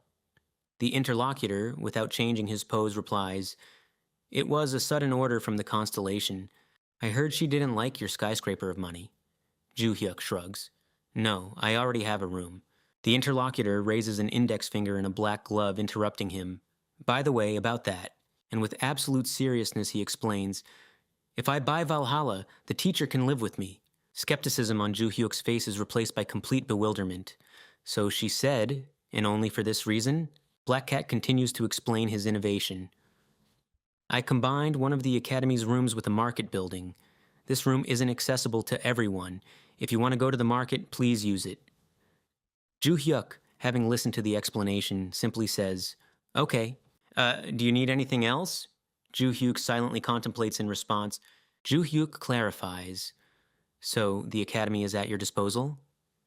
The interlocutor, without changing his face, calmly retorts, "I'm not going to infringe on your rights as chairman, however. I will have to." With a slight smirk, Ju Hyuk asks, "Want to do something good?" 3 weeks pass. Sejong is engulfed in raging flames, and the sight of this chaos makes him freeze in speechless shock.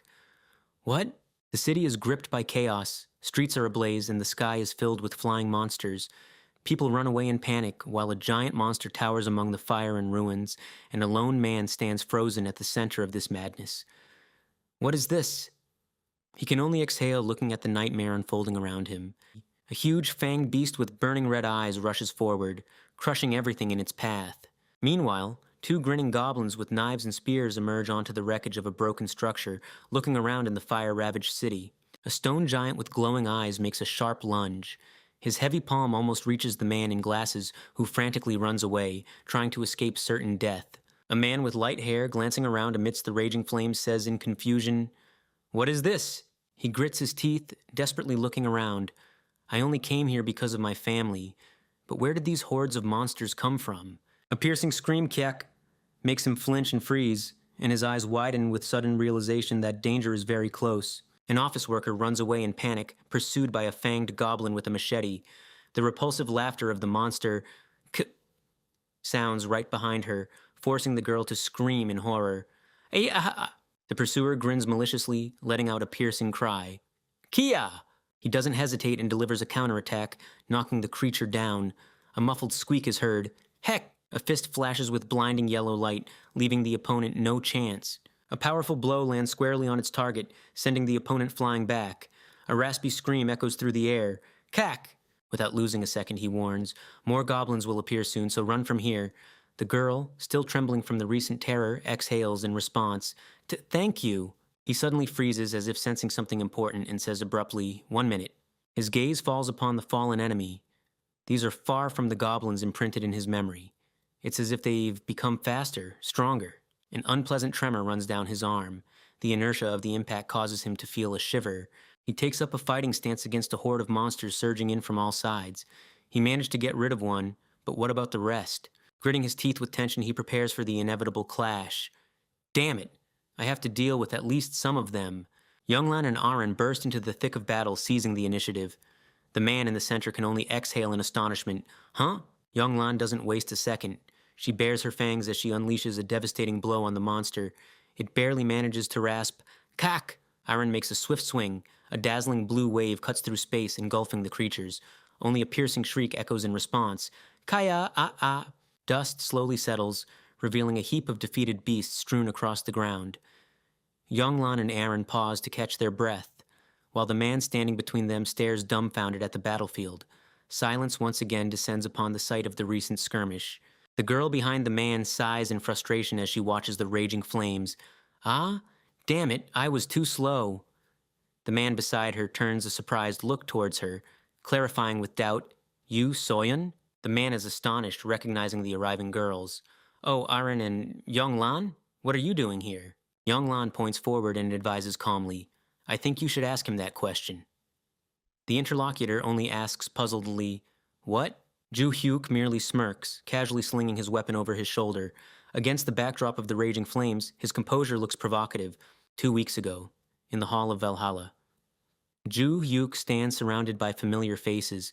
Younglan, Aaron, and others are gathered here, while a mysterious man in a mask freezes directly opposite him. Younglan throws a puzzled look at her interlocutor and asks with slight irritation, And why did you call me? Shouldn't we be focusing on training? Ju Hyuk scratches the back of his head thoughtfully, searching for words. This is important, but first, the man in the mask surveys those present with an attentive gaze and calmly inquires, Do you see the cat standing there? Silence hangs in the air, and he simply falls silent meaningfully. An unexpected statement crashes down on those present. This is our new chairman. Yu Soyeon exhales in complete bewilderment. What? And a feline chairman? How will we manage without him? One of the girls looks at the mysterious interlocutor with obvious confusion. He stepped down, and I took his place. Yu Soyeon frowns in puzzlement. Why didn't we know about this until Ju Hyuk told us? A calm voice comes from under the cat's mask in response. I hope you understand that you were kept in the dark for a reason. In any case, you would have found out sooner or later through an announcement. But thanks to Ju Hyuk, it happened a little earlier. The man in the mask continues calmly. For your information, my name is Black Cat. I hope we can work together. Yu Soyeon, still shocked by what she heard, only repeats dumbfounded, Black Cat? Ju Hyuk, standing next to the chairman, explains, The reason you were gathered here, we decided to establish a new direction for training students, and the cat gave his consent. Black Cat steps forward, revealing the essence of the proposal. This will be a special class that will be given autonomy to participate in events outside the academy with all the consequences. In the ensuing silence, he looks intently at Younglan, Aaron, and their companion. Do you want to become part of this class? Younglan points to herself in complete bewilderment. Autonomy? I don't understand. He simply replies, Let me explain. The chairman finishes his thought. You will continue training, but you will also have the opportunity to go beyond the academy and hunt monsters. Sounds good? Younglan smiles broadly, clearly impressed by such a proposal. Wow. Then I'm in. The girl next to Aaron sways, clutching her head from information overload. If Ju Hyuk wants it, I'm also in. Wait, I lost the thread of the conversation. The girl tries to clarify the situation. First of all, isn't Black Cat running the market? He confirms her assumption. That's right. Do you know about the market? Yu Soyeon, staring astonished at Black Cat, admits, I just found out. I didn't know he actually existed. He turns his gaze to the students. Can a black cat, the owner of the black market, step into the light? I wouldn't want to, but it happened anyway. Yu Soyeon, still not fully understanding what is happening, frowns suspiciously. Why did Ju Hyuk know about this before us? And how did he manage to negotiate the creation of a special class? You're stirring up trouble again, Ju Hyuk. He only smiles slightly in response. Maybe just a little. She looks at him in amazement. Who would have thought that he was also acquainted with the market owner? It's simply unthinkable. Ju Hyuk, ignoring her astonishment, turns his gaze directly to his companion and calmly asks, You will also be part of the special class, won't you? The girl agrees with a light smile. Of course. How could I refuse such a privilege? Black Cat raises a finger, attracting attention. By the way, there will be special rules in effect during mandatory classes and written exams. Ju Hyuk briefly asks, Huh? He explains calmly, "You will have to participate in debates or a practical demonstration." "I've never heard of that." Ju Hyuk looks at his interlocutor with bewilderment. He continues mysteriously, "Initially, I fully supported your proposal, but some interesting thoughts came to me recently. In a sense, the students of this class will receive great privileges, right?" He pauses briefly and adds, "It is necessary to add items that will seem reasonable for those who are not in this special class, so that they do not consider it someone's prerogative." Younglan, Aaron, and their companion listen attentively. The students entering this class are already strong on their own, and all the teachers know this, so there are no problems with that, but from the point of view of the academy, the masked interlocutor simply shakes his head. Creating an elite class is a direct path to bureaucracy within four walls. Instead, he proposes another approach. "I would be extremely grateful if you represented the interests of Valhalla outside the academy through some events aimed at raising the status of the educational institution." Ju Hyuk frowns skeptically, summarizing what he heard. "So, you won't just let us hunt?" The masked interlocutor quickly waves it off. No, feel free to roam. Just don't forget that you will greatly help the academy if you participate in my events. A service for a service." The interlocutor in the mask emphasizes his status. "And this is a request not from Black Cat, but from the chairman of Valhalla." Ju Hyuk squints skeptically at his interlocutor. "And what got you so worked up? Did a sense of responsibility for your creation awaken?" Casually tousling his hair, Ju Hyuk changes the subject and turns to his companions. "Well, in any case, are there any of you who have changed their minds?" Younglan shrugs, turning to her friends. "Well, since nothing will change significantly for me, I'm still in. What about you guys?" Arin and Yu Soyeon exchange glances, briefly confirming their agreement. "Yes." "Uh-huh." Ju Hyuk, watching his companions with a slight smile, says briefly, "Good." Ju Hyuk casually slings his weapon over his shoulder, stepping forward against the backdrop of the city engulfed in flames. The man before him only freezes tensely, waiting for what comes next. "So, the first assignment outside the academy for this special class will be..." Ju Hyuk met his interlocutor with a piercing gaze, and genuine bewilderment was reflected on his face. "Huh?" The man stares at him in astonishment. "What is it, Se Hyuk? Why are you here?" He calmly parries the question. "That's what I was going to ask you." His interlocutor swallows nervously, justifying himself. "I came here for the weekend because this is my parents' house, and then it happened." A hidden anxiety can be read in his gaze as he adds, "Now it's your turn to answer." Ju Hyuk merely smirks, tightening his grip on the weapon. "Why?" "Aaron, Younglan, prepare yourselves." The girls exchange short, confident glances, ready to engage the monsters surrounding them in the fire-ravaged city. "Yes, received," they respond in unison, assuming fighting stances. Ju Hyuk takes a step forward, drawing his blade with Ske, while Younglan and Arin rush forward, rapidly closing the distance to the monsters. The entire group resolutely throws themselves into battle, leaving behind burning ruins. Monsters emerge from the flames towards the heroes, letting out a guttural roar. Gra-ah-ah! Ju Hyuk meets the attacking enemies with a light smile, and in response, only a stifled gasp is heard. "Trick!" A confident smirk never leaves his lips. "We came here to do this." A sharp swing of the blade creates a devastating wave of energy, crashing down on the opponents. The air distorts from the power of the attack, flashing with bright crimson light. Ju Hyuk continues moving with playful intent in his eyes, leaving behind only a streak of blinding flame. The sharp blade easily cuts through flesh and stone, passing through several enemies at once. The enemy ranks instantly thin under this merciless strike. Ju Hyuk, remaining vigilant, surveys the battlefield strewn with defeated foes. He casts a quick glance at his companions, smiling contentedly. Not bad. Silence hangs in the air. Ju Hyuk merely smirks meaningfully, observing the reaction of Younglan and the other companions. Se Hyuk looks at the pile of fallen enemies, unable to hide his shock. "I knew he was strong, of course, but I never would have thought I'd fall so far behind him." These monsters were defeated with a single blow. Suddenly, a respectful voice sounds from behind. "Ju Hyuk-nim." Ju Hyuk turns around in confusion towards Logan. "Huh?" Logan, not taking his eyes off Ju Hyuk, continues. "I discovered the labyrinth that is the source of the disaster. It's located 5 kilometers from here, surrounded by a dense ring of monsters." Ju Hyuk shifts his gaze to Logan. "What about the other agents of the Ventric family?" He explains. They are evacuating civilians and working to prevent damage. Ju Hyuk looks intently at his interlocutor and with slight distrust clarifies, Mujiri, has your constellation still not awakened? Logan sighs heavily, hiding his face in the shadow of his hood. There is still no answer. Ju Hyuk frowns thoughtfully, recalling recent events. It's been more than 3 months since our meeting with Dorinda, and she still hasn't made a sound? In any case, catching monsters isn't that difficult. His hand firmly grips the hilt of his sword enveloped in thick purple aura. Let her deal with petty things. Ju Hyuk indifferently throws, I see.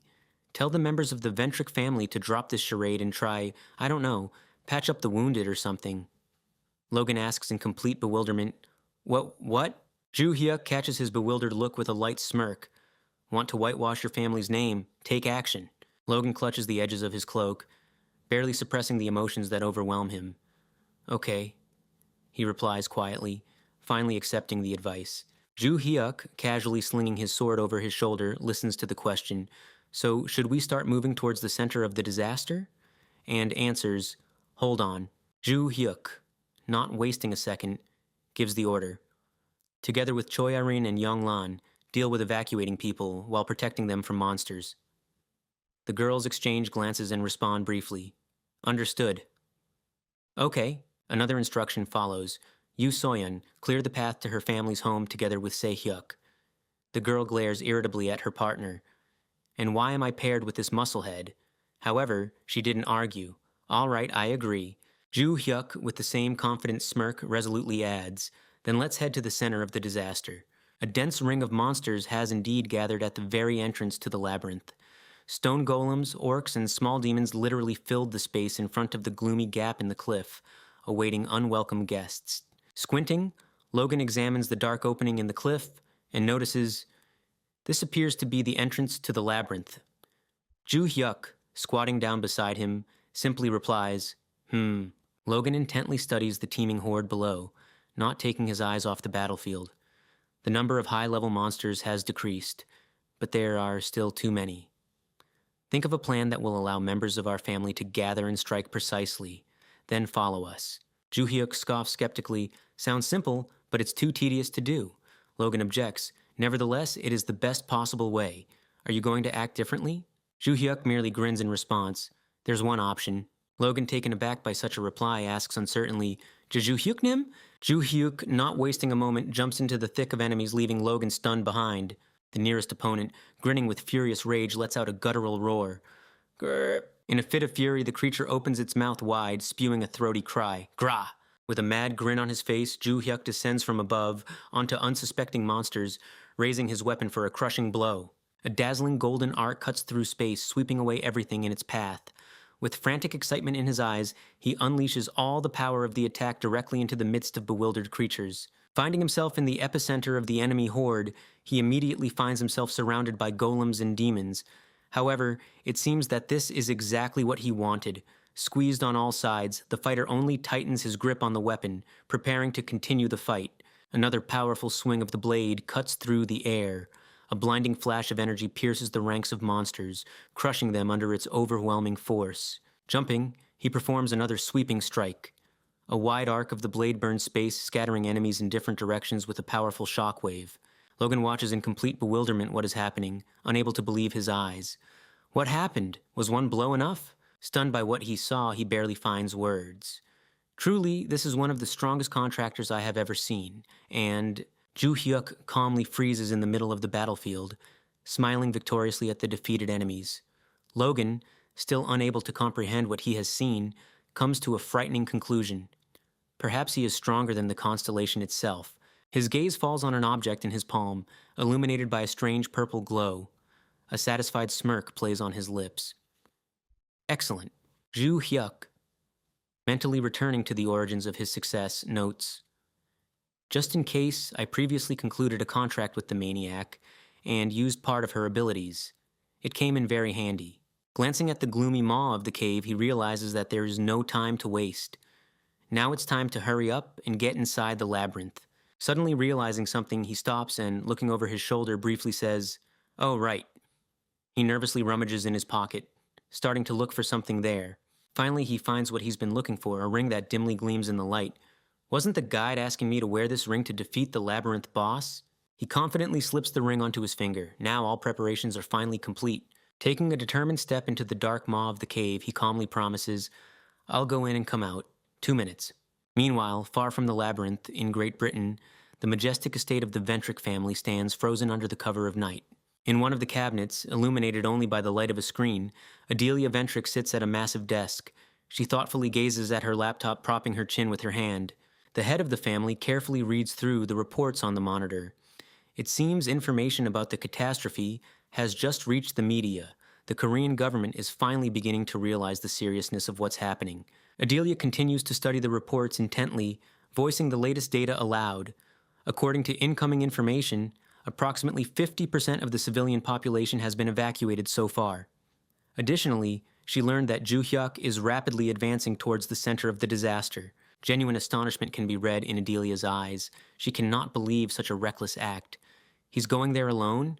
Does he intend to deal with this on his own? Suddenly her gaze changes, and sincere surprise appears on her face. Something completely unexpected pops up on the holographic screen. A new message appears on the screen, and a constellation, as if impatiently awaiting an answer, asks a short question. How much time has passed? The answer to this question comes immediately. Saintess, you've finally awakened. About 3 months have passed. She freezes, staring at the screen where familiar lines are replaced by the inscription, "Constellation is thinking." In the ensuing silence, all that remains is to wait. The silence is broken by another update on the screen, now displaying a direct question. Constellation asks, "Where is the teacher?" A look of genuine shock freezes on Adelia's face, and a drop of cold sweat rolls down her cheek. She whispers almost inaudibly, "Ju-hyuk nim." A sharp swing cuts through the air, leaving a bright trail across the grinning monster's face. A powerful blow strikes its target, leaving the creature no chance to dodge. Ju-hyuk doesn't stop for a second, continuing a series of furious attacks. His face remains ice cold as he methodically dispatches his opponent. Stopping amidst the fallen enemies, he carefully examines the blade. It still softly glows in the thick smoke. From the side, one might think you're just playing with your sword, but somehow monsters are turning into mints. "Is that Wushin style?" Barsha inquired. "What style? Did you just make that up on the spot?" "That style was used by my disciples when they climbed the Tower of Ruin, back when I was still its master." Ju-hyuk frowned in confusion, asking, "My disciples?" "They came up with the name themselves. Kids, they have to give every little thing a name. Wushin style. They could have put more effort into it." Barchi simply nods. "I see." His eyes narrow, revealing cold calculation. "The labyrinth turned out to be much larger than I thought. I need to hurry. If I waste time on monsters, I won't make it." Blue light envelops his palm as he resolutely reaches forward. Then, a powerful burst of energy tears through space, and the ground beneath his feet cracks under the strain. "Meditating?" Barch's mocking voice rings out as Ju-hyuk stands in a halo of blue flame, concentrating with closed eyes. "Shut up. I'm trying to find the core of the labyrinth." Barch replies, "The core is the boss arena." He pauses, keeping his eyes closed and continuing to concentrate. His gaze suddenly changes. A large flow of mana will be easy to track. A moment later, and he triumphantly announces, "Found it." Ju-hyuk lowers his gaze to the cracked surface beneath his feet. "It's below." Barcha sarcastically remarks, "As far as I know, destroying space inside a labyrinth isn't exactly easy." In response, Ju-hyuk grins predatorily, gripping the hilt of his sword tighter. Yes, but... Maniac shared something with me." The blade of the sword flares up with blinding violet light, filling it with foreign power. With a powerful surge, he slams the blade into the ground. Space around him cracks with a deafening roar, unable to withstand the onslaught of violet energy. Darkness explodes with bright fissures, turning reality itself into a shattered mirror. Soaring into the air, he gently lands amidst the flying debris. Barely touching the ground, he turns his gaze towards the figure that finally appeared from behind the collapsing barrier. With a slight smile, Ju-hyuk peers at the silhouette emerging from the void. "Is this you, Labyrinth Boss?" In response, his opponent remains silent, gripping a long spear and glowing with whitish eyes beneath their helmet. Ju-hyuk doesn't rush to attack, calmly observing as the Labyrinth Guardian takes up a battle stance. A dense red haze rises around the guard, and the eyes hidden under the helmet flash with ominous fire. The armored warrior does not avert his gaze from Ju-hyuk, gripping the spear shaft tightly. Calmly looking at his opponent, he allows himself a barely perceptible smile. There is no trace of fear in his red eyes, only anticipation of an imminent battle. He grips the hilt more firmly, preparing to move at any moment. With light irony, Ju Hyuk observes the actions of the enemy. It's a humanoid, waving its spear around. He intently watches the blade enveloped in bright violet flames. While my sword isn't as good for long-range combat, thanks to some techniques and abilities Maniac shared, I can compensate for that. Still, his mission is to destroy the stone behind the opponent. Ju Hyuk shifts his gaze to the glowing crystal that the guard has been shielding all along. I should focus on a counterattack or deliver one precise strike. He assesses the distance and opportunities for a decisive attack. The Labyrinth Guardian bursts forward. With a whistling sound, he makes a swift lunge with his spear, blocking any attempt to approach the crystal. His face is contorted in a furious snarl, and whitish eyes blaze with cold light. With incredible force, he continues his movement, directing the tip of the spear directly at the target. Ju Hyuk calmly dodges the swift attack, allowing the spearhead to pierce only empty space inches from his body. Smiling, he evades the attack as if teasing his opponent. Do you think shortening the distance will help you? Whitish eyes under the helmet flash with furious light. The guard has no intention of forgiving such arrogance and bursts forward for another attack. A scorching crimson arc cuts through space. The opponent puts all his strength into a devastating circular swing. Ju Hyuk sharply drops to the ground, letting the blade pass just above him. Boy! A booming voice echoes from under the helmet. Bending down, he carefully assesses the enemy's power. The swing is no joke. His gaze notes details. The spear is like a sword, and the tip is imbued with mana. The powerful swing misses, causing the guard to grimace in annoyance. Kig! He groans stifledly, realizing that his target has once again eluded him. Without giving his opponent a moment to breathe, he bursts forward and attacks in a jump. The spear whistles through the air, but Ju Hyuk simply tightens his grip on the hilt of his sword, ready to parry. Steel screeches against steel, sending sparks flying. The opponent grits his teeth, roaring furiously as he tries to break through the defense. Not slowing down, Ju Hyuk parries a barrage of flying spears, each strike echoing with a shower of bright sparks. The points pierce his blade, but he calmly deflects attack after attack. How annoying. My opponent doesn't move from their spot even after attacking. What a hassle. The Guardian only tightens his grip on the shaft of his weapon, his hand enveloped in a dense cloud of crimson energy. He has no intention of retreating, ready to stand and fight to the death while the crystal remains under his protection. Instead of responding, Ju Hyuk furiously slams his blade into the ground. A scarlet flash erupts from the epicenter of the strike, shaking space with a devastating wave. The shockwave throws him backward. He tumbles through the air, barely managing to regain his composure as fragments of the floor fly in all directions. Not allowing his enemy time to recover, the Guardian immediately launches another attack. Violet energy flares with blinding light. Another crushing blow reaches its target. Through the veil of dust and flying debris, Ju Hyuk's gaze remains disturbingly calm. Red eyes pierce the chaos. He takes the hit head-on, deflecting magical bursts with his bare hands. A heavy foot crashes into the floor, sending clouds of stone fragments scattering. The ground buckles under colossal pressure, unable to withstand such a relentless assault. The Guardian, without losing a second, makes a swift lunge with his spear, but Ju Hyuk deftly dodges and finds himself behind him, already preparing a counterattack with his blade. Grinning fiercely, the Guardian instantly turns, putting all his strength into a devastating swing. The spear describes a wide arc, slicing through the air in an attempt to reach the elusive enemy. Ow! A sharp ringing of metal echoes. Ju Hyuk takes the crushing strike on his blade, blocking the spearhead at the last possible moment. The opponent's face contorts into a furious snarl as he presses down with all his might. The Guardian's eyes flash with an unnatural light, revealing extreme tension. The enemy unleashes a powerful wave of scarlet energy upon him, a strike so forceful that space around them seems to crack at the seams. Ju Hyuk merely lowers himself to the ground, meeting this devastating flow with the edge of his blade. Without stepping back, he tightens his grip on the sword hilt, intently scrutinizing his opponent. Silence. Barch inquired. Are you having trouble, Kim Hyun-oh? Hyuk retorted. Have you lost your mind? The Guardian merely narrows his eyes coldly, gripping the shaft of his spear tighter. I'm only playing with him for one reason. Because I want to see you break, what the Guardian says in an icy tone, never taking his eyes off the glowing crystal. A foreboding smirk plays on Ju Hyuk's face. An excellent way to distract from the stone. All right. With that brief remark, he smirks, comfortably readjusting his grip on the blade hilt. Violet magic roars around him, enveloping his figure in a dense cocoon of power. It seems it's time to play by his own rules. The Guardian's face twists into a grimace of annoyance. Ah! Escapes through clenched teeth as he realizes the situation is spiraling out of control. Ju Hyuk doesn't give the enemy a second to breathe. He rapidly closes the distance, raising his blade for a strike. The opponent doesn't even have time to react to this sudden attack. The blade slices through the air with force, leaving behind bright flashes. Ka! A muffled gasp is heard as the attack reaches its target. The enemy flies backward, losing balance, while he calmly sheathes his blade. Gritting his teeth, the Guardian sharply glances around, his gaze filled with burning hatred, but the opponent doesn't even deign to acknowledge him, remaining motionless with his back turned and continuing to grip the sword hilt. Confusion freezes in the enemy's eyes. He utters bewilderedly as he tries to make sense of what happened. Before he can even finish thinking, a powerful cross-strike slams directly into him. "R!" cries out the Guardian as bright bursts of energy pierce his defenses.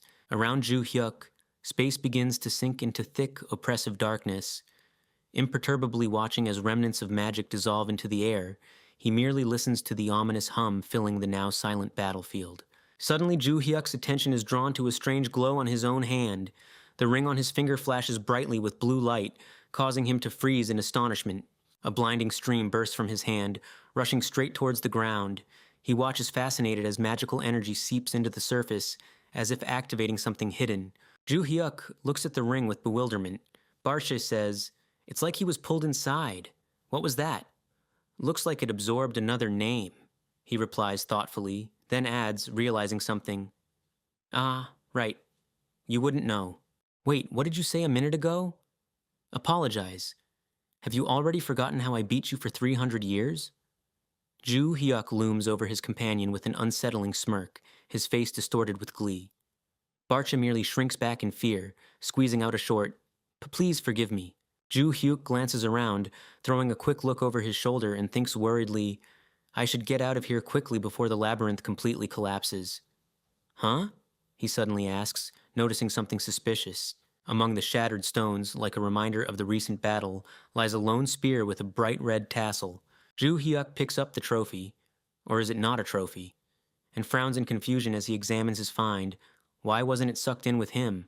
Dismissing any further doubts, he confidently takes hold of the trophy, his palm immediately enveloped in ominous red light. "All right, this spear belongs to me now." His gaze immediately shifts to a massive gnarled tree nearby.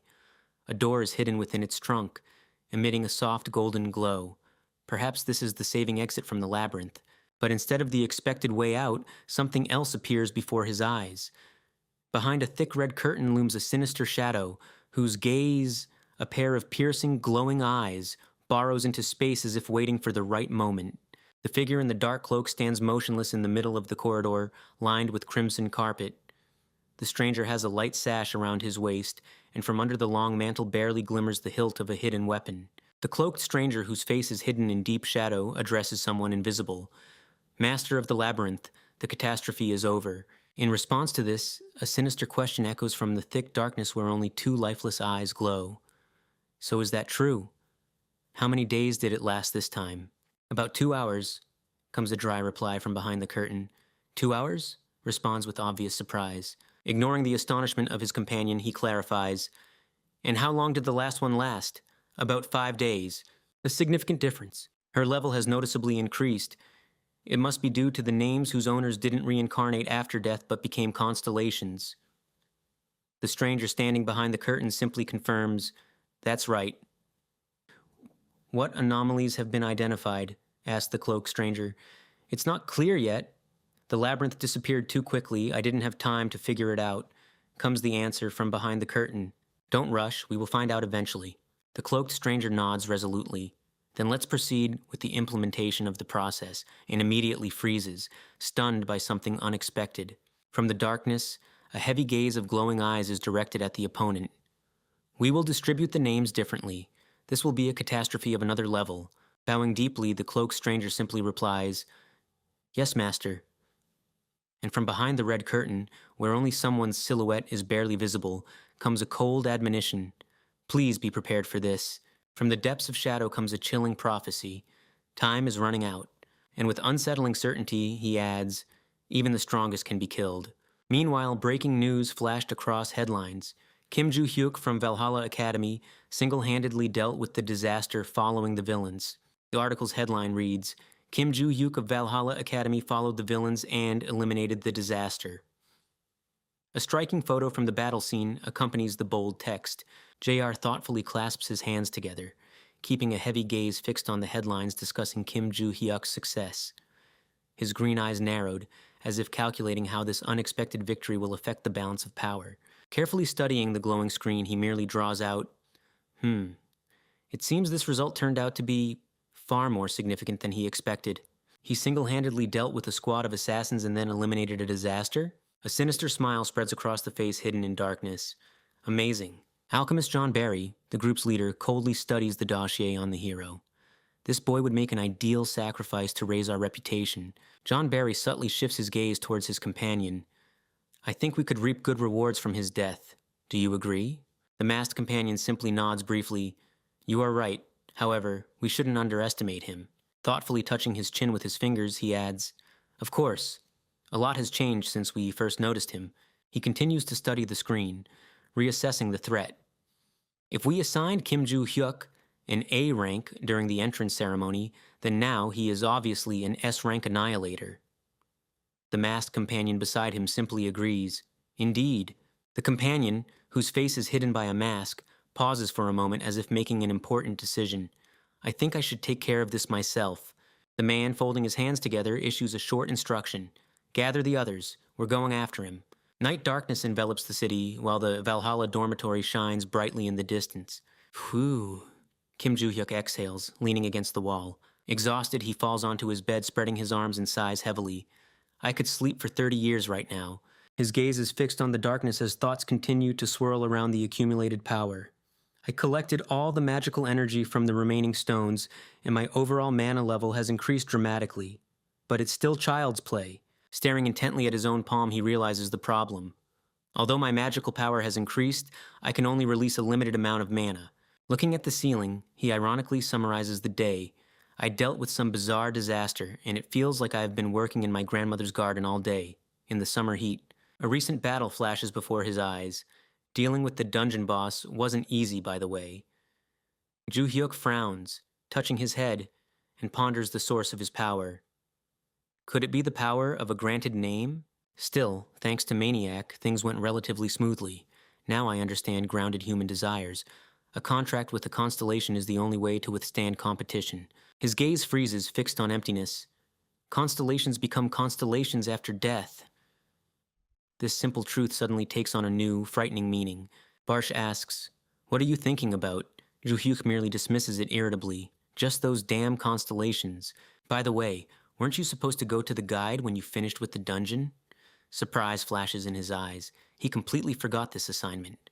The red-haired witch, who had been sitting calmly at the table, suddenly raises her head.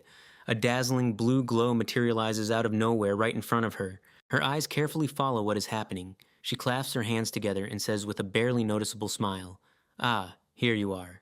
Is the disaster over? Her question reaches him. Joo-hyuk spins the crystal he obtained, casually replying, Yeah, it's all wrapped up. The crystal in his hand suddenly begins to crumble into glowing fragments. Oh, it's okay.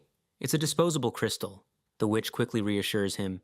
What is that spear? A voice asks as someone points at an object in his hands. Joo-hyuk looks at it with surprise. A spear? Joo-hyuk carefully examines the bladed weapon in his hands. It's my trophy from the dungeon boss. The ring didn't pull it in with him.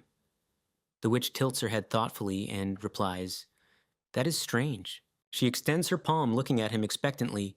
May I see the ring? Joo-hyuk obediently brings the jewelry closer, allowing the witch to examine it. Of course. She takes the ring in her hands, and a violet glow immediately flares around it. The witch carefully studies the artifact as if trying to unravel its mystery. Returning the artifact, she says with satisfaction, Excellent. Everything is fine with the name. Here. He accepts the ring and asks puzzledly, The red-haired witch smiles happily, looking at him, and meaningfully says, It all begins now.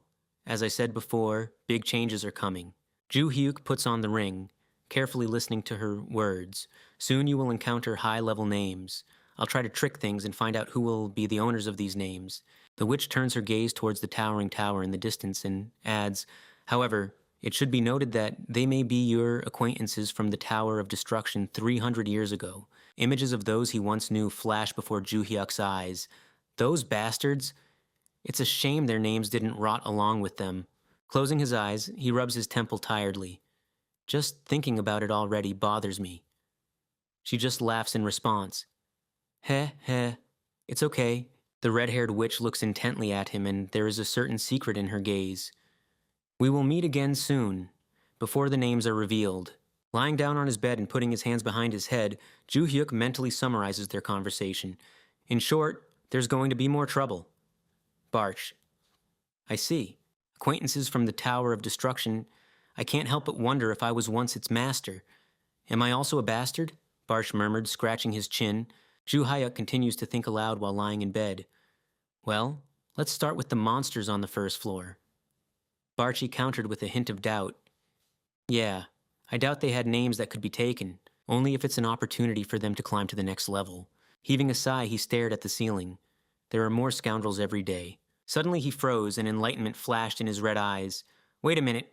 Since these lackeys from the Tower of Destruction, does that mean you're another pawn of the Dungeon Master? Ju-hyuk asked suspiciously. Barchi snorted indignantly. What? Ju-hyuk sat up on the bed, listening to Barch's irritated voice. Get lost, Kim Hyun-oh. Didn't I tell you that he forced me to become the master of the tower? Hyuk interrupted him. Listen here, buddy. Your uncertain speech only sows doubt in my mind. Come on, say it. You filthy son of a bitch, master of the labyrinth. Barch burst out with a furious shout. You filthy son of a bitch, master of the labyrinth. I would spit in your face if he were here. It's a shame he isn't. Hyuk chuckled. Whoa, whoa. He'd be offended if he heard that. Turns out you aren't so innocent yourself. In response, only a heavy, tired sigh was heard. Ugh. Kim Ju-hyuk stared thoughtfully into the void, pondering the past. His name was very valuable. Why did he lose his powers after death? I look at my students and I see they have so much power that they can share it with ordinary people. It's strange that he is so useless, from 0 to 100. Lowering his gaze, he murmured thoughtfully, My name was stolen too, and I was reborn without becoming a constellation. But the people who knew me before still call me by my old name. Accepting it, he leaned back against the pillows and closed his eyes. All right, forget about it. I don't want to think about that now. Shaking off heavy thoughts, he narrowed his eyes resolutely. His current concern is training. Endless training until he gets closer to his maximum potential. With that thought, he glanced at the night city. Then I will find the answers. The next day, immediately after classes, his path led him to the Hall of Valhalla. Sehyu confidently walked down the corridor, clutching a sports bag in his hand. All his thoughts were about Kim Ju-hyuk. He remembered how Ju-hyuk destroyed everyone with a single blow. A dazzling flash tore through space. Enemies flew apart under the onslaught of a crushing blow. Stunned by what he saw, he continued to replay the moments of the recent battle in his head.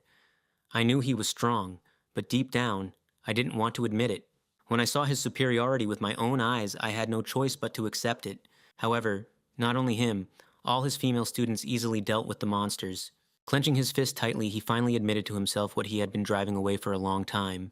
Honestly, he would be glad to learn from him. He stopped abruptly in the doorway, kicked open the doors, and shouted, Kim Ju-hyuk! But sweat broke out on his forehead, and his eyes widened at what he saw. Huh? A shy female voice sounded, hiding her face behind a piece of clothing. Ah? Sitting before him was an embarrassed Yong-lan. Frozen in surprise, he couldn't utter a word. A drop of sweat rolled down his temple, and his bewildered gaze was fixed on Yong-lan. Yong-lan's cheeks flushed bright red, and her gaze became completely embarrassed. She just gripped the edge of the towel tighter, unable to withstand his stunned look. An awkward pause stretched out. The man continued to stare intently at Yong-lan, unable to look away, while the girl, completely flustered, just clung tighter to the towel. The narrative abruptly shifted to 30 minutes earlier. Yong-lan was running quickly on a treadmill. Exhausted, she took a deep breath. Phew, hearing Ju-hyuk say, Let's finish here. He handed her a towel, visibly embarrassed. Here, take it. Thank you, she replied briefly. Ju-hyuk nodded. I see you've adjusted well. The girl readily confirmed. Yeah, we can try something more difficult. Aaron was watching the scene from behind them. Ju-hyuk noticed that on the first day she kept talking about death, to which she vehemently retorted, back then she really was on the verge. However, he just smirked, adding, Well, unlike her, Kitty is doing all right. Yu Soyeon, panting heavily, collapsed onto the floor and spread her arms out. Ha-ah! Ha-ah! Arin, wiping herself with a towel, watched her. She couldn't even move, only exhaled through her teeth. This ha-ah was ha-ah. I'm going to die. Ju Hyuk, looking down at her, calmly retorted, Isn't that what you wanted? Yu Soyeon, without lifting her head from the floor, immediately snapped back. I wanted to get stronger, not die. Arin silently watched their squabble from the side. Looking down at her, he added, You can give up at any time. Yu Soyeon just remained silent in response, giving him a heavy look. Yu Soyeon stubbornly shook her head. I don't want to. I like it here. I'll try harder. Arin quietly clicked her tongue, observing her determination. Yu Soyeon turned to Arin.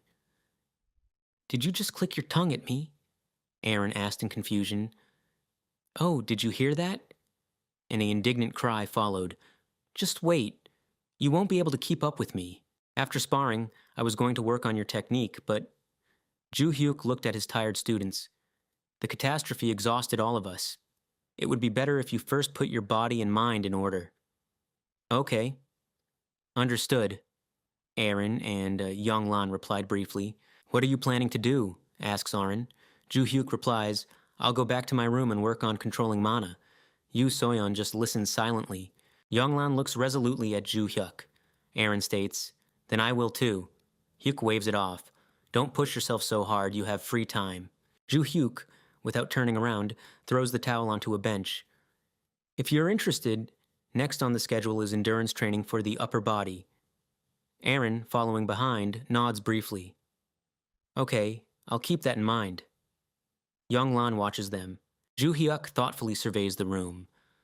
Although not many people come here often, we should clear out the hall from time to time. Arin, standing next to him, hesitantly says, Probably. Yu Soyeon, getting up from her seat, quietly says, Then I guess I'll go too. In response to her words, Yonglan's eyes widened in surprise. Yu Soyeon clarifies, Yonglan, are you staying? She just shrugs. Yeah, I'm not tired, I'll train some more. Yu Soyeon shakes her head skeptically. Unbelievable. Just don't overdo it, okay? Only a dismissive pff is heard in response. Yonglan confidently straightens up, putting her hands on her hips, and remains in the hall, determined to continue training alone. An empty hall falls silent. Yonglan freezes, widening her eyes. She suddenly realizes something important. She carefully examines her palm, as if trying to catch a fleeting sensation of change. I can feel myself getting stronger. Even during the catastrophe, I perceived what was happening as just another training session. Her gaze becomes thoughtful, and a drop of sweat appears on her cheek. But Kim Ju Hyuk, why is he so much stronger than me? Before Yonglan's inner vision flashes a frightening memory of Ju Hyuk. I have never seen such ruthless treatment of monsters before. This thought makes her clench her fists, realizing the terrifying difference in their strength. If I'm getting stronger, then he is too. He is beautiful. She freezes in the middle of the hall, stunned by her own thought. Beautiful? She wonders, clearly not expecting such conclusions from herself. She resolutely shakes her head, trying to dismiss distracting thoughts. Wait a minute. Didn't I become his disciple to one day become stronger? Yonglan's gaze, full of confusion, focuses on something invisible as a nagging question pulses in her mind. Then why do I so meekly accept his superiority? She thoughtfully examines her own palm. I have already stopped counting on winning sparring matches. Do I really need to become stronger? Yonglan frowns, trying to find an answer deep within her thoughts. Wasn't that the reason I became his disciple? Yonglan blushes, the image of Kim Ju Hyuk, with his power and determination, flashing before her eyes again. Okay. She merely exhales, unable to find words for the feelings overwhelming her. A bright blush appears on her face, and a satisfied smile plays on her lips. Well, he also helped me sort out my troublesome family, and even provided me with housing, and also, thanks to him, I can eat for free. Aha, so yeah, that's why I continue to learn from him. With these words, she clenches her fist tightly, pouring all her determination into the gesture. Suddenly, a sharp sound of a towel falling to the floor cuts through the air. Sharply pressing her hand to her burning cheek, she realizes where her thoughts have led her. Damn it! Embarrassment floods her face, and her heart begins to beat wildly in her chest. Why is it beating like this? Just at the thought of him. I want to see him. I want to train with him. It's not that I take training lightly. I just want to train only with him. She clutches her hands together, trying to regain control. Okay, calm down. We just trained together. And immediately in horror at her own thoughts. I'm not some nymphomaniac. Where did these perversions come from in my head? The image of Joo Hyuk wiping sweat doesn't give her peace. She completely loses touch with reality. Yonglan desperately bangs her head, trying to knock the obsessive images out of her mind. Stupid! What the hell are you still thinking about him for? Stop it, I said. Her cheeks burn with unbearable shame and her vision blurs. Yonglan finally loses control over her embarrassment. A towel that Joo Hyuk used to wipe himself remains on the bench. Her heart beats in a frantic rhythm, echoing loudly in her ears. Yonglan freezes above the white cloth, unable to look away as her face continues to flush with heat.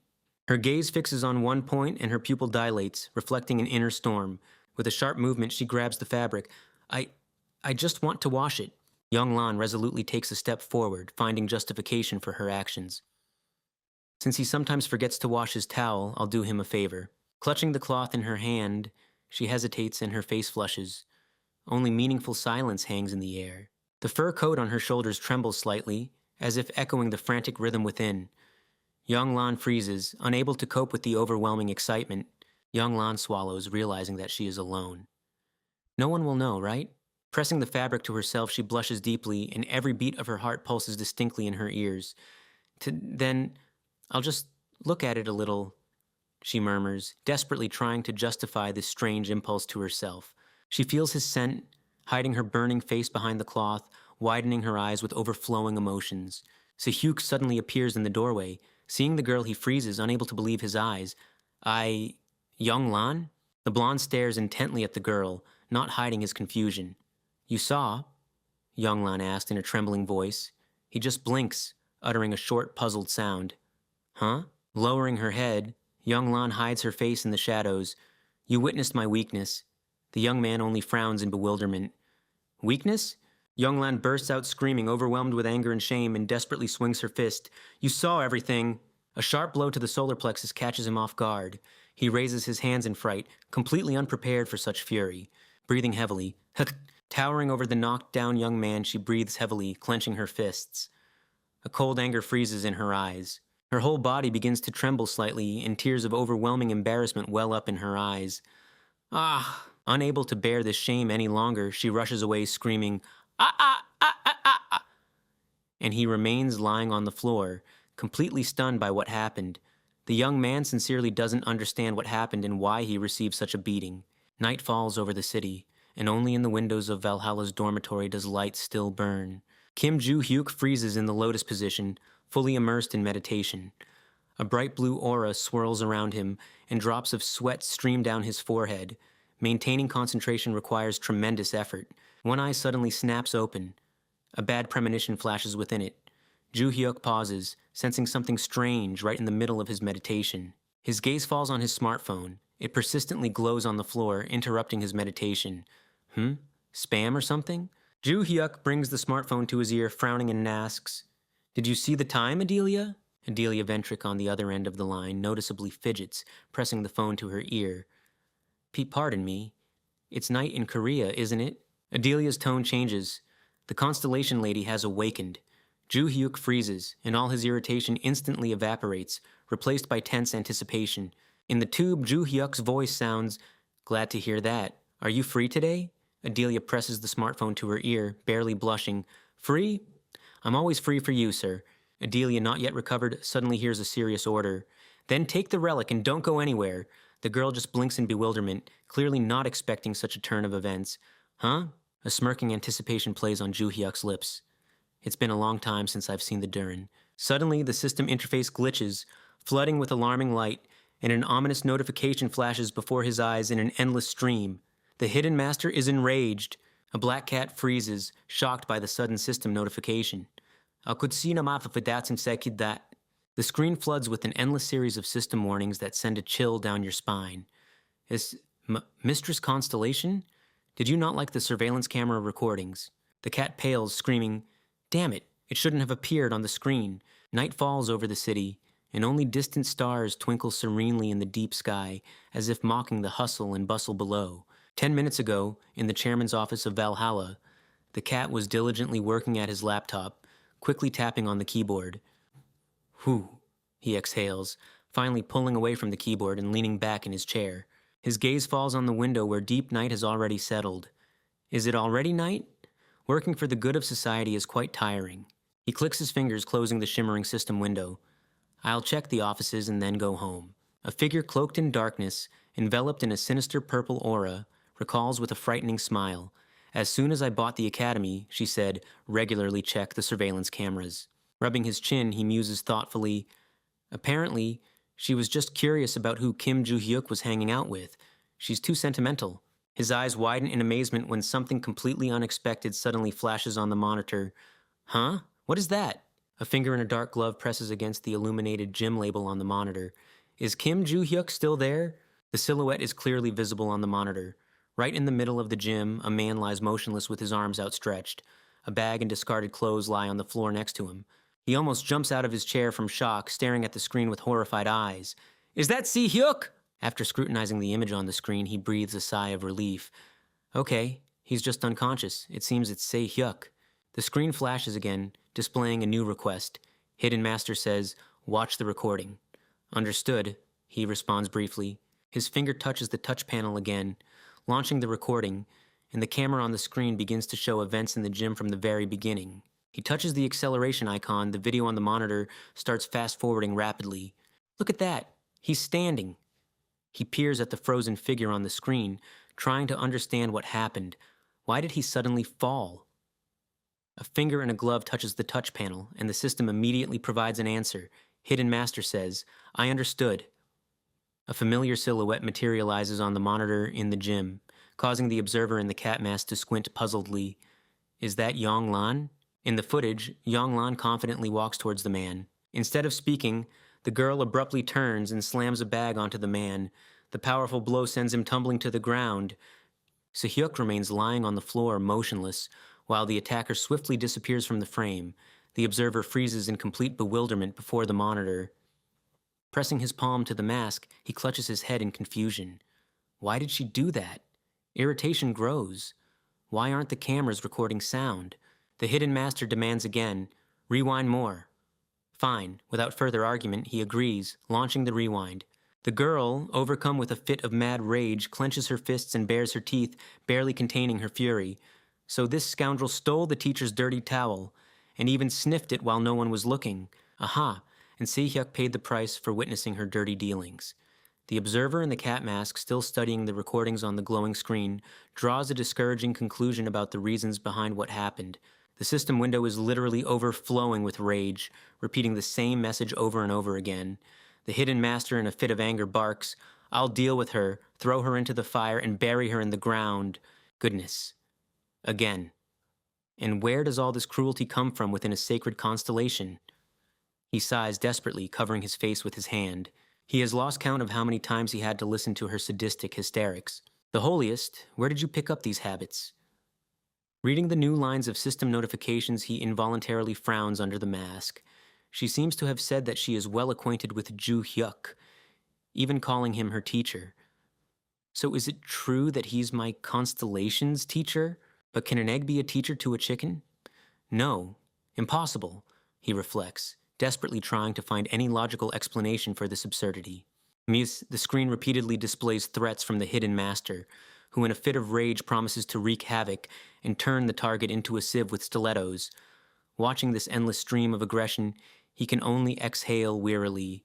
Lord, when will it end? A sudden knock on the door interrupts this madness, and a voice comes from behind it. Black Cat, are you there? He flinches, but within seconds relief is evident in his eyes behind the mask. I'm saved. Kim Joo-hyuk opens the door, letting in the night chill, and looks at the guest with bewilderment. Yes, sorry to bother you in the middle of the night, but could you transport me somewhere? Huh? Kim Joo-hyuk stops opposite the table and looks suspiciously at his interlocutor. What is this? Have you been talking to a maniac? The man sitting in the chair in front of the glowing holographic screen stammers and hesitantly says, Yes. The man simply waves it off. Okay, there and back, a 20-minute trip. Where? Ju-hyuk involuntarily asks, hiding his confusion. A calm smile appears on the guest's face. To Great Britain. Soon a majestic estate rises before them, immersed in the night silence. They have indeed reached their destination. In a spacious hall plunged into semi-darkness, people in dark cloaks and white masks are gathered around a long table. At the head sits a man with ashen hair, carefully observing those present while they study some documents. The man with ashen hair, whose face is marked by a strange tattoo under his eye, this is Baekjeon, the leader of John's alchemists, carefully surveys the assembled group, then calmly clarifies, "Is everything going according to plan?" One of those present in a mask nods, answering the question, "Yes. Valhalla is protected by approximately 200 magical circles. About 100 of them are located in the dormitory where Kim Ju-hyuk lives," reports a voice from under the mask. The ashen-haired man simply throws back shortly, "How so?" The ashen-haired man merely smirks. "Minor details. Thanks to the constellation's skill, they will still be useless." He raises his hand as if weighing the importance of his words. Centennial alchemist. When it comes to something so large-scale, we can't do without his power. The man in a black cloak continues to outline the plan of action. Once the circles are neutralized, we and the leader will head to Kim Ju-hyuk. Then we'll use the concealment spell, and our comrades will take over and deal with his entourage. The ashen-haired man simply clarifies, "You mean the students who prevented the disaster?" The figure in a cloak merely nods affirmatively. "Exactly. If we deal not only with Kim Ju-hyuk, but also with his gang, then we'll definitely make our name known." Baekjeon just smiles in response, as if weighing the subordinate's words.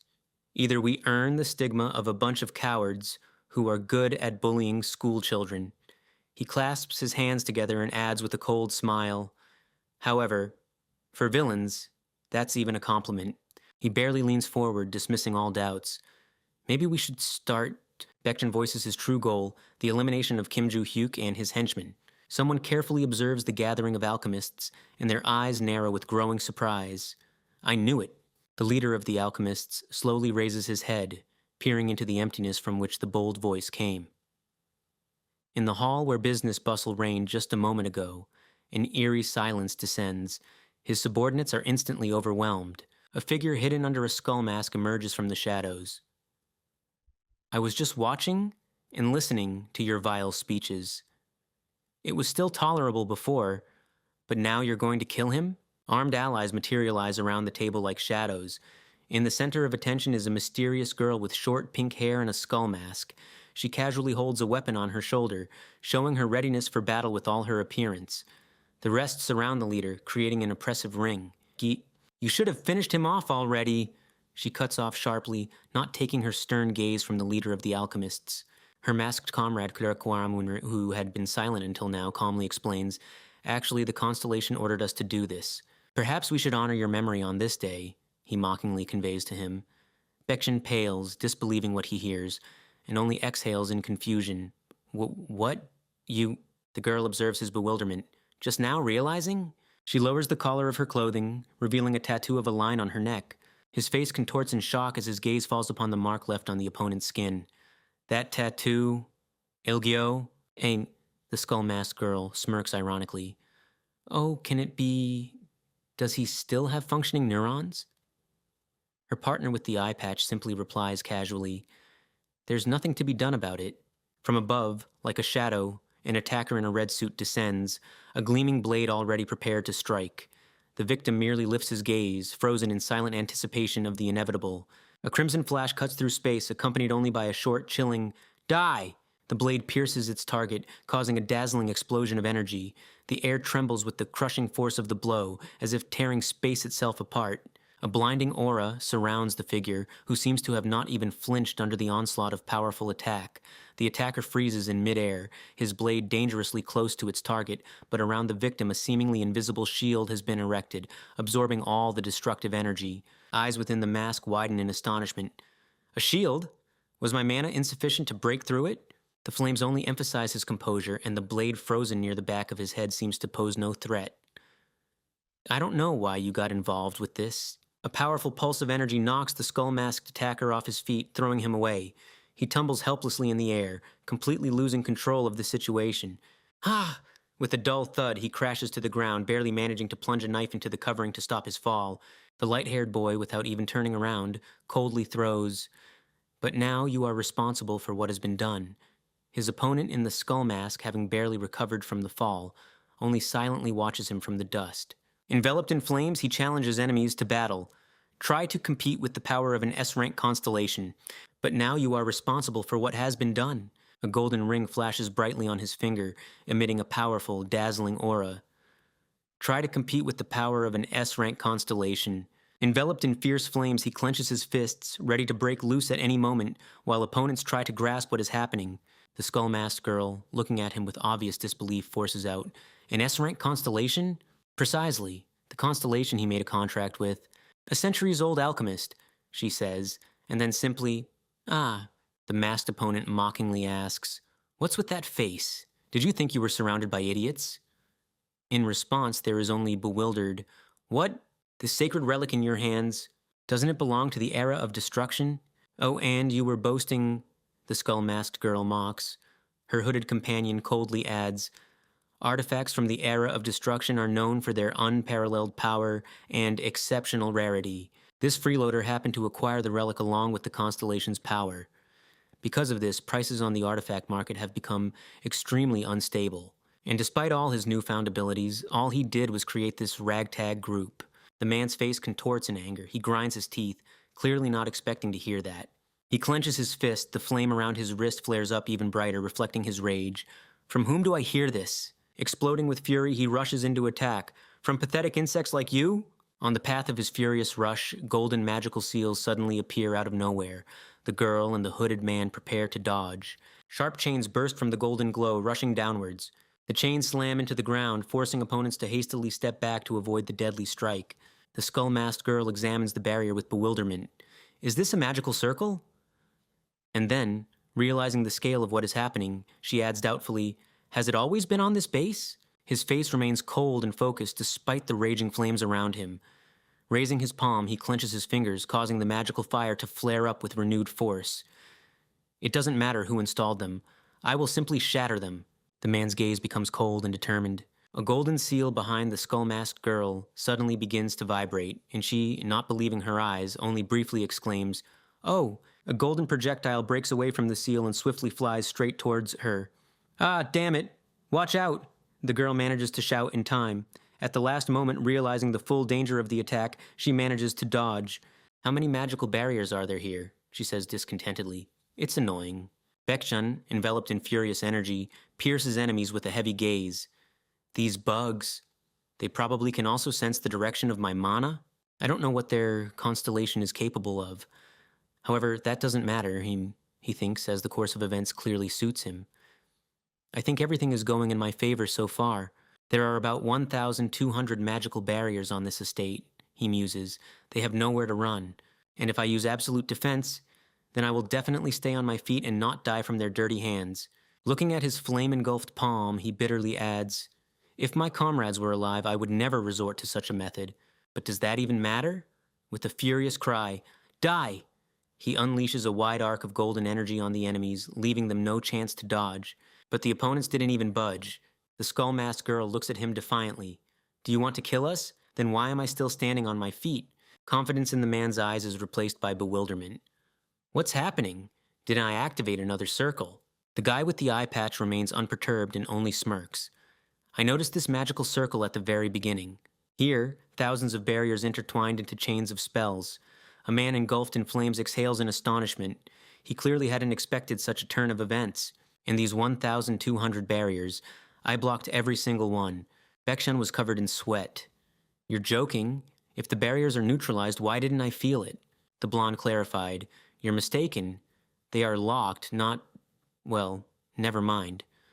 The girl with the skull, holding her braid, mumbled, "Well, that's that kind of ability." Before she could finish speaking, she launched an attack. A devastating crimson arc burst from her scythe, crashing into the space directly in front of the stunned opponent. Under the pressure of the crimson energy, he recoiled in terror, barely managing to raise his arms in front of him. "This shockwave could crush me." Clenching his fists in pain, he sees his gloves shatter into pieces. The powerful blow finally breaks through his defenses and he gasps, "Arr!" Pink scoffed with annoyance. Damn, it wasn't enough. The man standing behind her with the sword simply confirmed briefly, "Yep." Genuine horror froze in Baekjean's eyes. What is happening? Absolute defense isn't working. Ah! He jumped back from the blade with an exhale. A crimson droplet splashed from the cut on his cheek as the sword's edge swept past. Gritting his teeth against the sharp pain, the man breathed out shortly, "Hempa!" Like a shadow, a strike descended. The thin blade swiftly cleaved through the air, but the blonde managed to dodge. Clenching all his strength into his fist, he swung while cold sweat streamed down his forehead. The opponent blocked, deflecting the powerful blow, which sent him flying backward. "Look at that, he can move. I thought he was just a sloppy worker hiding behind a constellation." Baekjean assessed the situation with anxiety. "And they are quite strong. In direct confrontation, they would barely be able to dodge or block my attacks, but they seem overflowing with energy. Moreover, if absolute defense doesn't work, I am powerless against them."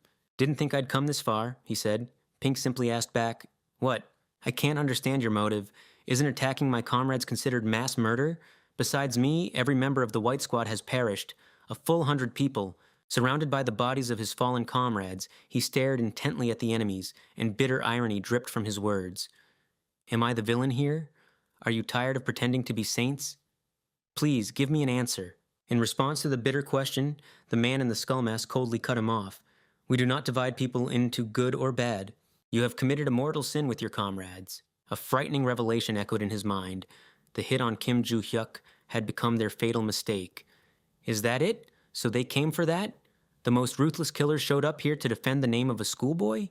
What am I even talking to them about? I'll never be able to solve this issue with diplomacy. Talk is pointless. Only fighting remains.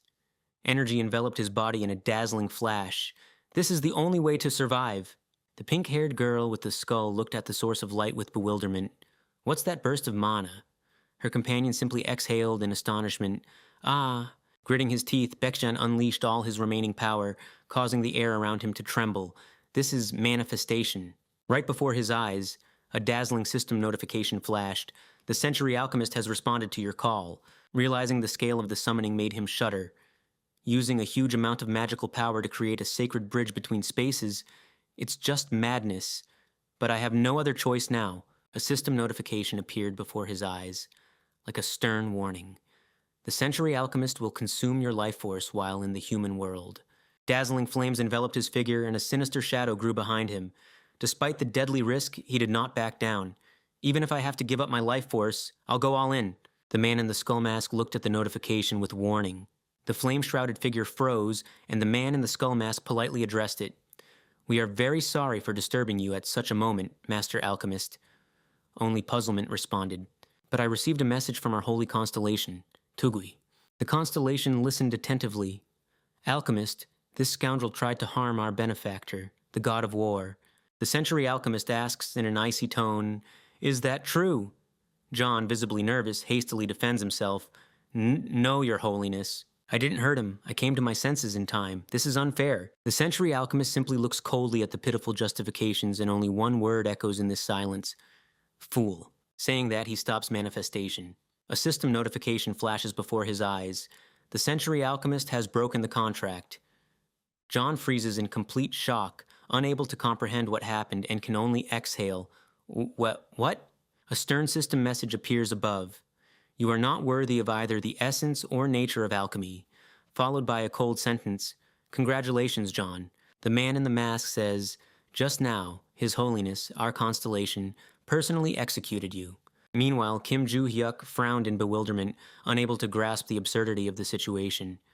"What?" Black Cat interrupts the awkward pause, coldly stating, "Everything is exactly as I said before.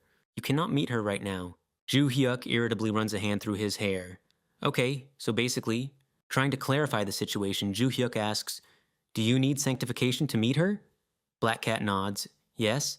However, the cat merely shakes his head, noting that sanctification alone won't solve the main problem, as it will require a huge amount of mana due to being appealed to by multiple contractors at once. Of course, one could sacrifice their life force, but I wouldn't advise resorting to such a method." Kim Joo-hyuk, having listened to this, simply clarifies, "Is that possible?" Raising his index finger thoughtfully, he proposes a counteroffer. "What about simultaneously using two sacred relics? Wouldn't that allow us to meet with both of them? Adelia frowns pensively, trying to find the words. How do I explain? Meeting a constellation implies transferring consciousness into the pleroma of a mental image. These subspaces are unique to each constellation and cannot intersect. After a short pause, she adds, therefore, it won't work.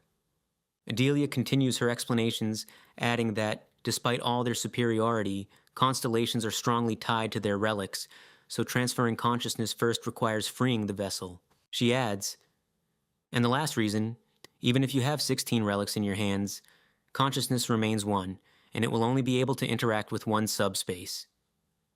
Kim Joo-hyuk listens silently to this verdict. Kim Joo-hyuk, trying to process what he heard, hopefully turns to his ally.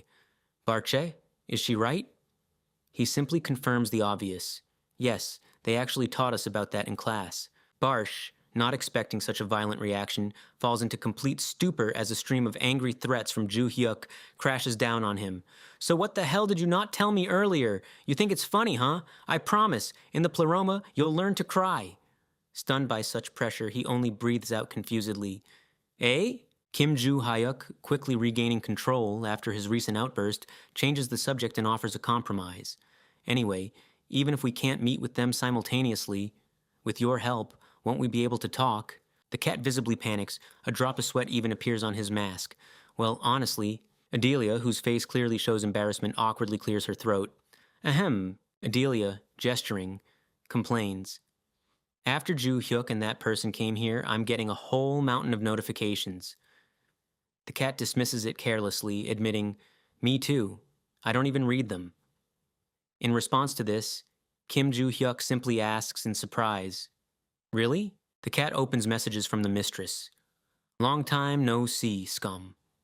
And only relays the words, slightly filtering them. My mistress greeted me. Adelia, whose face clearly shows embarrassment, replies, and mine, answered, she really is psycho. A heavy, tense atmosphere hangs in the air, filled with selected curses from the constellations, which I cannot add to the retelling for obvious reasons. Kim Joo-hyuk, finding himself at the epicenter of this sudden conflict, simply wearily presses his palm to his forehead, not knowing how to react to such an aggressive exchange of pleasantries. Sighing tiredly, he ruffles his hair and notes with resignation, right, those two never got along with each other. No matter how much I taught them, they couldn't learn to talk. Adelia, shocked by what is happening, can't stand it anymore and demands, tell them to shut up and listen to me. The black cat, on whose mask another drop of sweat appears from the tension, only mutters confusedly, yes. Kim Joo-hyuk, seizing the moment, interrupts the squabble and steers the conversation in a serious direction. You fools, maniac. You're probably aware that the one who started all this has become much more active lately. Only heavy silence follows. He continues, I already told Maniac about this. He was the cause of that catastrophe. But now everything is much worse than before. So much worse that everything we see is just a bright wave of light, followed by a nuclear explosion. Kim Joo-hyuk sweeps his gaze over the interlocutors with a heavy look, while Adelia and Black Cat silently absorb these frightening words. That's why I need your help. Do you mind? Adelia says with relief. My mistress? Of course, teacher, I agree. The cat echoes, Holy One, of course I'm all yours, teacher. Kim Joo-hyuk closes his eyes and a satisfied smile spreads across his face. Excellent. His gaze becomes serious. So, there are 3 students left. Before the Labyrinth Master causes another uproar, I'm going to find the remaining guys. Kim Joo-hyuk points at the Black Cat, giving an order. Black Cat, create a passage and connect the academy with this place. I will be here quite often. The cat responds briefly, yes.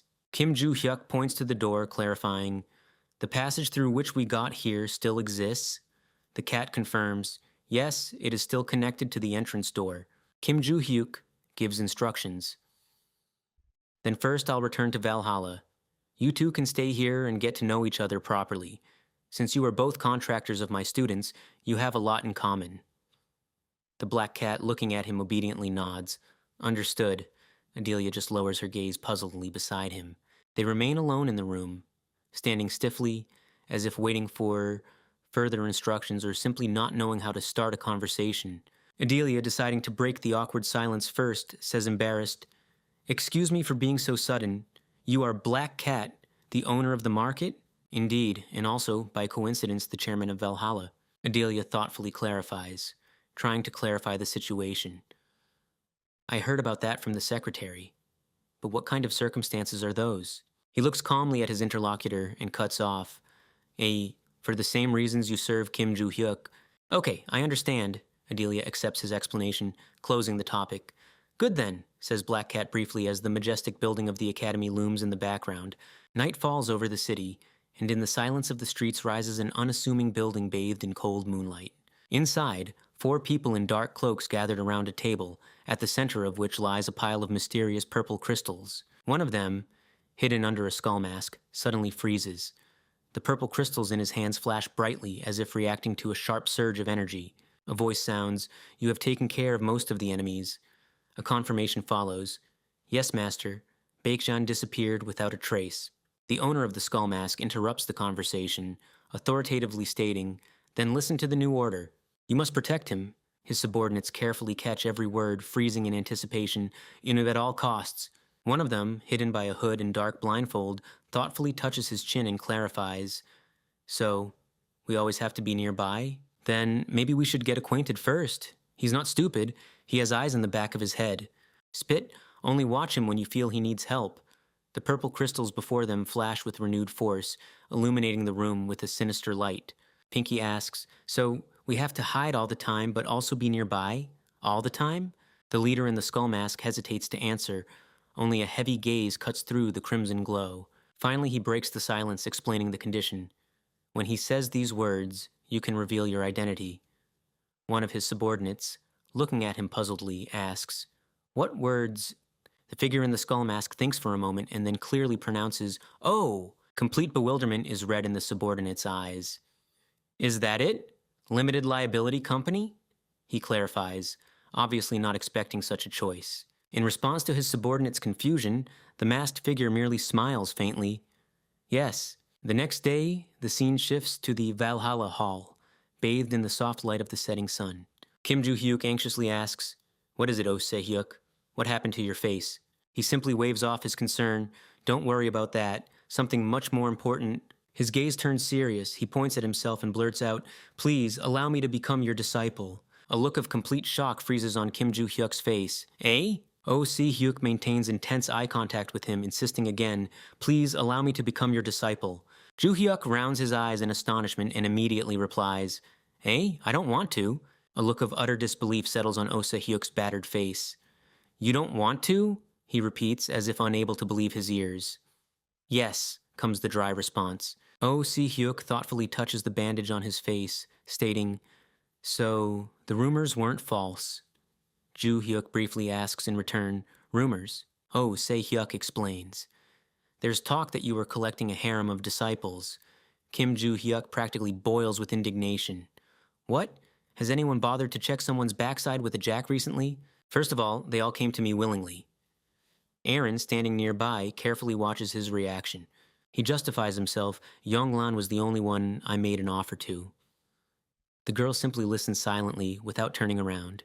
Joo-hyuk, furious, looms over his interlocutor, snapping, "I don't care where you heard that. Don't defame my disciples." Oh Se-hyuk merely mumbles fearfully, "It was just a rumor. Secondly, I already have 3 people clinging to my neck. Do you think there's room for you too?" Only a dry response follows. "I see." He thoughtfully touches his chin. "I'm sorry, Oh Se-hyuk. I only refused you for one reason. I've been really busy with training lately." Joo-hyuk continues to ponder. "Nevertheless, you are a very capable guy. I hope you will join me in the future." Kim Joo-hyuk suddenly freezes, as if struck by an unexpected realization. A bright exclamation point of awareness flashes in his red eyes. "Yonglan," he blurts out unexpectedly. The girl startles, flushing deeply. "Eh?" "You'll be teaching him," Joo-hyuk suddenly declares. Yonglan points to herself in utter confusion. "Me? You're both cut from the same cloth, after all. You both fight hand to hand, primarily using brute force." Se-hyuk merely nods in agreement.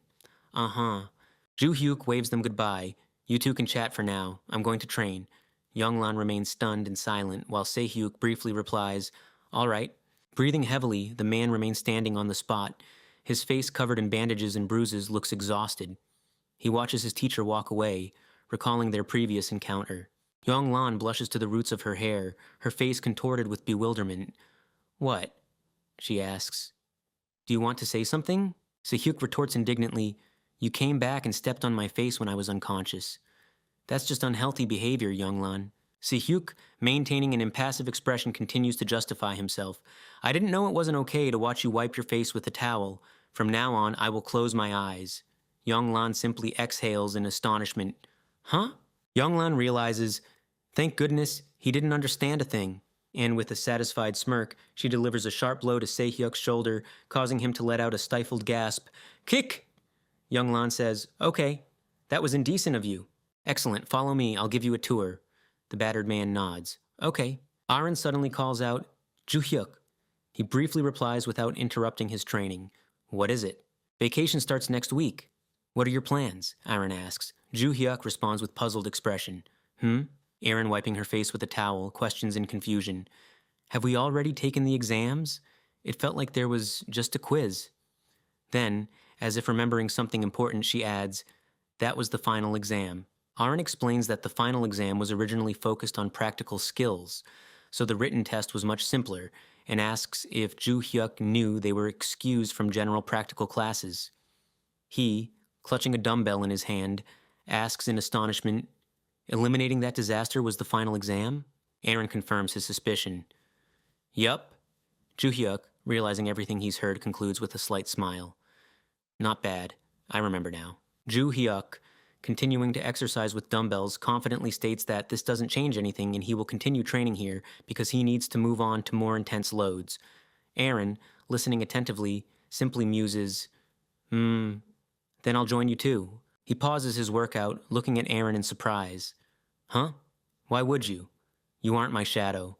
It's not necessary for you to constantly share responsibilities with me. Aaron, looking directly at him, calmly replies, I just want to do what you do. Ju-hyuk simply freezes in astonishment. She smiles softly, confidently adding, I want to train and become stronger alongside you. And no, I'm not your shadow. A drop of sweat runs down the man's face and a faint smile plays on his lips. Yielding to her determined gaze, he briefly says, all right. Aaron thoughtfully notes that she is still going to visit her family. She has things left there to take care of. He simply shrugs, do as you please. Suddenly, Yu Soyeon's voice rings out, hey, do I even exist? I'll stay and train too. A week passes, and the scene shifts to the United States.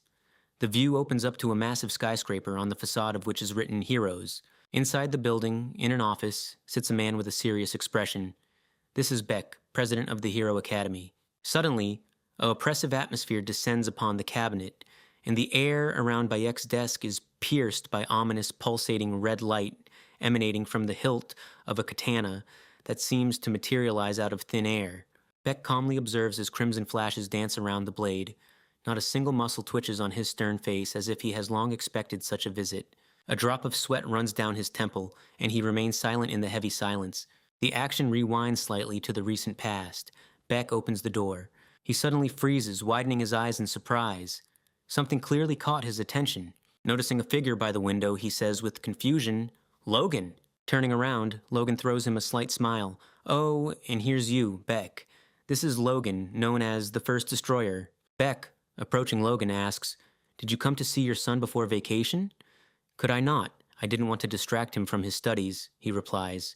Logan adds, regardless, I recently dealt with villains who tried to approach my son.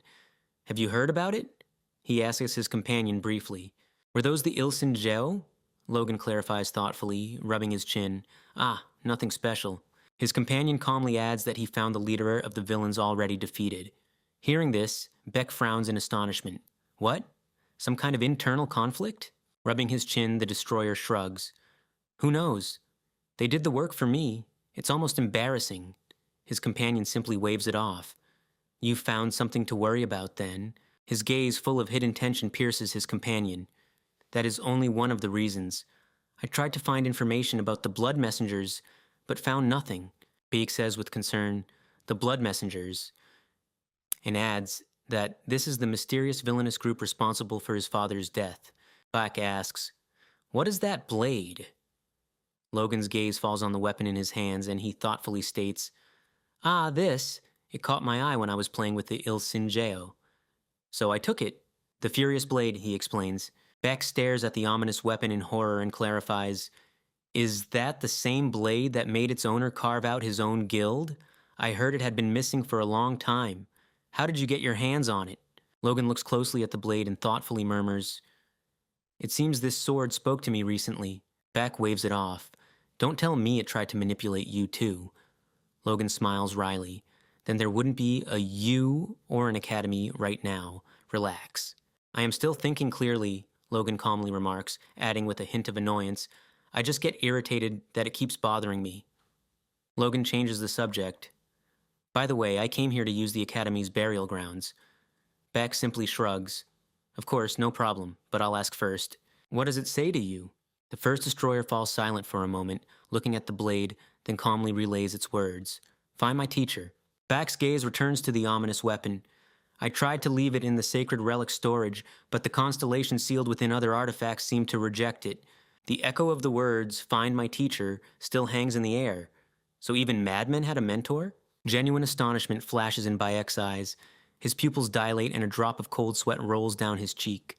He recoils sharply, unable to hide his panic. What's happening?" Bayek freezes, looking out the window. The familiar sight of the academy is replaced by apocalyptic chaos.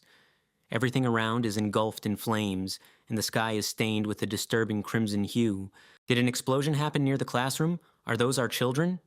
He immediately realizes, no, it's vacation time. There shouldn't be any students here. Right in the middle of the chaos, a horned, red-skinned demon crashes down with a roar. Bake freezes, watching as the monster begins to destroy everything around it. The monstrous grin reveals sharp fangs. White eyes blaze with fury, and its massive body emits waves of thick, smoky flames. The monster's clawed fingers clench, and more dark, pulsating energy emanates from it. Beck, anxiously peering into the raging chaos, turns his gaze to the enemy and demands an answer. "Who are you? Is your gang attacking the academy?"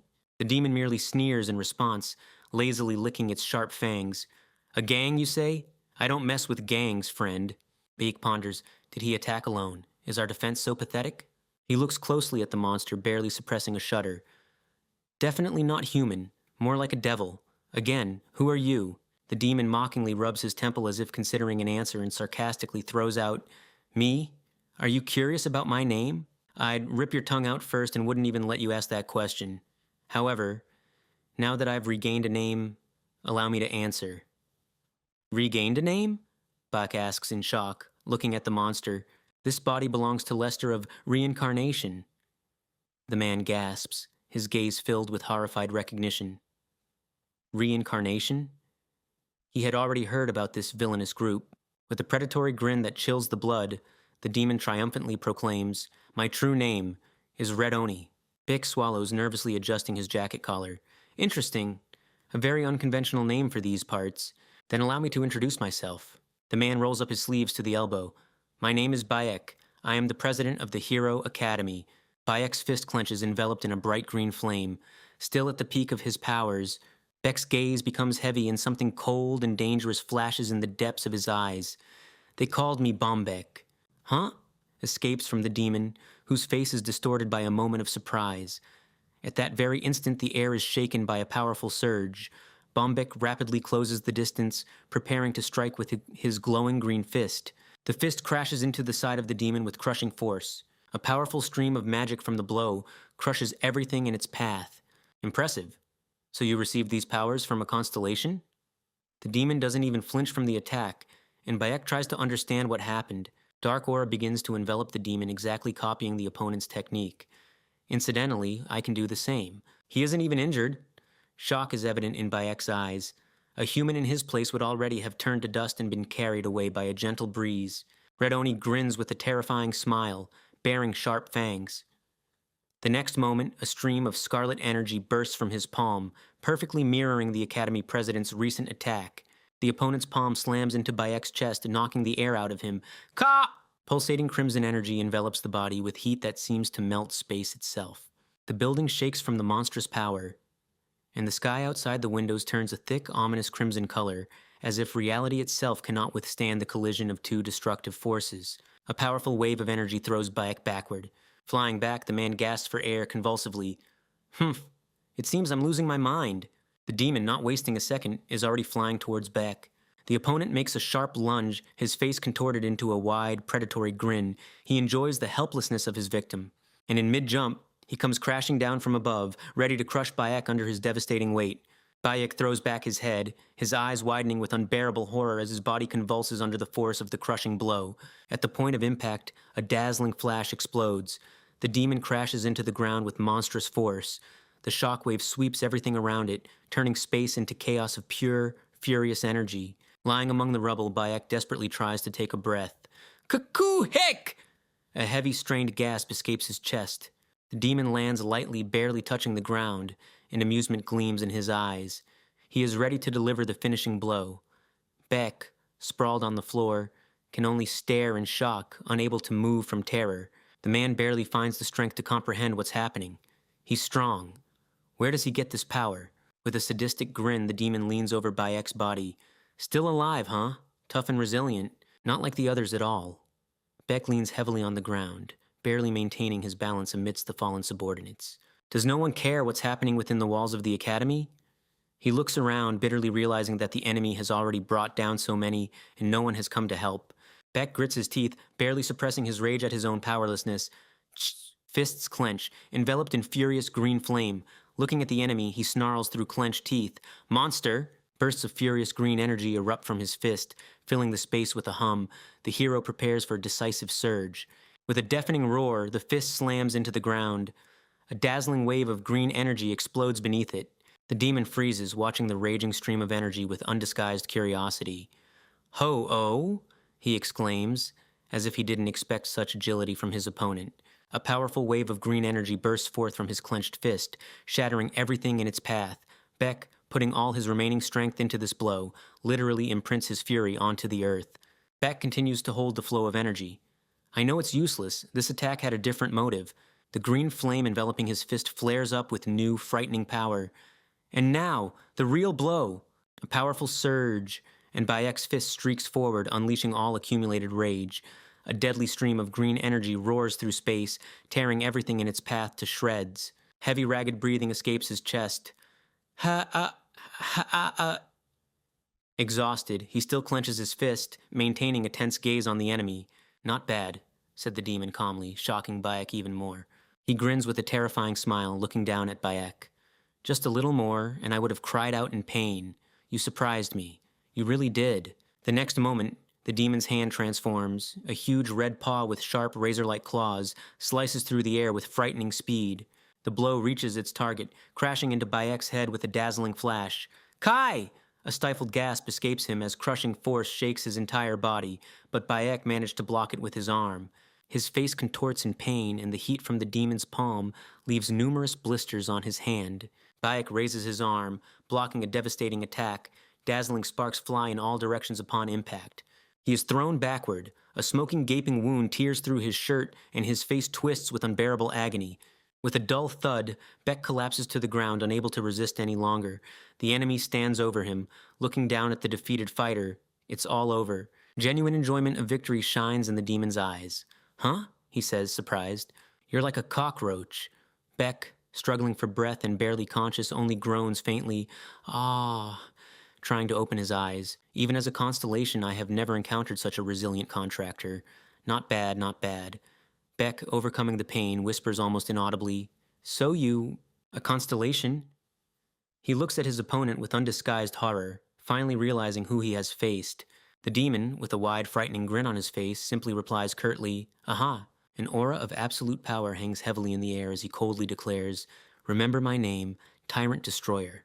Beck freezes, widening his eyes. A bright system window suddenly flashes before him. His face twists with speechless astonishment, and only a sharp, short breath escapes his chest.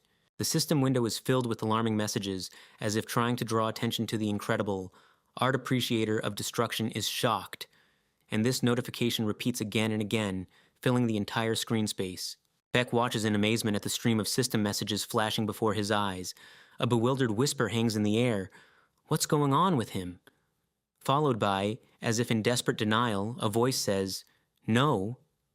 It can't be him. A lazy, disappointed sigh escapes the lips of Tyrant Destroyer, and a predatory grin distorts his face. Well, since there's no one left to play with, His hand, engulfed in deadly crimson glow, swiftly reaches forward. Die. These are Bayek's last seconds of life. Suddenly, a mocking voice makes the demon turn sharply around. Kim Joo-hyuk, casually slinging his sword over his shoulder, stands behind him, looking at his opponent with a challenging smile. Hey, Hornhead, why don't you play with me instead? The demon turns abruptly, fixing his gaze on the uninvited guest. Kim Joo-hyuk repeats with a provoking smirk, why don't you play with me instead? Bayek's gaze catches on the uninvited guest, and a vague confusion appears on his face. Who is this? He looks familiar. Suddenly he freezes, as if trying to pull a fleeting image from his memory. Wait a minute. Baek's memories suddenly take on clear outlines, and an answer flashes in his mind. Could it be Kim Joo-hyuk? A mocking smirk distorts the face of Tyrant, and he asks with challenge, Huh? What did you say? Are you planning to lie next to him? Kim Joo-hyuk simply smiles wider, issuing a challenge. Can you? Then try. A sudden realization dawns on Kim Joo-hyuk, and lowering his ardor, he thoughtfully draws out, Oh, wait a minute, I know you... The Tyrant, without changing his pose, replies briefly, Ah. Recognition finally flashes in his eyes. Those twisted horns, sharp, ugly fangs, and blood-red skin. Kim Joo-hyuk's memories finally coalesce into a single picture, and he breathes with recognition, Hongui, the same scoundrel from the second floor of the Tower of Destruction. The Tyrant roars in indignation, How did you call me? Who are you? In response to this anger, he only smiles contentedly. Heh heh heh heh. Kim Joo-hyuk, enveloped in blue flames, grips the sword hilt tighter and promises with a wide smile, I'll give you a good smack right now and you'll remember.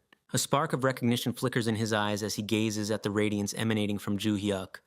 This power, it is painfully familiar to me. The Tyrant bursts into motion, unleashing a devastating blow with a fiery red fist. No matter what, disappear. A clawed, spike-studded paw crashes down, crushing space itself. And blinding light erupts at the point of impact, tearing everything around it apart. The Tyrant grins in anticipation, baring his sharp fangs, and throws out a challenge. Huh? Joo-hyuk swings his blade with a swift movement. He counterattacks, unleashing a dazzling stream of blue energy on his enemy. Having received a blow to the arm, the demon jumps back. A frightening realization dawns in his gaze. I remembered. That feeling. You... He breathes out, looking at his opponent with undisguised shock. The hero, I never thought I'd see you again. Hyuk replies with a light smile. Really? I also never thought such a weakling would become a constellation. A constellation, you say? The Tyrant retorts with a bitter smirk. When your name disappeared, mine disappeared with it.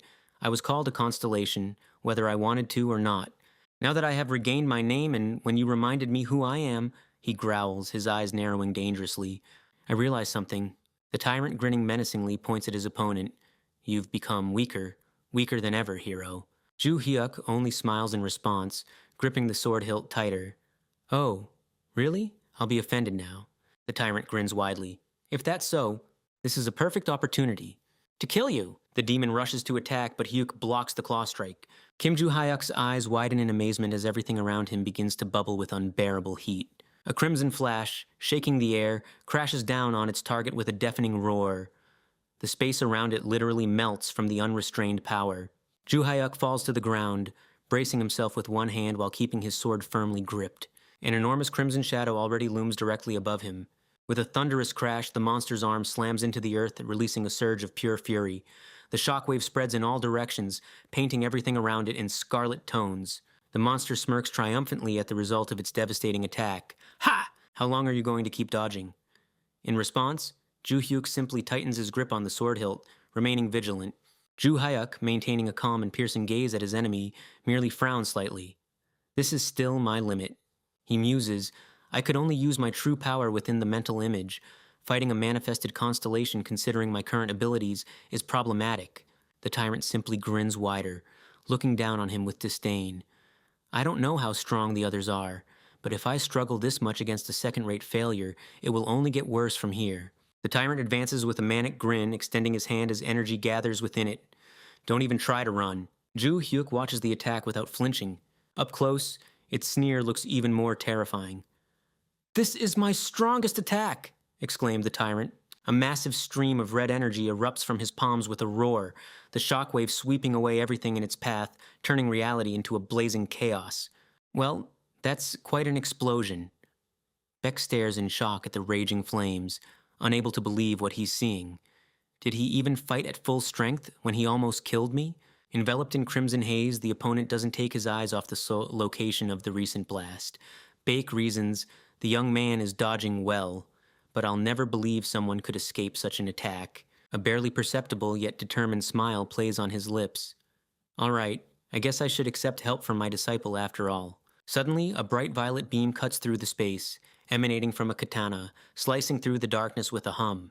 The unexpected strike catches the tyrant off guard. The violet glow pierces through his arm and horn. Huh? He breathes out in confusion, looking at the wound. The horn and arm crash to the ground with a thud. The sneer contorts with rage, and an irritated tsk escapes from its throat. Ah! Kim Joo-hyuk completes a lightning-fast swing of his katana. The demon doesn't believe his eyes.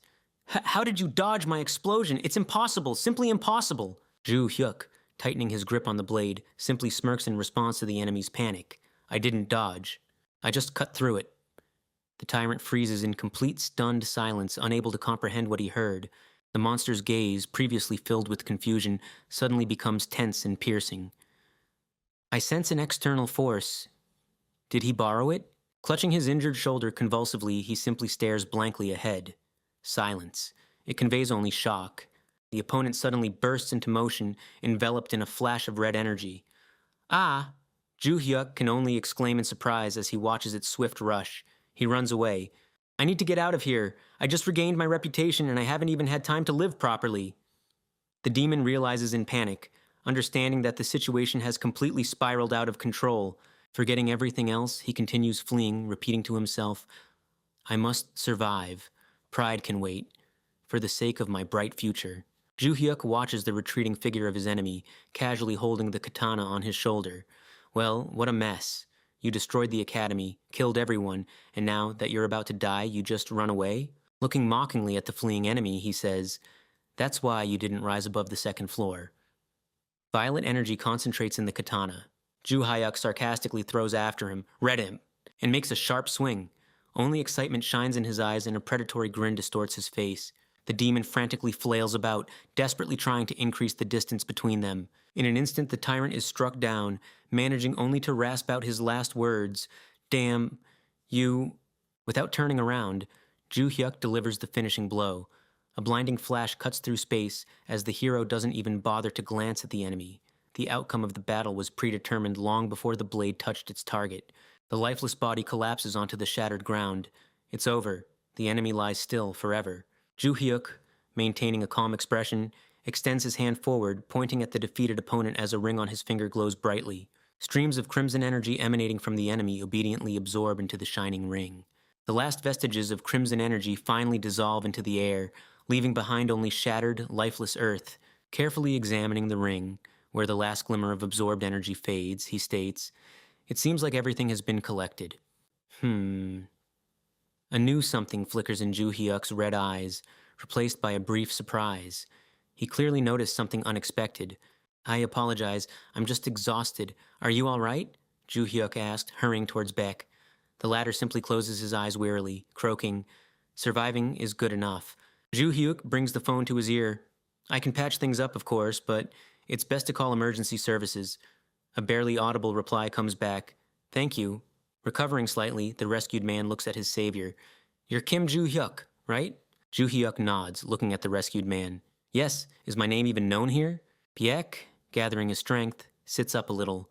Are you surprised? Ugh. Joo-hyuk calmly advises. You'd better stay here and wait for help. I'm fine, says the man with scratches all over his face calmly. By the way, I didn't introduce myself. My name is Baek, and I am the chairman of the Hero Academy. Beck, enduring the pain, adds seriously, Perhaps now isn't the time for such a conversation, but I want to thank you for destroying that monster. Joo-hyuk, looking at him, cuts it short. Don't mention it. I could have hurried things up. He looks at his phone screen, reporting, Rescuers will be here soon. Beck nods in response. Good. Now it's time for me to go, Joo-hyuk says, preparing to leave. Baek, looking at him with confusion, simply asks, Where to? He turns towards the opened portal, enveloped in pulsating purple radiance. There's nothing left for me here. Farewell. Enveloped by a pillar of violet energy, he steps forward and dissolves tracelessly into space. Basek remains alone on the site of the recent battle, watching the savior disappear into the portal. He is silent, only breathing heavily. Suddenly, a sharp voice breaks the silence. Back! He freezes, widening his eyes in surprise. Logan appears, a man rapidly approaching, breathing heavily and anxiously looking around. Seeing the scale of the destruction, he exclaims in complete bewilderment, "What happened here, damn it?" Logan looks at the wounded chairman with concern. "I learned about the attack from the news, so I rushed here immediately. Are you all right?" The chairman only exhales weakly. "Logan," wearily closing his eyes, he shakes his head. "It's not the time now. I'll tell you about it later." Soon, the building of the Hero Hospital appears on the horizon, bathed in the rays of the setting sun. Inside the ward, silence reigns. Students lie under IV drips. Bake sits down on a cot, lost in heavy thought. Everyone is seriously injured, but many manage to survive, and all thanks to him. Logan Sr. impatiently leans over the bed, demanding explanations. "Tell me. Don't delay, Bayek."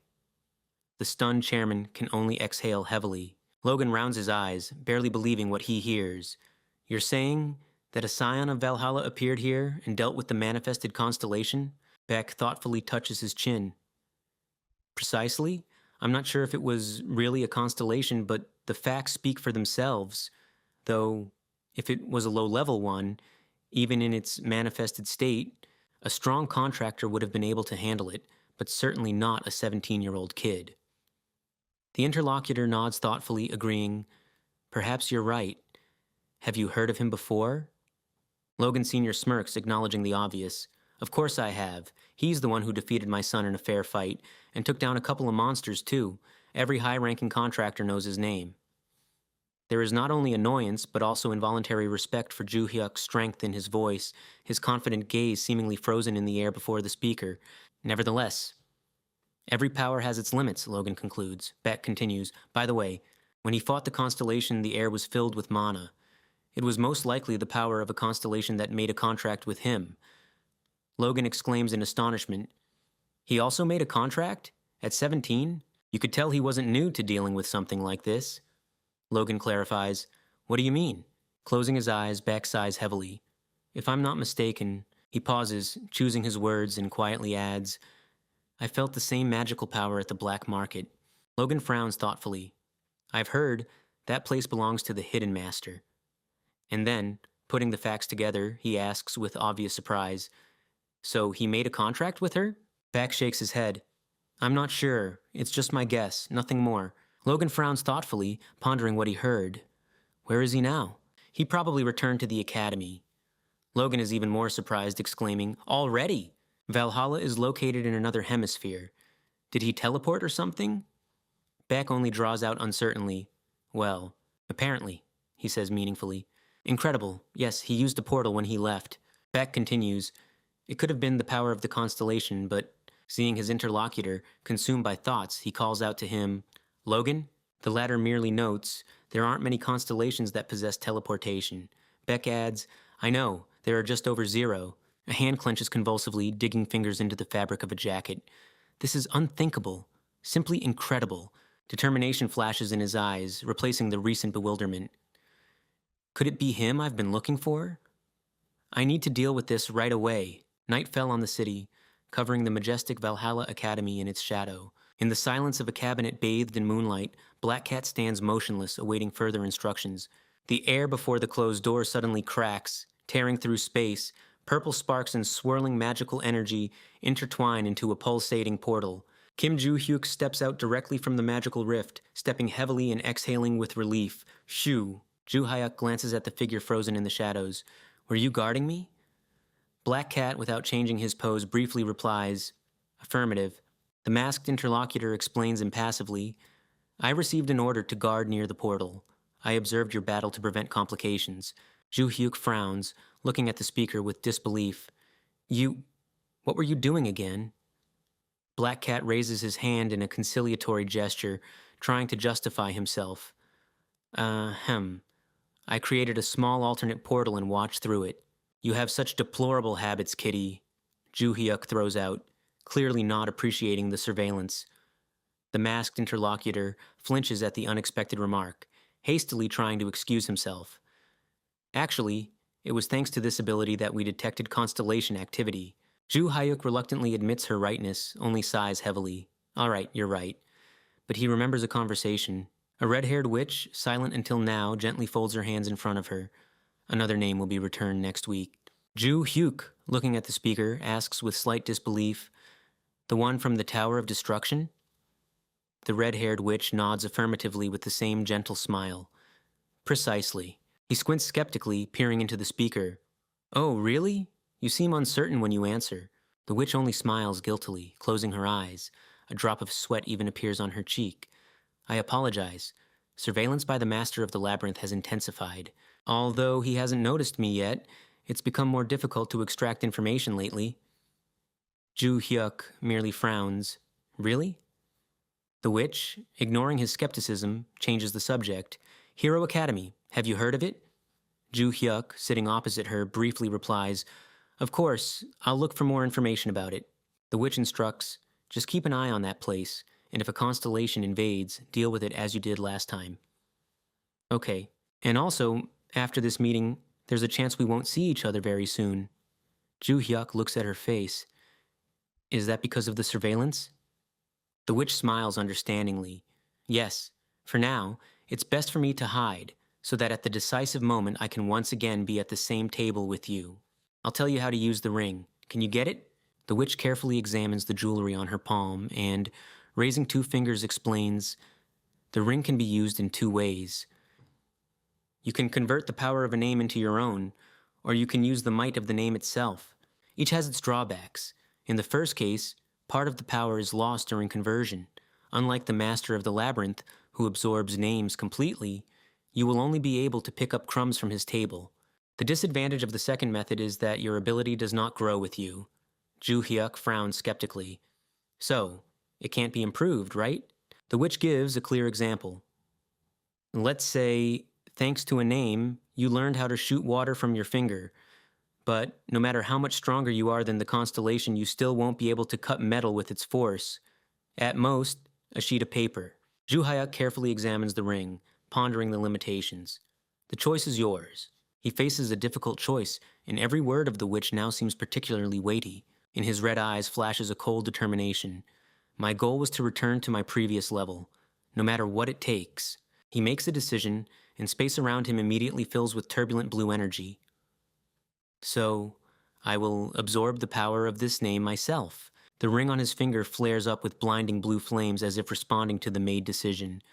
The magical fire begins to rapidly soak into the skin, filling his hand with unprecedented power. Listening to the new sensations, he intently examines his own hand. Is this it? Have I really become stronger?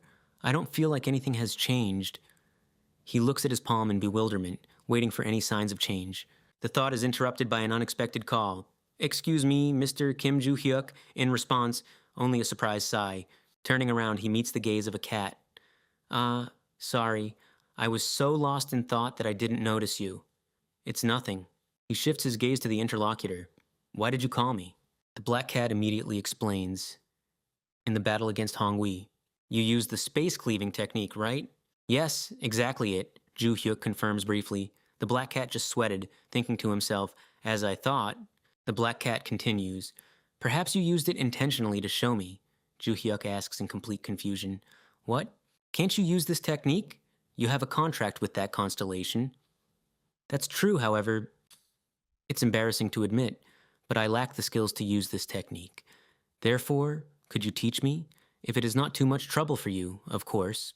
Ju Hyuk involuntarily scratches his head, muttering with slight bewilderment. "You should have asked the constellation." "Well, all right." In response to his silent consent, the black cat bows low. "Thank you." Night envelops the surroundings, and under the bright light of the full moon, the building seems especially silent. In the thick thickets, a dry rustle is heard. Ju Hyuk pushes apart the branches, clearing the path, while the black cat silently steps behind him. Ju Hyuk stops abruptly and, turning around, throws out a short, "Let's stop here." Silence descends. The black cat freezes in place, obediently awaiting further instructions as Ju Hyuk surveys the surroundings. Concentrating, Ju Hyuk activates his power, and the blade in his hand begins to glow brightly. "Space cleaving," he says quietly, preparing to demonstrate the technique. The black cat nervously swallows, not taking his eyes off the glowing blade. Silence. The blade vibrates with the energy filling it, illuminating everything around with a thick purple light. First, concentrate your power in your sword. Then twist your upper body and release the energy at the moment of impact. With a sharp swing, he releases the accumulated power. A purple stream of energy whistles through the night darkness, leaving a bright trail behind it. It passes through the crown of the tree with a light rustle. The ghostly trace of the strike finally dissolves into the night darkness with a quiet, barely perceptible rustle. Lowering his sword, Ju Hyuk summarizes, "That's roughly how it works." The black cat watches him intently, not missing a single detail. Putting the blade on his shoulder, he says with a slight smirk, "Simple, right?" The stunned black cat freezes and a drop of sweat slowly runs down his mask, realizing the scale of what he saw is clearly not easy for him. Memories surface of not the most pleasant moments. When the constellation taught him this technique, the explanation was too vague. The Hidden Lord constantly said, "Slightly twist your waist, and as soon as you made a mistake, there would immediately be a question.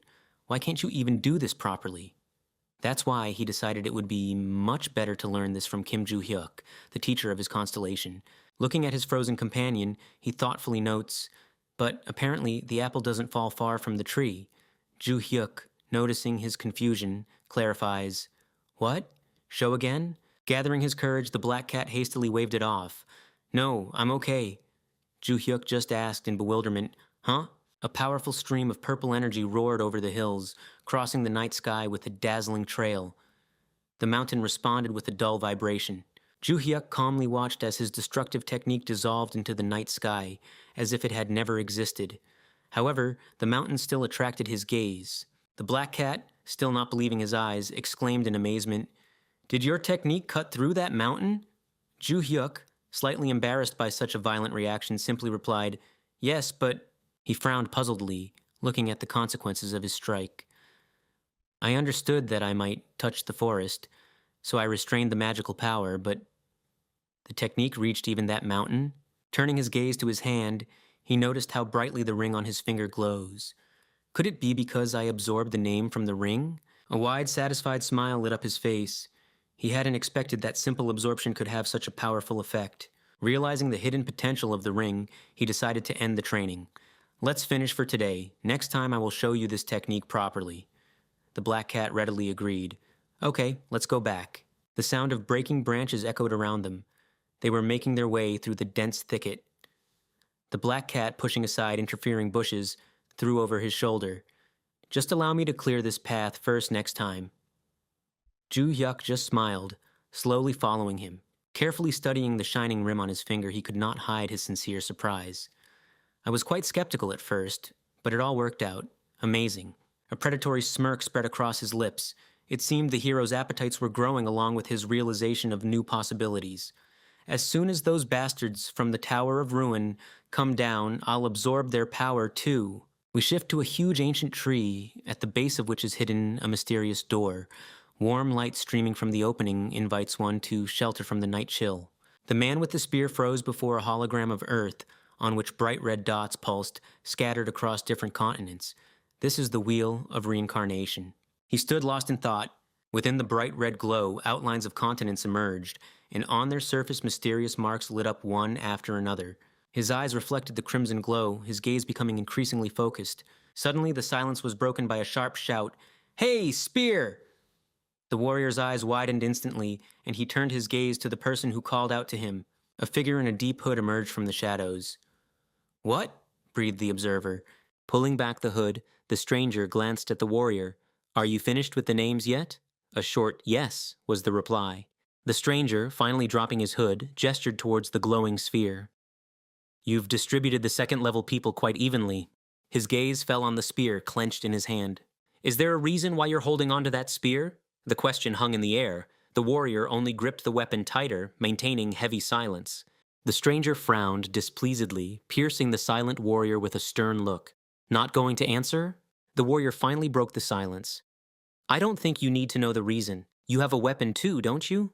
The stranger calmly parried. "Holding a weapon and having it on your person are different things. It isn't really important to me." His face contorted in irritation, as his interlocutor was clearly overstepping boundaries.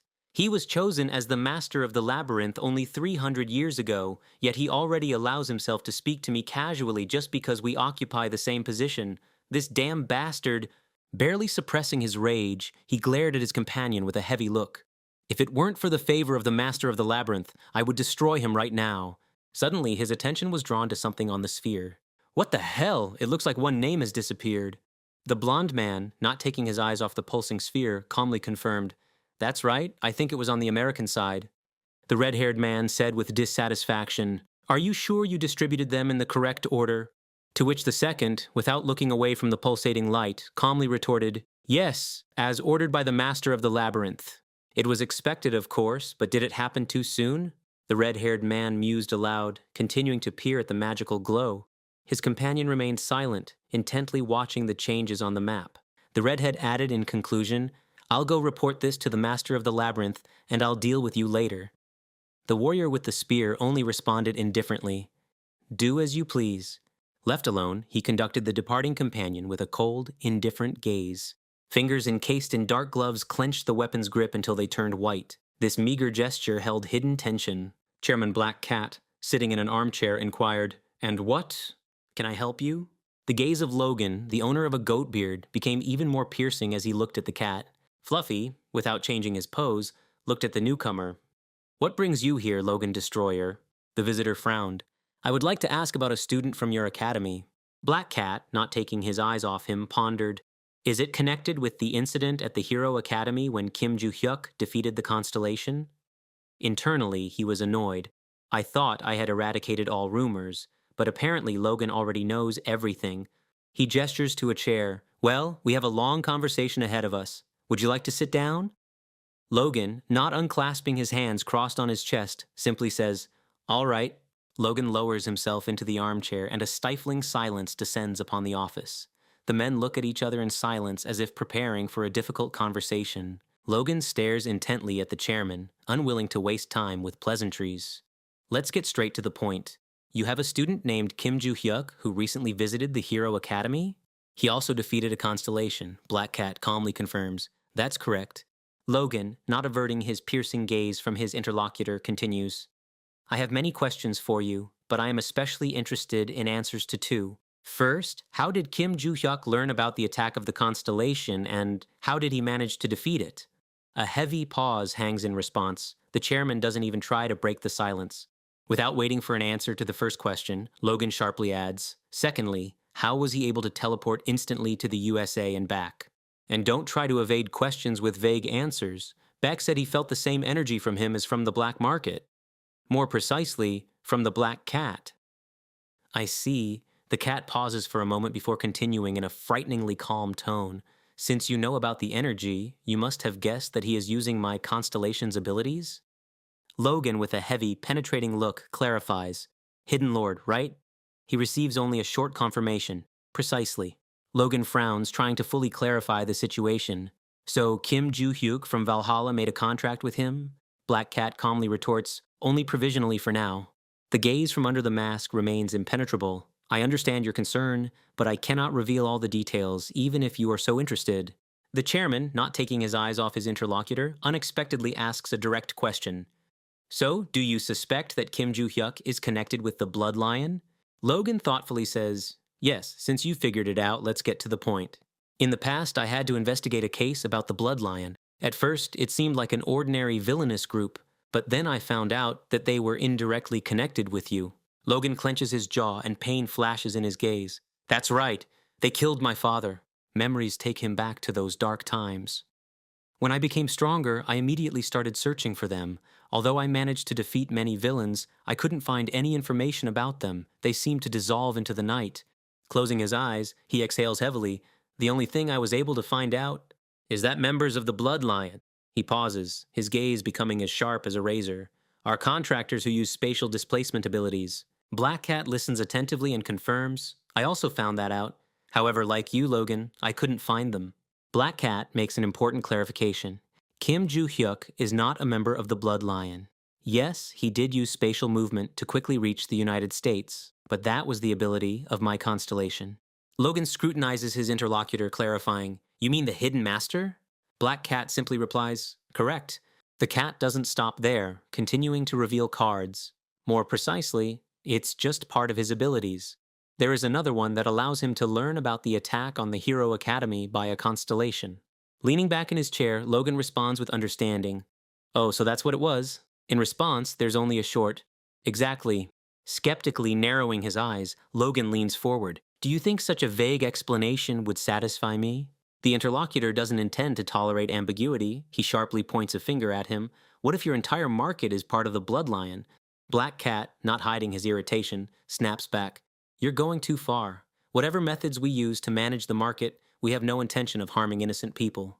Logan merely narrows his eyes skeptically, clearly unimpressed with such a response. Seriously? I think my words sound reasonable. He gestures with his cup, maintaining a heavy gaze on his interlocutor.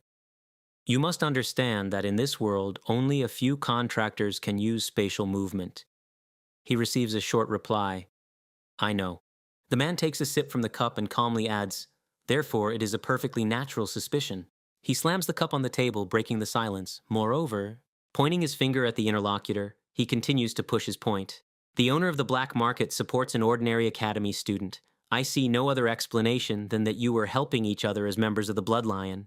In response to the sharp accusations, Black Cat coldly remarks, since you are so interested, why don't you hire a private detective? He continues calmly, without taking his eyes off his interlocutor. Kim Joo-hyuk and I do have special relationships, but as I said earlier, we are not members of the bloodline. The gaze from under the mask becomes icy and his eyes flash, and you again start to cross the line. Logan's face distorts in astonishment when he asks bewilderedly, what? Black Cat, without changing his posture, continues in a cold tone. I politely tried to answer your questions, Mr. Logan.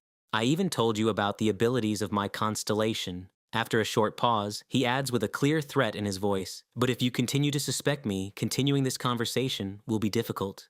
The gaze from under the mask remains unwavering. Let's end it here. I would appreciate it if you left my office. Let's continue our discussion later. Standing up from his seat, he adds at the last moment, please keep the information I shared with you today confidential, especially that concerning the abilities of my constellation.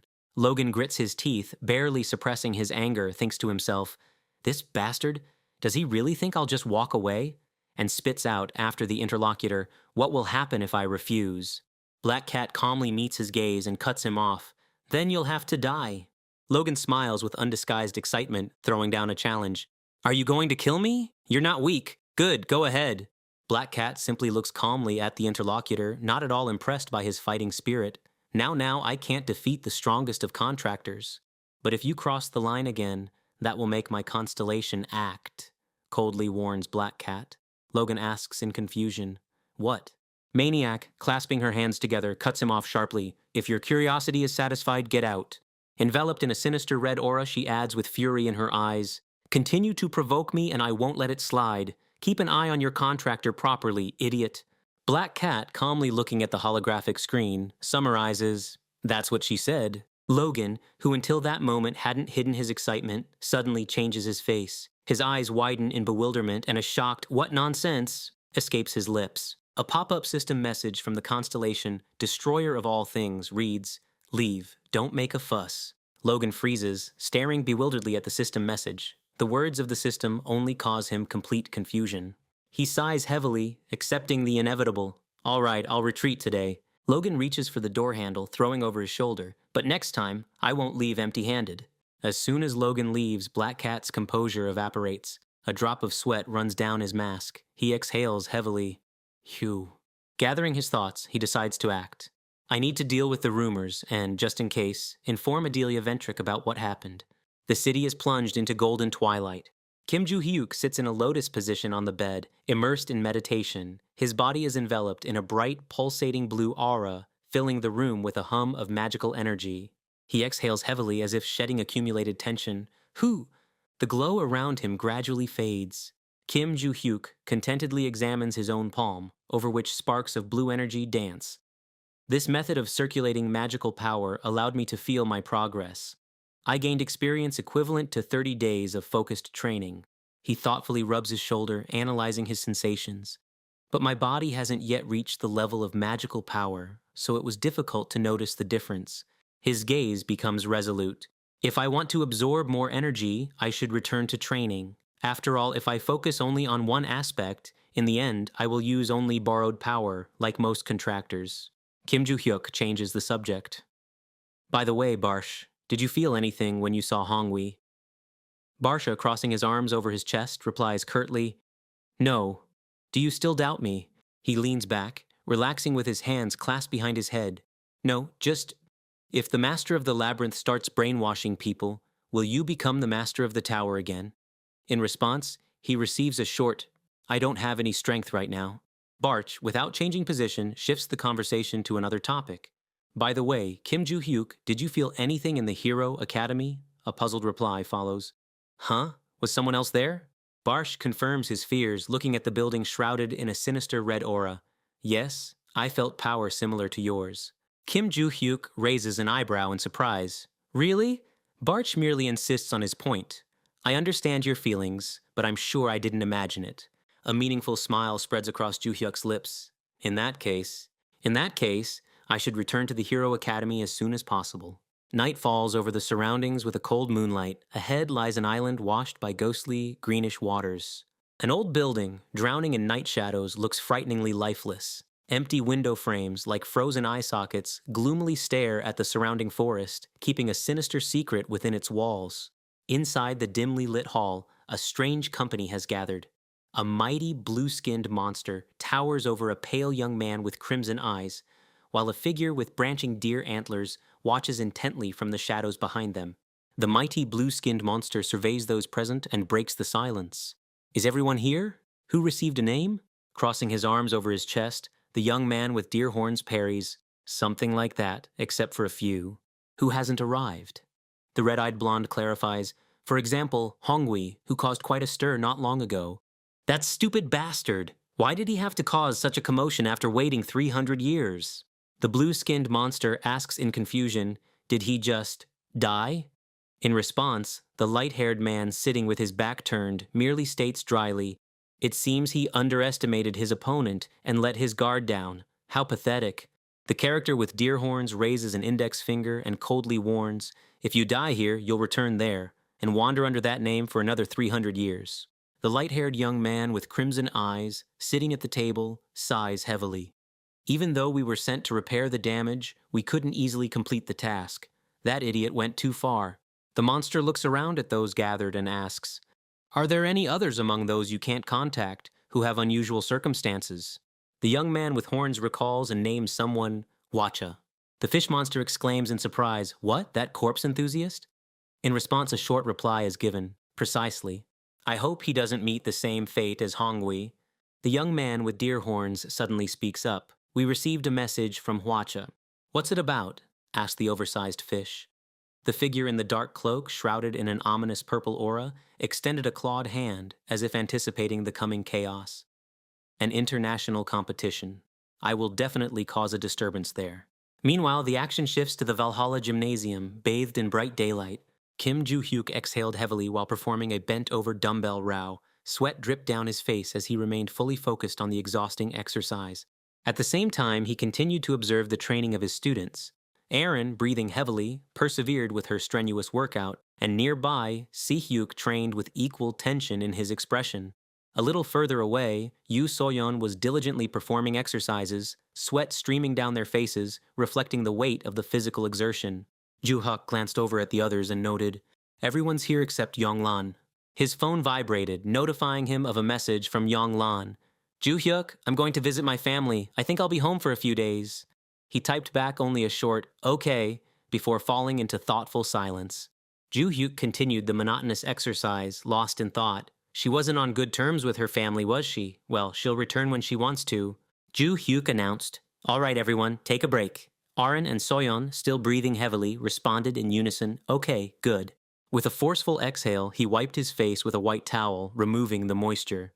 Fatigue was setting in, and even this short respite felt like a true salvation.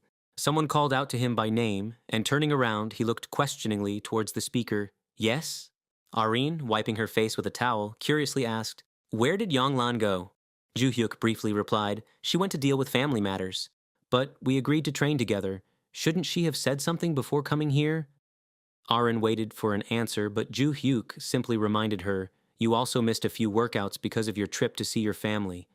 The girl stammered, "Well," Ju Hyuk, without losing his seriousness, cut in, "We have sparring soon, so train with the others."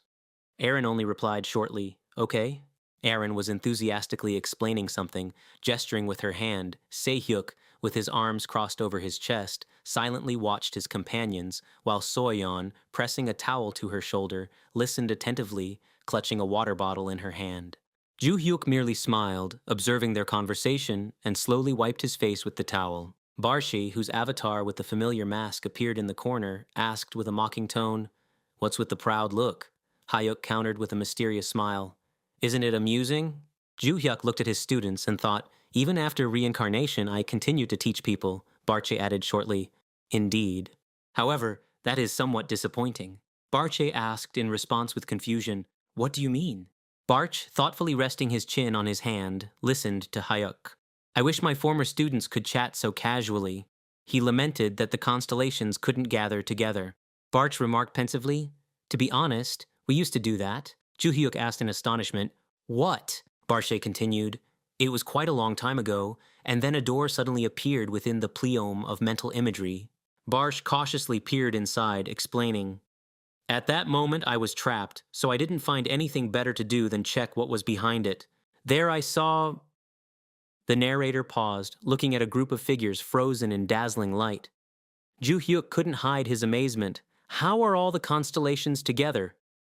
Barche touched his chin with his fingers as if reliving those events, and briefly confirmed, yes. Continuing his story, he confessed, "However, I quickly left there, fearing that someone would recognize me." He thoughtfully explained that at the time, it seemed like all the constellations were in their pleomes of imaginary imagery, and added with a touch of nostalgia. They were all very surprised. Ju-hyuk, trying to make sense of the details, clarified, "What happened to that door?" Barche explained, "It disappeared about 2 days later, probably like that space with the constellations." Ju-hyuk thanked him. "That was very useful information, thank you." Barche, clearly not expecting such a reaction, asked in confusion, "Wait, what?" Hyuk smirked thoughtfully, as if turning over the received information in his mind. "A door, huh?" And then, with a determined smile, added, "It seems I need to dig deeper into this." Meanwhile, in China, on the territory of the White Lotus clan, sunset rays painted the majestic building in warm tones, frozen in evening silence. Deep within the estate, illuminated by the setting sun, sat Seo Len. The head of the White Lotus clan smiled faintly and said, "I am very surprised." Seo Len watched her guest with a gentle smile and said, "Yong Lan, I can't believe you were the first to come to me." Yong Lan visibly flustered, correcting herself on the fly. "Seo Leon? No, Aunt." Then, gathering her courage, she added, "I would like to see the sacred relics of the Saul family." She smiled softly and said, "It's easy enough to arrange. Let's go to the Saul family together." Seo Len and Yong Lan slowly walked along the stone-paved path, leaving the territory of the clan. They headed towards the Saul family, as planned. Yong Lan quietly asked, "What happened to Seo Yunhua?" She simply closed her eyes slightly. "You probably already know that she was removed from her position as head of the Saul family because the contract with the constellation was terminated." Seo Len, maintaining her composure, continued, "She was exiled from the Saul family." Yong Lan's face contorted in astonishment. "Really?" Seo Len added, revealing details from the past. "She deceived the constellation and suppressed the dissatisfaction of those around her with force, but everyone in the Saul family found out. Kim Ju-hyuk, a disciple who personally met the constellation, revealed the truth about her deception to everyone. Thanks to his intervention, the elders managed to exile Seo Yonhua. Yong Lan, shocked by what she heard, simply breathes out in confusion. I see. Kim Ju-hyuk?" Seo Len continues calmly, without slowing down her pace. "Since then, the position of head of the family has been vacant." Yong Lan, surprised by this state of affairs, raises her eyebrows. "Still," the niece asks in confusion, "can't you, Aunt, take that post?" She only smiles wryly. "Oh my goodness, within the Saul family, it is forbidden for one person to combine leadership of the family and clan." Seo Len frowns slightly, realizing the seriousness of the situation. "In any case, we need to appoint a new head as soon as possible. If we delay even a little—" Her voice sounds tense, as if she anticipates upcoming problems. Yonglan suddenly freezes, pointing into the distance, and exclaims in a voice trembling with excitement, Aunt, over there! The Soul family residence. Before them unfolds a nightmare. The ancestral estate is engulfed in fierce flames. Huge tongues of fire devour the roofs, and the sky is filled with thick smoke. The Soul family residence blazes like a huge torch. Seolen exclaims, It seems my fears have been confirmed. Forward.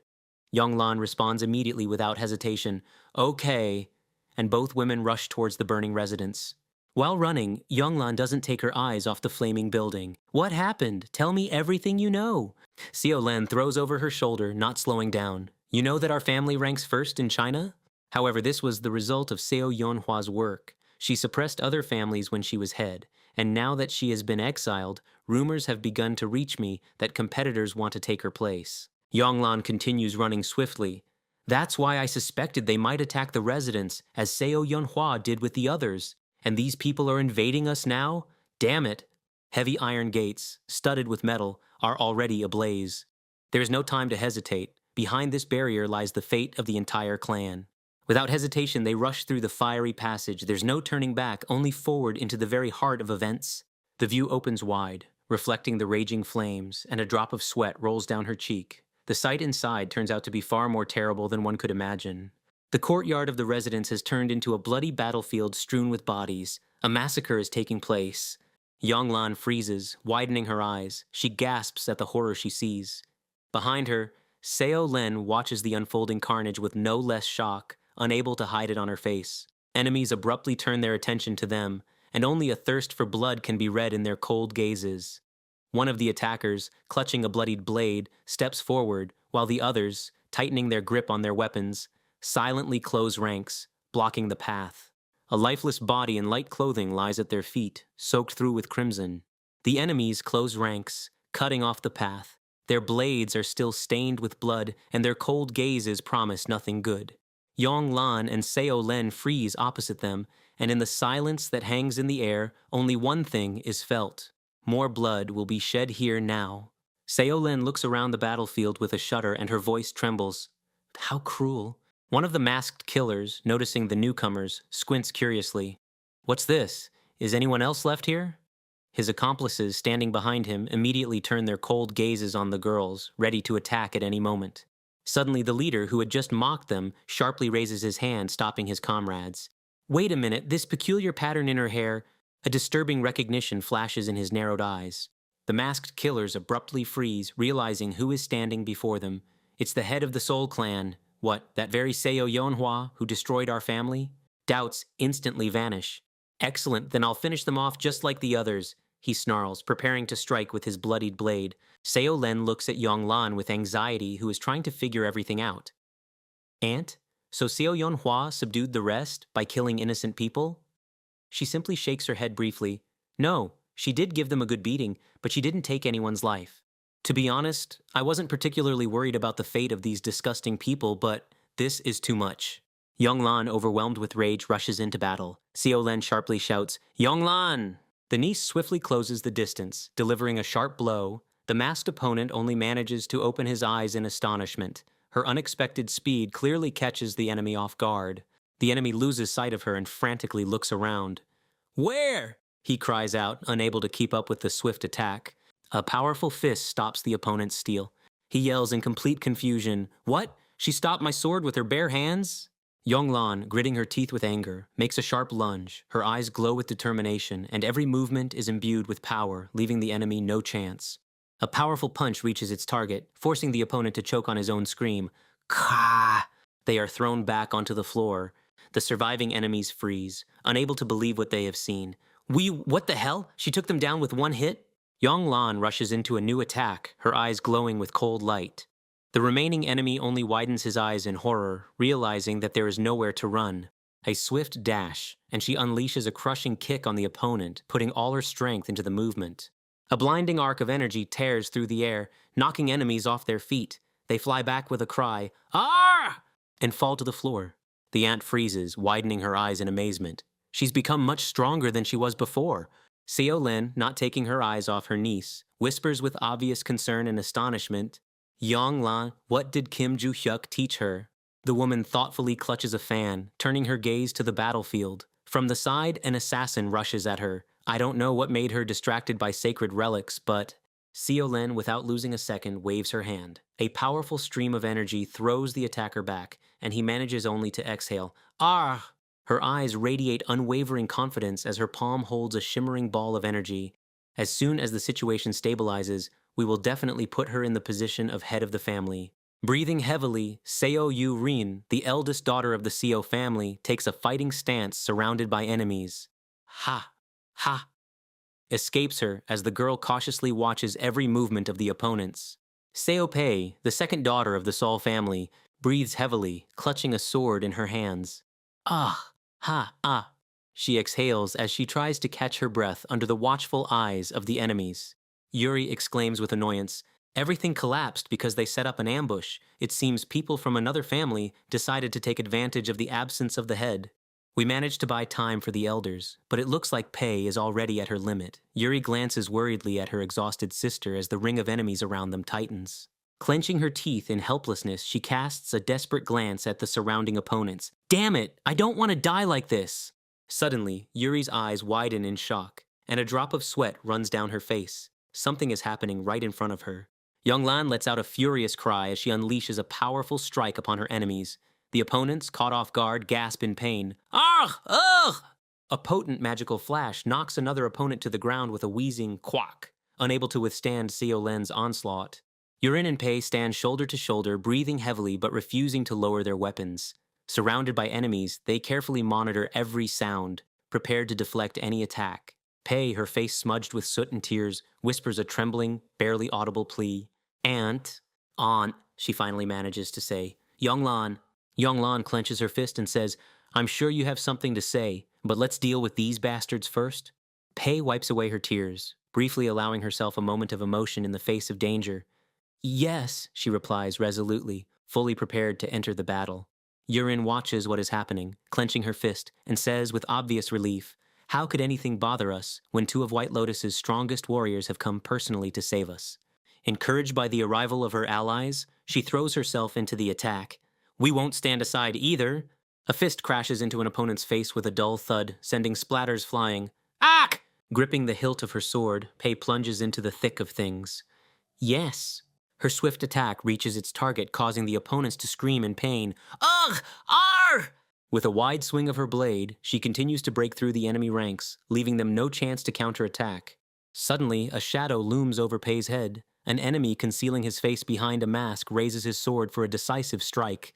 A powerful blow reaches the opponent before he can complete his attack, eliciting a painful wheeze. Kick! Yonglan uses the momentum of her jump to deliver a finishing blow while her sister with the sword remains vigilant, carefully watching the remaining enemies. Yonglan lands forcefully on the ground, blocking the path of the remaining enemies. Thump! Her companion continues to hold her sword confidently, ready to repel any new attack at any moment. She looks around, gripped by anxiety. Are you all right, Pei? Wiping a stray tear from her cheek, Pei smiles with relief. Yes, thank you. The surviving opponents, despite their obvious tension, are reluctant to retreat.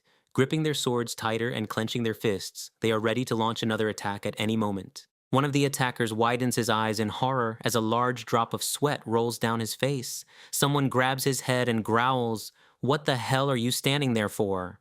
The bully forcefully squeezes the head of the trembling comrade, taking the initiative. You came here to watch the fight? He shrinks back, stammering fearfully, "Pardon me." The bully clenches his fists and narrows his eyes dangerously. Because of such spectators, the enemies manage to recover their strength and wait for reinforcements. Fingers dig into the forehead, forcing the victim to choke on gasps. Arr! Arr! Arr! Pathetic fool. In response, the boy only widens his eyes in horror, barely breathing. Arr! Yonglan resolutely steps forward. Her gaze is full of fury and determination. The girls standing behind her, shocked by what they have seen, simply watch with frightened hands covering their mouths. Seo Len carefully observes the situation, noting with tension. Although his face is hidden, this enormous body and monstrous strength make themselves known. The head of the Jiamu family who attacked us is Jai Huan. His imposing figure, surrounded by silent warriors, rises amidst the burning chaos, leaving no doubt as to who is behind this attack. Jai Huan, whose hands are still stained after a recent massacre, casually adjusts his collar. What a nuisance. Well, then I have no reason to wear it. His cold gaze sweeps over those present until he calmly confirms, "That's right. Before you is the head of the Jamu family." He surveys the group standing opposite him, adding impassively, "As you may have guessed, all the people here are members of the Jamu family. We came to reclaim our rightful place." Yonglan looks at the opponent with disbelief, not hiding her indignation.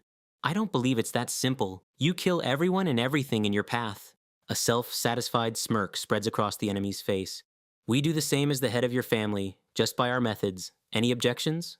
Jai Huan raises his index finger, meaningfully noting, "But I commend you for your courage, and therefore I am willing to offer something." A self-satisfied grin distorts his face.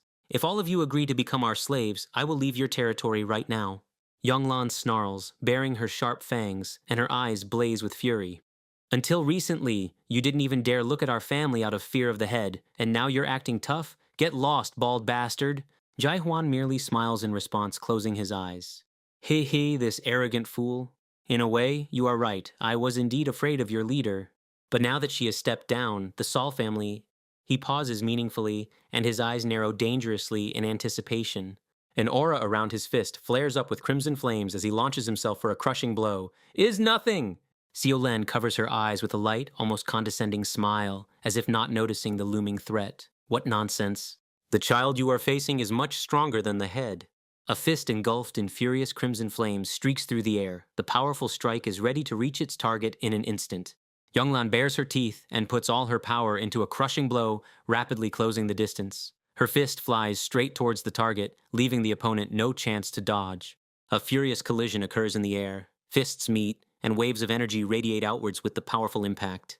Her eyes widen in genuine surprise, and a short, puzzled breath escapes her lips. "Huh?" Yonglan is confused. "What's this? What did he freeze for?" She realizes with astonishment the reason for what is happening. "No, it's not that. My opponent is just too slow compared to me. I could track their trajectories before, but not so clearly." Yonglan realizes that such incredible sharpness of perception is a result of training with Kim Joo-hyuk. Amazing. She puts all her power into this strike. Sparks of furious energy fly around the fist. Yonglan delivers a swift blow and finds herself behind the defeated opponent.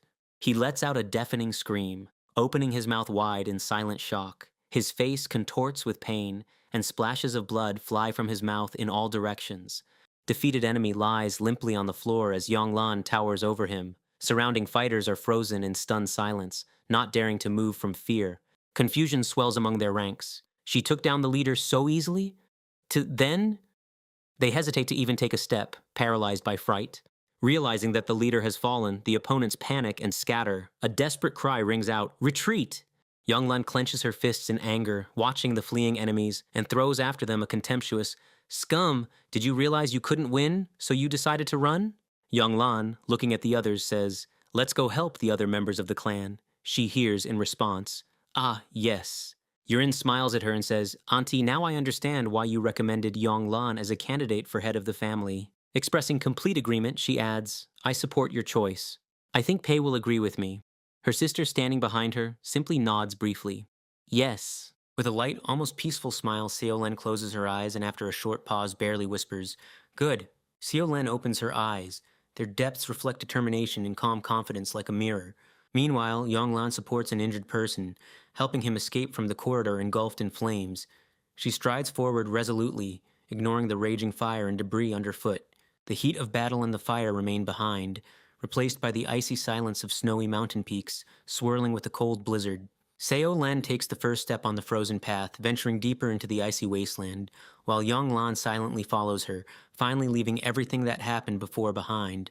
Yonglan looks around, puzzled, and wonders, "What is this? Shouldn't she be in the building?" Xiaolen, calmly adjusting her fan, gently explains, "You must be seeing this for the first time, Yonglan." Xiaolen smiles lightly, explaining that this is the Hall of Heavenly Constellations, where the sacred relic of the Sol family is stored, and the snowy landscape around it is merely a unique barrier created to protect it. Yonglan, stunned by what she heard, simply replies, I see." Xiaolen looks around and with a light smile says, "It seems we arrived just in time." Without losing a second, she plunges her palm into the icy crust. Snow instantly scatters around. From under the ice shards, She extracts an old wooden box, a sharp sound, and the item is now in her hands. Seo Len slightly opens the lid, and bright blue light bursts from the box. This is a sacred relic imbued with the essence of the snowy chaos god. Young Lan peers curiously at the contents of the box and says doubtfully, they look like ordinary gloves. Will I become as fast and strong as Choi Rin with this relic? Young Lan blushes, lost in thought. The more I train, the more often I see Kim Joo-hyuk. If this continues, will I be able to stay in the special class, right? Seo Len simply smiles softly in response to her musings, remaining silent. Noticing her niece's confusion, Seo Len suddenly asks, Young Lan, are you interested in the sacred relic? The girl flinches, caught off guard, and asks confusedly, huh? Seo Len continues insightfully, I don't think you came here just to look at it. You probably need it. Young Lan remains silent, blushing deeply. Her aunt's words hit the mark. Trying to hide her embarrassment, Young Lan hastily denies it. No, I really just came to look. Well, I should get back to Korea. After which, Seo Len gently calls her name. With an understanding smile, her aunt looks at the embarrassed girl. It's all written on your face, so there's no point in lying. Then, what is the true purpose of your visit? Young Lan, biting her lip and looking away, admits to herself, Auntie was right. She decides to voice the true goal of her arrival. This may come as a surprise, but I wanted to make a contract with the heavenly constellation that resides in the sacred relic. Gazing at the glow, the girl adds uncertainly, I don't know how it all works, but it will definitely make me stronger. Seo Len, still holding the glowing artifact in her hands, smiles lightly. But you've already made good progress through training with Kim Joo-hyuk. Young Lan, looking at the relic, weakly objects. That's true, but this is a completely different kind of power. I don't know how to explain it. Seo Len says with a soft smile, Young Lan, I have a proposal. Wouldn't you like to become the head of the Sol family? Young Lan's eyes widen in shock, unable to believe what she heard. What? Oh, what are you talking about, Auntie? Becoming the head wasn't even on my mind. The girl looks away in dismay, but Seo Len, ignoring her confusion, simply asks calmly, Young Lan, do you know what kind of contracts can be made with the heavenly constellation? Young Lan clarifies, a blessing of protection and a regular one? To which Seo Len briefly nods. Correct. She smiles mysteriously and continues, but there is another one besides those two. A divine contract. Young Lan frowns thoughtfully. I have heard about it in Valhalla. The first two can be concluded by several people, but this one only by one, right? Seo Len confirms. Exactly. Seo Len emphasizes meaningfully, and its power is incomparable to a regular contract. Young Lan exclaims in amazement, Really? Her aunt continues, Therefore, when there is a heavenly constellation in the family, it is customary to give the right to conclude a divine contract to the head of the family. Didn't you say you wanted to become stronger? To become the head of the family and make a divine contract with the heavenly constellation. That's the fastest way for you now. Young Lan shakes her head doubtfully. That may be so, but I'm too young for this. I'm only 17. Seo Len simply remarks condescendingly, You are looking at it too narrowly. Seo Len maintains an impassive expression, continuing to insist on her point. As long as the position of head is vacant, attacks on our family will not stop. Today's situation proves that. Seo Len takes a decisive step. As a member of the Sol family, I don't want to stand aside. Therefore, Young Lan, we would like to appoint you to the position of the head of the family. The girl simply freezes in shock at such a sudden statement, unable to utter a word. Your sisters agree with me, her aunt adds. She looks at them incredulously and asks confusedly, Both? Seeing her niece's confusion, Seo Len hurries to add, And don't worry about the responsibility. At your age, you need to enjoy life, not take on an unbearable burden.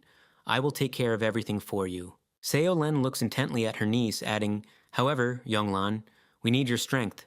That's why I offered you to become the head of the family. Young Lan remains silent, closing her eyes. A drop of sweat runs down her face, revealing inner tension. She is clearly overwhelmed by such a serious proposal. Young Lan, whose face previously expressed only doubt, firmly says, I'll do it. Raising her hand resolutely, she exclaims, I will become the head of the Sol family. A satisfied, almost triumphant smile spreads across Seo Len's face. Excellent. She extends a box to Young Lan, pulsing with energy. Take the sacred relic and go to the spiritual realm to receive recognition from the heavenly constellation. Yonglan resolutely reaches for the box, immersing her palm in the pulsing glow of the artifact, and firmly confirms, yes. As her fingers plunge into the box, a dazzling blue flame engulfs her hand, as if accepting her touch. Yonglan's gaze fills with astonishment as she realizes she has been transported to another world. The snowy chaos god observes all this attentively from the side. Finding herself in an icy hall, Yonglan freezes before a majestic throne of ice blocks. A constellation with white hair and animal ears seated upon it does not avert its scrutinizing gaze, as if testing her resolve. A barely perceptible cold smirk touches his lips. Beyond the icy palace stretch majestic mountain peaks, shrouded in eternal snows and piercing blue skies. Xiao Len doesn't take his eyes off his niece. The girl's face regains composure. Yonglan does not avert her gaze from the dazzling glow, continuing to hold the glove in her hand. Yonglan's gaze becomes sharper and more predatory, a barely perceptible, almost animalistic smirk playing on her lips. It seems the ancient power of the artifact has already begun to change the girl herself. Xiao Len, watching Yonglan, is clearly pleased with what has happened. A few weeks later, the action shifts to the United States, to a majestic skyscraper housing the Academy of Heroes. On the stadium grounds of the Academy of Heroes stand Ju Hyuk and Yu Soyun. Their gazes, fixed forward, radiate calm confidence, while the hilt of a sword is clearly visible at the girl's back. An atmosphere of universal celebration reigns around them. The crowd enthusiastically chants, welcoming what is happening in the arena. Everyone watches the unfolding events. Students from various academies have gathered in the center of the square. Ju Hyuk surveys the bustle with a thoughtful squint. How amusing. Who would have thought things would turn out exactly like this? Kim Ju Hyuk's gaze sweeps across the vast arena where the main events will soon unfold. A world tournament immediately after starting school at the academy. It's truly an unexpected turn of events. The events rewind to a few days earlier. Ju Hyuk stands before a desk where Black Cat sits without turning around. Ju Hyuk asks, "What is it, Black Cat? Why did you call me? You know I'm busy training." The feline merely inclines his head slightly, maintaining an impassive expression. "Sorry to bother you," he says, "but I have a request." Ju Hyuk clarifies. "A request?" The cat briefly confirms. "Precisely. You remember that classes at the academy start next week?" Ju Hyuk scratches the back of his head in confusion. "Ah, yes.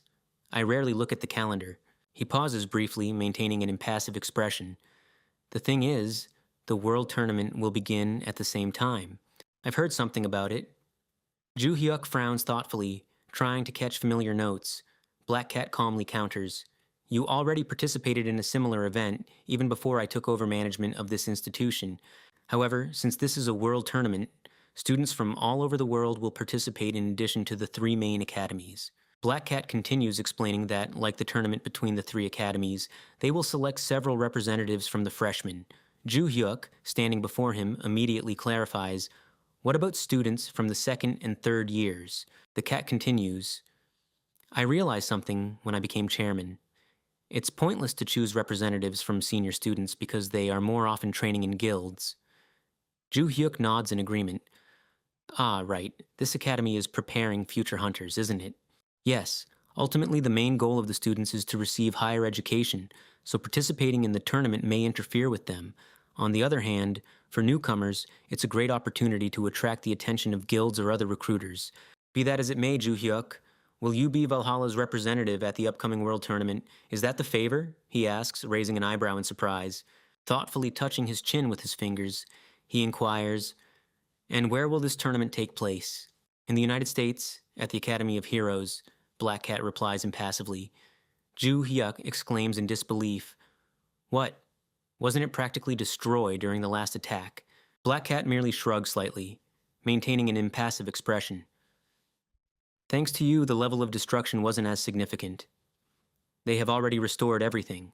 Holding the tournament in the United States is a long-standing tradition, and we are making every effort to ensure that everything goes smoothly." Ju Hyuk responds with disbelief. "Really? Well, if you don't want to, we can consider another student from the special class." Ju Hyuk immediately interrupts him. "I will participate in the tournament." "What?" He breathes out in complete astonishment, realizing he just blurted it out. Ju Hyuk thoughtfully recalls the academy building and admits, "I've always wanted to visit the Academy of Heroes, but there hasn't been a suitable opportunity. and I will gladly represent the academy there. Barch clarifies, is this because of the magical scent I mentioned earlier? Ju Hyuk nods seriously. Yes, it might belong to my student. The cat nods, accepting the answer, and says, I see. Then, who would you like to take with you? Ju Hyuk immediately clarifies, do we need another person? Yes, usually each educational institution sends 2 participants. Even if you hadn't agreed, we would have chosen someone from the special class anyway. So, is anyone coming to mind? Then how about Yang Lan? She's right after me in terms of strength.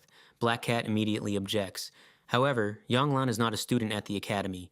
Realizing the validity of his point, he quickly corrects himself. Ah, yes, that's right. Then we can send Choi Aaron. She's in very good shape right now. Black Cat simply nods briefly. Good. Lost in thought, Ju Hyuk touches his chin and reasons. And since I'm still uneasy, maybe I should bring the Durandi ability with me too. At that moment, a red-haired witch suddenly appears. The situation is critical, she exclaims, raising her hand in panic and rounding her eyes at such an abrupt statement. Ju Hyuk suddenly finds himself in another place and, looking around in bewilderment, breathes out, What? And then, realizing he had been forcibly transported here, he frowns and says, What happened that you dragged me here out of the blue? I said we would have trouble seeing each other for a while. Are you okay? Ju Hyuk asks in confusion, looking at the witch. She merely lowers her head guiltily, admitting, I had to meet with you because the situation is critical. Sorry for bringing you here so suddenly. Looking intently at him, the witch adds, The last name has been returned. Not just Hogwi, the witch continues, looking directly at him. All the names on the 2nd floor of the Tower of Ruin have been proclaimed. Ju Hyuk's eyes widen in astonishment. What he heard clearly throws him off balance. Clenching his fist, he feels a serious tension building inside. I could easily have dealt with them all before, but it won't be that easy now. They will probably rampage all at once, she adds with concern in her voice. Indiscriminate killing of people will not create high-quality names, so I think the master of the labyrinth did not order them to do so. She looks at Ju Hyuk with worry, realizing that the situation is getting out of control. Now that they've all come down together, I won't be able to track their movements. It will be difficult to warn you about everything, so please be careful. Ju Hyuk looks at her with a slight smile and clarifies, Huh? Who are you telling this to? You should be the one being careful. Don't overdo it and don't attract the attention of the labyrinth master without reason. The witch lowers her head slightly, and a faint, embarrassed smile blooms on her lips. Huh? No one has worried about me in a long time. She nods briefly in response. Understood, I'll be careful. Ju Hyuk simply smiles, saying goodbye. See you later. Ju Hyuk falls into thought, musing aloud. In the end, I quickly concluded a preliminary contract with the Dorinda and obtained her abilities, then immediately came here. But will it be useful to me? His thoughts are interrupted by someone calling out, Ju Hyuk! He sharply raises his head, widening his eyes in astonishment. Aaron stands before him. The girl looks directly into his eyes with a light smile, and he asks, What is it? She explains, I heard from the chairman that you recommended me for the tournament. Aaron looks at him gratefully. Thank you, Ju Hyuk. I'll try not to be a burden to you. Ju Hyuk smiles encouragingly, trying to give her confidence. Good. In any case, the assignments shouldn't be too difficult, so relax. We will win anyway. Aaron simply agrees briefly. Yes. Ju Hyuk glances aside and notices J.R. Logan with Melissa. Both are standing on the stadium field, clearly concerned about something happening around them. J.R. Logan, a first-year student at Hero Academy, carefully monitors the situation. Kim Ju Hyuk! He's here, as expected. Logan's gaze is fixed on Ju Hyuk and Aaron, who continue to ponder something. Now that he's here, Valhalla has become a strong contender for victory. Crossing his arms over his chest, J.R. Logan gloomily remarks, We are in his debt. Melissa simply confirms briefly, Yes. Melissa adds, I am grateful to him for saving me from the villains in the Great Forest. J.R. Logan continues, resolutely saying, As am I.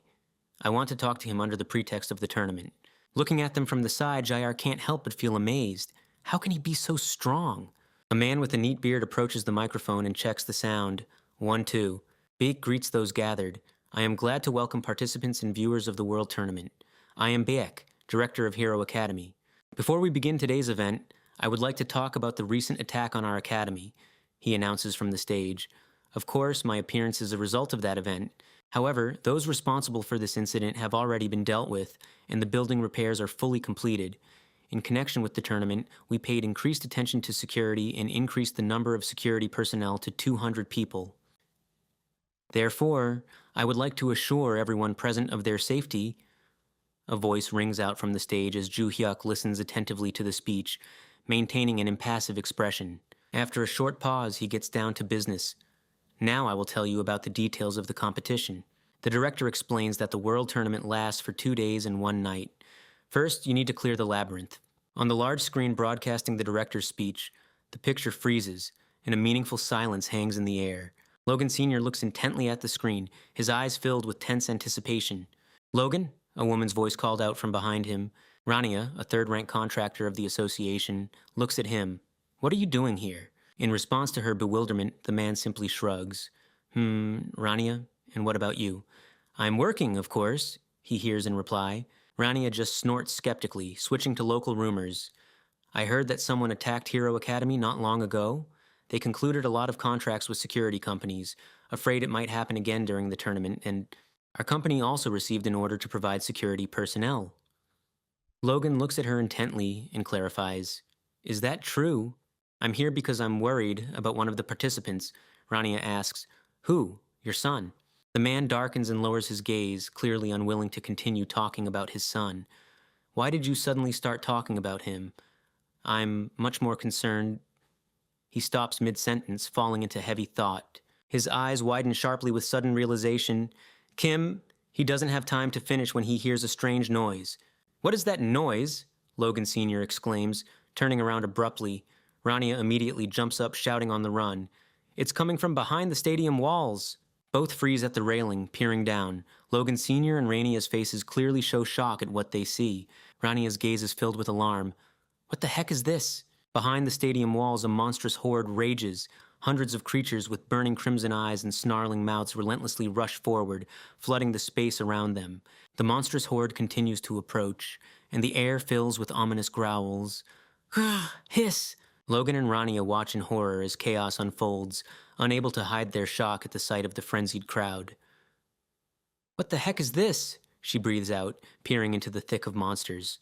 Rania turns sharply when a worried voice comes over the radio. Director! Director! She nervously shouts into the radio, Hey, why aren't you at your post? You should have reported what was happening immediately. Only an incoherent reply is heard. One of the guards, in the very epicenter of events, clutches his headset and grits out, These bastards, they literally crawled out from under the ground. Rania grabs the radio in confusion. What do you mean? She jumps over the railing, shouting, Logan, I'll deal with these creatures. He simply nods briefly. Okay. Rania quickly takes a low fighting stance, blocking the path of the monsters. Directly in front of her, in the very center of the crimson haze, 4 creatures prepare to jump. She envelops her fists with blazing energy and throws a determined look at the squad. Everyone focus! We can't let them break through to the stadium. We must stop them no matter what. The fighters around her, gripping their weapons, respond in unison. Yes. Without waiting for a command, the creatures rush forward with a deafening roar. Ga-ah-ah! Their crimson eyes fix on the defenders as the horde of monsters rushes forward like an avalanche. Rania delivers a crushing blow. Her bandaged fist fiercely cuts through the air towards the enemies. A dazzling flash blooms at the point of impact. With a single movement, Rania sends an entire horde of monsters flying. All the monsters standing before her are instantly defeated. Another creature flies aside, thrown by a powerful strike, and lifelessly slams into the cracked asphalt. One of the fighters, maintaining his pace, encourages his comrades. Their defense is incredibly weak, so don't hesitate. Yes. However, there are still too many of them. Is this the beginning of a catastrophe? These thoughts anxiously race through his mind as an endless horde of monsters grows before his eyes. Through the chaos of battle, a worried question reaches his ears. Have you seen anything resembling a labyrinth nearby? The respondent, barely fending off attacking creatures, throws back in response. No, nothing like that. It can't be. Then where did so many monsters come from? What is this if not a disaster? If they really crawled out from under the ground, it's dangerous for the kids to stay inside the stadium. Ju Hyuk freezes amidst the general confusion, anxiously peering at what is happening. What is that? Surveying the approaching wave of creatures, he says in bewilderment, What are these monsters? In response to his question, only a chilling, furious roar sounds. Gray! An emergency announcement booms over the stadium. The tournament is canceled. All students and spectators are asked to evacuate immediately. Ju Hyuk's face changes sharply. The situation is taking a critical turn. Beck, intently looking into the crowd, shouts into the microphone. Academy of Heroes instructors will help you proceed to the emergency exits. Evacuate as soon as possible. He looks at what's happening, trying to grasp the scale of the madness. What the hell is going on? Last time we were attacked by a strange constellation, and now some kind of catastrophe? His gaze fills with bitterness when belated realization dawns. I should have postponed the tournament. This happened because of me. Rob Jack, the senior instructor at the academy, seeing how deeply Bayek has fallen into self-flagellation, resolutely tries to bring him back to reality. Director, you need to leave. Pull yourself together. Beck commands, first go to the entrance and help the students evacuate. Rob asks again, what? Gritting his teeth, Beck decisively takes control of the situation. I'll try to hold off these monsters. Fists collide with a deafening roar, creating a powerful green flash. The director doesn't give the creature time to recover, driving his fist straight into its massive body. The monster only groans in response. Grr! He strikes, and a powerful green wave emanates from his fist, sending monsters flying through the air with piercing screams. Kiik! Ju Hyuk, watching Bayek's actions, mentally analyzes what he sees. Is that an explosive ability? Now I understand how he managed to withstand Hongwei. Ju Hyuk carefully studies the opponents, and suddenly his gaze catches on something strange. These guys seem painfully familiar to him. Looking at the endless stream of creatures, he concludes with annoyance, at this rate, it will never end. Ju Hyuk's gaze suddenly clears as an important detail surfaces in his memory. Ah, I remember. The rows of monsters close up, their empty eyes glowing with a deathly white light. The one closest to him bares its teeth in a hungry grin. Grrr! Amidst the events, Erin grips the hilt of her katana, preparing for impact. Her violet eyes shine coldly, carefully observing the approaching enemies. A sharp lunge, and steel rings out as it leaves its scabbard. Her blade cuts through the air, leaving behind bright crimson streaks that pierce the crowd of monsters. A piercing squeal is heard in response. Kek! Under the deafening screech, steel mercilessly passes through the ranks of enemies. A monster helplessly flies away. She watches the fleeing students, gripping the katana hilt tighter. Observing the endless wave of enemies, the girl notes with annoyance, I've already taken down so many monsters, and there still seems to be no end. Ju Hyuk approaches Arin and warns her, don't waste your energy in vain. They will keep appearing endlessly. Hearing his voice, Arin turns around in surprise. Ju Hyuk! He smiles with a frightening grin, clenching the glowing hilt of his blade, and his red eyes flash with determination. I'll pull every corpse buried in this land. A powerful blade crashes into the ground, raising a pillar of blinding light and scattering stone fragments around. An explosive wave of dazzling light spreads from the point of impact, throwing nearby monsters aside as if they were rag dolls. Ju Hyuk, not letting go of the sword hilt, confidently rises above the epicenter, while Arin, standing slightly to the side, watches with undisguised amazement how his devastating power sweeps away everything in its path. A frenzied crowd of monsters rushes forward with a roar. Gwa! One of the creatures, confused by the sudden onslaught, stops and asks puzzledly, Gru? Ju Hyuk, gripping the blazing blade tighter, takes a decisive step forward. His red eyes gleam predatorily in the dim light. Arin carefully monitors the surroundings, not letting go of her katana. The heroes are ready to break through the endless darkness. Ju Hyuk smiles with satisfaction, acknowledging the obvious. As I thought, this ability is simply incredible. It's perfect for fighting monsters like these. Bake also doesn't stand aside, scattering monsters to smithereens. At some point he freezes in amazement. All the monsters just began to melt before his eyes as if returning back into the earth. Bayek stares at what is happening in astonishment. What is this? All the monsters have melted. Still unable to believe what he sees, he looks around, pondering. None of the instructors possess such an ability. Confusion reads in his eyes. Then, who was it? Suddenly he focuses on a figure before him and exclaims in surprise, could it be Ju Hyuk? Ju Hyuk turns his gaze to Erin, reminding her that this is only a temporary solution to the problem. Monsters will appear again soon, so don't strain yourself. Better calm down. The girl meekly agrees. Okay. Erin thoughtfully glances at him. What about you, Ju Hyuk? Do you have something to do? He just smirks in response. Yeah, He turns his gaze to the glowing ring on his finger. I need to catch the culprit of all this. At that moment, in a gloomy shelter, a figure cloaked in dark violet robes froze over a table with a map projection. The stranger silently studies the terrain plan, intently monitoring what is happening on the screen. A mysterious stranger in a hood whose face is hidden behind a gruesome mask looks at the screen with bewilderment. That's strange. Clawed fingers freeze over the projection of the stadium. I don't sense the fiends we left at the stadium. He peers intently at the details, unable to understand where they went. We have enough materials. There couldn't have been a shortage, right? Could it be that they have a powerful contractor? Or is there another problem?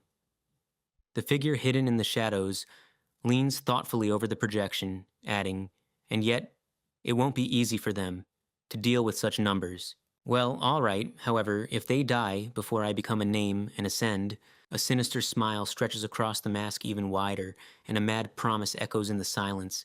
I will shower them with an insane amount of love and affection. Ju Hyuk suddenly bursts into the shelter, brandishing a weapon for attack, and shouts furiously, "Damn creepy pervert! So this is where you were hiding!" Turning to the sudden noise, the mysterious stranger in the mask directs a fiery gaze at the rushing Ju Hyuk. Ju Hyuk swiftly moves towards him. He raises his sword for a crushing blow. Confidence instantly gives way to genuine fear. Seeing the uninvited guest before him, he recoils in horror and stammers, What? Why? Are you here?" Ju Hyuk merely smirks in response to his panic, quickly closing the distance. "You're still asking, fool?" A powerful kick strikes the opponent, sending him flying. "Because I sensed your vile energy." Only a stifled groan is heard in reply. "Ah!" The opponent flies back, claws scraping against the ground as he breathes out in agony. "Kya!" He raises his head, and a hoarse voice escapes from under the gruesome mask, dripping with cold sweat. You little bastard. You believed in yourself so much." The figure below suddenly summons a crowd of monsters that roar and pounce on Ju Hyuk. This doesn't frighten Ju Hyuk, it only amuses him. He throws out with a grin, "Disgusting scum," and performs a powerful circular strike, creating a wave of blue energy that sweeps away the attacking monsters. "Trying to overwhelm me with numbers because you're afraid of facing me alone." Only frightened sounds reach his ears. "Ka!" The stunned enemy freezes. Ju Hyuk's blade flashes inches from his face, slicing through the air. The enemy doesn't even have time to blink, frozen in silent anticipation of imminent death. Ju Hyuk's blade crashes into the table holding the model of the academy. "I eek!" the enemy squeals, pressing himself against the wall. Smiling, he changes his grip on the blade, never taking his eyes off the opponent. "And you're still skillfully dodging attacks." "Watcha!" The enemy freezes in stunned silence, unable to comprehend what is happening. The mysterious figure in the hood hides his astonishment and barely whispers, "It can't be... You know, my real name, Constellations, not just a pseudonym." Wachi's face contorts into a grimace of horror as he finally understands the truth. I see. These words and magic." Ju Hyuk keeps his blade at the opponent's throat, watching with a slight smile as the realization dawns on him. The god of martial arts bursts out in silent awe and terror before the true embodiment of power. His red eyes pierce through everything, and a cold smirk plays on his lips. "Correct, necrophile." Ju Hyuk doesn't waste time, making a swift lunge. "Did you really just realize that?" Panicked, the opponent covers his face with his hands, only whimpering helplessly, "Aieek!" The opponent's fingers twitchingly grip the blade, trying to stop the strike. A deafening crunch echoes. Metal cuts through flesh, and a scream rings out. "Arr!" A severed limb crashes to the ground. The necrophile freezes in stunned silence, unable to process what has happened. Before he can recover, Ju Hyuk raises his blade for the final strike, a predatory, eager grin playing on his face. A powerful swing. The air roars as it gives way under the force of the furious attack. The element crashes down on the necrophile, forcing him to shudder in terror. "Kya-ek?" The stream of energy from the blade pierces through space, literally tearing reality apart. The necrophile, unable to even scream, flies away, and a part of his shoulder and arm fly off in another direction. Breathing heavily, the opponent in the hood barely manages to stay on his feet. "Ha-ah-ah! Ha-ah-ah!" Ju Hyuk, not taking his eyes off him, throws with irritation. "Ah! Damn it, how much longer will you dodge? If you continue like this, I'll take your arms as I did with Hongwi." The opponent stares at Ju Hyuk in shock. "What?" he exclaims, then murmurs faintly, as if not believing his own ears. Don't tell me. That's why we haven't heard anything about him. Because you defeated him? Ju Hyuk confirms the opponent's guess with a short, "That's right." He shrugs slightly, gripping the hilt of his sword. He suddenly appeared and caused such a scene that I had no choice. He barely manages to utter. Instead of an answer, the opponent lets out a piercing cry. Kyuha! Ah! And engulfed in purple flames summons a hideous creature that rushes into attack with a grinning face. A huge monster enveloped in purple flame looms over Ju Hyuk, but he calmly observes the enemy, keeping his sword at his shoulder. Oh! A heavy exhale escapes as the monstrous creature raises its clawed paw to strike. We descended, only to fulfill the order given to us, to kill us. Pointless!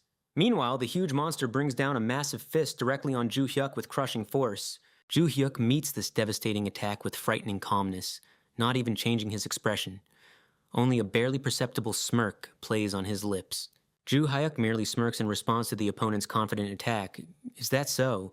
The blade pierces into the monster's flesh, creating a dazzling flash, and the monster, stunned by the sudden counterattack, lets out a stifled gasp.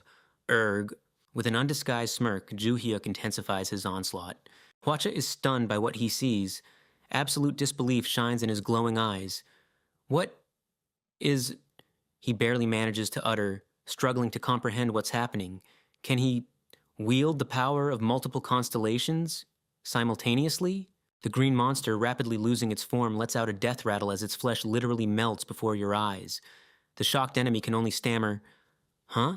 Without wasting time on unnecessary words, Ju Hyuk Kim already stands before the frightened Hwacha. The enemy's gaze falls upon the dissolving remains. What the hell? My favorite ghoul is dead? Could it be? Did he do the same to others? Not allowing his opponent a moment to catch his breath, Ju Hyuk Kim delivers a swift strike with a predatory grin. The blade, enveloped in bright light, cuts through the air at terrifying speed, catching the stunned enemy off guard. Only a gasp is heard. The severed head in a mask flies away, rolling across the floor with a dull thud. Even decapitated, the enemy continues to leer menacingly, barely managing to choke out, Heh. As expected, you are strong, but not as strong as before.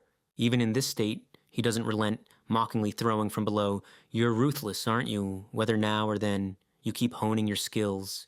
But everything has its limits. Soon this body will die. However, it's useless because my name will be reborn again." The eyes beneath the hood flash with fury, and a sinister promise echoes from under the mask. "One day, I will return to Earth, together with Hongwi, whom you killed first." Kim Ju Hyuk slings his blade over his shoulder and looks at the defeated enemy with puzzled expression. Ah, so that's why it's pointless. A mocking smile spreads across the hero's face, and icy calm settles in his eyes. Giving the opponent a heavy look, he drops, "Do you think... Where is Hongwi now?" "What?" Hwacha asks confusedly, before adding with frightening resignation, "Well, of course, above..." Ju Hyuk Kim, staring into the void with cold red eyes, raises his hand, displaying a ring, and briefly says, "He's here." The realization dawns in the enemy's eyes, filled with undisguised horror. Unable to believe what he hears, he manages to stammer, "What are you talking about? It can't be." "You absorb his name?" With a slight smirk, Ju Hyuk Kim explains, "Well, as far as I know, it's just an imitation of absorption that the Labyrinth Master does." Looking at the glowing ring, he adds indifferently, "But I haven't figured out how it all works yet. And frankly, who cares? Either way, you will suffer the same fate as Hongwi." Hwacha exclaims in shock. "What? No, don't absorb me." Ignoring the pleas, Ju Hyuk Kim watches impassively as violet flames emanating from the ring completely consume the remnants of another's power. Not a shadow of doubt, not a drop of compassion. Only cold calculation. With a light, almost satisfied smile, he examines the ring, where traces of absorbed energy still dance. The process is complete, and now the hero remains alone with his new strength. Silence descends around them. Meanwhile, Pachun and Adelia observe what's happening with Ju Hyuk Kim. The black cat slowly turns to Adelia. "What do you think?" "Nay." She finds it difficult to find words. Adelia, unable to hide her amazement, barely breathes out, Incredible." "What do you mean, Ms. Ventrick?" Adelia, slightly flustered by the direct question, takes a step forward and shyly adds, "Ah, you can call me by my name. What's important is, she continues thoughtfully, did you see how Mr. Kim Joo-hyuk used our constellations technique when the monsters melted? Hesitating slightly, the girl explains, normally, constellation abilities aren't revealed to outsiders, but since we are allies, I will tell you about them. Our constellation's ability is poison. Really? Inquired the black cat. Yes. This ability allows you to turn magical power into poison, which can be both injected and spread over an area.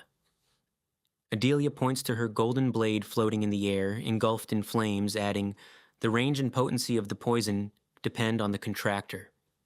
Nason, the cat, clarifies, what will happen if a regular contractor uses this ability?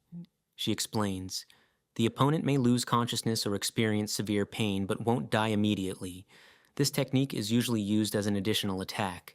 Even for me, who has a true contract, it takes a direct hit to melt the enemy's insides. I see, said the kitten. Adelia continued, the fact that he was able to melt the monster is amazing.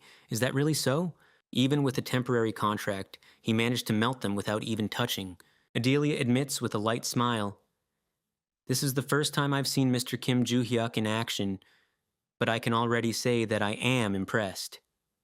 The black cat simply replies, I agree. Guys, we'll end the recap here. The name of the manhwa and the chapter where we stopped are in the comments. Rate this story on a 10-point scale and let us know if you liked it. See you in the next video.